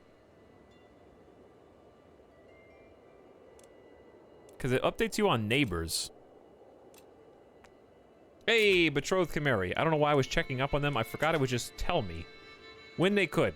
All right, the matrilineal marriage is complete. I gladly accept the proposal. Fantastic. Now that you've done that, I can grant you the title.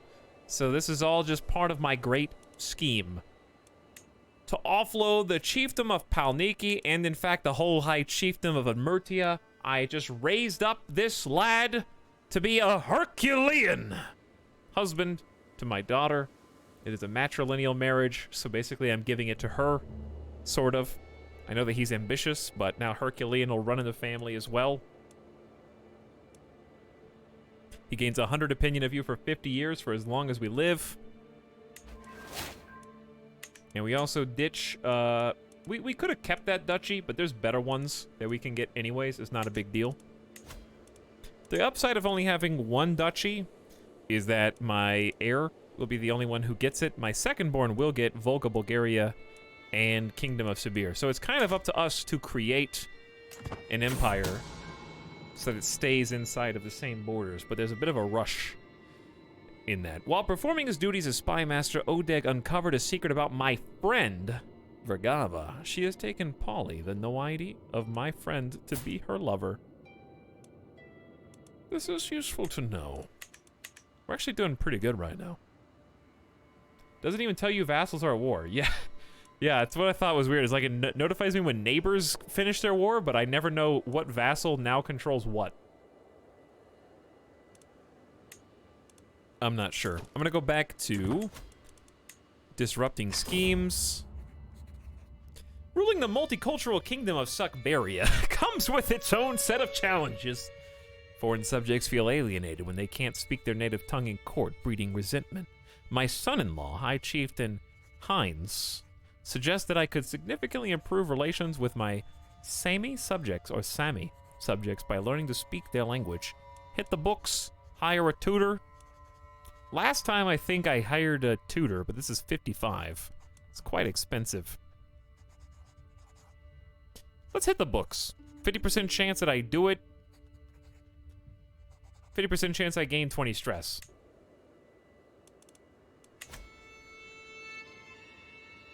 Is victory in this game just to own everything in some way? You kind of come up with your own objectives, Jerry Bobbert. It's up to you to decide. There's not a win condition. As long as you told a good story and had fun, then you're playing it right. There is an end date. 1452? What is it? 1450 something? So there is like a the end. But no, you cannot win, you just get tired and quit. Or if you make it all the way to the end, then you have more patience than I. I'm gonna try to get as far as I can until the point where it feels pointless. I'm really curious how micro is gonna be handled once we get to be Empire Plus. 1453, close enough. You can go for achievements, there are some fun challenges. I'm sure that's true. You have to play Iron Man for that. Talix, hey man, how do I upgrade my regiment limit? You know what? I've had 5 regiments since a long time ago. Probably becoming an emperor, I would assume. So being a higher rank will probably get you more. And then my mustering grounds gets me +1, which is culture? So you may have a, if you're a culture head and you don't have an innovation for men-at-arms regiments, that would be one way. Don't know if there's another one in early medieval or not. There is. Okay. Looks like there was one for each tech level. So that's another way to do it.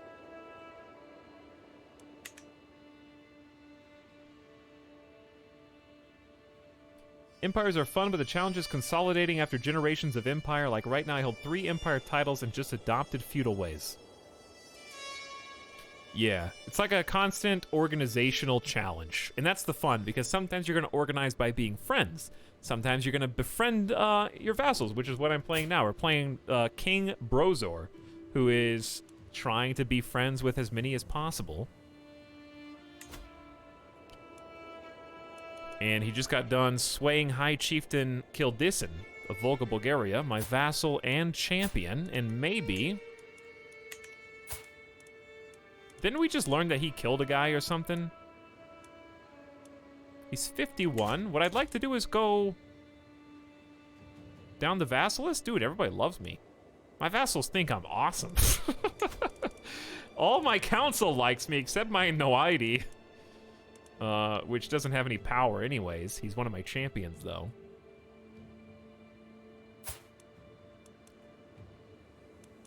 Yeah, my council thinks I'm amazing. So I'm playing King Brozor Befriending. 2 rulers ago, we played Dondi the Dread, who ruled by fear and an iron fist.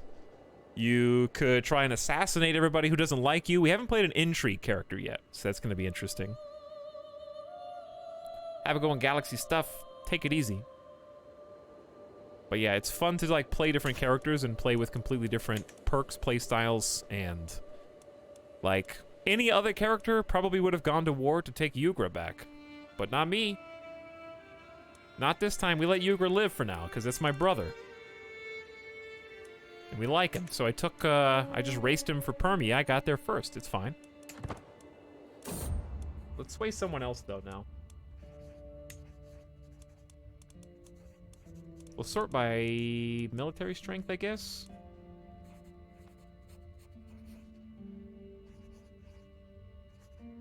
Architect, Giant, Logistician, Fortune Builder, Paranoid, Compassionate, and Temperate. Has 3 titles in the realm, I think. Okay, let's talk to you. 95% sway success chance. After many long weeks of study, I have a solid grasp of the fundamentals of the Sami language. With continued practice, my fluency will improve. But even this basic understanding has improved my relationship. They're working on public works as well.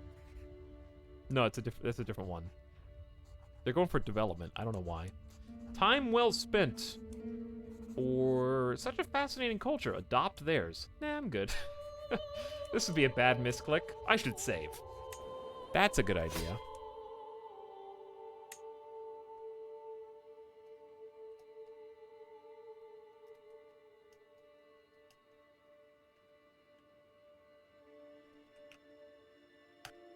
Suck Permbiria.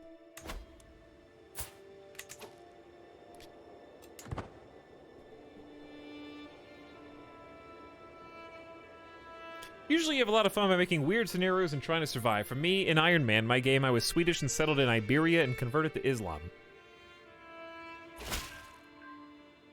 Yeah, my Crusader Kings 2 one was very interesting because I was playing Vestergotland in Scandinavia, and my heir converted to Catholicism without me having any input, so we played as Viking Catholics and ended up fighting against all of the pagans that surrounded us in Scandinavia. That was an interesting game.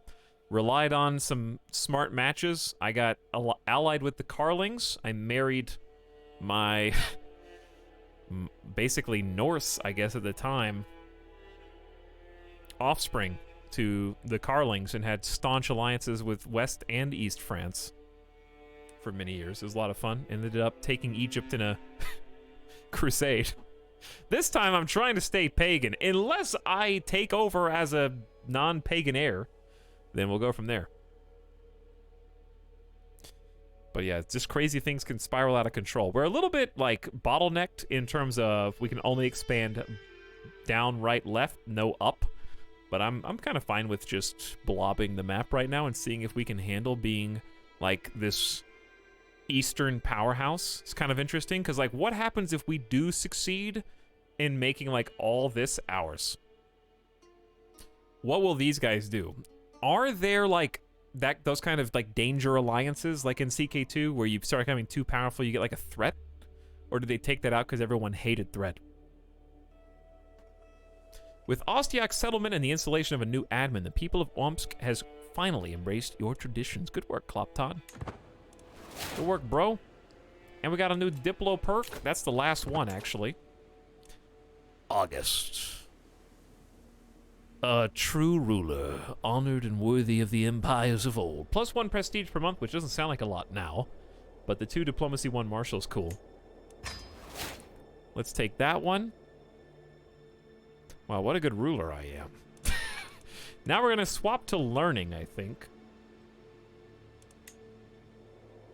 We probably don't need the family focus anymore anyways. So we can get a small health boost.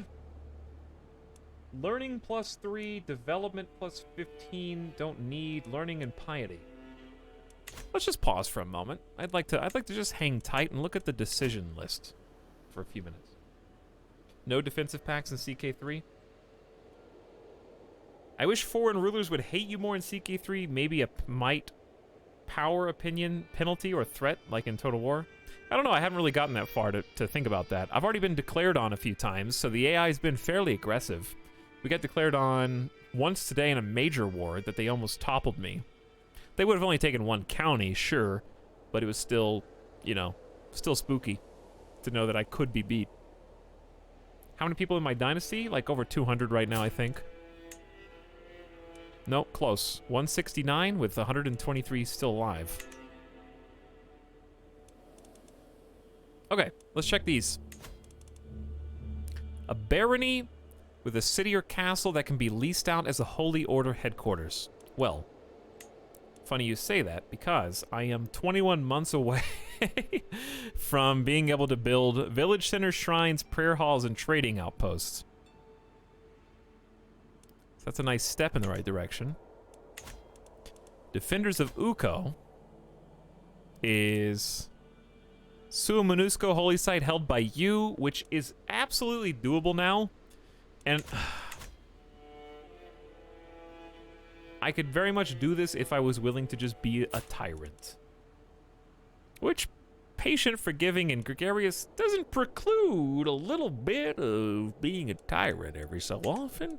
If I have to, I have to.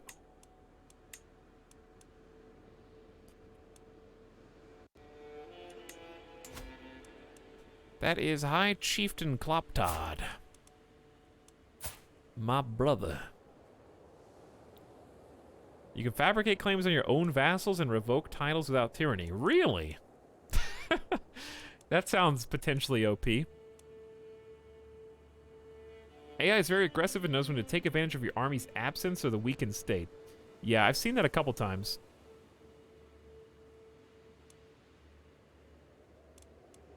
That is tempting. There's only 10 years left on converting the Chiefdom of Perm, though. There's no harm in waiting. I am patient after all. All right, next. Adopt feudal ways. We're really far away from that. Consecrate a bloodline. Is religious icon devotion. And you have to organize the Suamanusco faith, which is its own hoop to jump through. Strengthen your bloodline. You have to have multiple traits from bright minds, beautiful characters, physical specimens. At least a genius, beautiful, or Herculean in the family. And 0 bad congenital traits. Wowee. Dynasty of many crowns. At least 10 members of the Avran dynasty have to be an independent ruler. No, 2, wait. Yeah.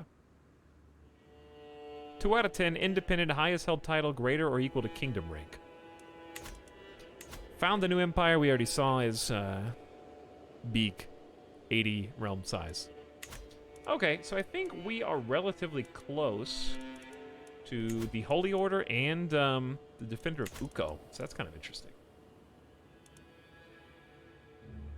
We're trying to save up 2,000 prestige as well, which I could hold a feast. I am a reveler after all. But it's 100 gold, and I kind of like to save some money. Okay, I just wanted to see what decisions were available and if we were close to any of them. We're collecting taxes. Very nice. Keep doing that.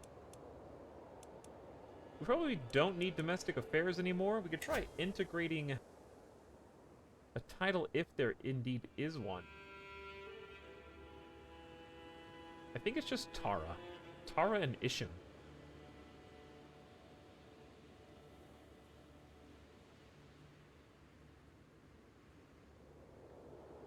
Okay, so let's do...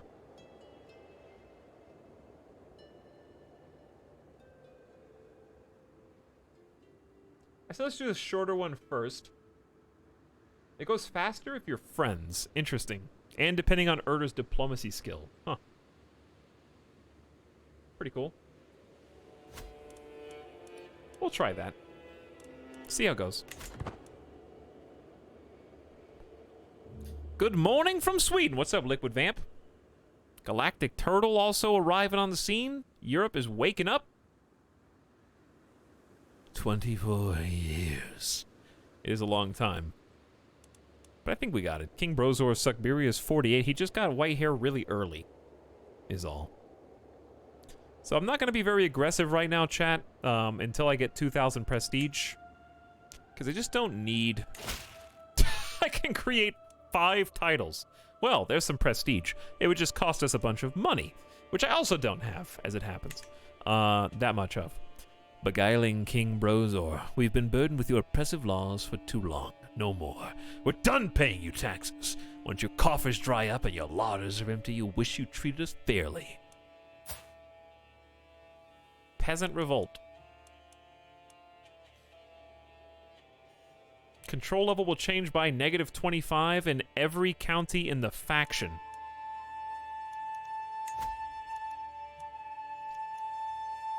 Aren't these the brand new ones?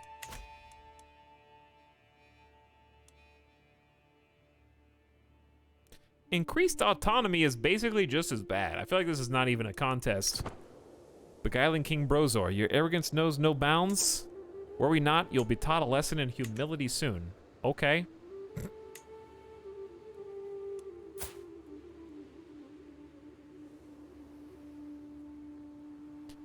Is that it?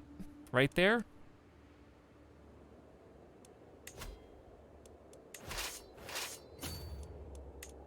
That's all you got?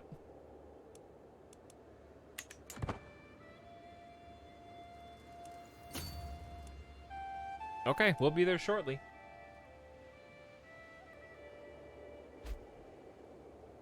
Good morning, EU. Hello, Trombone Ninja. Cutie is back. Moderately depressed is here. Where are all you guys coming from all of a sudden? Hello to each and every one of you. So, let me look at some of these titles that can be created.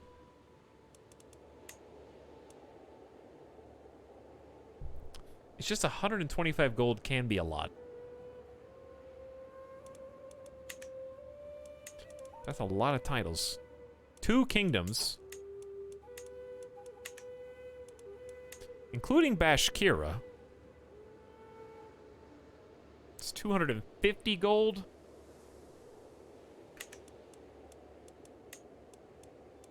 What else you got? Designate a guardian for Natalia. I actually have 2 open ward spots. Listen, my daughter. I will teach you. Actually, no, I won't. The Queen will teach you.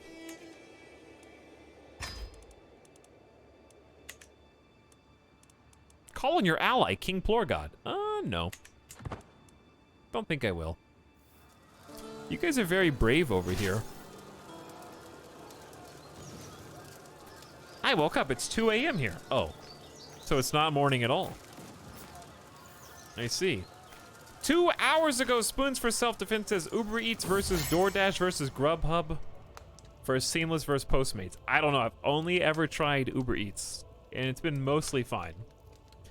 But I'll be perfectly honest. Some people pick what food delivery they want based on, I guess, things that they know about the companies. Like, I know some people don't like Uber. I just did it because I already had a Uber account and I didn't have to put in my payment information again. So... laziness, I guess. But it's worked out pretty well. The only times I've had trouble were that one time we tried to order on stream and they, I guess, no driver wanted to get my McDonald's order. Because it got canceled after 2.5 hours. And all I got was a $10 off coupon for a $35 order. So that was really the only bad experience I had. That was me! I deliver for all those companies. Well, which one's the best? Peaceful Haley. I've never used any food delivery things. Did you leave a 1-cent tip? No, I've never stiffed a tip on food delivery. Are you kidding?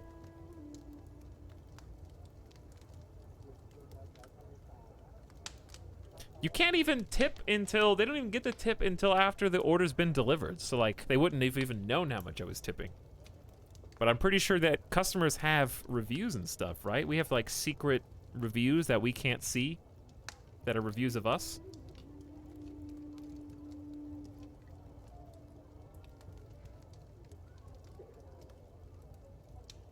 DoorDash and Uber are easier to use. Yeah, I found Uber Eats very easy to use for the most part. I should try DoorDash. Because there's probably different choices on there. DoorDash seems to have more restaurants and stuff you can choose from. That's kind of what I was just thinking, Kyoko. I'm being reviewed. I'm reviewing you right now, Double X, my lord. It's come to my attention. Some commoners are moving to Boogersland, the capital of Chieftain Epals. I have no idea where this is. What? Who is this? Is this This is Suckberian territory. I should know where Burgerslawn is. Oh, I'm trying to sway him to make him like me, because he's the leader there. Okay. Take this gold and make sure that you're heard.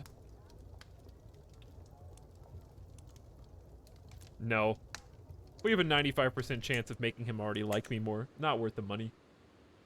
Some people tip ahead of time, so drivers prioritize whoever tips highest ahead of time. Hang on. What is going on? Oh, I won. So, hang on. If I, like, because when I order, it says, how much do you want to tip? Can you can see that on Uber before you even accept the order? I don't think they can see that because you can change it up to 60 minutes after. So if that were true, I would just make a $60 tip and then after they deliver it, change it to like $2. No, I'm just kidding. I always just leave it on the default. But here's the thing, chat. I double tip, okay? Because on Uber, so I do default 15%, which is what it defaults to. But I also always check the optional give extra money to the restaurant itself. That way, both parties get a tip. Because it doesn't make sense to me to give all of it to one or the other because they're both involved in the actual food. You know what I mean?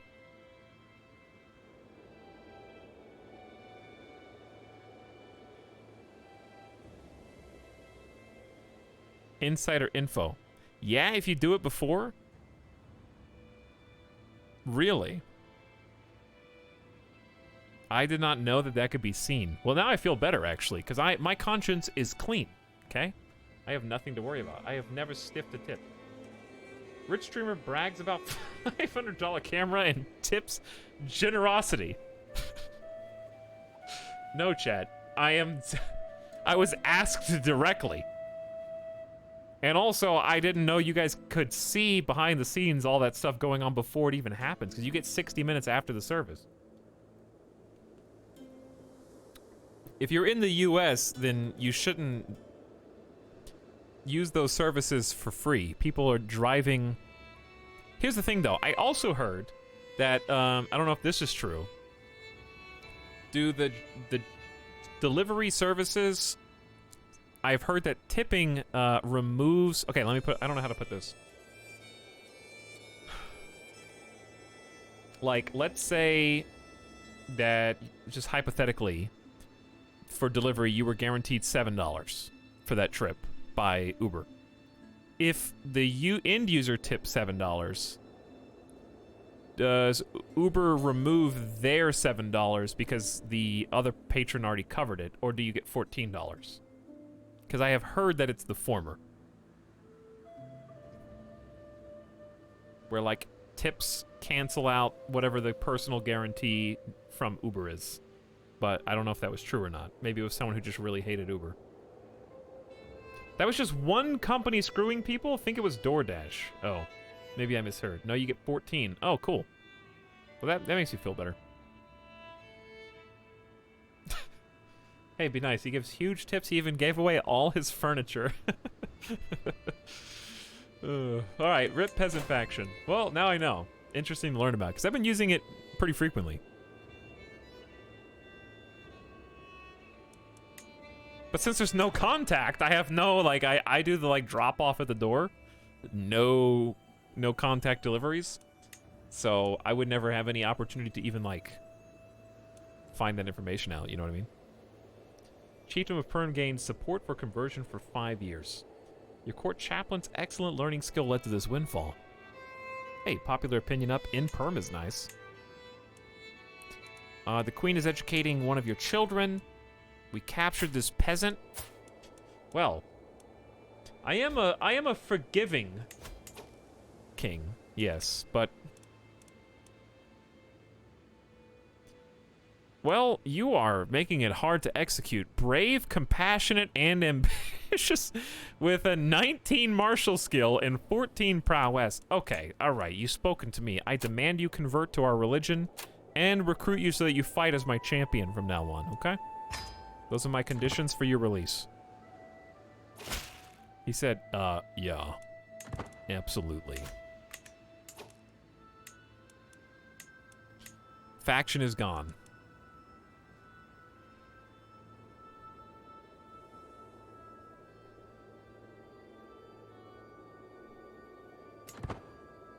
Someone for a daughter to marry. I think that would legitimize their claims, though, if this was real. But I don't know. Oh, I didn't even look at the stats. My bad. My bad. Hey, the swaying worked. It only had a 95% chance, but at least I didn't get XCOM'd.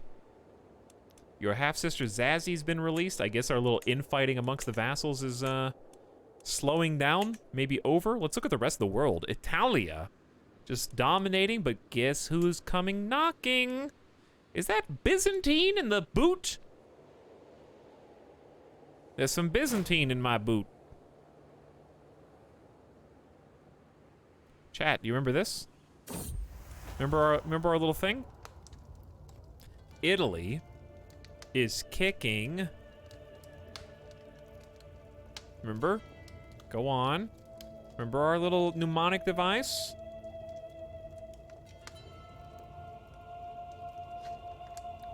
Serbian Emperor of the Byzantines.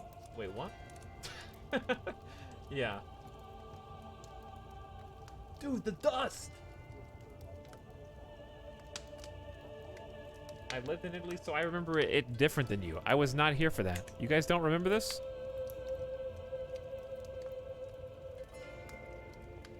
I don't think there's a clip. Is there? There's not a clip. So I can prove that I said this. Oh well. I may not be able to prove that I said it, chat, but anyway, the mnemonic device was Italy is kicking Sicilian dust all over Malta. And that's how I can remember where these places are. Perfect gift. Looking down on the perfectly shaped rose and imagining Queen Conchi's smile, I can barely contain myself.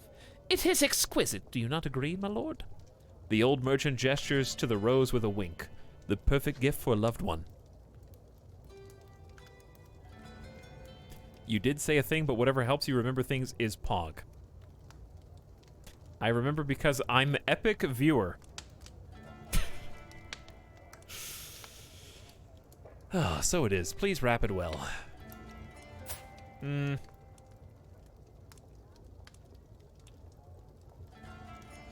Listen, honey, money's a little tight right now. Money's a little tight.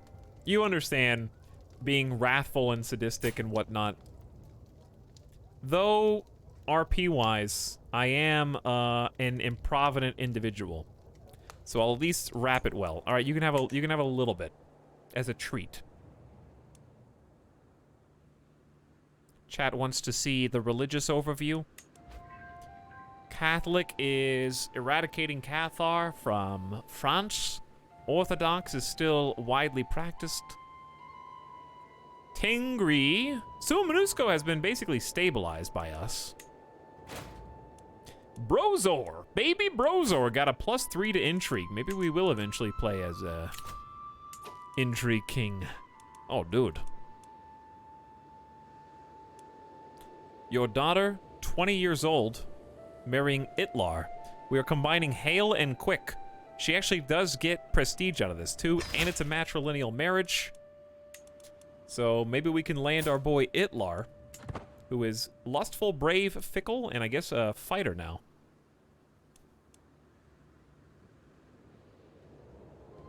Italy is kicking Sicilian dust all over it's Malta. You wrote Malto. I-I-K-S-D-A-O-M.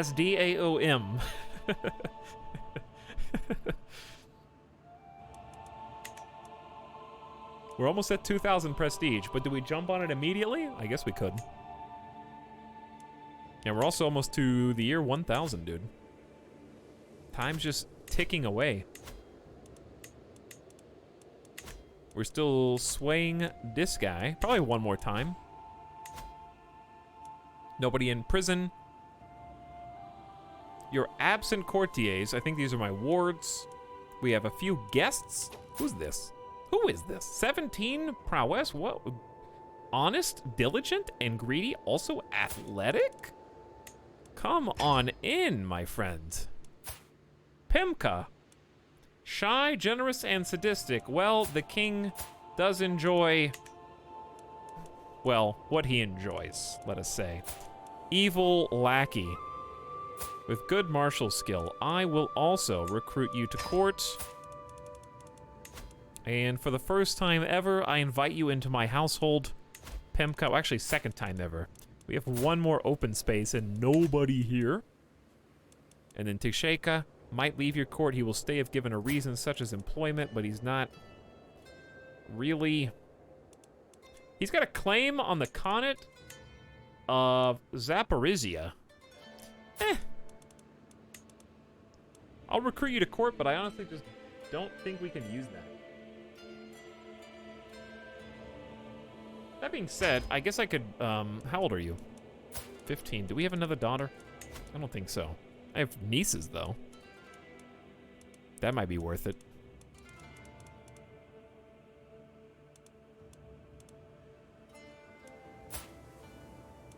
My niece, Parava, is just zealous, brave, and a skilled tactician. Well... Matrilineal marriage, inheritable trait, slow. Oh. He's a little chickadee. -2s across the board. You're better than he is, that's for sure. But he is trusting and diligent, so maybe that'll count for something. Wait, you already married? Is he 16? Did I click on the wrong guy? He can't be married yet, right?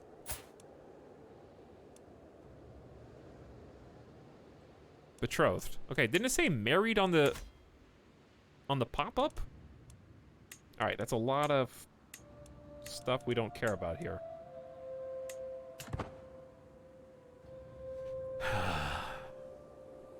She's the worst says, I have wine. You're gonna drive me to drink a second night in a row? I gotta take a break. Maybe plain stream tomorrow again.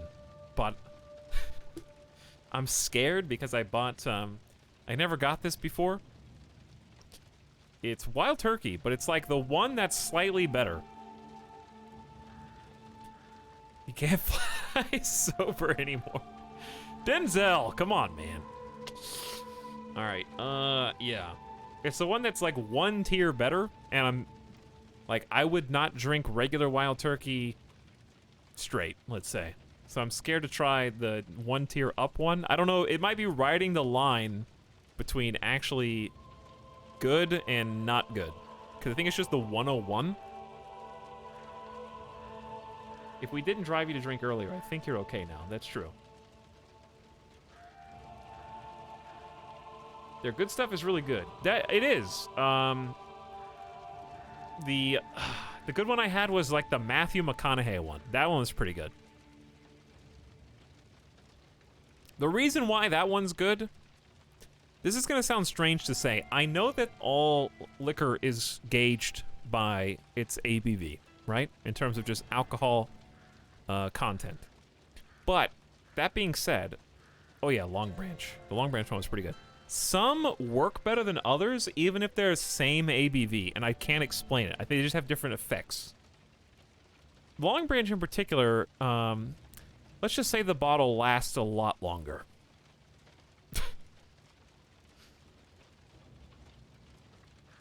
I had a bottle of Long Branch for like 6 months. It was like almost to a point of too effective. Give me 1 year and I will press your claim. I don't think so. Half-sister Anava. I don't... What do you even want me to press? Why have all my sisters left my court? I prefer the Wild Turkey Rare Breed over it. Maybe I'll try that. Fascination discovered, but somebody died. Because the Long Branch isn't my favorite taste, but it just works. Oh, Uchva, if you were still with me, I know you would tell me to be strong. That things will get better, and you might be right, as you always were. But first I must curse and cry. How could I not, when you are gone from this world? Your brother-in-law and friend. Why is my half-sister evil atheist behind bars?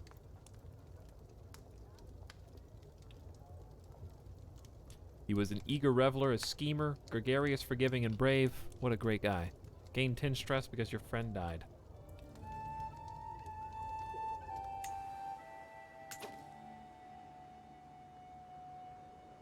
I haven't had Wild Turkey in a very long time. I've been drinking Makers for any whiskey-esque liqueur.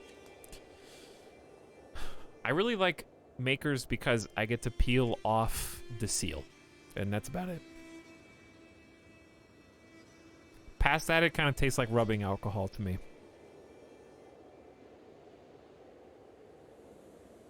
It's all right, though.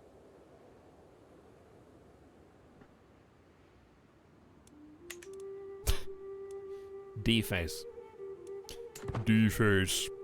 Well, the big news there was kind of burying the lead.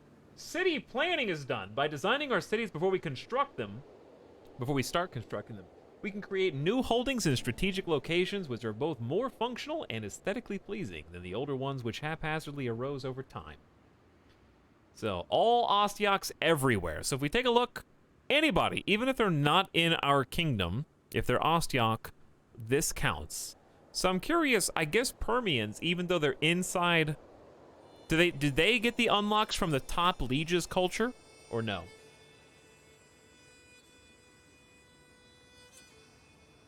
Peeling off the wangs is my favorite. So it doesn't help anybody here. That's interesting. Cultures are all over the place on this side. Ostyak is sprawled.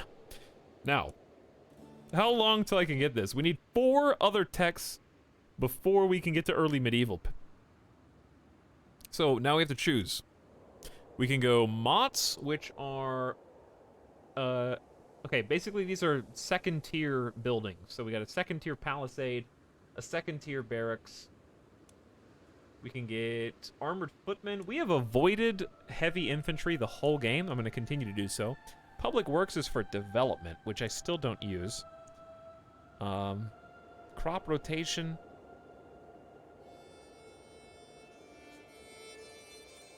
What does this do? Just, oh, the economic building. Gavelkind, I still don't... Chat tried to argue with me about what this did before, but it doesn't sound like it does anything still. For me. And then we've got domain limit +1. I think it's time to go domain limit +1, chat. We're going to be building our new buildings for a long time. Let's go domain limit +1. Look at the ledger. Focus on that, because I think that's something that King Brozor would do. He wants everyone to have a little bit more land. And so we shall. Hello, Hippo. Thank you for the raid. Welcome, Raiders. How's it going? Apparently, Plain Defense is online, which has a very confused identity in Crusader Kings. But welcome.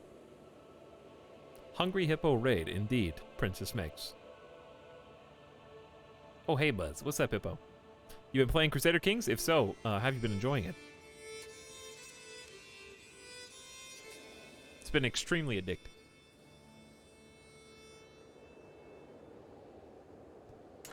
We just got a pretty huge new upgrade. I really wanted to move my capital, so it's really challenging. Honestly, I think that the time is coming to move the capital. Yeah, man, we're playing CK3 after some flight sim. Oh, sorry, you just spoke my language. I understand both of these things very intimately. In fact, we were playing some Flight Simulator yesterday, and we'll do so again tomorrow. Hipponanimous. I haven't got a chance to catch your streams, dude, but you obviously have good taste. That's got to count for something. Especially if those are your two games of choice right now.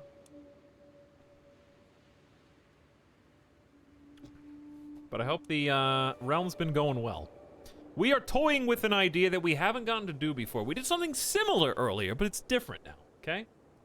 Suckberia recently went into Permia and subjugated it. So, while that did take control of all of their land and remove the king from being a king and gave me his crown, all of his vassals got to keep all of their land, and things were in order. Just new management. We changed out the management, right?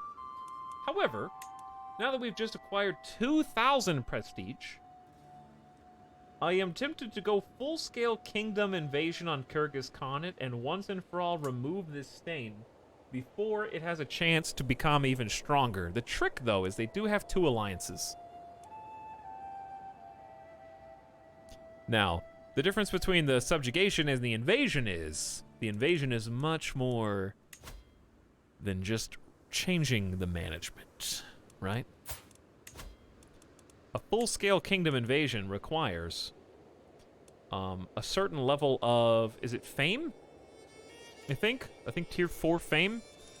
You may also only attempt 1 invasion for a kingdom tier title per lifetime. This is literally a once-in-a-lifetime casus belli. 2,000 prestige, quite high. And you seize every title within his realm that belongs de jure to the target title, and all occupied counties outside of it. So I would get 2 chiefdoms. Wait, why do I only get 2 chiefdoms? 230 fame. These guys become my vassal, but I believe I'll be able to strip them of their titles. Maybe, maybe not. I thought I was going to get more than just 2 counties. Make sure you change it to... Ah, I was targeting the Kingdom of Ob. Gotcha. That makes more sense.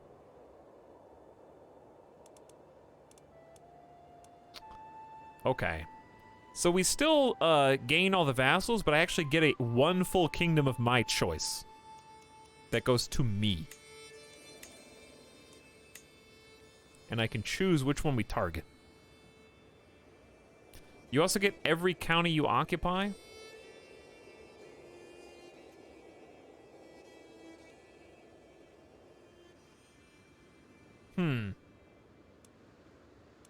So does that mean what it sounds like? So, like, hang on. Can you do just, like, a war where you just go in and casually handpick a special duchy that's outside of the kingdom that you're warring for, and then you get both? Or 2 kingdoms for the price of 1 type of situation?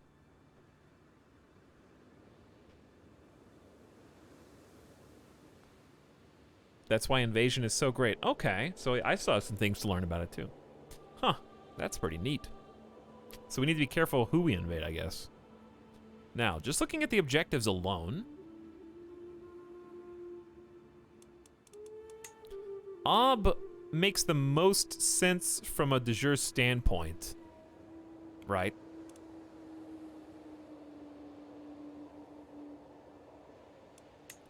Whereas Mongolia doesn't.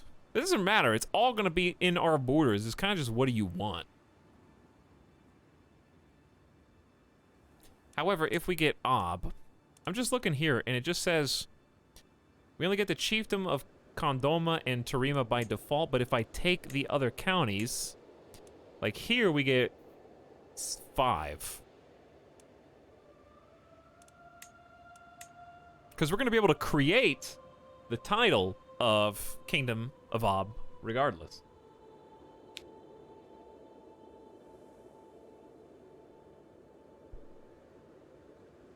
You can siege down extra, but they will tend to capitulate before you get everything.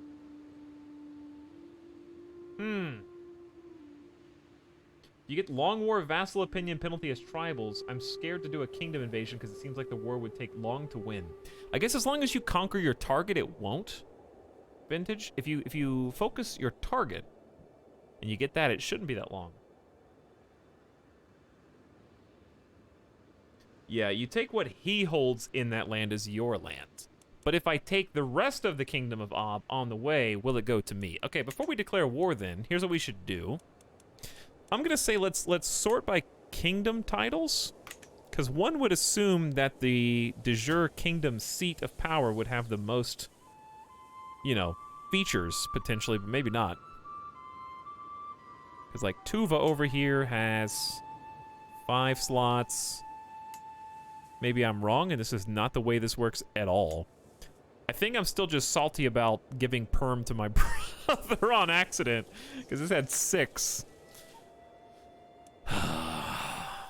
Missed opportunities.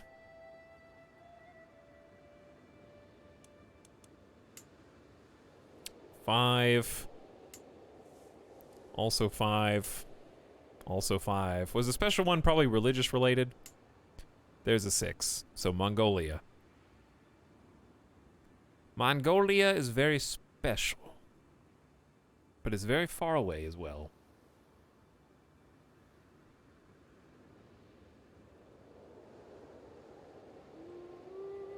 Alright, chat, now's your time to backseat. If you want a backseat, go ahead. Tell me what you think I should do. Because my heart says that I don't need to war for the Kingdom of Ob because we're... If we can just take pieces of Ob.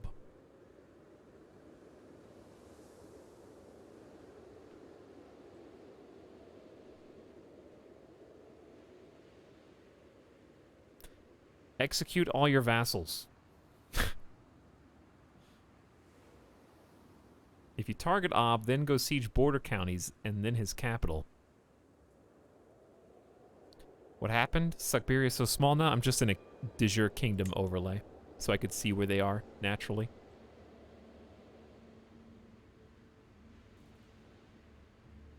Give all your holdings away.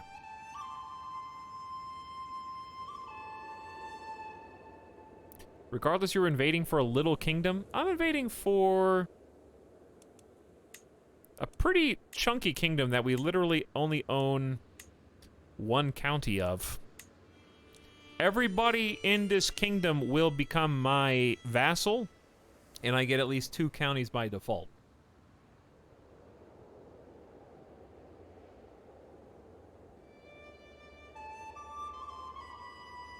And then we get to form the Empire of Siberia.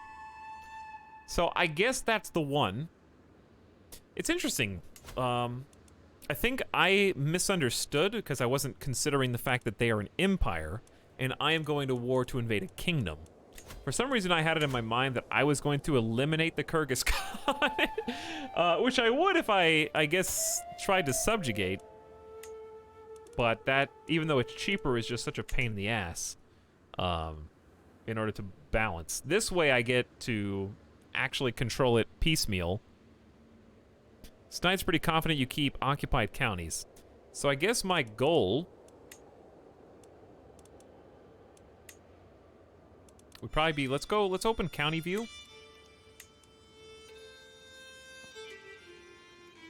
So like here is Ob. Okay. And then Ob is in the Duchy of Solaire.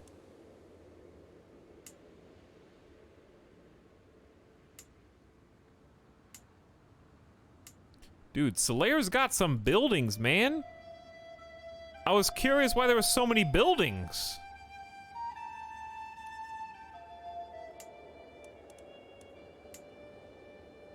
Is it just me, or do they have tribal holdings all over this? Why isn't it listed here?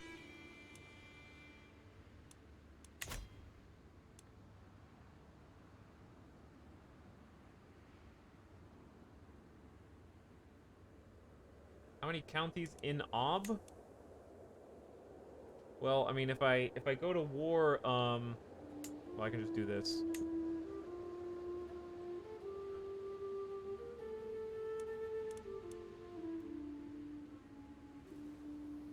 Inside High King Bork, inside of his realm are, it looks like 3 high chiefdoms and a duchy for Barber Steppe that's not yet created. So 4 duchies.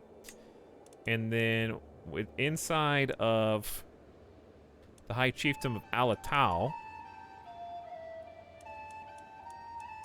looks like 7 there. 8, 9, 10, 11, 12, 13, 14, 15, 16, 17, 18, 19, 20, 21... 22, 23, 24, 25. It looks like 26. Maybe 25 if you discount Narim. Looks like a 26 county claim, which is pretty huge, and then we get to make the Empire of Siberia. What I'm trying to figure out is exactly if I want to move my capital to Ob or not once I get it, because I'm very spread out as King Brozor, and I'd like to consolidate my holdings and my titles in one place and then move the capital if I can get control over it.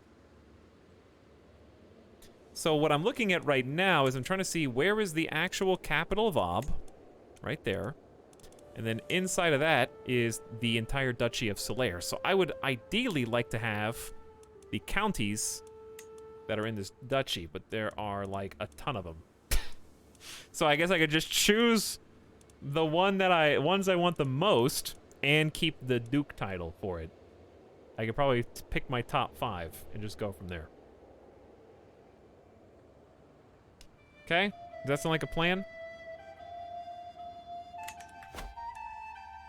I don't know if we're going to declare war immediately.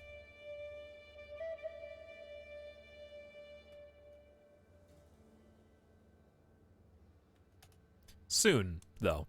We might need to bulk up a little bit, because with their allies, they got 1,200, 2,400. It's really not bad. I've got 12,000 plus Yugra has 6,000 troops. They've been consolidating. All right, I think we can actually take them, to be honest.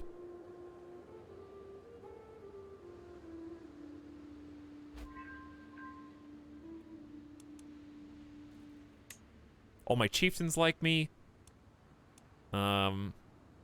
6 titles can be created. The only downside is I won't be able to afford to build anything because of the prestige.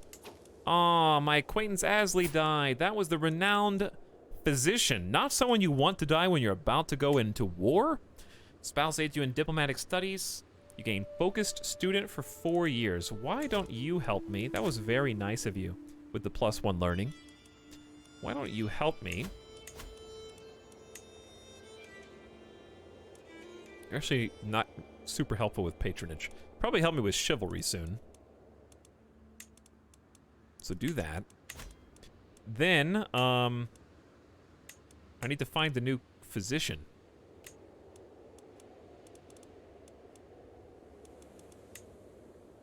And it can't be a high chiefess? It has to be just someone in my court. So they cannot be landed? Well, they could be landed, I guess. There we go. Mastermind philosopher Merzelo, your half-sister, but not a renowned physician in the least. Alright, we can just search then. See what comes up.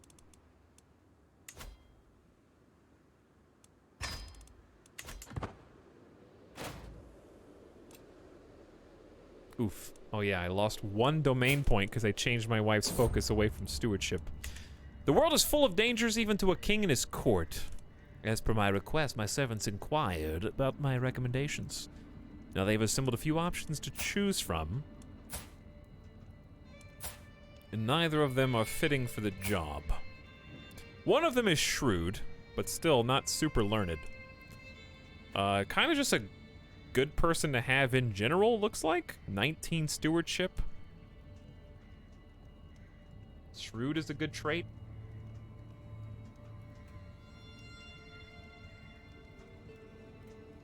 Hey, what's up, Buko Mihai? Good morning.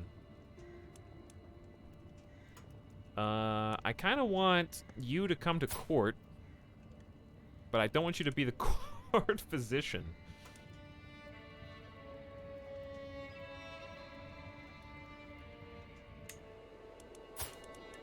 Well, this isn't exactly what I had in mind when I invited you here. However, it is where you find yourself at this moment. I apologize for hiring you and then immediately firing. Cousin slain in battle. Cousin Nyaksha is gone. New court physician time.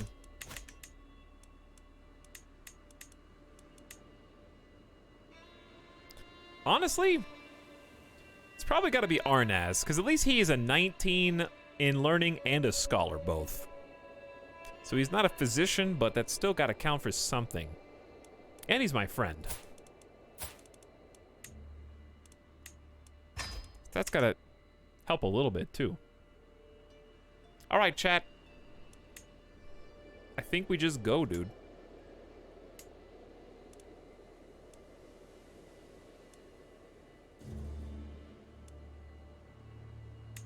I think we just go. Anybody have any reservations? Too bad. We're going in. Kyrgyz Khan, long have we waited to declare war on you. With all 2,000 of my prestige. We have a similar strength.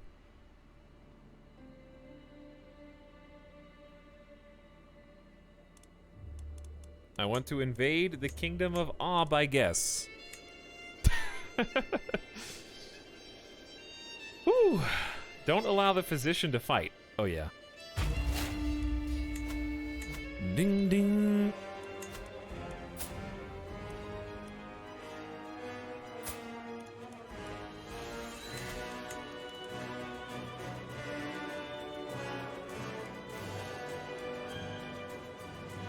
He's actually one spot away.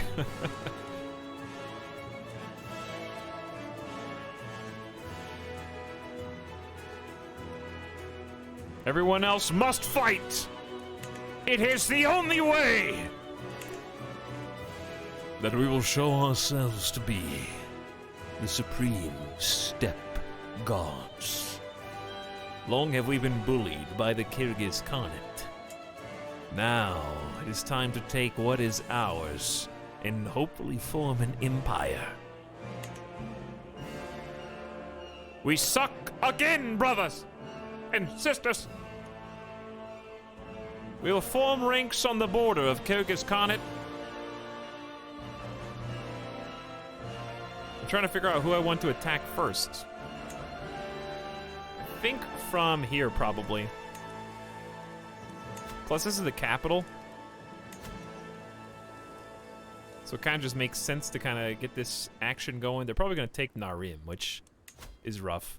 I think raising the whole army is good, but before we go any further, it might be nice to invite allies and or house members.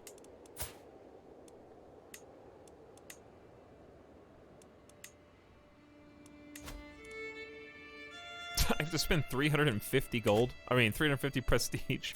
Not even halfway. Oh no. Here we go again. Hold on. Call the house member to war. He's my brother! I shouldn't have to pay prestige for my brother. I could have invaded you, Plorgod, and taken Yugra back, but I did not. I let you rule, and you have doubled your army size to half of ours. So good for you, really. Call your house member Chiefess Udyaka. Is she not already coming with everybody else? I would think she is. Okay, team suck. Let's just raise everybody here. I'm gonna slow down because I have no idea where they're gonna raise all of ours. If you win, I will do a thing. I don't believe you, Sawdust Bunnies. A helpful warning. I received a missive from Khan Koshal of the Moyur Confederation. It claims that Chieftain Paxiut, my vassal, has requested support in a plot against me. There is nothing I value more than loyalty. Koshal's letter reads, hence why I share this with you. Thankfully, my friend Jebek is there to advise me. I refuse to believe Paxiut would stoop so low. Your brother-in-law and honorable lackey.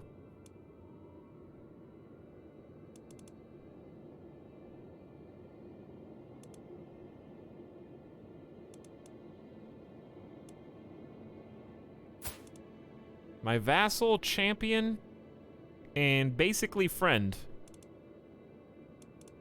The Khan can't be trusted. The vassals have my support. Direct vassal opinion. Let's go for that one. Direct vassal opinion up for 10 years. Khan Koshal loses 30 opinion of you. Insulted. Good. Liege looking away for 5 years if I'm wrong.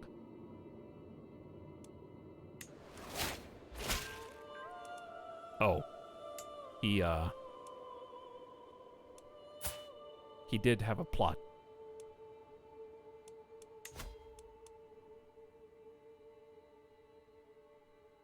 It just told me that outright. Even my advisor told me not to believe it. It's pretty silly the game tells you that. What, that there's a plot? Yeah.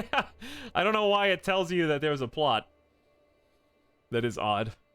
My dear brother, of course I shall join you in this war. Because couldn't you just...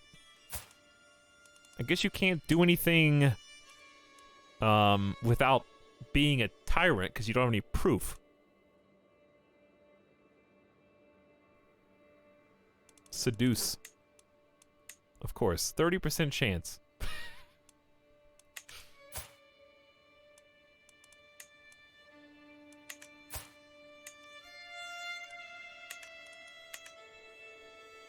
Spy on him now?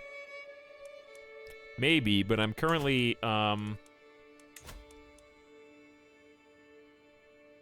getting plus 14 hostile scheme resistance from Odeg, so that's kind of more important to me.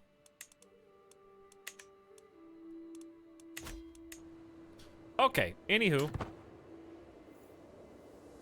That is unfortunate. It's a double-edged sword as well, because we lost 30 rep with the guy who was looking... who was maybe looking out for us a little bit. Alright, when this turns green, it means the army has gathered. The Queen gains major strategic expertise. Good timing. Her understanding of warfare has increased +2.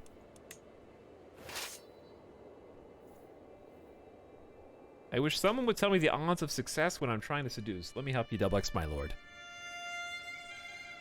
0. Sorry, you walked right into it. I don't actually know.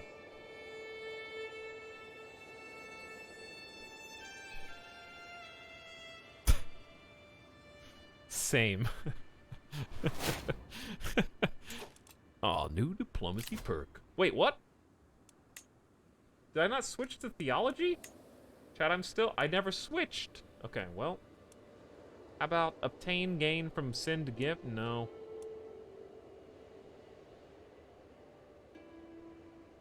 Well, I don't have anything I want here. I don't have any toys I want here. Send a gift is nice. There you go. Switch to... Actually, stewardship would be kind of neat. Because then we could get cutting cornerstones. Because we might be about to build a bunch.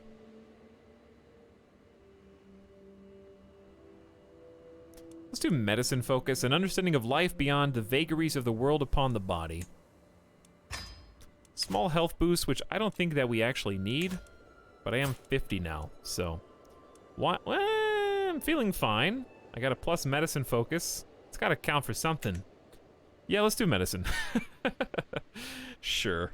All right, the troops are here. All 11,000 of them.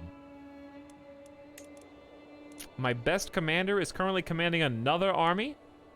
So Chieftain Paxute will have to do. He's the one plotting against me. So put him on the front lines, I say. Make him earn his keep.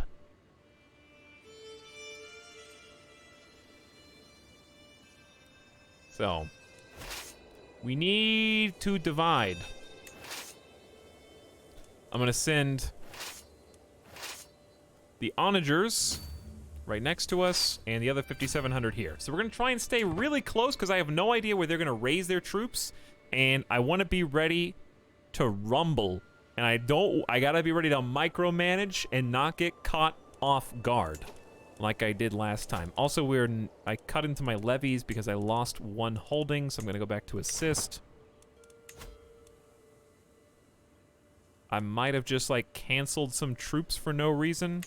We're also simultaneously gonna have the marshal go back to organizing the levies, which will cut back on costs and improve reinforcement rates. Put him in a small army intended to lose. Alright, I don't know where, if anywhere, they're deciding to come in. But our allies are on the way, and they're probably moving. So I'm just going to focus on I'm going to focus on what I can see. Because if I don't lose focus on this, then I won't lose my army in a big, stupid scuffle. Even if I have to go slow-mo, I can't afford to spread out. Your sister Serge died. You gained 20 stress. Died in captivity. Oh. That sucks. Betrothed can marry your niece and your courtier who's, got claims on Khanate of Zaporizhia. Which is his own kingdom. Alright, don't get distracted. What happened last time you got distracted and we lost it all. Okay, we've got to fight on favorable terms. Rip Serge. She was cynical, content, sadistic, a reveler like myself, and an intricate web weaver.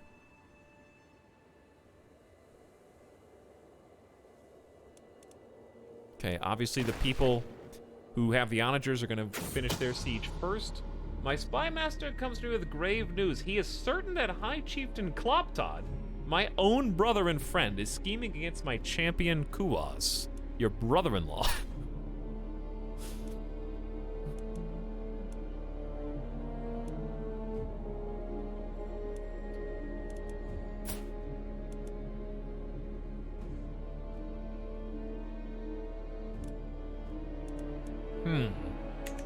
I can't expose him because he's my steward, a vassal with 1,500 troops. Let the traitor be known to all. He's exposed as an agent in the murder scheme. He's got 21 stewardship, dude. He hasn't killed anybody yet. He's just thinking about it.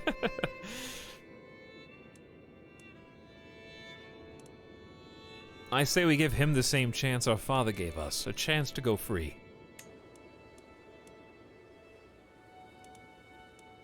Maybe that'll have some bad repercussions later, I don't know. Maybe.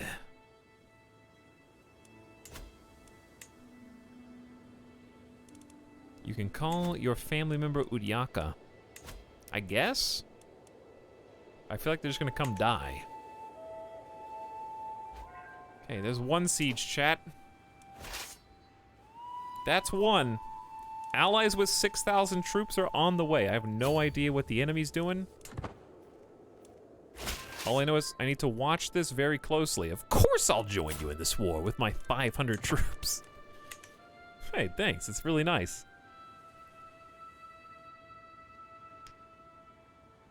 That gave you a hook? No. I think is it a secret? I could get a hook.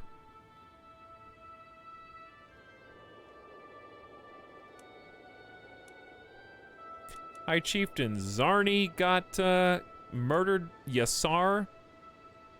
Don't know how I want to use that yet.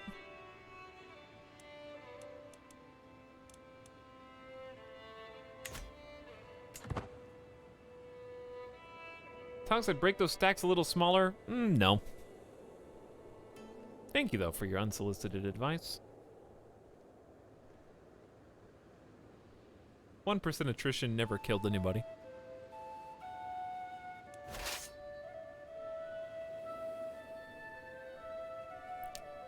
Trust me.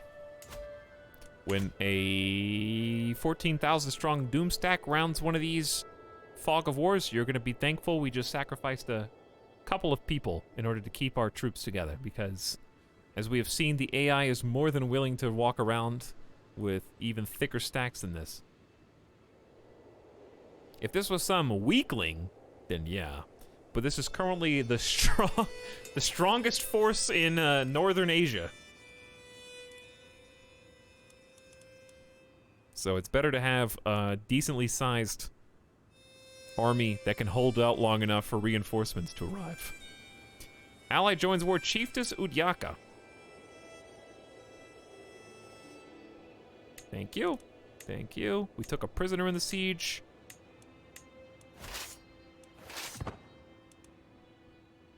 Once we need supplies, we will have to split them up, obviously. But, for now, hopefully our levies will be able to train up with our marshal a little bit. And we've also got some allies. I don't know what they're going to do. We will see. If I could figure out where the enemy Doomstack was, I'd be totally happy to split. But since I don't know where they are, then I'm not gonna.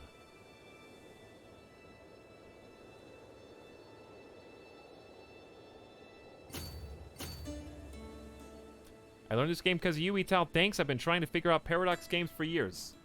Hello, Flime. I'm glad that you started with this one. It's a good one to start with. It's still exceedingly complex, but I think exceedingly is a bad word. It's just right.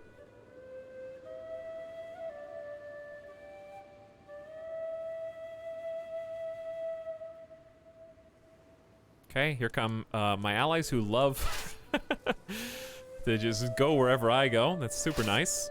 Still don't see the enemy, which is a little terrifying.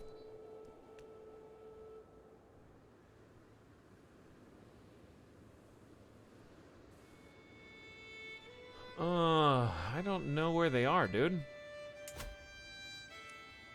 I'm the only war they've got. Nobody else could even be doing anything. Alright, so we want to keep kind of relatively together, so let's just move up next to each other. That'd be good.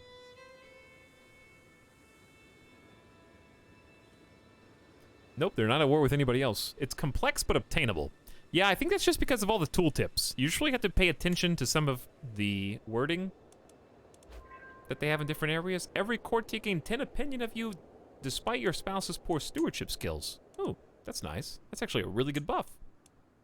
And this chieftain has been swayed, so I'm going to stop swaying him now. Abandon that plot.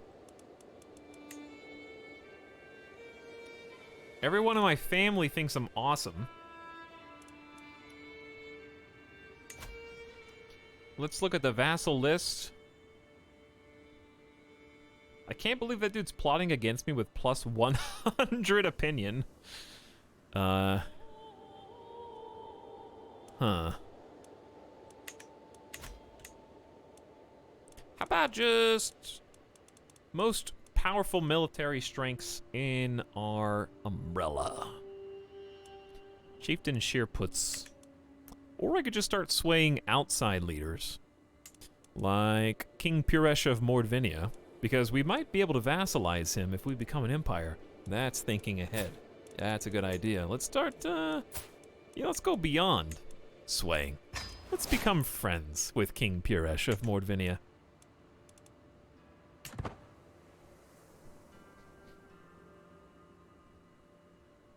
Too bad you can't siege your capital because that mega genius moved it. Well, somehow it's still all the way down here.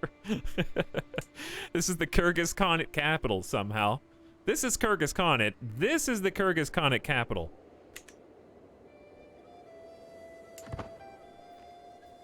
still have no idea where the enemy is. I guarantee they spawn their troops there. That would be hilarious.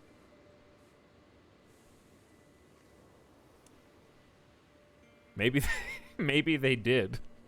I've seen them spawn on my borders before, though. So we'll see. Because then they have to walk. Oof. That's a big head start, chat.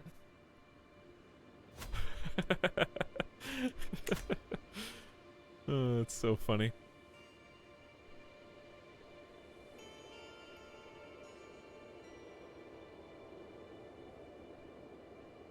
Okay, so I hope that my allies go siege some other stuff so we can triple siege this. Oh. Raiders of Tomsk. That's 8 people. We found 2 onagers and 6 knights, chat. The first signs of enemy movement. The scouting party. Of course, everyone knows in 995 that onagers were the fastest wheeled vehicles known to man. So that is what they're outright... Okay. So, I'm normally a proponent of don't criticize things like the AI because it's a computer and it's doing the best it can. But in this circumstance, I have to say that 6 champions and 2 onagers versus my army of 5,600 is maybe not the smartest move I've ever seen.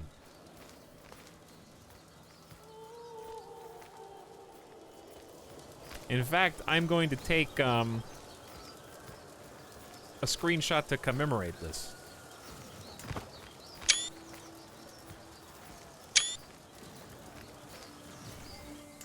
Just because I can.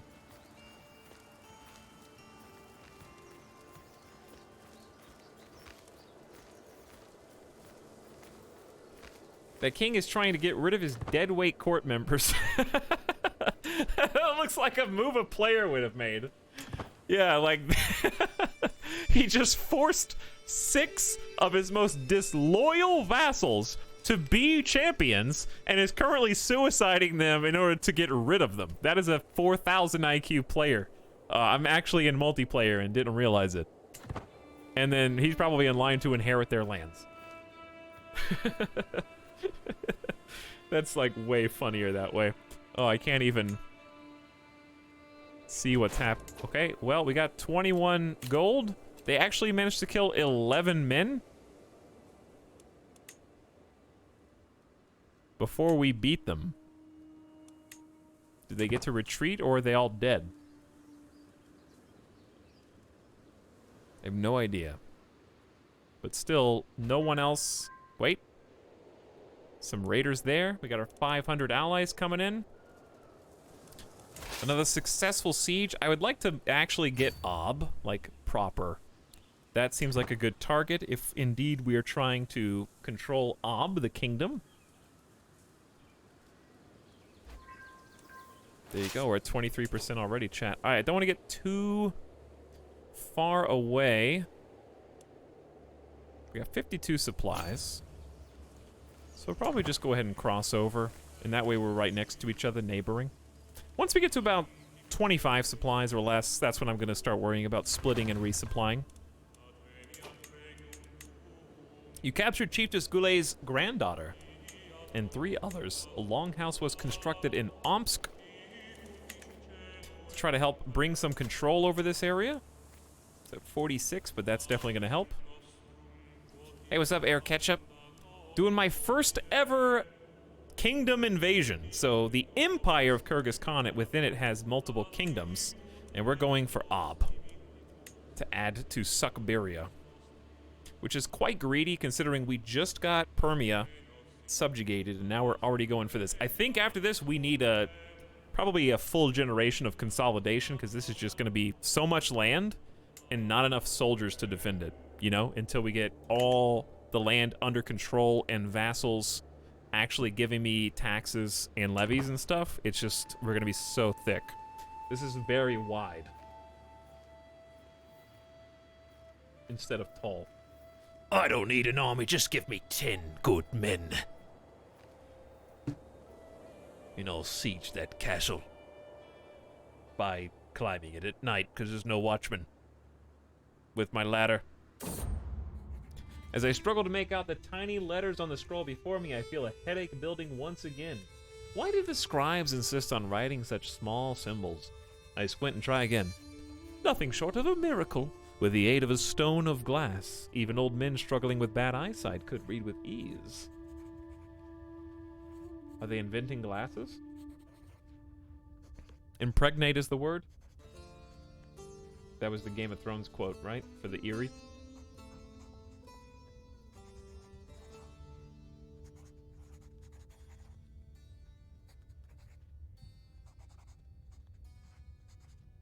The impressive thing is how little money you were losing with almost 12,000 troops raised. And also I'm in Providence, so I'm losing even more than I should be. My vassal taxes are pretty good, and this is the benefit of having basically a full lifetime under King Cordal, who is gregarious, content, humble, and a genius steward, as was his wife Norava. So combined, they consolidated the entirety of Suckberia, brought it under control, what was there before we got Permia, and built up. I think I had maxed tier 1 buildings in each of my like 5 or 6 or 7 holdings.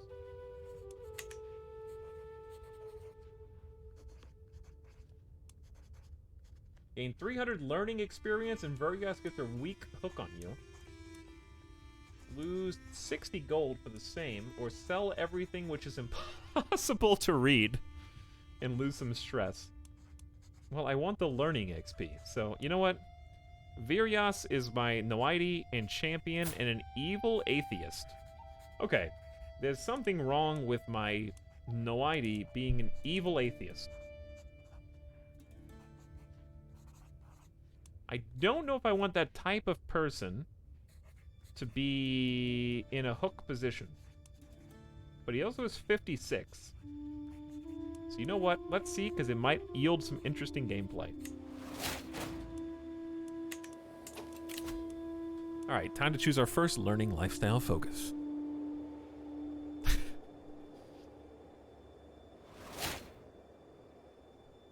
He gained a favor hook on me.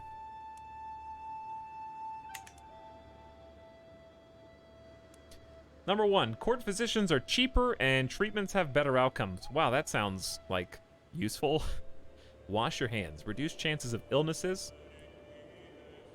Take the embrace celibacy and abandon celibacy decisions. Stress gain down. Time between mental break up. When death of natural cause is 1 year away, you get a warning. These are like cheat codes. This is your alarm. Beep, beep, beep, beep. You're going to die in 365 days. All right, this is how Jason Statham goes on like a murderous rampage, dude. Right? Because he knows he's going to die if he slows down. Or wait, hey, this is not how it goes. If you had 365 days to live and you knew it, people would be going insane, dude. It'd be like the Purge every day. They'd be like, whatever, what's the worst that could happen? I die? I'm gonna do that anyways. Your wards can get additional skills and can become your friends. Cultural fascination progress 35%. Oh, that's just pretty good. Don't know if it's good now, at my age. Clergy opinion up, meh. Convert faith is good though. I'm not saying meh in general. When I say meh, I mean for me, specifically in my situation, by the way.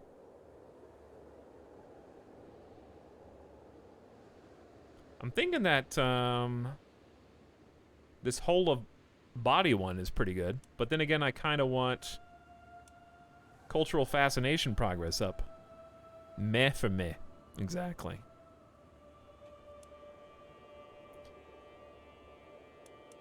I think scientific would be good with a younger person, get a little bit more value out of this. Let's go anatomical studies. Court physician treatments have better outcomes. I'm focusing on health anyway, so it's in line with my current learning focus.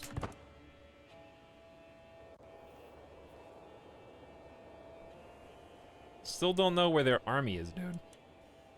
They're just gonna appear out of the fog at some point.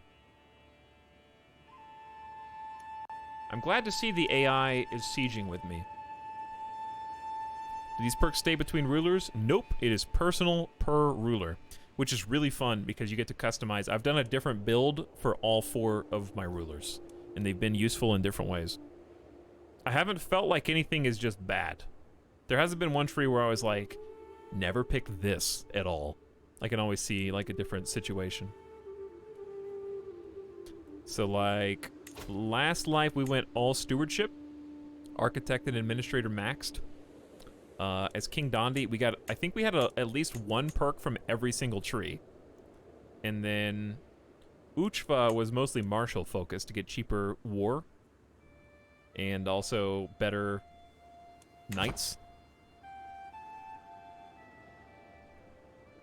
So it's been really fun to just like play with all the different ones, and I still feel like there's a lot that I haven't gotten to try yet. Still tribal? Oh yeah. We're gonna be tribal for like another 200 years. It's only been like 120 years in game, which is still pretty good. But yeah, I'm going 2 times speed, chat, because I don't want to get got.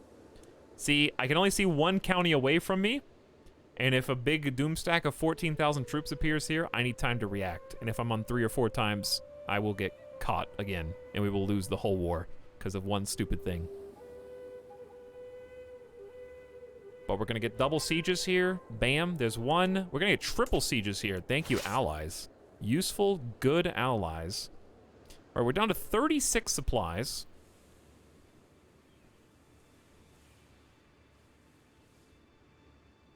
Which, in my opinion, is enough. I'm scared to go deep. So I might go ahead and just spread out a little bit.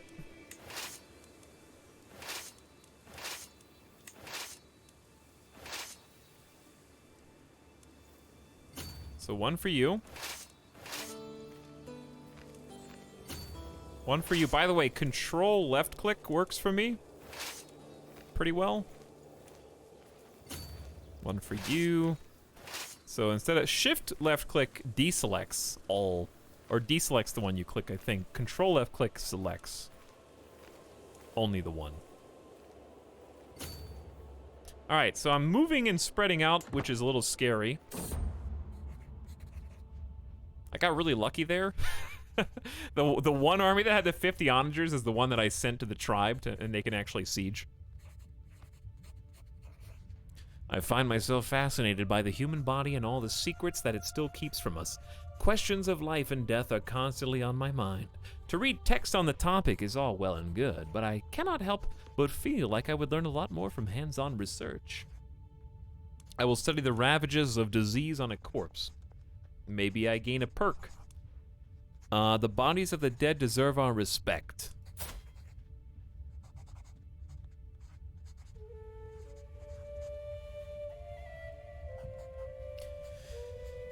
I need some more hands-on research with death.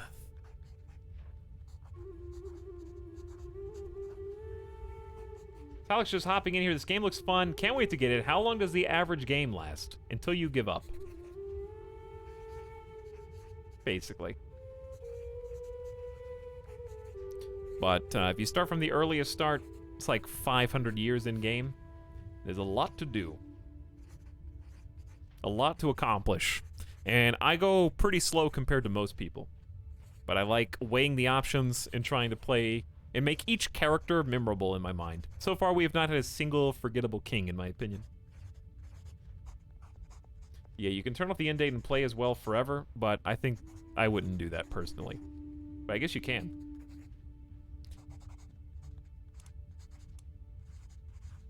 I will study the ravages of disease on a corpse. Would I do this? I don't think I wouldn't do this. We respect our ancestors.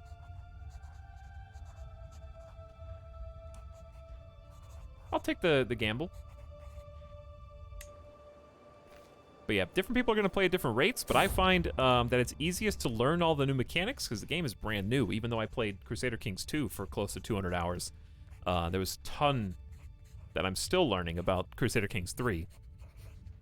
So slow and steady helps you process information and make better strategic choices because you get to weigh all the options. I try to hold my breath as I sift through the tangled mess of slimy, swollen entrails sprouting from the corpse's belly, but to no avail. The putrid stench of decay slowly finds its way to my lungs, making me gag. Something then tears open, and a stream of viscous yellowish ichor spills all over the operating table. What was that? Maybe Arnaz can help me. Hey, this is the dude that wrote the epic for our family, and he's back, dude, in another story. I just need to find more bodies. Somehow. Chiefdom of Tartusgane's Sepulchral Defiler. The most disturbing rumors surround the ruler of these lands. Enough, this is unseemly. Arnaz has a 98% chance to aid me in my research. He is a scholar, so go for it. And he's, of course, the court physician, so it makes total sense. All right, we're draining supplies, not for long. Hello? Arnaz was ecstatic to learn about my newfound interest in anatomy. With his help, I have significantly deepened my understanding of the human body. I only wish there could be some way to stave off the smell. I'm starting to fear all this exposure to bad air may not be good for my health. Maybe some flowers could help? 80% chance my precautions safeguard me and gain 1 learning lifestyle perk. 20% you become ill. The smell of cadavers affects my humors. 80-20. Time to get XCOM, chat.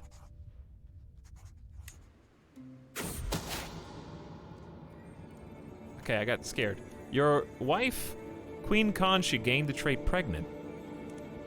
My brother and friend, High Chieftain Kloptod, brought forward undeniable evidence that my niece, Azrava, was fathered by none other than him. How could my own brother do this to us? Kloptod, do you know what that means for our family? Bro, I don't know who this is. She seems nice. 14 stewardship. Who would have known?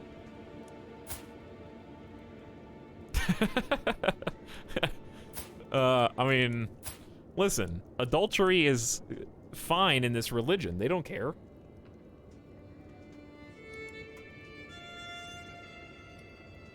Kloptod's got 21 stewardship. Who would have known?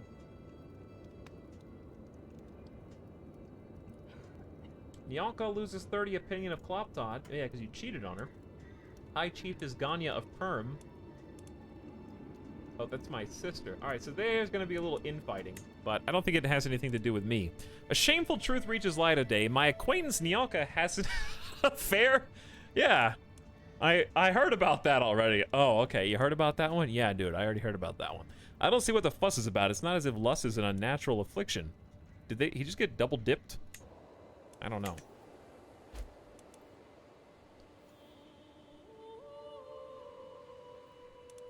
Enemy ally joins the work as somebody died. Ooh, secret to the body. Proper use of flower patches, incense, and aeration seems to have helped lessen the effects that the bad vapors emanated by the cadavers were having on my body. I can finally focus on my studies without fear of repercussions on my own humoral balance. Nothing stands in the way of knowledge.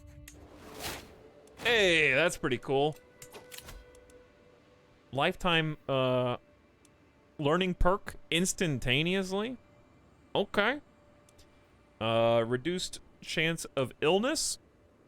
Embrace celibacy. Stress gain down. Or cultural fascination progress. I kind of am interested in the know thyself so I know when I'm gonna die. I might just go down that. But if we do all these, we get a medium health boost. I kind of just want to know when I'm going to die. It seems like super powerful, but resisting illness is as much so. Plus, you get a massive disease resist here. All right, let's know thyself so I know when I'm going to die. We just got a free perk. A brush with death. Maybe it's a sign. All right, 37% war score. Let's see if we can do better. So what we're doing here, since we split up, for those who don't understand, we're changing basically the weight of how many soldiers are in each little highlighted area. So the supply limit is there in blue text on the tooltip. and the big number is the maximum number of troops it can support. So if we have sieged this land, even though it's enemy territory, since we control it, we can use its supply. So I split them up into small enough forces that they don't exceed the threshold of however much, in this case 2,000 or 1,700, and as long as they stay there in familiar territory, they will gain supplies. Now, this one, we don't own it yet, and this one is sieging, so it's not 100% there yet, but it's close. And then our allies are on the move as well after helping us in the north. Oops, I kind of wanted to look at that and I accidentally right-clicked it. But yeah, still looking for the Doomstack. I know there's a Doomstack of 14,000 troops out there. I just don't know where they are, dude. So we're just gonna go slow and steady. Befriend! After laborious preparations, I was able to spend some time alone with King Puresh. In the end, distance was not a great hurdle for me to overcome in order to earn his trust and friendship. We both learned a lot about each other during our encounter, so much so that we parted as friends, closer than ever. King Puresh of Mordvinia! Pretty talented ruler. Wrathful, humble, gluttonous. I'm surprised that we became friends so easily, but he is a diplomat, so that probably helps.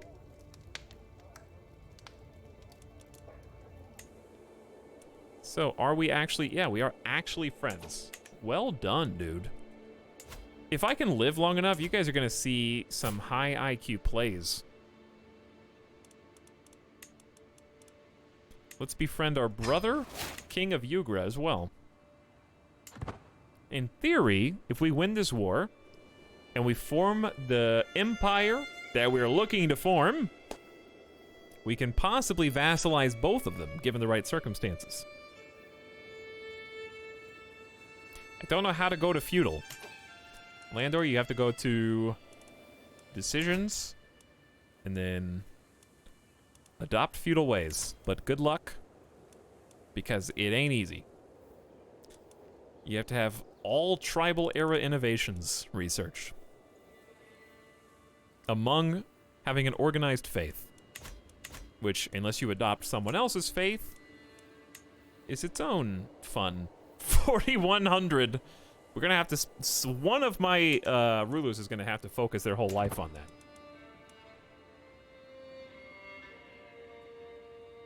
What? It's in the decisions tab.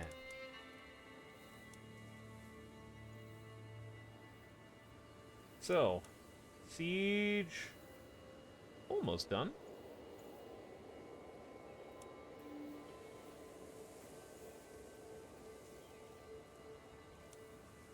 We got 2 sieges going on simultaneously. It looks like they are trying to get some resources too, so the AI is doing the exact same thing I'm doing. Chieftain Pashaika replaces Chiefess Utyaka. Aw, she died in childbirth. That's sad. She was my ally. So now we got this dude, her son.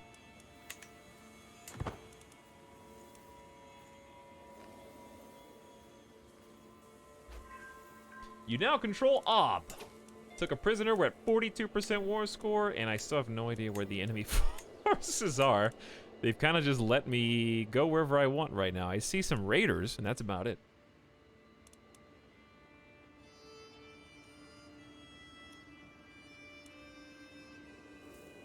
Can I delete channel points? You sure can, All Thumbs. If you do me a favor and you click on the channel points, redeem, ask a question, and then carefully read the sentence that it says there. Real quick. Would you mind?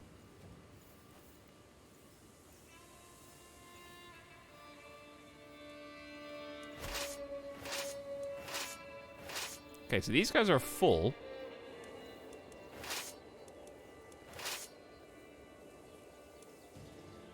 These raiders shouldn't pose much of a threat, hopefully.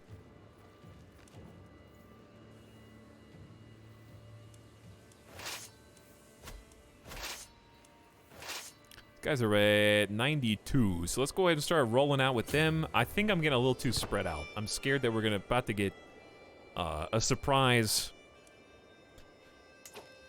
when we're not paying attention. That's why I keep pausing. Sorry, gotta do it to him. It would be the first one today. Mod's asleep, not when streamer exists.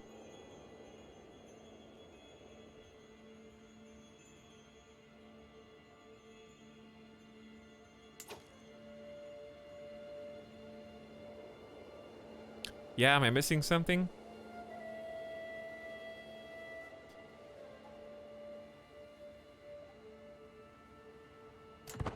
Something like that, yes.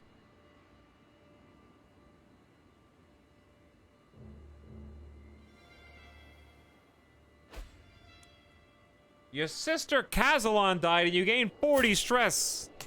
Timing you out killed my sister. She died from stress, and then I got 40 stress. Out of the 11 siblings now, only 1, 2, 3, 4, 5, 6, 7, 8 remain. Alright, don't get distracted by chat. We're at 46% war score. Rip Sister Kazalon, dude. She was still married to Matyo, my brother-in-law, who's a gracious adventurer. She herself was ambitious, compassionate, and paranoid. A valuable member of House Avron. They have to come from the south, right? Theoretically, yeah.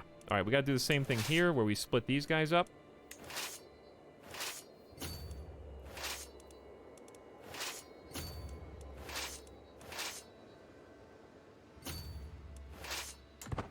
Okay, that'll help.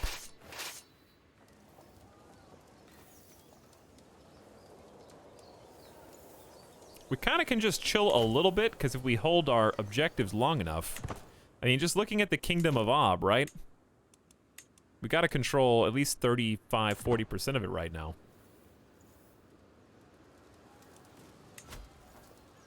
Is this the Onager group? No. This is the Onager group. So it's predicting a guaranteed loss, basically, because we just have a bunch of peasants. And they have 400 light foot troops. Though this one we've got the 500 archers.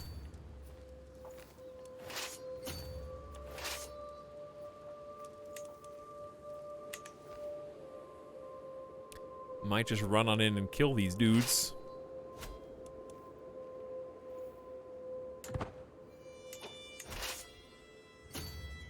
These guys got a mountain bonus. Alright, let's try and take out some of these smaller raider groups. If nobody else is going to show up right now.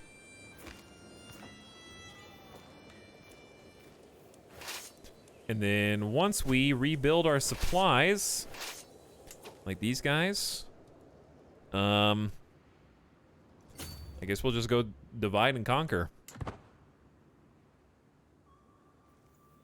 Get a little battle out of this. Ain't gonna be much, though.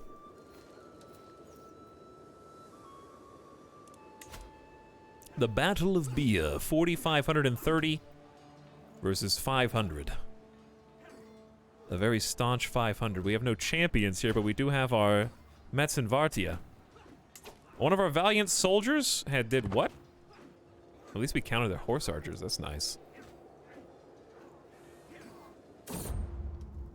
Oh, Kanshi, you have been so brave. I have another beautiful daughter. Who would have thought? Of my 8 children, only 2 of them will inherit. Well, actually 3. I remembered that Brozor existed. Pukshava?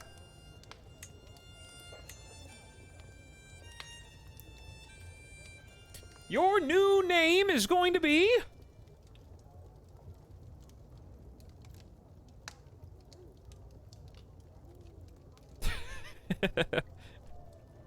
Norfengale.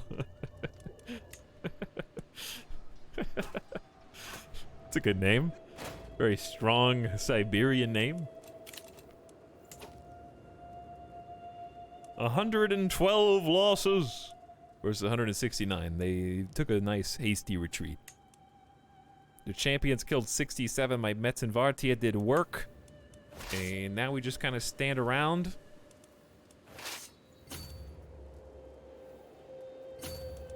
I don't know if these guys are gonna go fight or what the plan is.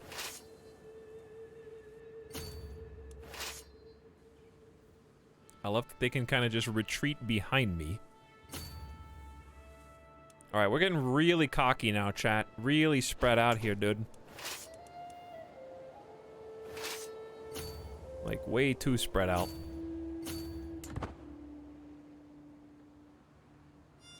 But, I don't know. If they never come, then we'll be glad that we did, because it'll make this go faster.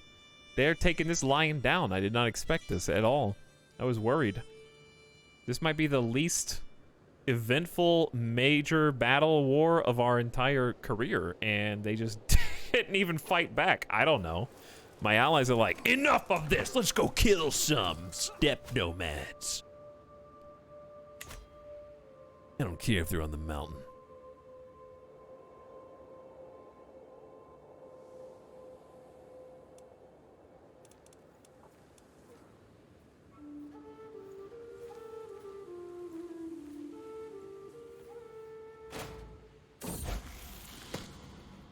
Mergrin comes of age. I am proud to see my son no longer as a child, but an adult.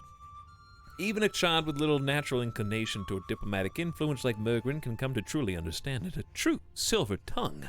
He could sway the opinion of counts and kings alike. When he speaks, the court listens in enraptured silence. My son in air chat just became a gray eminence.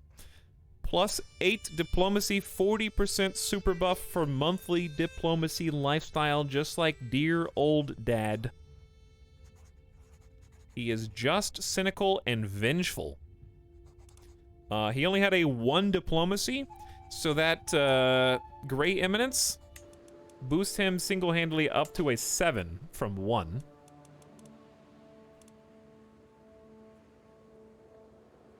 Intrigue 10, learning 8, stewardship 11. Oh yeah, and a 12 prowess. Fantastic. What a future god. My prisoner died in my dungeons. Who?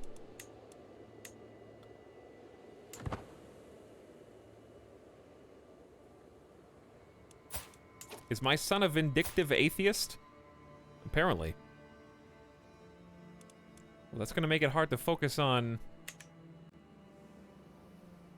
doing the religious ones.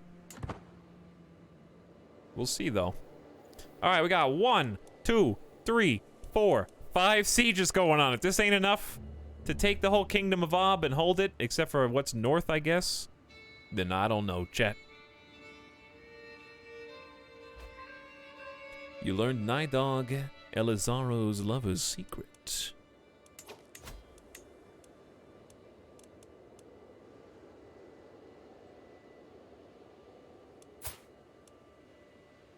Uh-oh, my champion.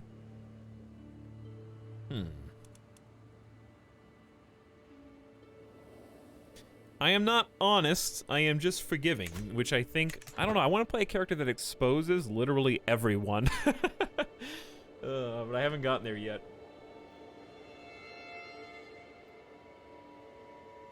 Do you see any bad guys yet, chat? Don't see any bad guys. We suspect that the Kyrgyz Khanate is marching from... Wow, they just picked up some land down here. Are they at war? Yeah, they are defending against a completely different war. And, they're just hanging out in China, I guess. Right? Because, like, here's like, Nepal and Tibet and stuff. Is Tibetan summer home?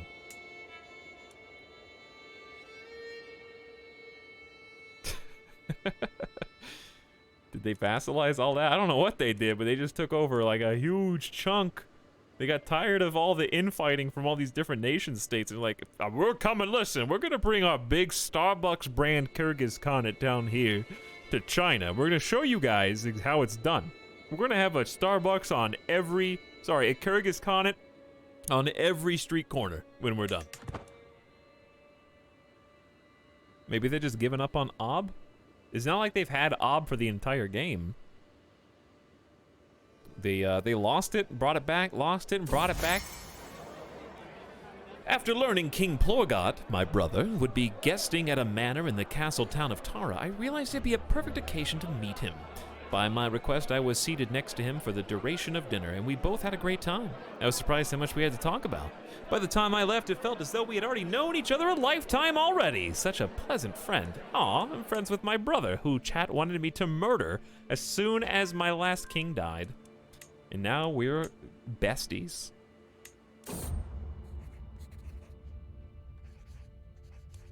Is this more health related? The further I delve into my studies, the more apparent the link between mind and body becomes. Too much worry can make you sick, and the mind is no stronger than its vessel. My wise friend Arnaz swears that vigorous movement helps him keep stress in check. To prevent gamer death, every 3 hours he gets up and does at least 10 squats and 10 lunges. I have also read about the benefits of journaling to soothe your anxiety.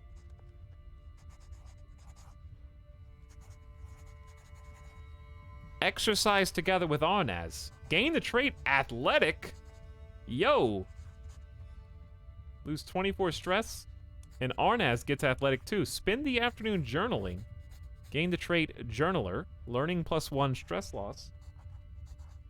Or you get a wide vocab for 15 years. Bro, let's become athletic. At 52.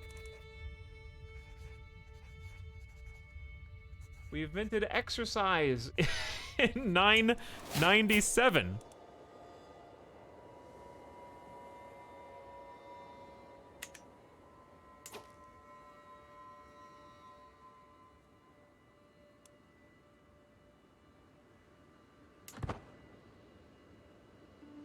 How old am I? 50, yeah, 52 years old. That's awesome.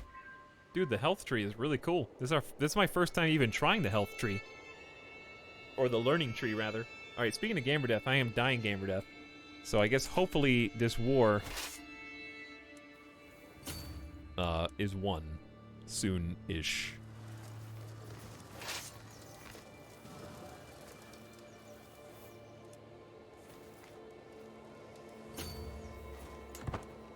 Well, I'm gonna send a detachment to go north because we got like 4 separate sieges that we can do still down here.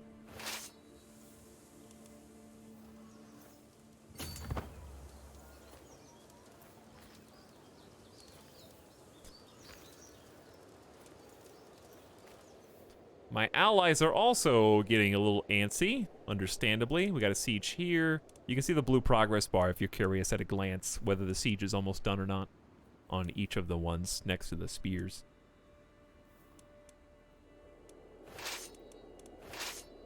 So what I'm kind of trying to do is watch these dudes. Siege 1 in Barnall. Yeah, I got that one. Fresh converts volunteer. Levy size plus 20% in perma only. Ah.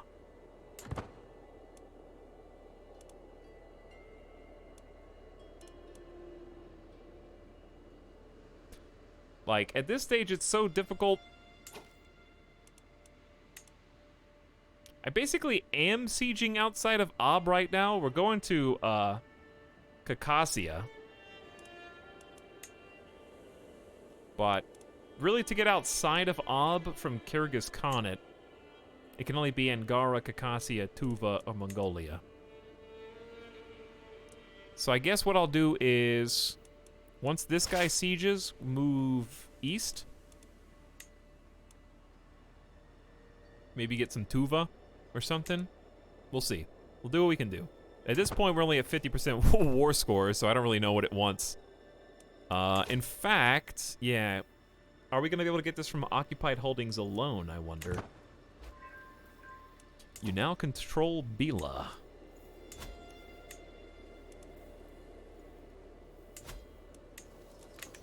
Okay. So, I'm going to take these dudes. We got 0 supplies, and we're taking attrition damage. So, we're going to split these dudes in half. Space out. Take both of these guys.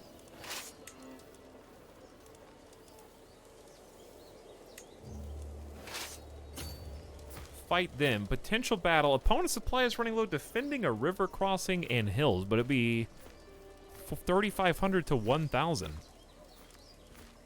We have archers, and I guess that's it.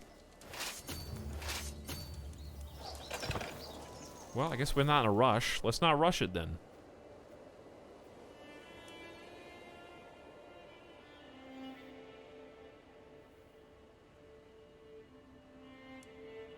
I have no idea what they're doing down here, but they're losing this war. I wonder if their soldiers are like here somewhere trying to figure out where to go. I wonder. Where are they, dude?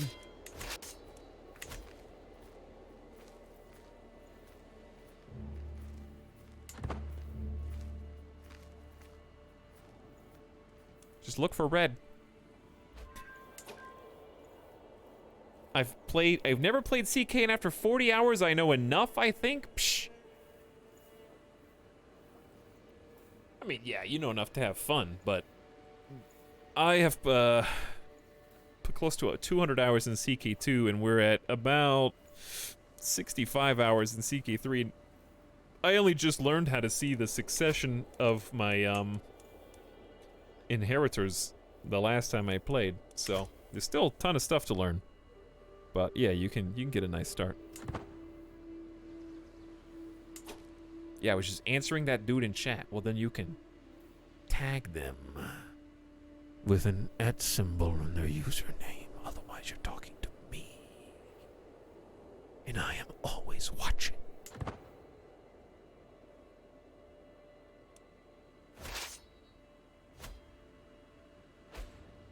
Or you can use the reply function. Hey, I found... No, that's not them. Nobody does that. Reply function.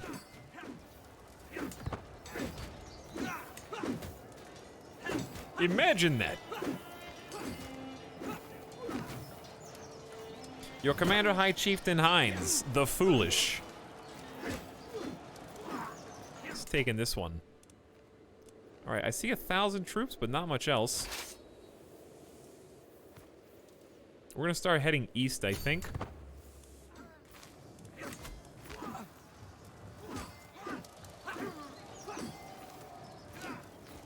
Okay, I mean, maybe more will just appear out of nowhere. I don't know. My allies were like, I got you, bro. 6,000 troops. Right here, dude. Alright, how are we doing on supplies? 40, 40, 76, 100, 100, 72. I see you trying to peek on my friends right here, and I'm not gonna allow that to happen. Oh, you thought? Where'd you even come from, dude? From the west? Reinforcements will arrive shortly. My feelings for Conche are nearly bursting through my chest. I have a desperate need to let her know how I feel. Love, guide my hand as I put ink to paper. The only truth is poetry. This is harder than I expected. Well, she is sadistic and wrathful, so maybe we can break through to her soft heart. 31% of beautiful love letter, 28% good, 21% competent, 18% bad.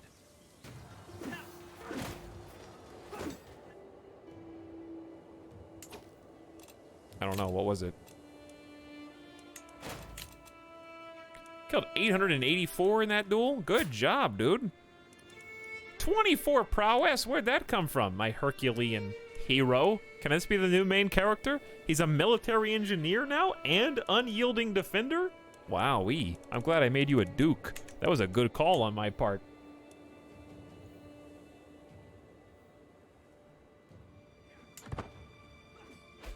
I'm afraid of my own thoughts, so I watch this stream. That's great, Jackson. This is actually the only place on Twitch where the stream is worse than your own thoughts and will make you appreciate them after you watch a full stream here. So it's really about self-help and promotion on this channel. Because you'll be like, wow, at least I'm not as messed up as that guy. What a psycho.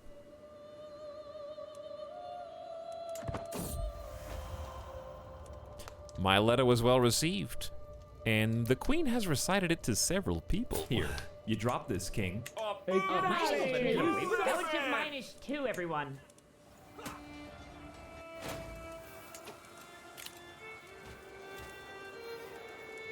Another little victory. No war score, but I don't need it, dude.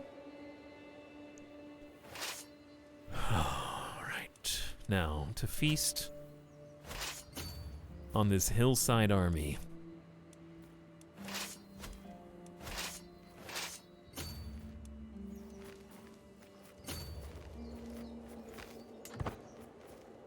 Yeah, they're like, oh, actually, I don't want to go. Oh, we got hostile armies coming through this funnel, and my allies are soaking it in. Wait, why are they moving? Why are they not fighting, chat? They're standing. Allies are standing on top of this spot.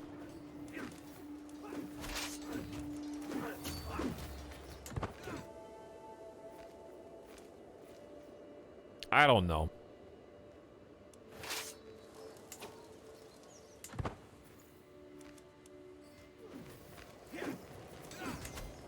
But I think we're still winning? Yeah, we're still winning. We're gonna get some reinforcements here with the 1400. Prisoner taken in siege, we're up to 61% now. We got Kachuk. Cousin killed in a siege. Faction created against you. Peasant rabble.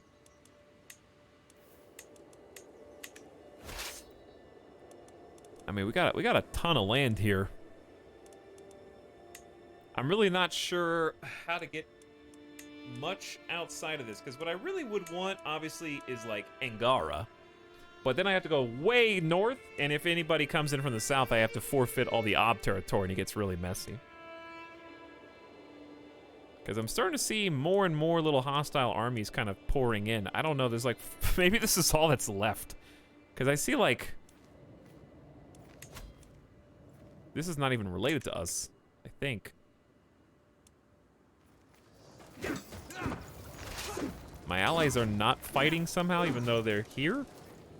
I don't really know.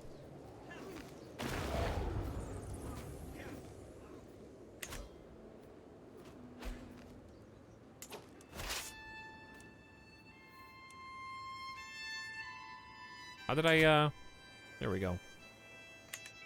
Is that a ghost battle? Dude, I don't know what's going on.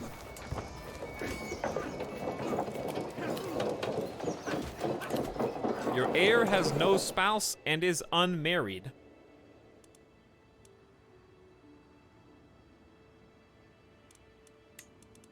Yeah, I mean, I know I'm not in the right map. Oh, you can't see battles when you're in a map mode? I didn't know that.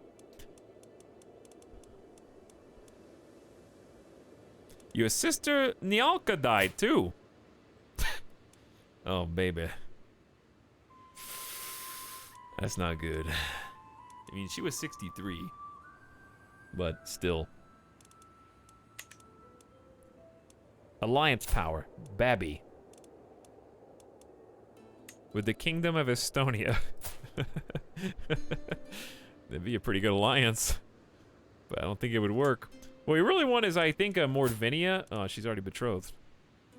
She's 26. That would not be a great match for us anyway.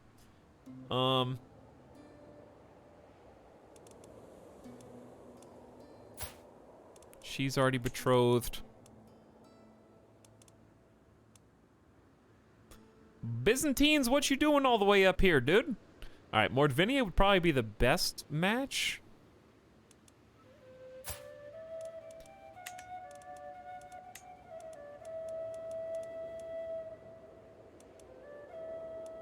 Potential alliance with Chiefdom of Tartu. Is that the best we can do?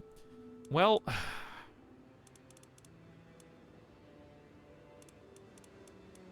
What if we sorted by inheritable traits and just started down that? We never do this. So maybe start now. Because we've got comely, quick, pretty, parentheses, handsome.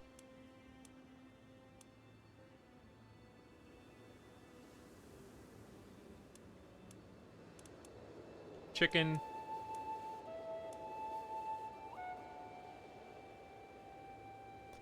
Oof, good looking and stupid. Oh yeah. Chaste, compassionate, but gluttonous.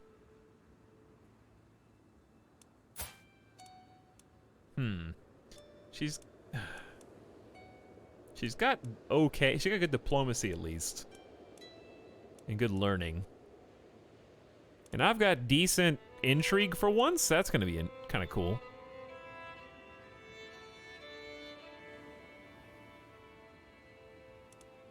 Plus, we do get a small alliance out of this, which isn't great, but it means I don't lose any prestige.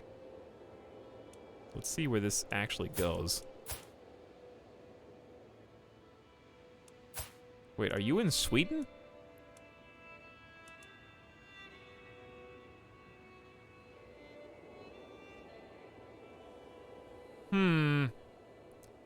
Well, the only other option is sum of all skills.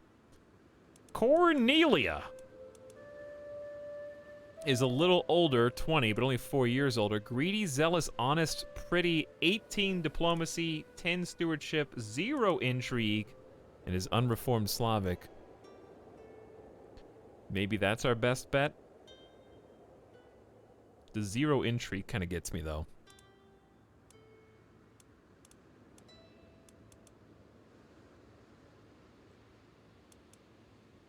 Because we've got... if we're just looking at Sumanusko, we could just wait 4 years. Might be good. Because this character's got 10 learning, 11 stewardship, and some intrigue. And hail, which is a nice health boost.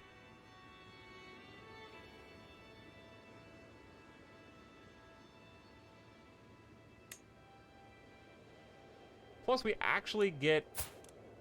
Oh. I see.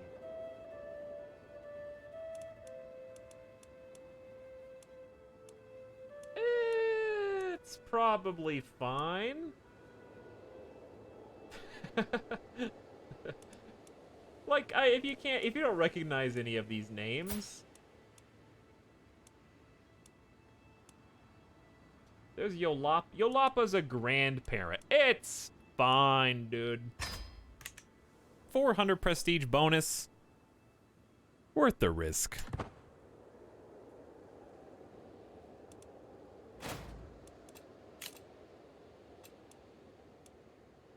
The victory at Alley. Oh yeah, I can't. Hang on. Chill on the unpause.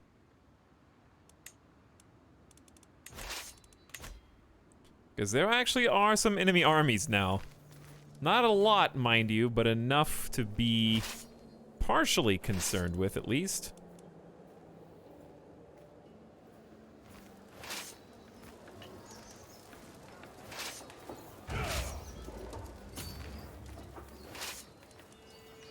Losing 8 supplies a month like this?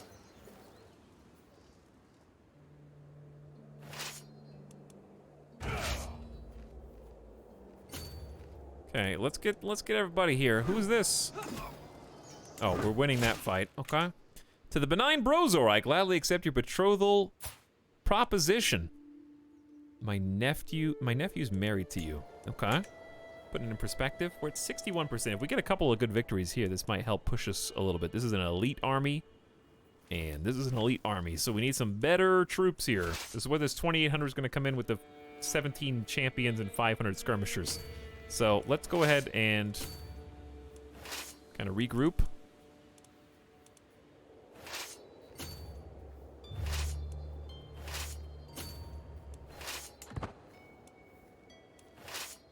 Get away from them so we don't get embroiled in a conflict that we're gonna lose. Wow, we lost 367. Their stupid champions killed 175 of us. My Metz and Vartia barely even showed up. My own champions barely even showed up, and we still somehow killed 3 of their 9 champions. It looks like they're just trying to go through this. So if we stay here and finish the siege, that would be ideal. At this point, I'm not even going to get greedy with trying to get extra land. I kind of just want to win. And that would be enough.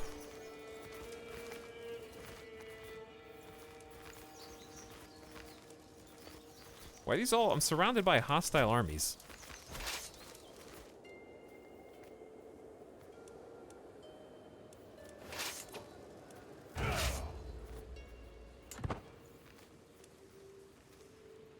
But none of them are being that aggressive, it seems. Okay, so that's another successful siege. 65%. Now, on the one hand, if I did want to be greedy, I'd move out here and start taking this. But I have to, like, come back and keep looking at it and micro it. So it may not be wise.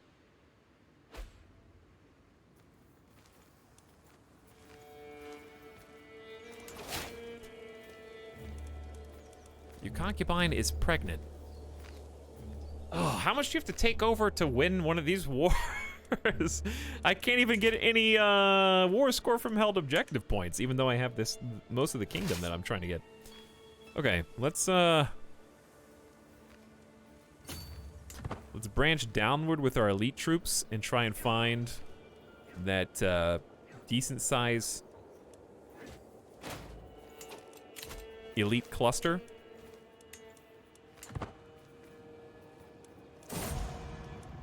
Oh, Pirash, if you were still with me, I know you would tell me to be strong, that things will get better, and you would be right, as you always were. Well, my extra IQ play of befriending Mordvinia blew up because he died at 54 years old, and I gained some stress as King Avte takes over instead, who already actually thinks I'm pretty awesome. Forgiving, compassionate, chaste, what a good guy.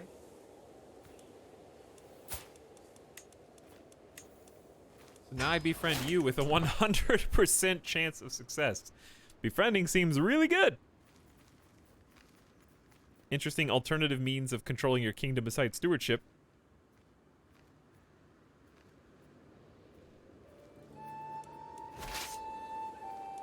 I see a different band that I don't even know who this belongs to, because they're not at war with me.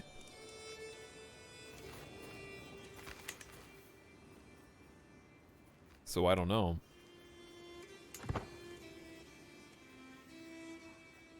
And my allies are kind of just...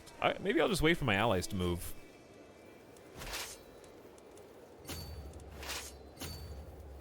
We can move these guys up, though. I should be able to help along my attempt to befriend Avte by presenting him with a gift. Kind of just don't need more scheme power.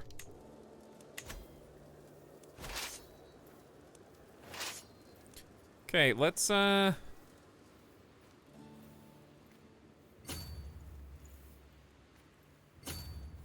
maybe just start moving down to these hills. Might be a nice defensive position.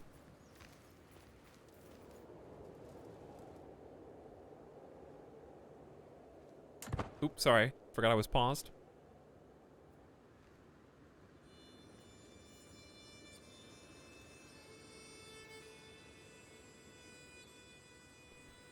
Your mic keeps getting quiet at times. Is anyone else hearing that? I don't know, guys. Do you hear anything weird right now?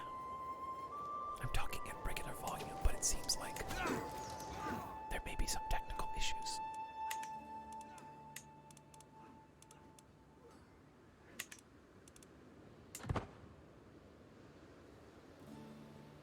Shh, I don't want to wake up the sleepy lurkers.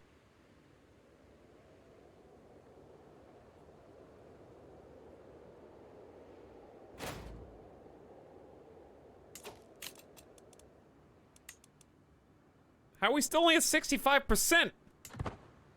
I'm Sleepy Drunk Lurker. Oh, sleepy time. Everyone go to bed. Potential battle, you will probably lose. True, fair. Why don't we just stay here then? This is a mess, dude. I would love to explain in detail what's going on. I can't. Here's all you need to know. We got one brave boy sieging outside of the zone that we're trying to actually conquer to try and take some extra land. And we're kind of just holding a line to the south, preventing these, like, 4,000 troops from coming back to retake. So when they vacate, we're going to probably just go fill in. Well, they're gonna get there first.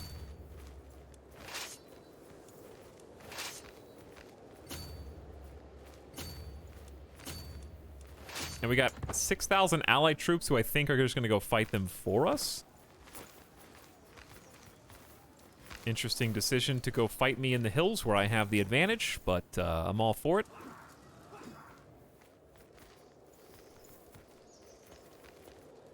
So I'm just going 2 times because I still want to be able to pay it. What? I got a lifestyle perk for learning again?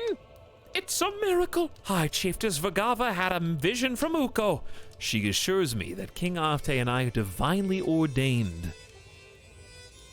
Scheme success chance plus 5%. Vergava, let us pray together in gratitude. Indeed. Know thyself. When death of natural causes is 1 year away, you will receive a warning. I know myself, and I feel pretty good. Wait a second, I just woke up. Something's off, dude. I don't feel the same anymore. I think for sure I'm gonna die in 365 days. Yep, exactly right. So says my character. He knows, dude. Imagine if we instantly got a warning. What if we didn't get a warning because I was actually 364 days away? And it's like you've already passed that threshold. All right, Chad, we gotta wrap this up, dude. I gotta stream again tomorrow. I'm chanting the 3x. These sieges are just ages long, and my allies are kind of just doing their own thing right now. I don't know what their plan is. Oh, hi. They're gonna come help me? I don't even know where these guys appeared from, but there they are.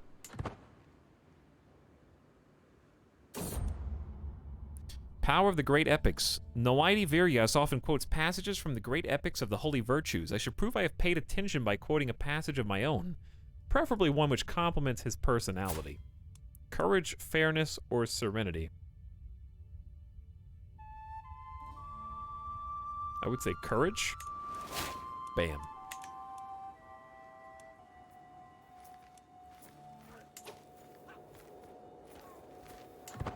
We got a couple of hostile raiders just kind of having some fun, it looks like, occasionally. You said we get to 1,000 today. We're only a year and a half off.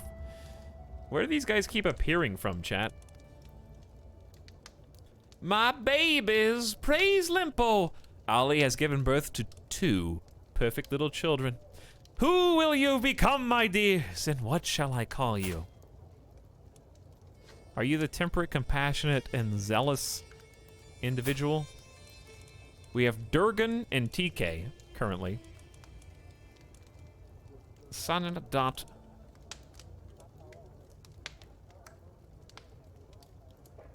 Another son, Durgan.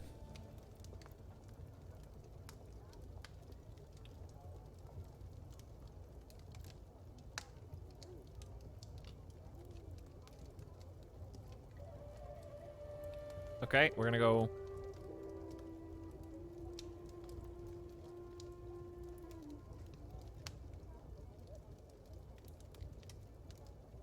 Jace? Why did I end up on Jace?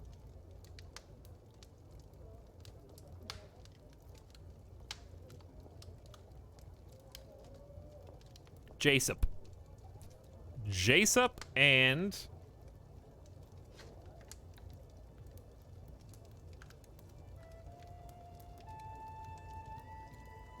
You... Ooze...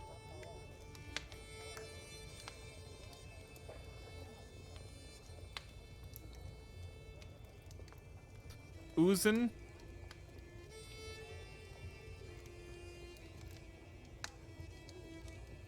Uzinda. No. Uzindat. Uzindat. Uzindat. Jaesop and Uzindat. May you grow to be strong and wise.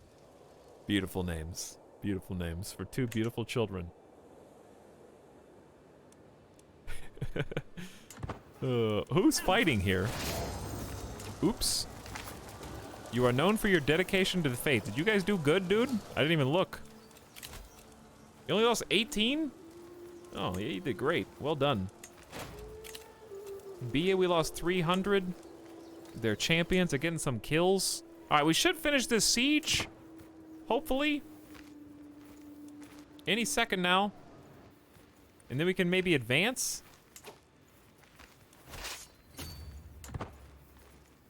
Gonna reinforce my boys because it looks like they're just getting a hillside battle coming in. Captured a prisoner. We're at 69% war score finally. Got control of Alley. Yeah, at this stage I'm be fine. Just winning the war would be nice.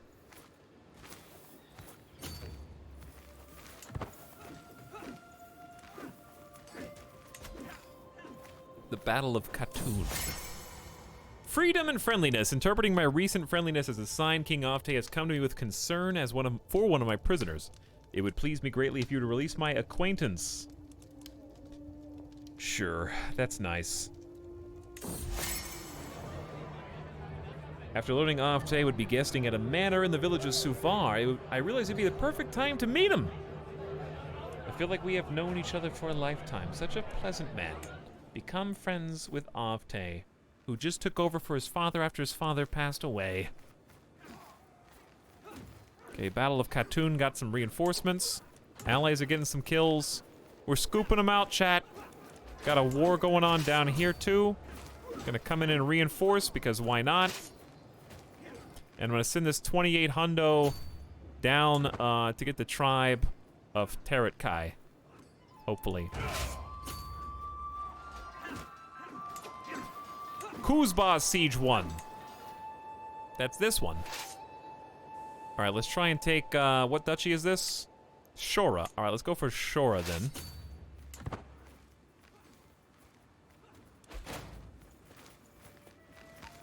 A nobleman was slain in the battle. We captured an enemy. We're at 77%. The end is in sight, I think.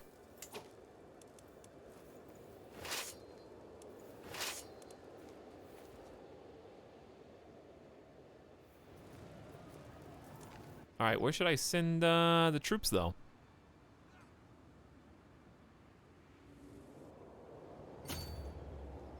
If we go past that, we take attrition. If we go here, we lose supplies. How long has this war been going? 4 years! The kingdom of Ob has been under siege. They've known nothing but famine and loss.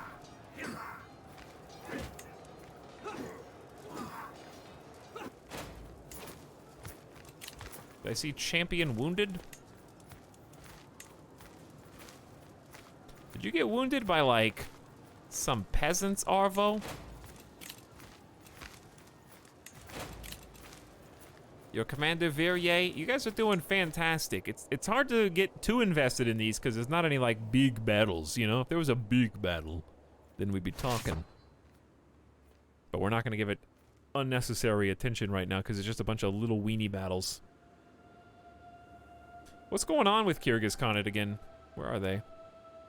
Is this you? Did you guys change your name? Inise Kyrgyz. What? You guys changed your name. Empire rank realm still.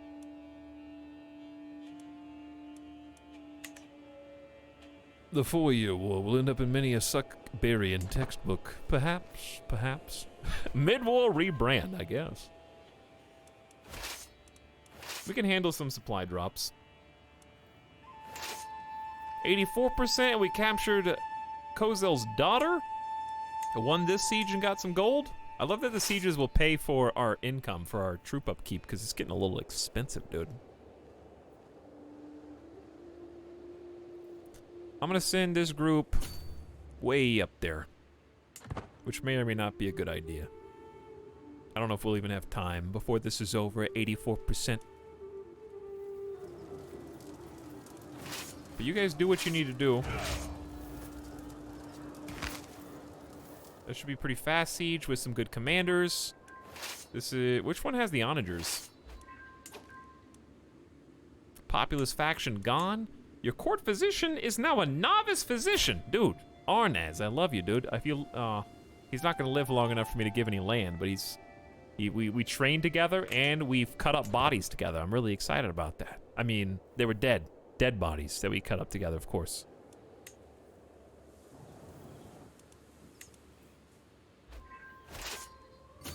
Another one. You now control Shore. Going for the full duchy of Shora. In Inisi Kyrgyz, which is no longer Kyrgyz Khan. It's still so weird, dude.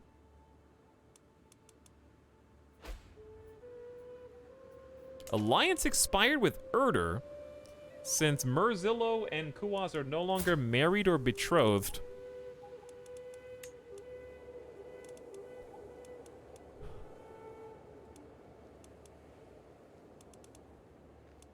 What?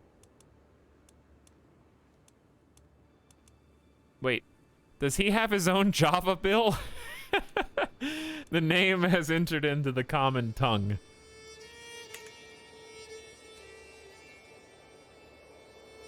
I don't know why that alliance is gone, but I don't think it matters. Is it because of this? No, that's different. I have no idea. Okay. Anyway, gained 105 gold in additional taxes? Chieftain, Kaloptod, you might be conspiring to overthrow me, but thanks for the money, dude. He thought if you changed the name, you would forget where you were trying to fight in order to take. So it would seem. Oh, this is the one with the onagers. I think we are almost done, though. 'Cause we're at 92%, dude. Not Pyotr comes of age. I am proud to see my son no longer as a child, but as an adult. With sufficient tutelage, even a child that has displayed little inclination toward careful planning, such as Not Pyotr, can come to truly understand its uses. He now knows a lot of ways to get what he wants. More importantly, he is highly aware of the political implications of those wants. Level 3 Intricate Webweaver. They grow up so fast. A humble glutton craven. Interesting, Not Pyotr.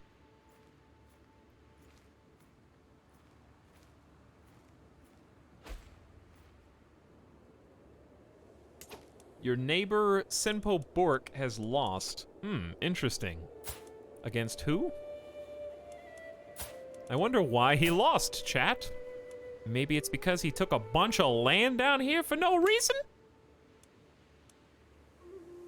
Alright, let's do some... couple different screenshot series real quick before this war is over.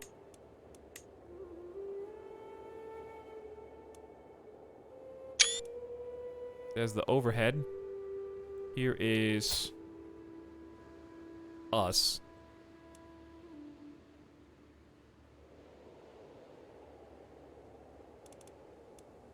With the ruler, 54 years old, in pretty good health.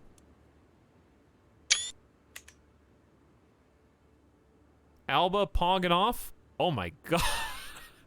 I wasn't looking, dude. I was just trying to set up. This is why we take screenshots every so often. Alba's got 14,871 troops. They have swallowed up Sweden entirely. And also West France, which has regurgitated Aquitaine for the 3rd time.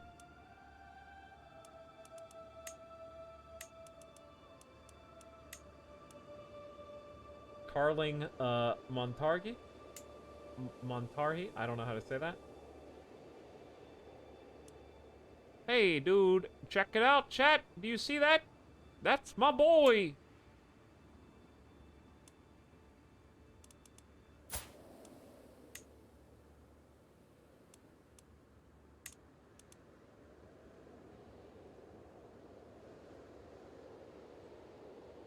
There he is.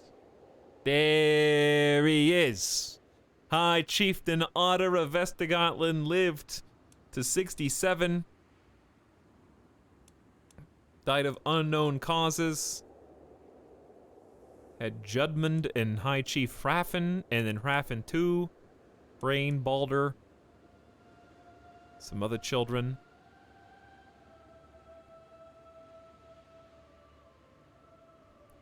They're still there, dude, hanging on. They haven't gotten absorbed yet. Not yet. Dude, they took Iceland! Vestergotland took Iceland.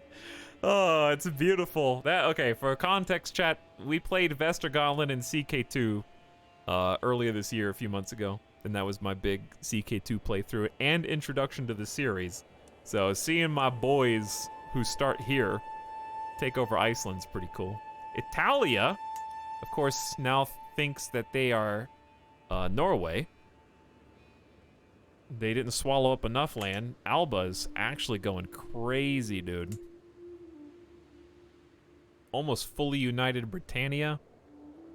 Mali is popping off 24,000 Mali soldiers, man. They've got the whole northwestern bit handled. Nubia looking solid. Abbasid looking pretty good still. India getting a little bit more controlled. And then Sukbiria just exists. Alright, let's finish this. 92%. Power of the Great Epics. Noidi Virias often quotes passages from the Great Epics on holy virtues. Prove I've paid attention by quoting a passage of my own. He did like courage last time. It's weird this came up again immediately. But thank you for the piety. I have 2,000 piety now. It's quite a lot. Don't know how to spend it, really. Alright, I got a lot of issues, but I really can't focus on them till this war's over. Like, I just can't. That may be a thing for future retail. Headless7, thank you for the 35 months, dude. Good morning. Wherever you are. Does the game think I'm paused, or is nothing's happening? We're triple sieging right now. We're about to take the final county in the Shoria Duchy, which is outside the purview of Ob, so I'm curious to see how that ends up going. And that is 100% war score after taking the rest of that duchy, dude. Okay, so now I think we just wait until... Do we just keep taking more until it automatically wins? Like, what's the deal? Like, we now control Julim as well. Kick-Ass Hollow is pretty cool. I don't know.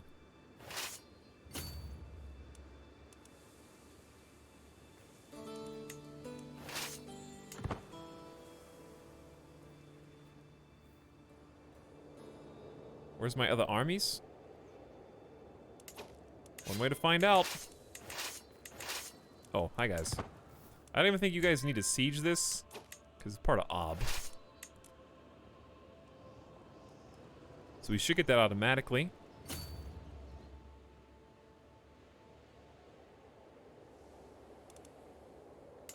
We'll see if I understand this kingdom or not. Friendly exchanges. Yume Kyrgyz gains some opinion of you. Your cousin, who is... Why is my cousin in their empire? I have no idea. It'd be cool if there was like a cousin through something.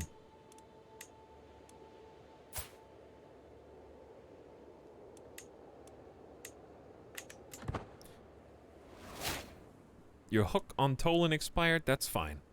Yeah, we'll take a look at the map before we sign off tonight. I'm almost done. My niece, Valdava, has been showing the signs of pregnancy for some time now, and everyone thought her husband was the father, but it has become clear. The real father-to-be is none other than Itlar, your champion, a dishonorable adventurer who is married to your daughter?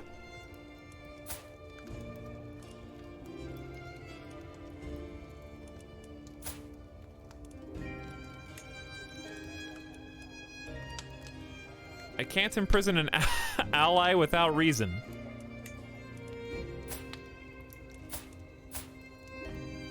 What am I supposed to do? Here, honey. I'm so sorry. There's some money for the child. Wait, yeah, you're pregnant. That was my niece. I just gave 30 gold to my, whatever. My niece can have some gold too. Where's my daughter that got cheated on? I thought adultery was okay. Not when it's my daughter! Alright, you can have concubines. Alright, protect her and nurture her and take care of the baby. Don't just leave the bastard out there to fend for themselves. Alright, that's disrespectful.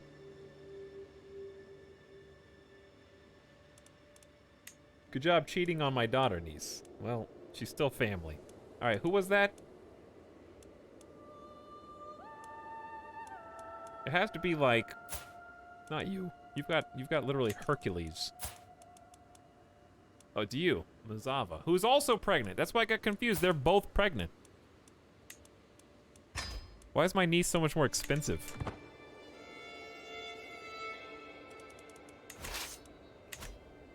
All right, let's see if they automatically submit.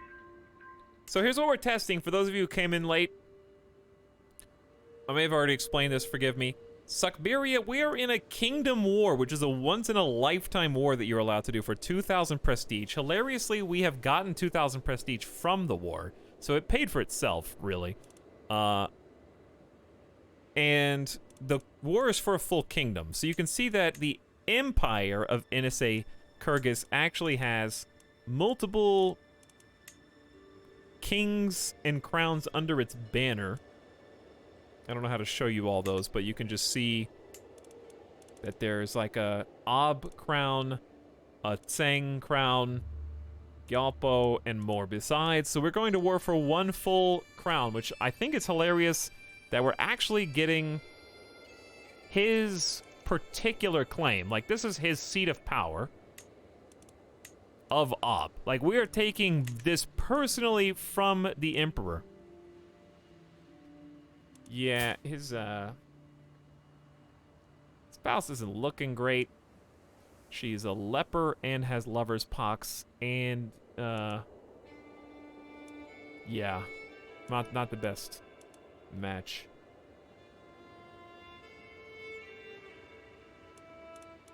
Yeah, I know you can control click. I just didn't know if that showed. Did that show kingdoms? See, this is why I didn't do it, chat. That just shows the individual realms. Which is not what we're looking for. I already knew about the control click, though. If you didn't know about control click, then you can zoom out, click control click, and you can see each individual realm inside of a border. And if you want to undo, hit E to go back to realm view.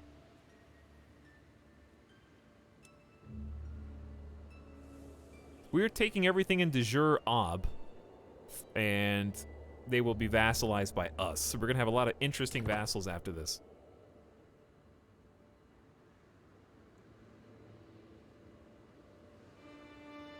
They still have not asked for peace.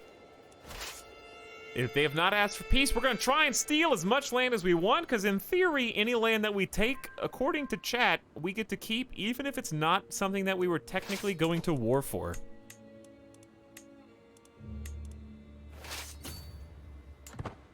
So we'll see if that's true. I believe you. I don't doubt you. I'm just saying, like, it sounds too good to be true. Like, it sounds extremely good. Your acquaintance, Sevele, died. My prisoner, Sevele, has died in my dungeons.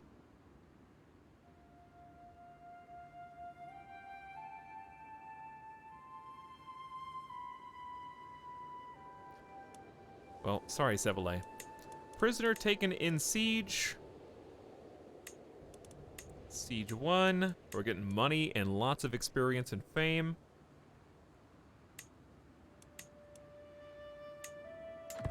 We're already at 100%. This is going to be one of the parts of Kakas Hollow. And then we got the other one going up there. Okay. Who's this? Oh, who is this? I thought there was like 4,000 troops. No, it's just 4 hundo. We got our 15 champs down there.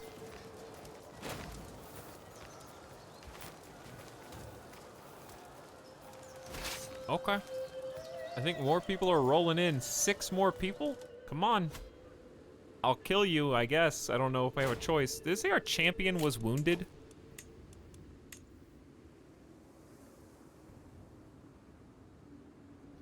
I don't think so. I think their champion was wounded. That would have been stupid. Welcome to year 1000, everybody. Thank you for reminding me. Happy New Year! It's February 23rd. Listen, but just bear with me, okay? Hey. Ah! Why did it go away? Did we win? Where did the screen go? I guess we won, dude. Someone clip it so I can look at it and enjoy it. It just...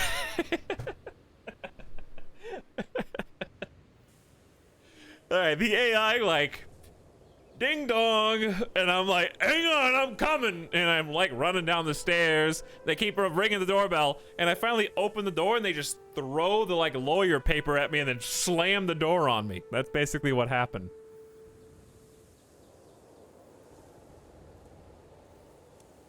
Now, let's take a look at that again, please.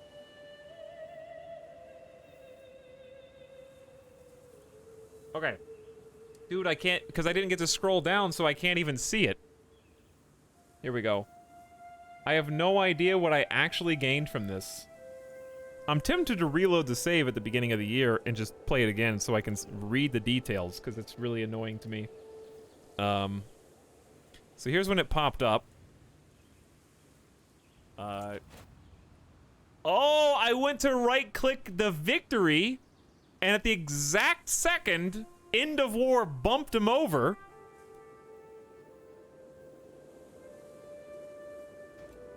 In that second... Oh, no. I actually just... Wait a second, what? Dude, they moved so much? Look at this. So there's victory here and a victory there. Hey. I didn't disband 2 of them. I think they moved. Hey. Dude, they moved. You saw that. They moved. Go 0.25 speed and watch this again.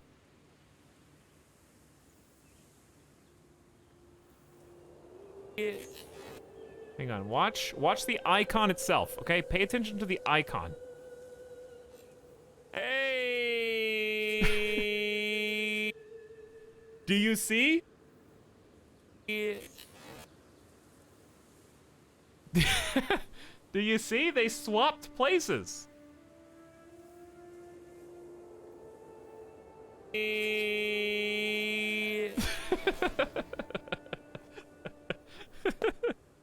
Okay, well, that sucks.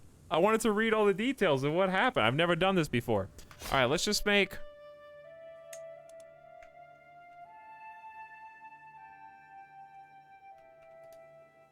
Let's make that, and then load.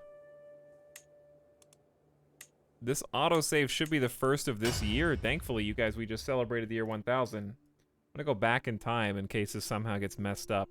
Nothing happened, so we should just be able to fast forward. I'm just not gonna click on anything this time.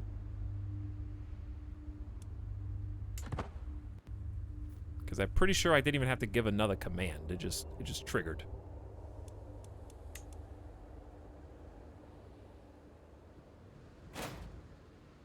Just don't click anything. I might have to move this group over. Actually, you guys can just move there. Okay, here it is. Wow, did that happen? No! It's still unpaused! Alright. Whew. 4X is scary. Hey! To the False King Brozor, may your humors rot in your living body. You are a much greater foe than I imagined. In order to put an end to this bloodshed, I will comply with your demands. Now we can at least savor it.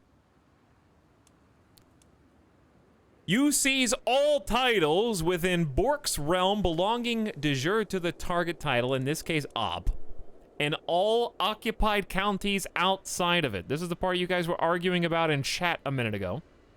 If you do a kingdom invasion, you can only do 1 kingdom invasion per lifetime, and it has that caveat, which makes it extremely powerful.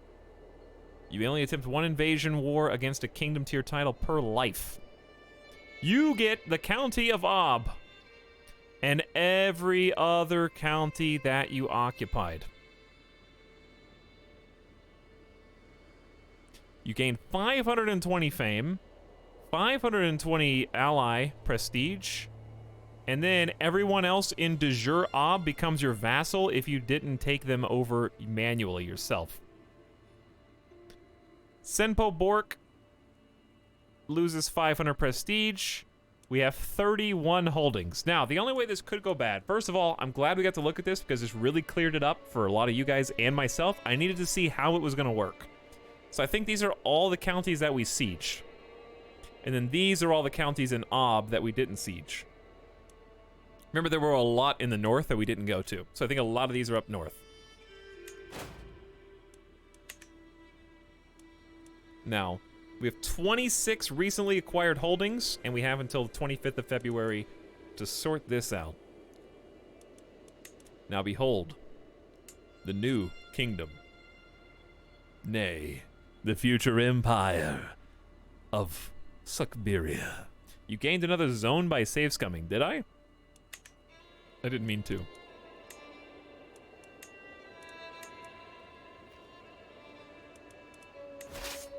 Kick-ass hollow, dude. I think we only have 3, so we can't form this. But we should have gotten... Yeah, we got all the way outside the mountains to Shoria. Yeah, Shoria. And everything in the kingdom of Ob. Okay, chat. This is going to be a problem for future retail. Suckberia has done wonders. We have kicked Inesi Kyrgyz ass without even having to really kill the bulk of their army. It seems like they did that to themselves. Suckberia the world! Pump it! Next time we have a lot of fun things to do to stay paused. We're going to be able to form an empire. We're going to be able to distribute a lot of holdings to a bunch of cool people, probably a lot of our family members. We now have everything that we need. 45 out of 45 duchy or counties for our Empire of Siberia. So we're going to do that next time. We're going to handle the succession fallout with our 55-year-old King Brozor. I'll just make sure to disband my army at least. We got to deal with all the prisoners. We got good money. We got our prestige back. We got 2,000 piety, another 1,000 renown, and our total soldiers chat apparently exceed up to 25,000 total. Max potential. It's going to be a handful. It's going to be a handful. Meanwhile, in the rest of the world, we kind of already looked. Someone asked for a religion map. So we got Orthodox, still Cathar, Insular up there, Asatru, Sumanusko's looking good. Tingri now is like, I don't know, dude. This might become a huge problem or a huge bashing of Sumanusko. We're going to see how it goes. Ashari is vast. Quite a lot going on. We just cut a big chunk out of Tingri, though. So that's pretty cool. Dude, we got so much stuff to do next time. The brink of... How about... Future Empire of Suckberia. Right there. Okay. I enjoyed playing as Brozor. We got to be patient, forgiving, and gregarious, but still go to war to incorporate, I think, relatively peacefully. I mean, he made friends with the dude that he conquered, Zarni, after we warred him, so that's pretty on good terms. Everybody else got to keep their titles. Kyrgyz, we finally went to war with them and said enough's enough with Ob and taking over everything in the east. We got our once-in-a-lifetime kingdom invasion. We made more prestige than we spent on that. And we still have time to get the empire in order in our affairs before we fracture everything after he dies. So Brozor is really, I think, it's crazy to me how we continuously surpass Like, I thought at the time, I was like, wow, Uchva was fun, but we just got a duchy. Dondi, wow.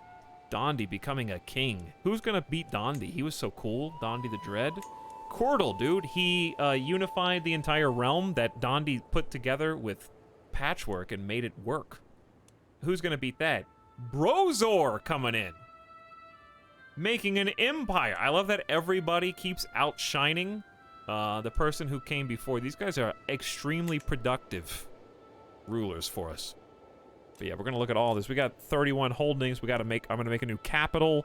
We got all sorts of stuff to sort out next time. Looking forward to it. So let's get, oh yeah, we gotta get end of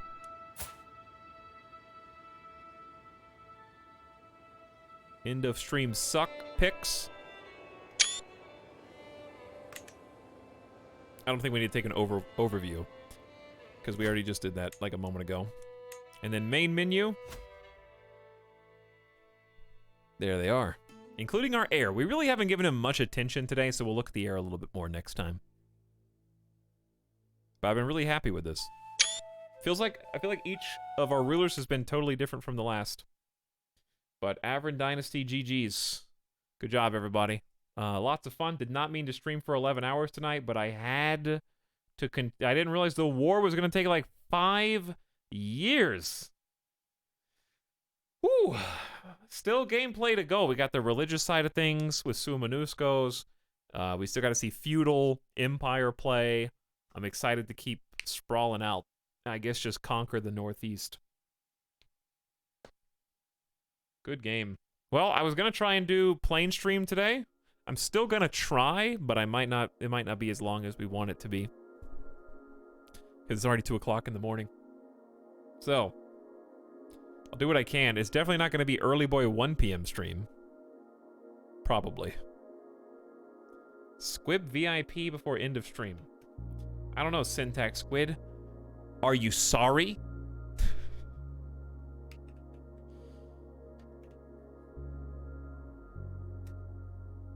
Grovel before me. In all of chat. Never. Tell me how you feel in 2 minutes. Is the Mongol invasion set to 1200 or random? Random in this game. So it could happen anytime. It'd be pretty cool.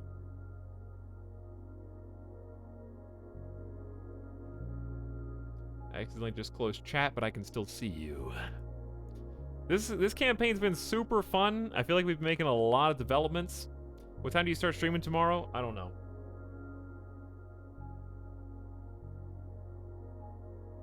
Reasonably, since I don't have to cook tonight, I'll try to start by 2. I wanted to start by 1 because I really need daylight for playing game.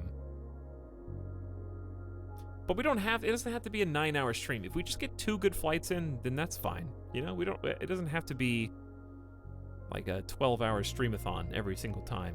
We'll just, I think 1 night flight per plane stream is good. 2 is too much. I just don't want to. But 1, I like flying at night. It's still chill. But if we start at 2, we're leaving from San Antonio, that'll be 4 p.m., so we really only have like 4 hours of daylight, and that's what sucks.